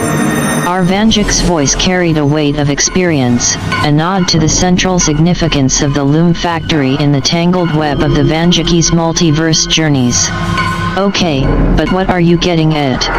The new Vanduke's confusion mirrored the labyrinthine nature of their reality, his voice a plea for clarity. Our shared home in the multiverse, the center point, the Loom Factory. Our Vanduke's revelation unfurled with a sense of grim understanding. It started there. The virus, the outbreak, it started there. The Mothman must have thought it would be funny to infect our shared home in the multiverse, I guess. The revelation hung heavy in the tense air, a stark realization that pierced through the chaos. The once abandoned Loom Factory, a relic of the past, now emerged as the epicenter of the catastrophic events that had unfolded across divergent timelines. In this moment of eerie clarity, the Vandukes grappled with the chilling understanding that their shared home in the multiverse had been targeted, a twisted ploy orchestrated by the Mothman that transcended time and reality. And amidst the haunting silence, a sense of urgency pulsed through the realization, an urgent call to confront the source of the outbreak that threatened to engulf their shared reality. The urgency pulsated through the Vandukes as they raced toward the border separating downtown and the desolate south side of Lancaster City, the domain of the Loom Factory, the epicenter of their shattered reality. Adrenaline coursed through their veins, a sense of foreboding hanging over their hurried steps. With a resounding crash, they burst into the dilapidated remains of the Loom Factory, their .44 magnums poised, ready to confront the looming threat. Shots rang out in a relentless rhythm, each bullet finding its mark as the undead dropped in a macabre dance. But amidst the chaos of gunfire and falling bodies, a chilling realization gripped them. In the backdrop of the factory's eerie halls, amidst the shadows and decay, they witnessed a horrifying sight. The undead, these walkers, could reproduce naturally. The Vandukes froze, their blood running cold at the ghastly revelation. The bites, the reanimation of the dead, the viral outbreak, all were but alternate means to one goal: reproduction. The factory served as a breeding ground, an unholy nursery where the undead could propagate without the need for conventional means. They can reproduce naturally. Their voices echoed with a mixture of shock and horror. The gravity of the revelation dawned upon them, the failure of the quarantine, the relentless surge of the undead, all traced back to this twisted reproduction cycle. No wonder the quarantine failed. Their realization was a chilling acknowledgement of the catastrophic oversight. The undead were not confined to conventional means of proliferation, they were self-sustaining, multiplying within the very heart of their containment. As the severity of the situation sunk in, a sense of desperation gripped the Vandukes. With synchronized urgency, they shouted in unison, "We have to retreat." Their voices rang out in a frantic plea, a call to abandon this nightmarish place. They turned on their heels, their movements a blur of urgency as they raced back through the corridors, their minds reeling from the chilling truth they had uncovered. Their retreat was a frantic scramble, an escape from the heart of the breeding ground that threatened to unleash an unending tide of the undead upon their fractured reality. The echoes of their hurried footsteps reverberated through the desolate halls as they fled, a chilling reminder of the impending doom that loomed within the walls of the Loom Factory. As the Vandukes sprinted through the labyrinthine corridors of the Loom Factory, a sense of impending dread hung heavy in the air. Their frantic retreat echoed through the desolate halls, a relentless pursuit hot on their heels. In the dimly lit shadows, a grotesque sight emerged: the mutants of the undead. Horrific creatures, twisted and malformed, burst forth from the darkness, their distorted forms a grotesque amalgamation of decay and monstrosity. The Vandukes, their natural night vision granting them a glimpse of the pursuing horrors, were starkly aware of the abominations closing in on them. With every stride, the mutants gained ground, their unearthly howls piercing through the haunting silence of the factory. The monsters' pursuit was relentless, fueled by an insatiable hunger and an instinctual drive to hunt down their fleeing prey. The Vandukes, their hearts pounding with fear and adrenaline, pushed themselves to their limits, their breaths ragged as they raced through the echoing corridors. The mutants, their twisted forms moving with an eerie grace, closed the distance, their gnarled claws reaching out in a desperate attempt to seize their fleeing targets. Shadows danced in the flickering light, casting an otherworldly aura upon the nightmarish pursuit. With every turn, every fleeting glance behind them, the Vandukes bore witness to the monstrous horrors that pursued them: the mutated undead, grotesque and relentless, a testament to the twisted experiments of the Loom Factory's unholy breeding ground. Forced to rely on their instincts and agility, the Vandukes navigated the maze-like structure with desperate determination. The haunting echoes of the mutants' pursuit reverberated through the decaying walls, a symphony of dread that accompanied the Vandukes' frantic flight for survival. Their lungs burned with exertion, their minds racing with the horrifying reality of their predicament. With the mutants hot on their trail, the Vandukes had no choice but to continue their frenzied escape, their every step a desperate bid to outrun the nightmarish creatures that pursued them through the desolate halls of the Loom Factory. Amidst the frenzied escape from the pursuing mutants, the tension between the Vandukes escalated into a heated argument.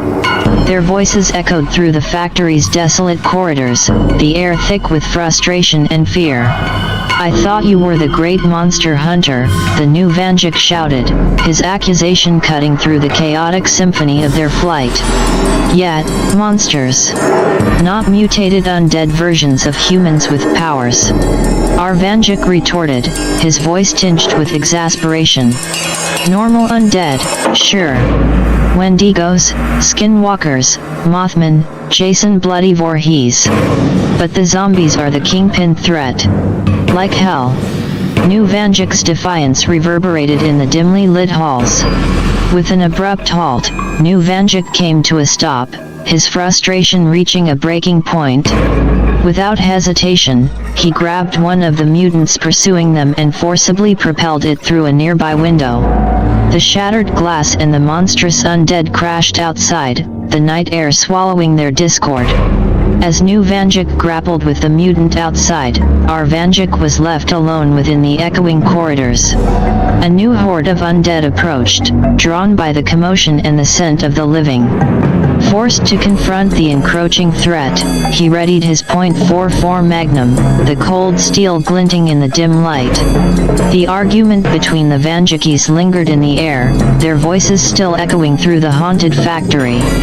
The clash of perspectives, the frustration born of the relentless pursuit, underscored the surreal nature of their predicament. Amidst the haunting symphony of undead groans and shattered glass, our Vanduke faced the encroaching horde alone, his determination unwavering. The mutants outside continued their battle, the nightmarish scene unfolding in stark contrast to the struggle within the factory. In this tumultuous moment, the Vandukes were divided both physically and ideologically. Their arguments and actions played out against the backdrop of a decaying reality, where mutated undead and a relentless horde threatened to consume them both. As the night wore on, the fate of the Vandukes remained uncertain, entwined with the chilling uncertainties of the Loom Factory and the twisted horrors that lurked within its forsaken walls. With a defiant snarl, Vanduke's frustration erupted into action. Like hell indeed, he shouted, channeling his adrenaline-fueled determination into a bold move.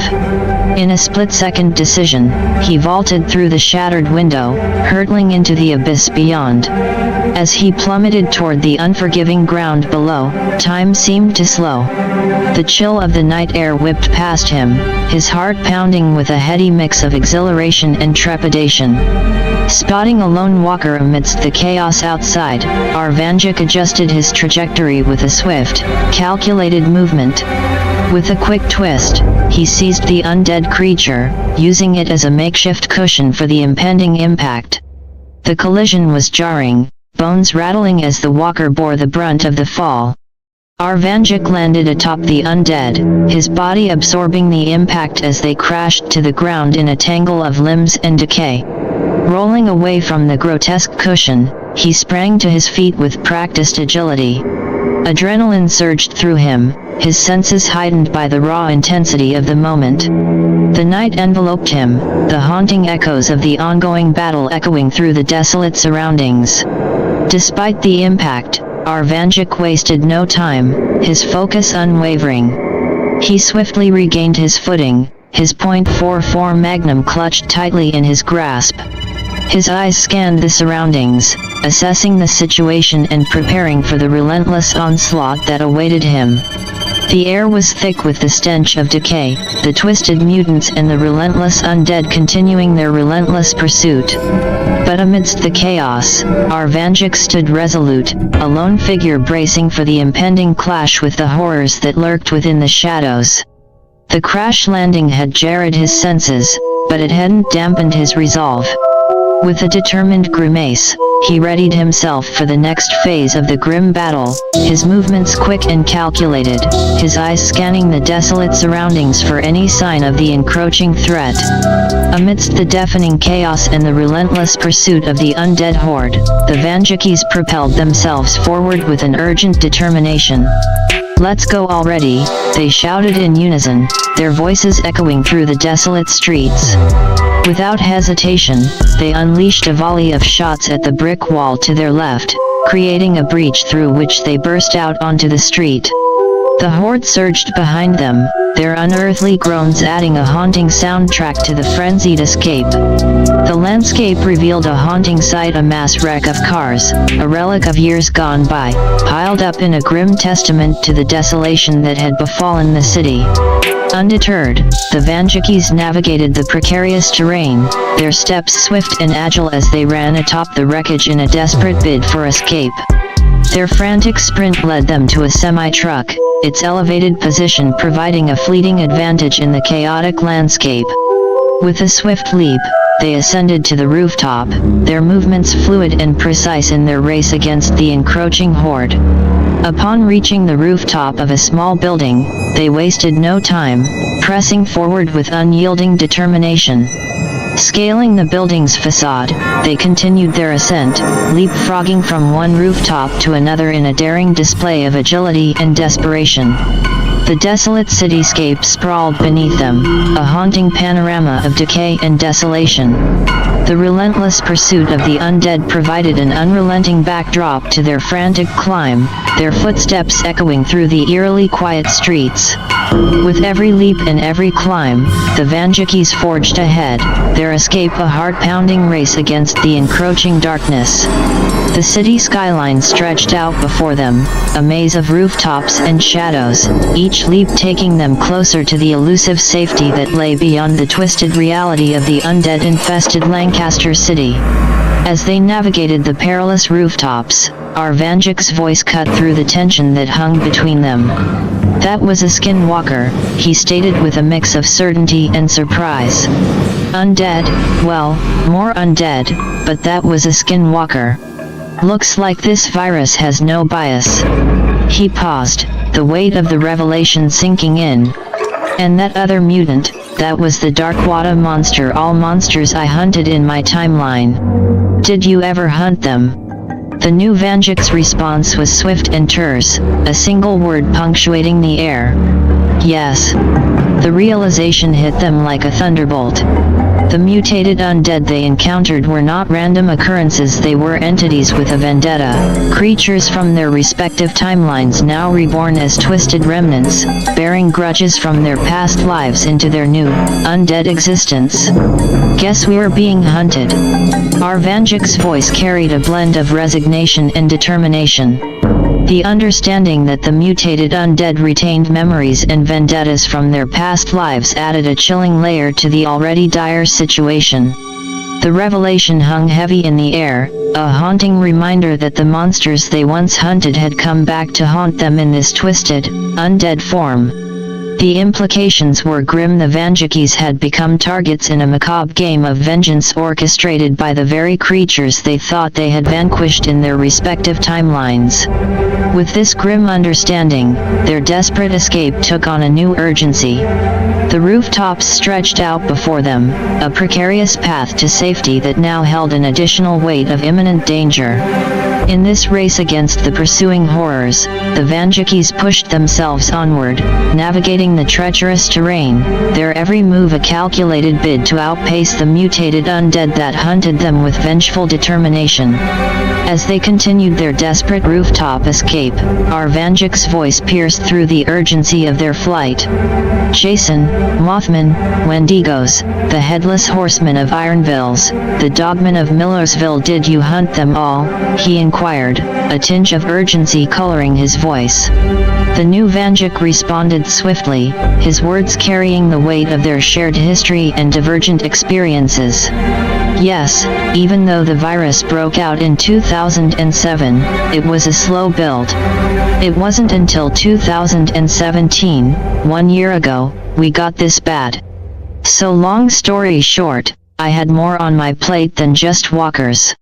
His response held a mix of frustration and explanation, an acknowledgement of the complexities and demands of his timeline's struggles against the supernatural entities that plagued their reality. The revelation painted a vivid picture of the tumultuous events that led to the current crisis. In the face of a slow escalation of supernatural threats, the new Vanduke had been embroiled in a myriad of battles against a diverse array of malevolent entities, each a formidable challenge in its own right. Their shared history, while divergent in experiences, now converged in the chaotic present. The understanding that the Vandukes had faced an array of supernatural adversaries, the same entities that now stalked them in their undead forms, added a chilling layer of complexity to their current predicament. With this new insight into the new Vanduke's experiences, the urgency of their escape took on a deeper significance. The realization that their adversaries had returned in twisted, undead forms, driven by memories of past encounters, added a grim dimension to the relentless pursuit that haunted their every move across the rooftops of the desolate city. Amidst the tension and terror, a moment of dark humor punctuated their harrowing escape. So, every monster I have fought is a zombie now. Shit, Jason Voorhees must feel real awkward. Isn't he already a zombie or something? Our Vanduke quipped, a rare thread of humor laced through the tense atmosphere. The new Vanduke chuckled, a brief moment of camaraderie amidst the impending peril. Yeah, imagine being a zombie twice over. Double the undead trouble, they joked, sharing a brief moment of respite in their nightmarish reality.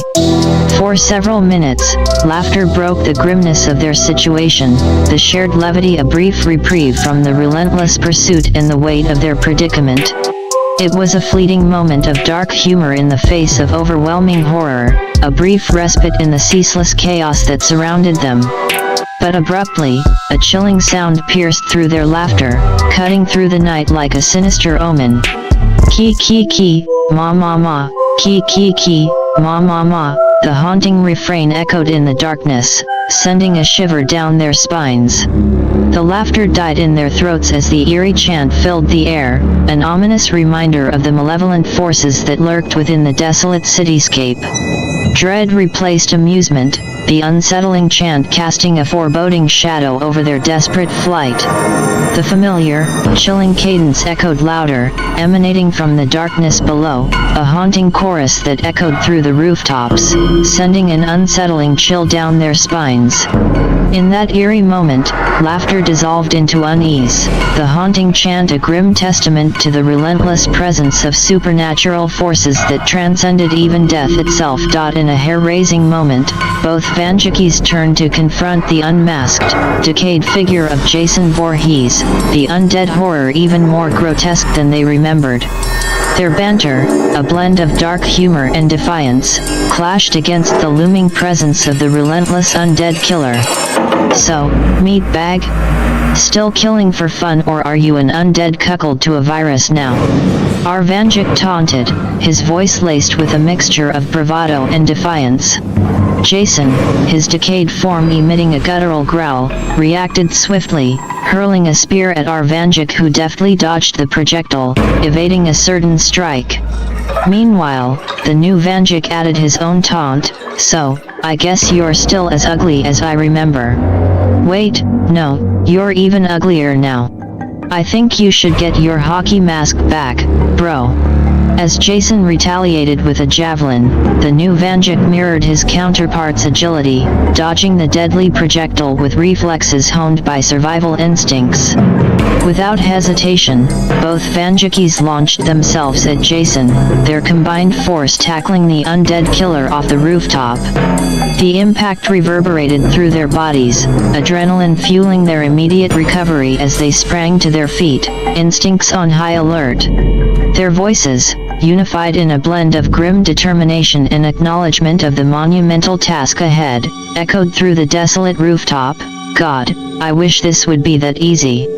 But as Jason sat up amidst the wreckage, his undead form seemingly unfazed by the fall, a sense of foreboding settled over the Vandukes. The realization that their adversary was far from vanquished lingered heavily in the air, a chilling reminder of the near impossible odds they faced against this relentless, supernatural force. Their grim standoff continued, the Vandukes steeling themselves for the ongoing battle against the undead revenant. The rooftop became the battleground for a clash between the living and the undead, their fight against Jason Voorhees a horror that defied death itself seemingly far from over. In a moment of desperate realization, Vanduke voiced their concern. "Okay, so our .44 magnums were useless against this guy before. What do we do now?" With an air of wry determination, the new Vanduke responded swiftly, shooting him with his .44 magnum. As he aimed and fired, Vanduke quickly understood the futility of the attempt but joined in, knowing it was their best option despite its apparent uselessness against the undead behemoth. The resounding shots echoed through the desolate rooftop, the bullets finding their mark but doing little to deter the relentless Jason Voorhees. The bullets seemed to merely graze the undead horror, having minimal effect against his seemingly indestructible form. Unfazed by the gunfire, Jason let out a guttural growl, an eerie sound that sent a shiver down the Vandukes' spines. In response to their feeble assault, the undead killer slammed the ground with a deafening force, causing the rooftop to quake and tremble beneath their feet. The shockwave reverberated through the rooftop, the structure groaning under the assault as cracks spread like sinister veins across the surface. The Vandukes struggled to maintain their footing, the force of the impact threatening to throw them off balance.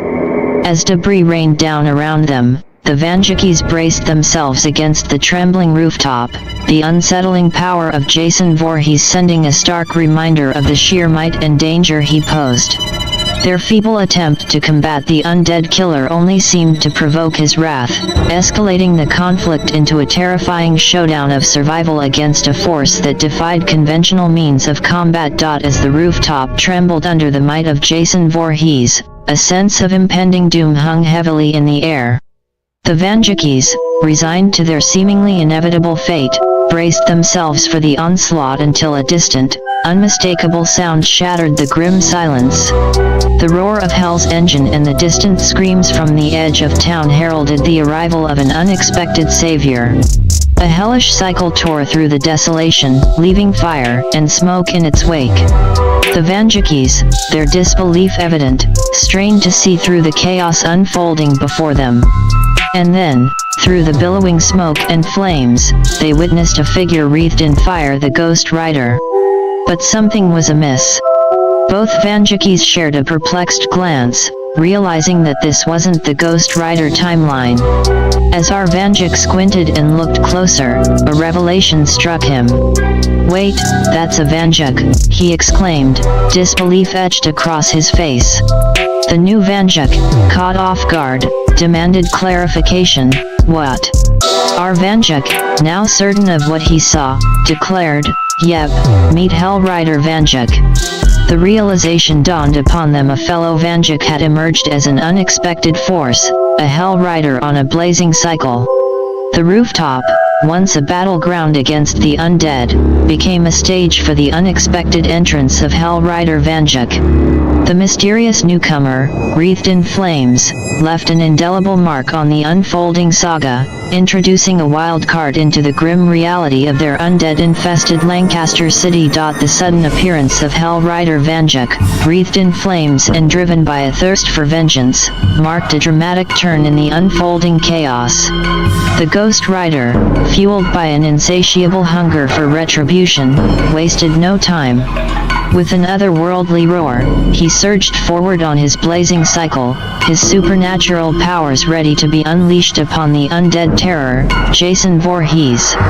The air crackled with an otherworldly energy as the Ghost Rider launched himself into action. Flames danced around him, his spectral form a beacon of otherworldly power. With a fearsome determination, he set his sights on the looming threat of Jason Voorhees. The undead horror, caught off guard by this unexpected adversary, faced the wrath of the Ghost Rider. Chains lashed out from the blazing hands of the Hell Rider, snaking through the air with deadly precision.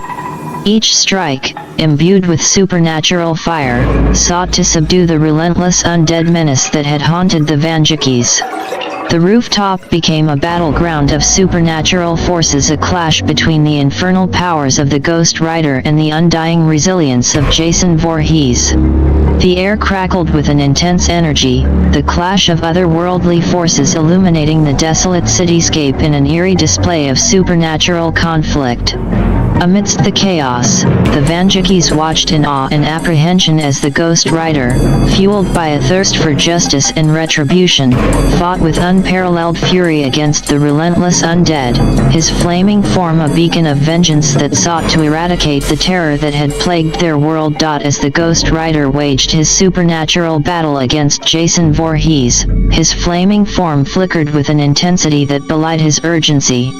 Amidst the chaos, his voice rang out, commanding the Vandukes to take decisive action. "Get out of here.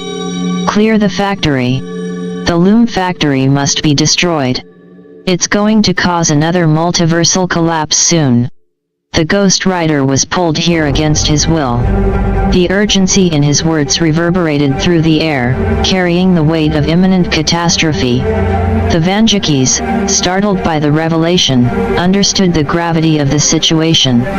The looming threat of another multiversal collapse, the unexpected arrival of the Ghost Rider, and the revelation that the Loom factory lay at the heart of this impending catastrophe all pointed to an urgent need for action.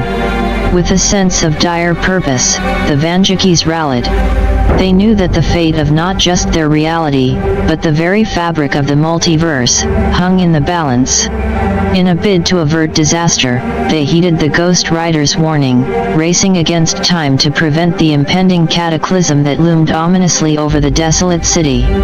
Their resolve hardened, the Vandukes set their sights on the Loom factory, knowing that the destruction of this focal point was crucial to prevent a catastrophic rupture in the multiverse.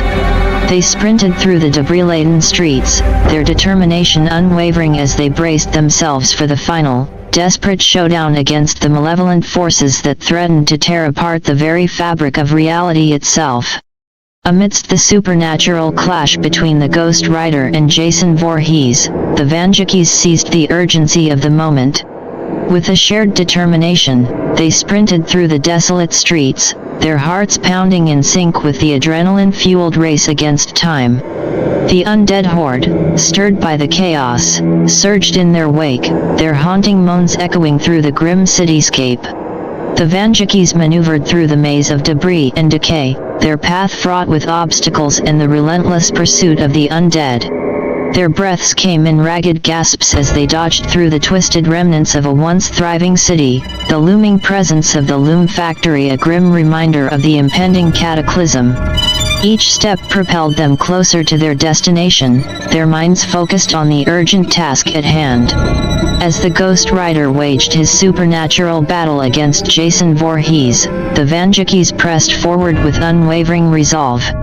Their sprint against the encroaching undead became a desperate race against the ticking clock, their determination unwavering as they barreled toward the heart of the impending catastrophe, the Loom Factory. With every stride, they pushed themselves harder, driven by a singular purpose to reach the factory in time to prevent the looming multiversal collapse.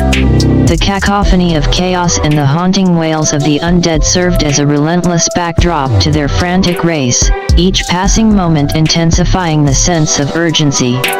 The Vandukes, their faces set in grim determination, pushed through the labyrinthine streets, their footsteps echoing through the desolation. The fate of not just their reality, but the very existence of the multiverse itself, rested upon their shoulders as they sprinted against time, their resolve unyielding in the face of impending calamity. As the Vandukes sprinted closer to the Loom Factory, the air grew heavy with an eerie energy, a palpable sense of impending doom that weighed upon their every step. The looming silhouette of the factory, once an emblem of Lancaster City's industrious past, now stood as a harbinger of potential devastation. Their breaths came in ragged gasps, adrenaline fueling their every move as they navigated the debris-laden streets. The undead horde, relentless in their pursuit, closed in on the Vandukes, their haunting moans echoing through the desolate city. With each stride, the Vandukes could feel the tension mounting, the urgency of the moment intensifying as they approached their destination. Their minds raced, seeking a way to prevent the catastrophic chain of events that loomed ominously ahead. Amidst the chaos, the Ghost Rider continued his fierce battle against Jason Voorhees, their supernatural clash sending shockwaves through the desolate landscape. Flames danced in a macabre ballet as the Ghost Rider's chains lashed out with otherworldly fury, the haunting echoes of their confrontation reverberating through the night. But the Vandukes knew that the true threat lay within the heart of the Loom Factory, a vortex of darkness that threatened to unravel the delicate fabric of reality itself. With each passing second, the sense of urgency surged, a grim reminder that time was running out. As they drew nearer to the factory's foreboding entrance, a foreboding silence settled upon the desolate streets, an ominous calm before the storm. The Vandukes exchanged a determined glance, their resolve unyielding in the face of the impending cataclysm. With a final surge of determination, they braced themselves to confront the darkness that awaited within the factory's walls. Every step closer to the entrance felt like a step closer to an uncertain fate, a race against time to prevent the annihilation that threatened not just their reality, but the very existence of the multiverse itself. Breathless and heart-pounding, the Vandukes arrived at the foreboding entrance of the Loom Factory, their gazes fixed upon the ominous structure that loomed before them. The factory stood as a monument to impending disaster, its darkened corridors a gateway to the potential collapse of the multiverse. With a shared determination, they exchanged a brief, resolute nod, their minds synchronized in their grim resolve. The urgency of their mission weighed heavily upon them as they crossed the threshold, stepping into the dilapidated interior of the factory.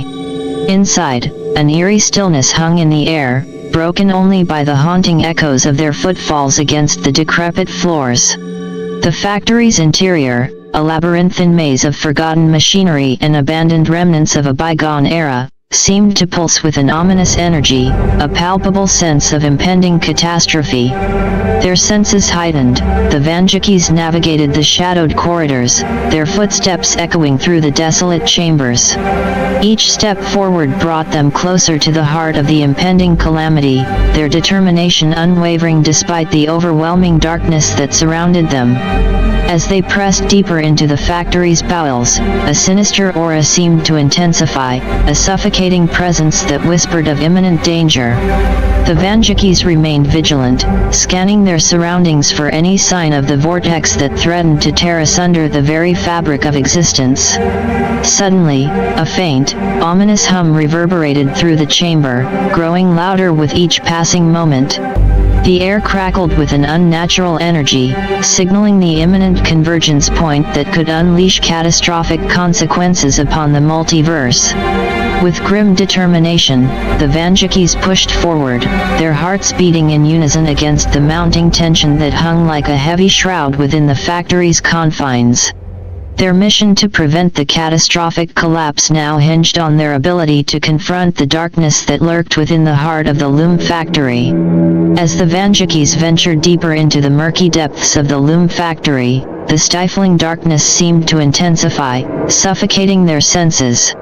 Shadows danced ominously along the walls, and the air grew heavy with an otherworldly chill. In the eerie silence, a foreboding sense of anticipation hung in the air.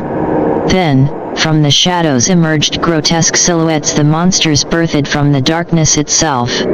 Mutated undead, their forms twisted and contorted, slithered forth with an unnatural grace. The grotesque creatures snarled and hissed, their nightmarish visages a testament to the horrors that the Loom factory had spawned. Limbs elongated into twisted appendages, and their hollow eyes gleamed with an unholy luminescence, fixated on the intruders who dared to challenge their domain. Undeterred by the grotesque entities that emerged, the Vandukes steeled themselves, their resolve unyielding in the face of the abominations that encircled them. With every movement, the creatures seemed to radiate an unsettling energy, a malevolent force that sought to thwart the Vandukes' mission. The monsters encroached upon the Vandukes, closing in with an unsettling swiftness. Their guttural growls filled the air, sending shivers down the Vandukes' spines. It was a macabre dance between humanity and abomination, a showdown that would determine the fate of the multiverse. In the face of this horrifying onslaught, the Vandukes readied themselves for the inevitable confrontation, their minds focused on the critical task at hand. With weapons drawn and determination etched into their expressions, they stood their ground, preparing to face the grotesque creatures that lurked within the heart of the Loom factory. Breathing heavily and hearts racing, the Vandukes heeded the urgent command. With a shared determination, they sprinted through the labyrinthine corridors, evading the grotesque creatures that pursued them relentlessly. Their footsteps echoed through the darkness as they raced toward the heart of the factory. As they approached the main generator room, the air crackled with a faint hum, signaling their proximity to the epicenter of the impending catastrophe.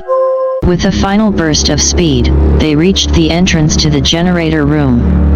The heavy metal door loomed before them, a gateway to the inner sanctum of the factory's power source. With a collective breath, they pushed through, entering the pulsating heart of the Loom factory. Inside the generator room, the atmosphere buzzed with an otherworldly energy. The colossal machinery hummed and thrummed, casting eerie shadows across the chamber. The room was a convergence point of power, a nexus that held the potential to unravel the delicate fabric of reality. In the center of the room stood the towering main generator, its colossal form casting a spectral glow that bathed the chamber in an unearthly light. The Vandukes scanned their surroundings, seeking a way to halt the impending catastrophe that loomed ominously ahead. Their gazes settled on the intricate array of controls and panels that adorned the generator. With a sense of urgency, they approached, their minds racing to devise a plan to prevent the impending multiversal collapse.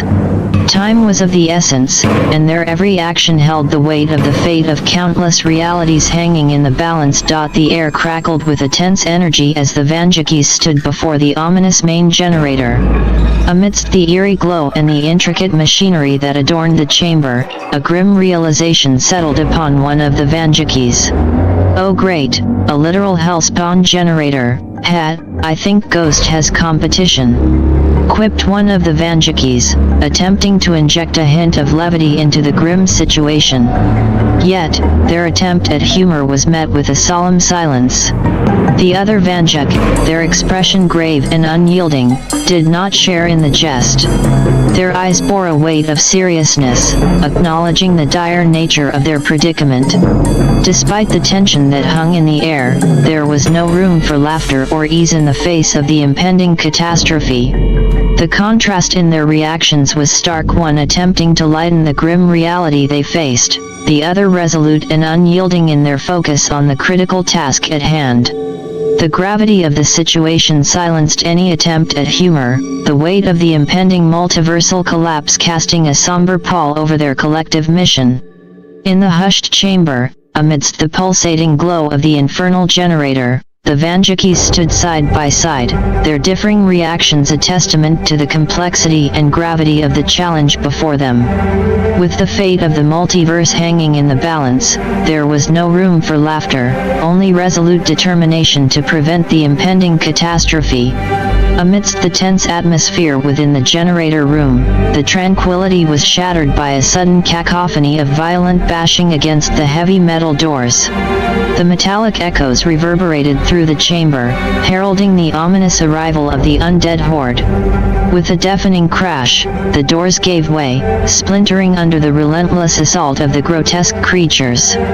The grotesque undead entities poured into the chamber, their twisted forms silhouetted against the eerie glow of the generator. The Vandukes tensed, their hearts racing as the grotesque horde encroached upon them, their guttural moans filling the air. Limbs twisted in unnatural angles, and hollow eyes gleamed with an unholy fervor as the creatures converged, driven by an insatiable hunger for flesh. In the face of this overwhelming onslaught, the Vandukes readied themselves, weapons poised and minds focused on the critical task at hand. Their every move was calculated, a testament to their unwavering determination to protect the generator and prevent the impending collapse. As the undead horde closed in, the chamber became a battleground, a clash between the Vandukes' resolve and the relentless assault of the grotesque creatures. The air crackled with tension, each heartbeat echoing the intensity of the looming confrontation within the heart of the Loom Factory. In a frenzied display of prowess, the Vandukes sprang into action, their movements synchronized in a seamless dance of combat against the encroaching undead horde. With precision and practiced skill, they wielded their weapons, a symphony of gunfire and melee strikes echoing through the chamber. Bullets pierced the air, finding their mark with uncanny accuracy as the Vandukes fought with unwavering determination. Their .44 magnums roared to life, each shot finding its intended target, felling the grotesque creatures one by one. Amidst the chaos, the Vandukes moved with calculated agility, evading the relentless assaults of the undead. Blades gleamed in the eerie glow of the generator as they deftly parried and struck, each blow a testament to their combat expertise. The chamber became a battleground, a clash between humanity and abomination. The Vandukes' resilience was matched only by the relentless ferocity of the grotesque creatures that sought to overwhelm them. Despite the overwhelming odds, the Vandukes fought on, their resolve unyielding in the face of the nightmarish onslaught.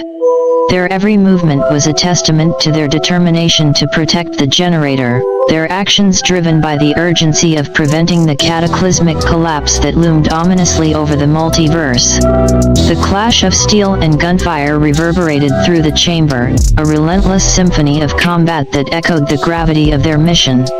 With each strike and shot, the Vandukes pressed forward, their unwavering resolve a beacon of hope amidst the encroaching darkness that threatened to consume them. In the relentless struggle against the grotesque horde, the Vandukes remained steadfast, their determination unwavering despite the unrelenting onslaught. With every move, they fought with a fierce tenacity, their actions fueled by an urgent sense of purpose. Bullets continued to punctuate the air, finding their targets with deadly precision as the Vandukes maintained their relentless assault. Each shot was calculated, every strike intentional, as they navigated the chaotic battlefield within the generator room. Blades flashed in the spectral glow of the chamber, meeting the twisted appendages of the undead with swift and precise counterattacks. The Vandukes seamlessly alternated between evasive maneuvers and swift, calculated strikes, their movements a testament to their honed combat skills. Despite the overwhelming odds, the Vandukes refused to yield. They fought on, their resolve unyielding in the face of the grotesque creatures that pressed upon them. Every step backward was met with a retaliatory push forward, an unwavering determination to protect the generator and avert the impending catastrophe. The battle raged on, a relentless clash of steel, gunfire, and sheer determination. The chamber echoed with the sounds of combat, the cacophony of gunshots, the clash of blades, and the haunting moans of the undead merged into a discordant symphony of chaos. With each passing moment, the Vandukes' efforts became increasingly desperate, their relentless fight against the encroaching horde a testament to their unwavering courage and resilience. Yet, amidst the chaos, a sense of urgency lingered, a grim reminder that time was running out in their race against the looming collapse of the multiverse. As the battle raged on, a sudden surge of mutated undead twisted amalgamations of grotesque features and unearthly powers charged into the fray. Reacting with split-second reflexes, both Vandukes swiftly dodged to the side, sidestepping the onslaught of the mutants. In a stroke of fortuitous maneuvering, the mutants, blinded by their feral rage, hurtled toward the pulsating heart of the generator. With a thunderous crash, they collided with the intricate machinery, their grotesque forms careening into the depths of the infernal contraption.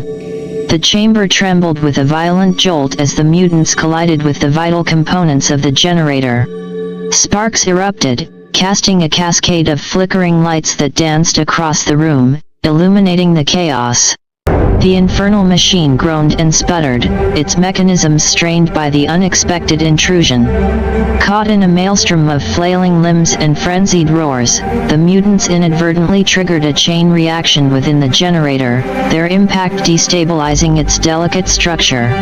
Arcs of unnatural energy crackled and surged, casting eerie glows upon the contorted forms of the mutants as they struggled against the throes of the machinery. The Vandukes, seizing the opportunity amid the chaos, regrouped with swift determination. Their eyes widened with the realization that this unforeseen turn of events might offer a chance, a slim window to disrupt the impending catastrophe. As the mutants grappled within the heart of the generator, the chamber quaked with an impending sense of calamity. The Vandukes, their minds racing with urgency, knew that time was of the essence. A moment's hesitation could seal the fate of the multiverse in irreversible chaos. With a shared understanding of the imminent danger, one of the Vandukes shouted in urgency. "Let's book this place," they exclaimed, their voice drowned amidst the chaos. Recognizing the critical need to evacuate, both Vandukes swiftly turned, their instincts guiding them toward the nearest exit.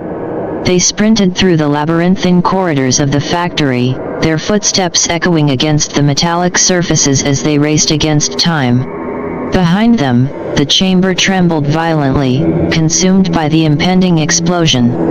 The generator, strained beyond its limits by the collision with the mutants, sputtered and crackled with an ominous fervor, threatening to unleash a catastrophic calamity upon the factory and beyond. In a frantic dash for survival, the Vandukes navigated the labyrinthine corridors, each step propelling them closer to safety. The eerie glow of the generator room waned behind them as they pressed forward, fueled by the urgency of the impending detonation. With the clamor of the imminent explosion echoing through the factory, they reached the entrance, a portal to escape the impending catastrophe. As they burst through the doors, the chamber behind them erupted in a deafening explosion, a cataclysmic release of pent-up energy. The force of the explosion propelled the Vandukes forward, hurtling them through the entrance and into the open air beyond the factory. The shockwave reverberated through the surroundings, shattering windows and sending debris flying in all directions. With a resounding blast, the loom factory erupted into a tumultuous display of destruction, its once imposing structure consumed by the cataclysmic force unleashed within. Flames licked the sky, casting an ominous glow over the surrounding landscape as the factory crumbled in on itself, swallowed by the aftermath of the explosion. Amidst the chaos, the Vandukes landed in a heap outside the factory, their bodies shaken but miraculously intact. As they picked themselves up, a sense of relief washed over them. They had narrowly escaped the cataclysmic collapse that threatened the very fabric of reality. However, the eerie realization lingered that their task was far from over, and the repercussions of their actions would reverberate through the multiverse. As the remnants of the cataclysmic explosion settled, a surreal calm descended upon the once chaotic streets of Lancaster City. In an inexplicable phenomenon, the grotesque undead creatures disintegrated into clouds of dust, their malevolent forms dissipating into nothingness. Simultaneously, a miraculous transformation unfolded. The streets, once plagued by the encroaching horde of the undead, now witnessed a miraculous return to normalcy. The ordinary people, who had fallen victim to the virus and the subsequent chaos, materialized back into existence. With a bewildered awe, the residents of Lancaster City found themselves restored, emerging from the haze of confusion and dread that had shrouded their lives. Confusion turned to relief, disbelief to gratitude, as they looked upon each other with newfound appreciation for the return of their ordinary lives. The streets, once fraught with terror and despair, were now bustling with a renewed sense of hope and unity. Families reunited, friends embraced, and the echoes of despair were replaced by the joyous hum of a community reborn. As the dust settled and the remnants of the catastrophic event dissipated, the people of Lancaster City stood amidst the surreal aftermath, grappling with the inexplicable return to normalcy. Their memories held fragments of a harrowing experience, an inexplicable upheaval that had tested the boundaries of their existence. Yet, amidst the bewilderment, there was a shared sense of gratitude for the return to their ordinary lives. The harrowing ordeal had passed, leaving behind an indelible mark on their collective consciousness, a reminder of the fragility of their reality and the resilience of the human spirit. In the wake of the inexplicable events that had unfolded, the city of Lancaster stood as a testament to the triumph of hope over despair, resilience over adversity, and the enduring strength of its people in the face of unfathomable turmoil. The echoes of their shared ordeal would linger as a reminder of the precarious balance that governed their existence in the vast expanse of the multiverse. As the dust settled and the city embraced the return of normalcy, the older Vanduke, having fulfilled his unforeseen role in this extraordinary chapter, felt the tug of the multiverse calling him back to his own timeline. With a sense of bittersweet nostalgia, he glanced around the familiar yet transient landscape of Lancaster City. The echoes of his adventure lingered in the air, a testament to the unforeseen journey he had undertaken in this unfamiliar timeline. As the boundary between the timelines began to blur, the older Vanduke felt a gentle pull, a beckoning from his rightful place in the tapestry of the multiverse. The memories of his fleeting presence in this timeline remained etched in his consciousness, a mosaic of experiences that would forever shape his journey across the multiverse. With a final nod to the restored city and a silent acknowledgement to his younger counterpart, the older Vanduke faded into the enigmatic folds of the multiverse, returning to the timeline from whence he came. As he dissolved into the fabric of time and space, his legacy remained a fleeting enigma that would forever be woven into the vast expanse of the multiverse's ever-unfolding narrative. As the dust settled and the city embraced the return of normalcy, the younger Vanduke stood amidst the tranquil streets of Lancaster City, his gaze lingering on the remnants of the extraordinary events that had transpired. With a sense of closure and resolution, he acknowledged the inexplicable journey he had embarked upon, an adventure that had tested the limits of his understanding and resilience. The echoes of his unexpected role in averting the cataclysmic collapse of the multiverse reverberated within him, leaving an indelible mark on his perception of reality. As the city returned to its ordinary rhythm, the younger Vanduke took a step forward, his demeanor a blend of reflection and newfound resolve. With each step, he carried with him the memories of the harrowing ordeal, a reminder of the unfathomable possibilities that existed within the vast expanse of the multiverse. The echoes of his adventure lingered in his consciousness, a mosaic of experiences that had expanded his understanding of the interconnectedness of existence. With a subtle nod to the city that had witnessed the extraordinary and the ordinary, he walked away, ready to continue his journey through the vast and enigmatic tapestry of the multiverse. As he disappeared into the fabric of the ordinary world, the echoes of his presence faded, leaving behind a sense of closure, a closure that marked the end of a remarkable chapter in his life, yet a prelude to the countless untold stories that awaited him in the boundless realms of the multiverse. The story was over, but the journey, in its infinite complexity, had only just begun.